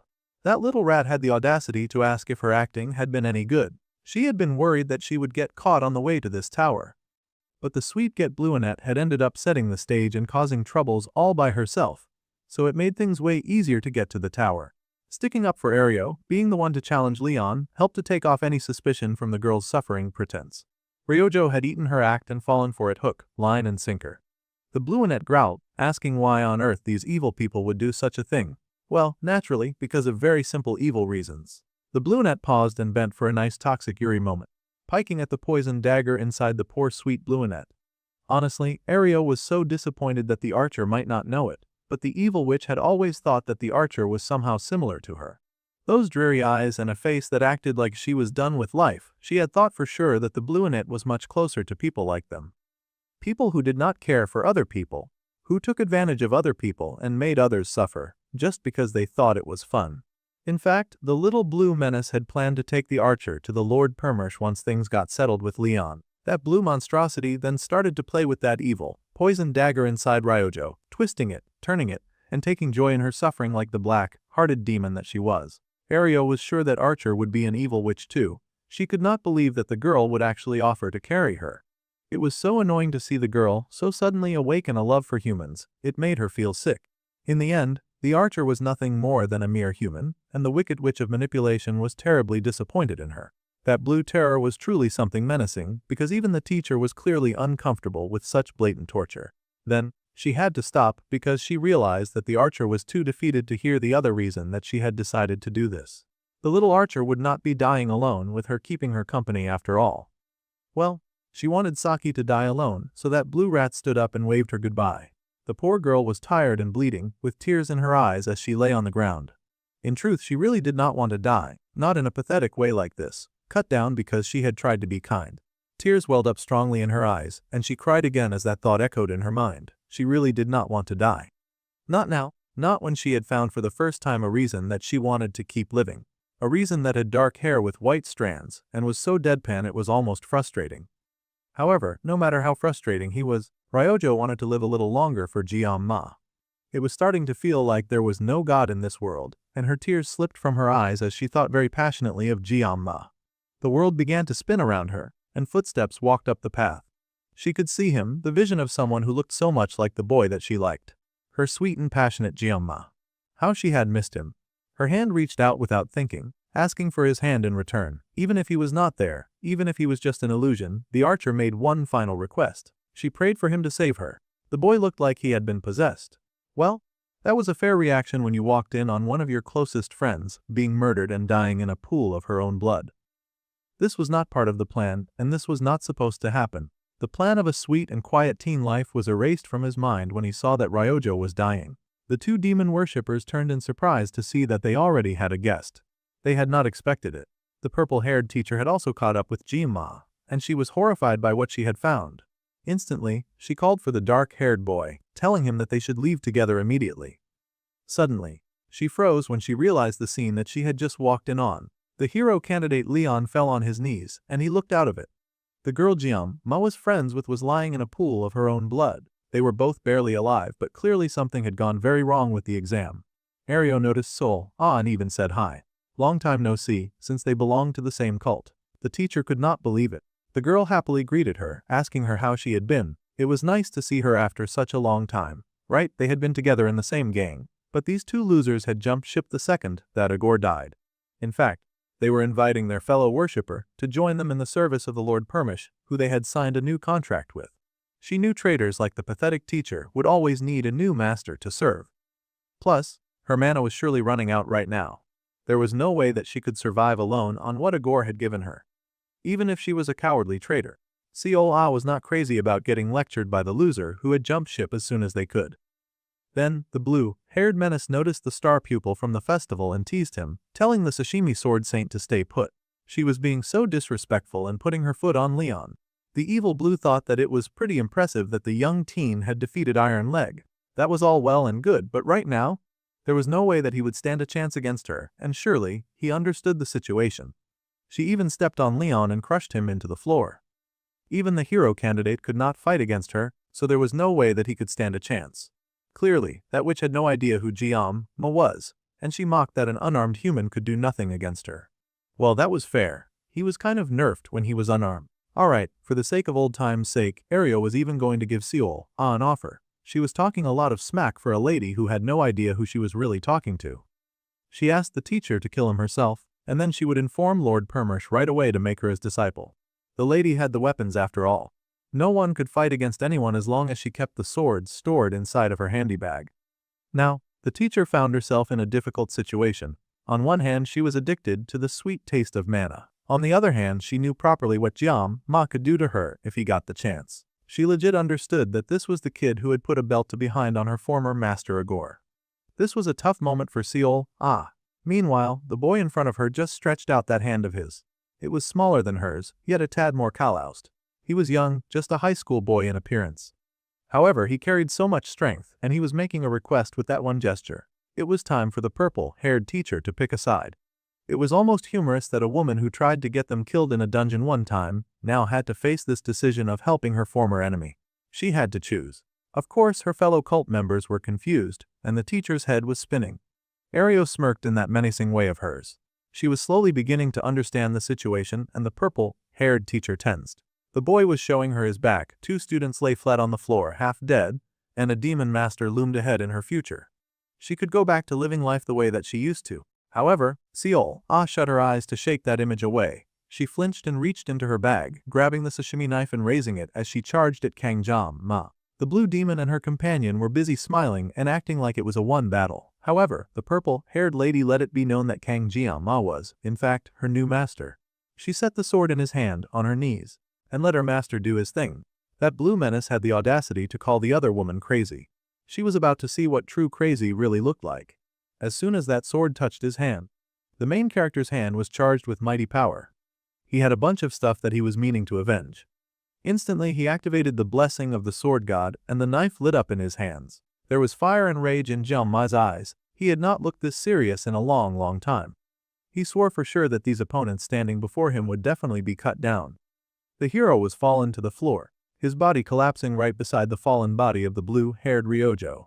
The traitor teacher was on her knees before the main character because she did not want that smoke. Ma unleashed his heavy power and activated the blessing of the sword god. The boy was moving violently and was highly charged to slice everything in front of him. The other traitor teacher in the room boldly said that he would be handling Ma. Someone was trying to match himself with a fighter that was way out of his league.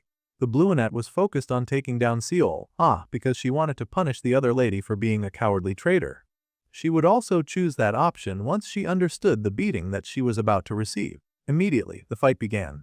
Our dark-haired boy was not wasting any time today, and he burst forward with a sharp slice that seemed to cut through the very air itself. Bro was supercharged with the power blue, and he was storming through the place like a conqueror from an intergalactic realm. The teacher was still talking gas and laughing that his attacks barely landed a scratch on the boy. As he defeated Iron Leg, he would fight him with everything that he had. The boy should focus and understand that this cave they were in was overflowing with mana, which meant that it was the perfect place for dark magic users like them, because they could use as much magic as possible. Showcasing this strength, he tossed a bunch of rocks in the air using his super awesome magic. Those rocks flew as burning projectiles, so they got pretty impressive very fast. The man laughed because he could not lose even if he wanted to. He was about to find out that he could very well lose, and he was going to lose diabolically too. The teacher kept laughing, saying that he had made the right choice following Ario to make a contract with Lord Permersh. As everyone could see, his Lord Perm was clearly overpowered and filled him with so much diabolical energy that the man could not imagine getting beaten at this high-class level. He was tossing around fairy stones like they were high-grade bombs. Those explosions were loud and thunderous, lighting up the area in bright light. It was easy to see what Bro was so jolly about. The traitor teacher was not so jolly about the situation. She could not do any real fighting after all, and she had to dodge all of these dangerous flying rocks on top of everything. This situation really was the pits. She wondered if this new Lord Perm had given her old colleague the ability to use 2 attributes. Dang, now she was jealous of Paul. However, she was also pretty sure that the kid with her was not going to lose to that sucker.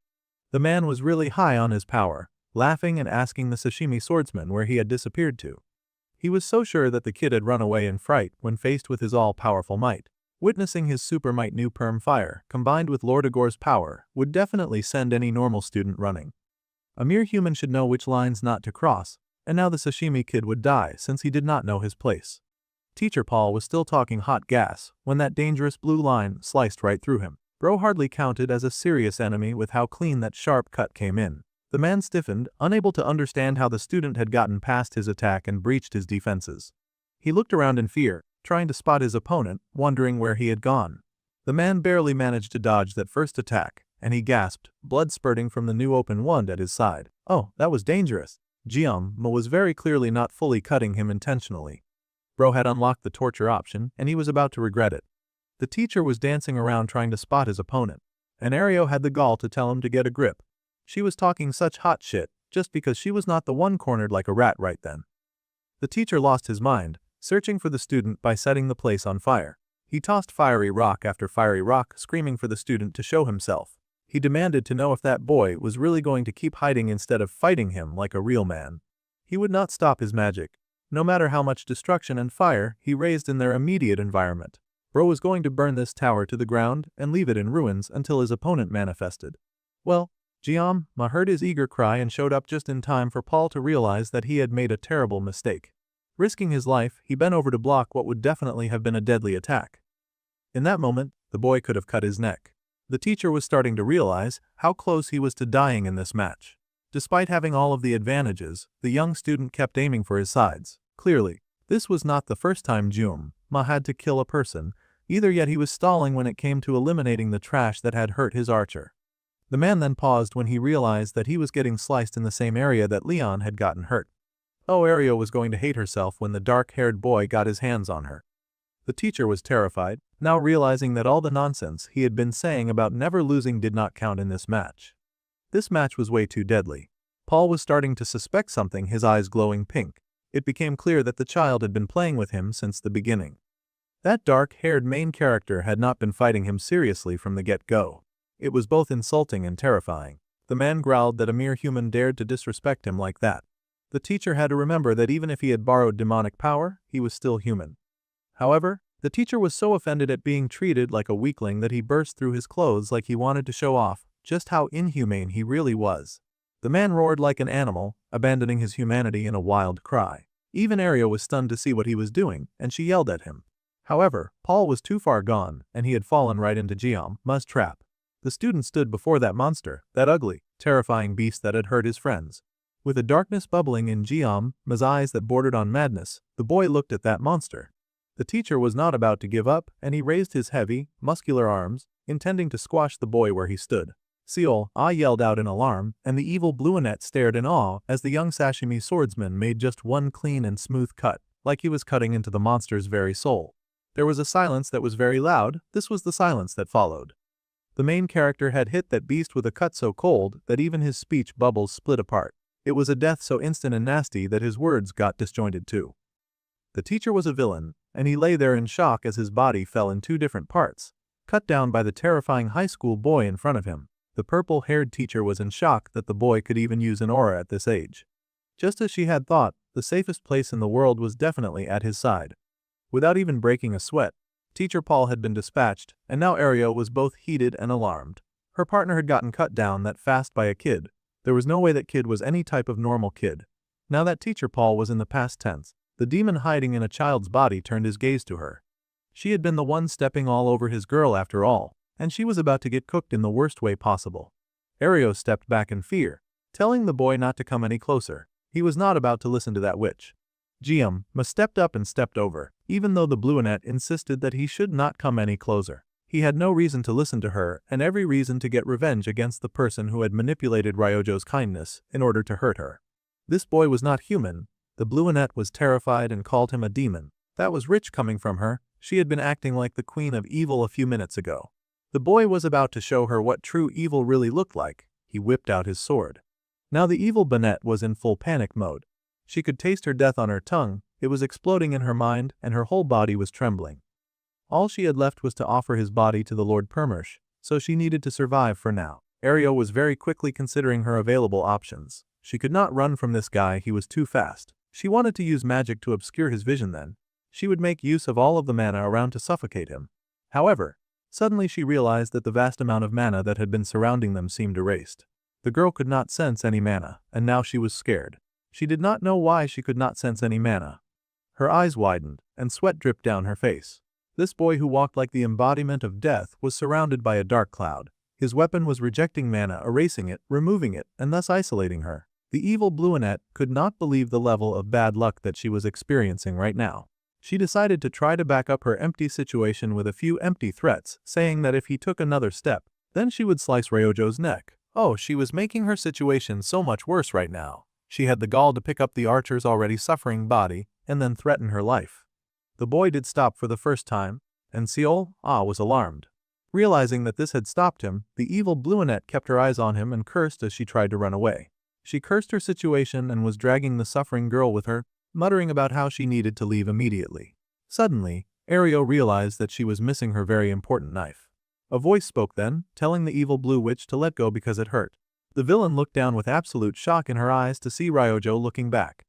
The archer was still alive, still kicking and pissed off. With the last strength in her body, that Japanese girl leapt to her feet and stuck it to the man, right through that evil witch's chest. The evil Bluenet hissed, questioning how her victim was even still moving right now, and the archer just laughed that the villain really thought that she was just gonna lie there and take it. Besides, poison resistance was a given in the Absolute Bao clan. Also, it seemed that being half-demon did not make that evil witch immune to poison either, because that poison was quickly taking effect in Ario's body. Ryojo was so disappointed, the evil villainess fell to the floor, coughing and hacking blood. She was lying there like discarded trash, cursing her life and the girl who had taken her down. Ryojo stood over her body just to make sure that the evil witch would not be standing up again. Then she fell. She had really pushed her body to the limit to even stand up and fight an enemy. The Sashimi swordsman was there in seconds, catching his girl. Rachel and Hannah finally showed up at the scene. They had been taking their time coming up the stairs, but all of that noise had definitely attracted their attention, and they finally made it to the top, just in time to see the precious moment between the swordsman and his girl. The archer laughed, scolding the boy that it hurt when he gripped her so hard. Also, she was wondering why he looked so sad. A few days ago, he told her that he would do her a favor. With a tired sigh, the girl huffed out her words as much as she could and asked the boy to stay like this with her a little longer. A light shone over them as she rested in his arms. She looked like she was dying. It would be better to just heave her up and take her to a hospital instead. The lights were on in the school, and the monitor on a hospital screen was beeping very steadily. It had been a pretty rough day, and an even tougher exam considering all that had happened. Fortunately, our main dude Ma had been able to intervene before things got worse, and the necessary injured had been rushed to the hospital to receive emergency care. Ryojo awoke, staring at the ceiling and almost surprised that she had survived. Speed Weapon was by her side, relieved that she had stood up. He asked if the girl had any idea how long she had been out. It had been 3 whole days since she had been rushed to the hospital. The girl was shocked to hear this. The healer even jokingly asked if she always slept that much. He was trying his best to lighten the mood. Even the Bluenet could tell that much. The exam that had passed had been a nightmare. The last thing the girl expected was to get attacked by someone she had been trying to help out. Then she had gotten the chance to stab that witch piece of trash in the back, mirroring the disappointment that she had felt before. The healer informed the archer that she really owed the club president her life. From what he had heard from Rachel, Jam-ma was the one who administered first aid to the Bluenet and Leon.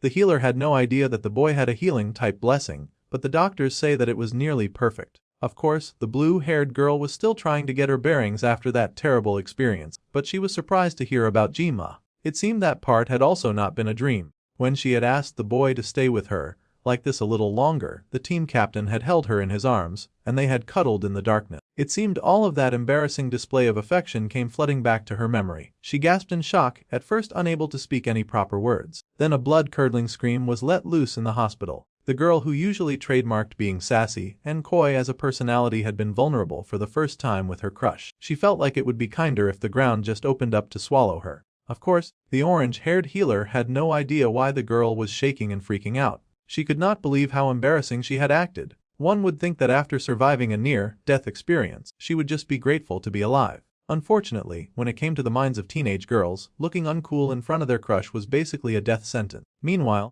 poor Weapon worried that his friend was suffering from post-traumatic stress disorder. That made sense to him. After all, what she had gone through had been pretty terrifying and all. He worried about what horrible thing had happened to her. The archer growled, asking what he was staring at.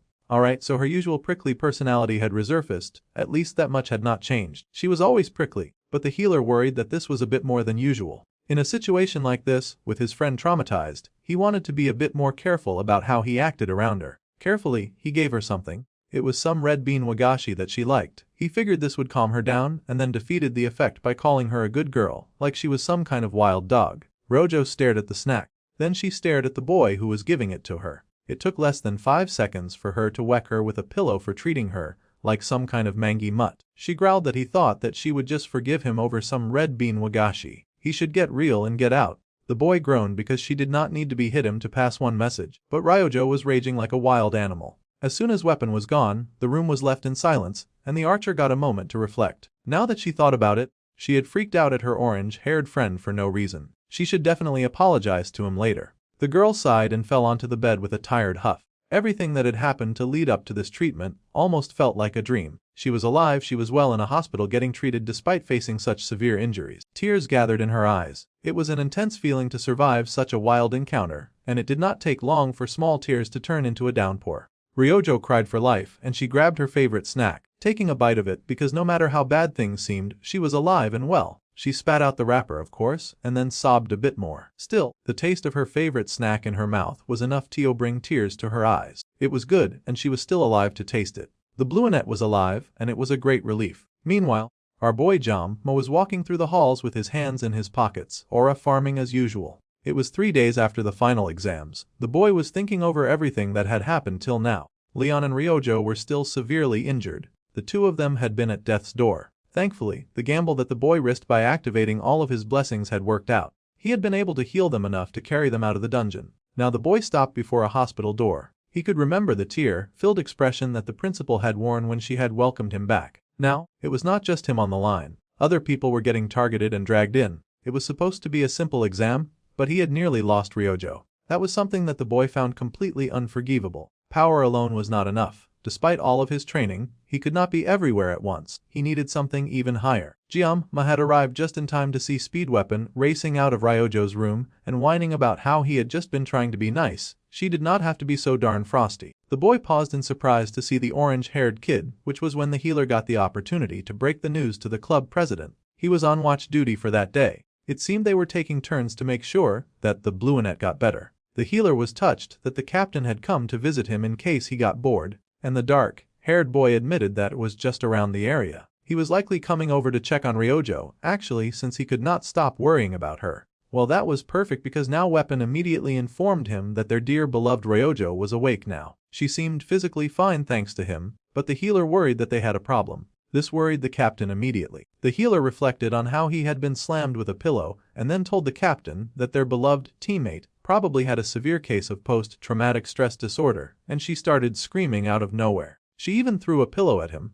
The boy was conveniently ignoring the fact that this reaction had entirely been provoked by him. But sure, he could pretend that it was entirely a traumatic reason. She was always an asshole. But the orange-haired kid worried because she was swearing a lot more than before, and she had even turned down the red bean wagashi. However, Jin-ma, who knew the raging archer well, knew that it sounded like the girl had made a perfect recovery, especially if she was already throwing hands with weapon. Then, the boy asked the important question of how the villain's search was going. The healer sighed and pulled out the information that he had so far. Rachel had gone out of her way to help, so they were almost done, and he showed the boy the list that they had made. There were a few class assistants and teachers on the list. They'd narrowed it down to an inventory manager, a gardener, 2 class assistants, the dean of a dorm, and an engineer. 6 people, no professors. There was bound to be even more than these submitted names, but eliminating these people should lead to even more. The captain made sure to ask if they were sure that these people were some type of villains. The healer reported that he was 100% sure. Then, if the orange-haired kid with a hero complex was free tomorrow after school, then Jin-ma had a favor to ask. Since Saki was up now, the healer said they should probably all come over to say hi.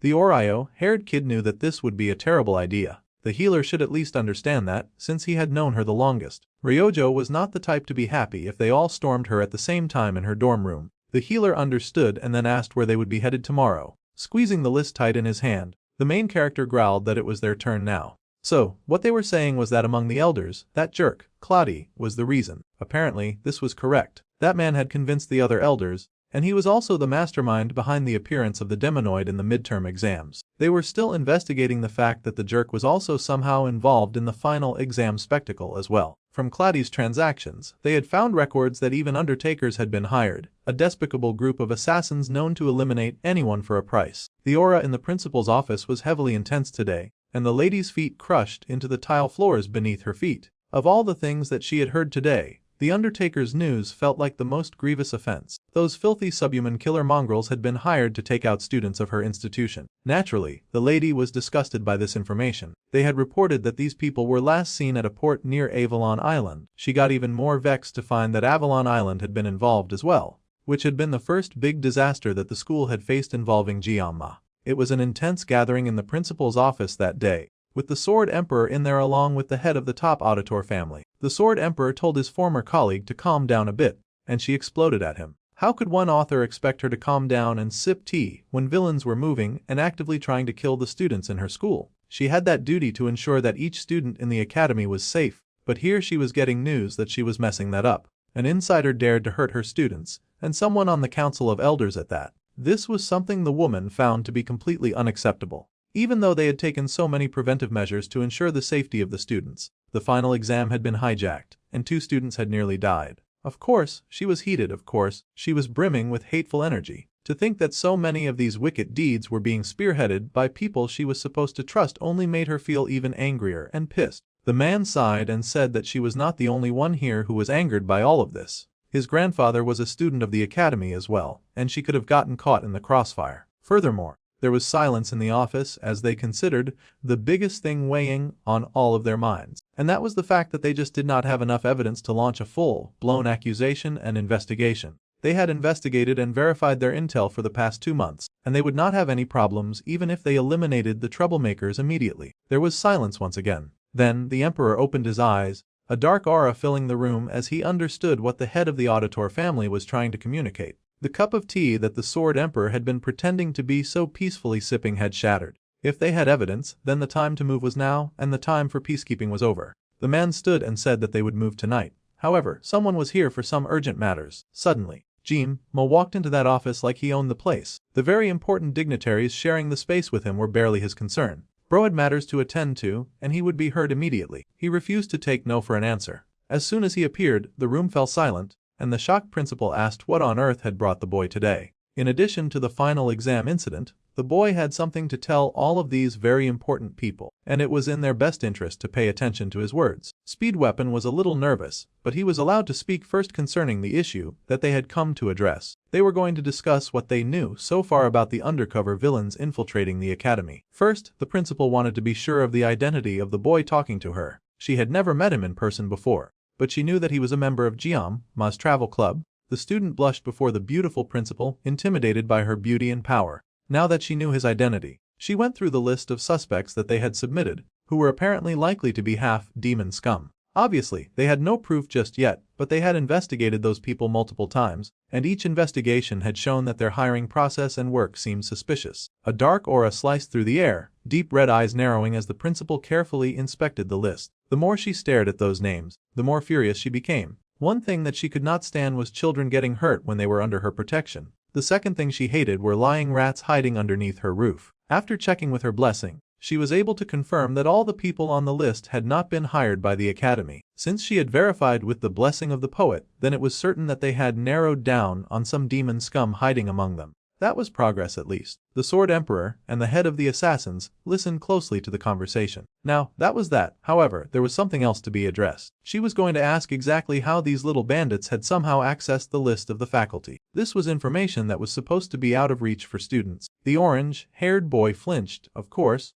and the principal just got even more intense, demanding that they answer. The boy was terrified, looking to the Oreo-haired captain and wondering how on earth they could get out of this situation. The boy stood steadfast and simply explained that they had hacked into the academy network. He was tossing the blame on himself and the healer, leaving Ryojo completely out of this. This was stunning information, of course, to hear that 2 students had hacked into the most secure network on the planet. The main character was plain and to the point, accepting that he had indeed done that. He had ordered the boy to hack into it as the club president. The healer might seem daft, but he was the second in grades and he was really good with computers. The orange-haired hero fanatic tried to slow the captain down, but the main character forged on. He understood that what he had done was wrong, and he had wanted to take permission from the principal first. However, the woman was on a tight schedule before the break started, and they also had to work quickly to wrap things up along with the exams. He trusted that the chairman would understand where they were coming from. The woman sighed, massaging her head, because these kids were surely a lot of trouble. She was going to overlook it this time for the cause, but she told them never to do that again.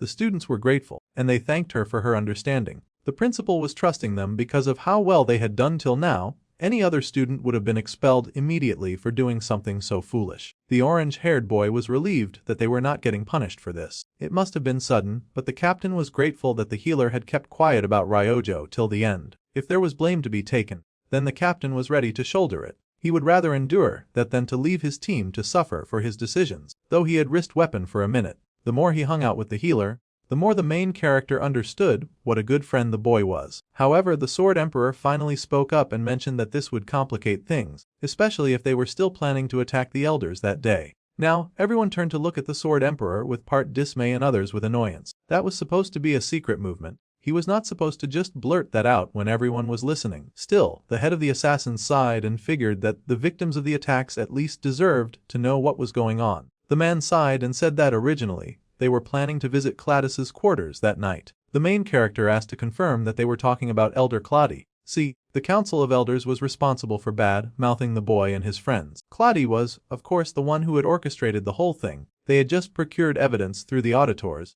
and they were about to question those lying losers. Of course, if the man were not bound by rules, they probably would have taken a more serious action. No matter how much proof there was, it was hard for the Sword Emperor, who was currently not one of the 7-star heroes, to attack the Council of Elders. Even if there was justification, the Council of Elders made up a large axis of power. If that was the case and they attacked the elders that day, the villains would immediately flee from the academy, and they would lose the chance to capture and to torture them. Even the principal agreed to this much. If that happened, they would never get the chance to sniff them out. So, they had to leave the elders be for now. The best way to move would be to strike both at once. Suddenly, the boy suggested gathering both the villains and the elders into the exact same place. The other adults were surprised by this suggestion, but narrowing down the strike location could see to it that they eliminate all targets in one go. Jiima took a call with Choi Sol, asking to confirm that most villains did not know each other's names or identities. There were sometimes rare occasions, but most of the time, that was exactly the case. Then, the boy informed her that all the names that he was about to give her were villains. Her job was to round them up immediately. The traitorous lady was stupefied by this request, but she was going to comply anyway.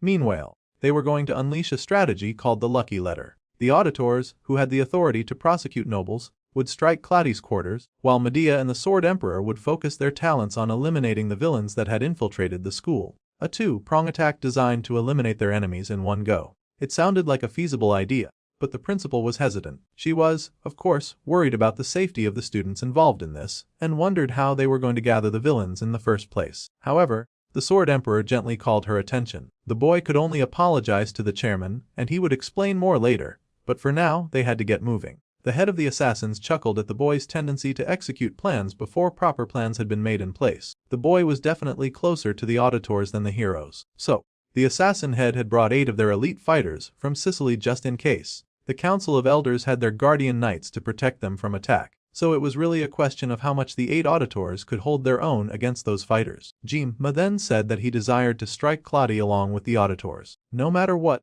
he was going to make sure that they did not win. Plus, that dude had tried to kill him multiple times, so the beef was personal. Also, the boy had more to add. He was tired of other people getting dragged into his troubles. It was hard enough when he had to protect his team from attacks, but it was worse to see Ryojo half dead, far away from where he could have saved her. Power was not enough, he needed something bigger than power. He was a future 7-star hero who would eventually succeed the Sword Emperor. He did not even mind if Weapon heard all of this. This announcement rippled through the room like a storm, and the Sword Emperor smiled, happy that the man had finally made up his mind. The boy agreed that he had. The moon was high in the sky when the captain left the room with Weapon at his side, and the healer asked if the boy was really going to go. He was nervous, but the dark-haired boy just smiled. Taking his sashimi knife, the captain asked his healer to wait for him in the halls. He would not take long. The orange-haired boy was worried. He had always been at the forefront, cheering his captain on, but now he worried that the boy was pushing himself too hard. More than anything, he did not want his leader to get hurt.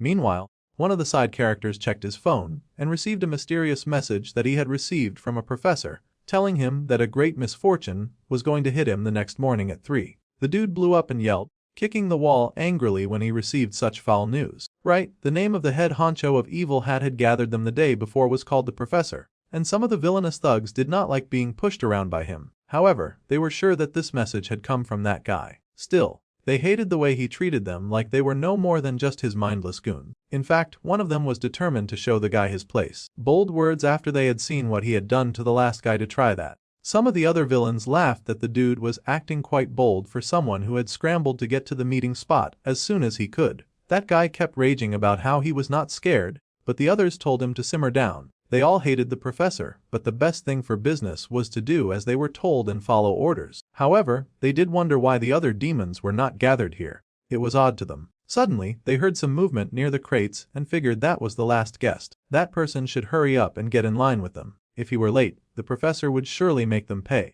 Little did they know that they would be paying in a completely different way. They could not sense mana from this newcomer, and one of them tried to raise the alarm. It was too little and too late as a loud bang echoed through the dark room and a bloody hand appeared in their line of sight. Their one extra had just been killed. Immediately, alarm shook through the veins of every evil soul in sight, but they reacted too late, because the principal had come in question to hold a second interview. They could not see her just yet, floundering around in the dark as they demanded their attacker reveal themselves. Well, she did just that, stepping up to those weak thugs as she laughed at how she had been drowning in peace all by herself when these guys were out here causing havoc. Well, she had come to greet them now, and she was going to make all of that scum pay. The staff was, of course, shocked to their core to see their chairman rock right out of the shadows, holding in her hand the head of one of their comrades. That's it for this episode. Until next time.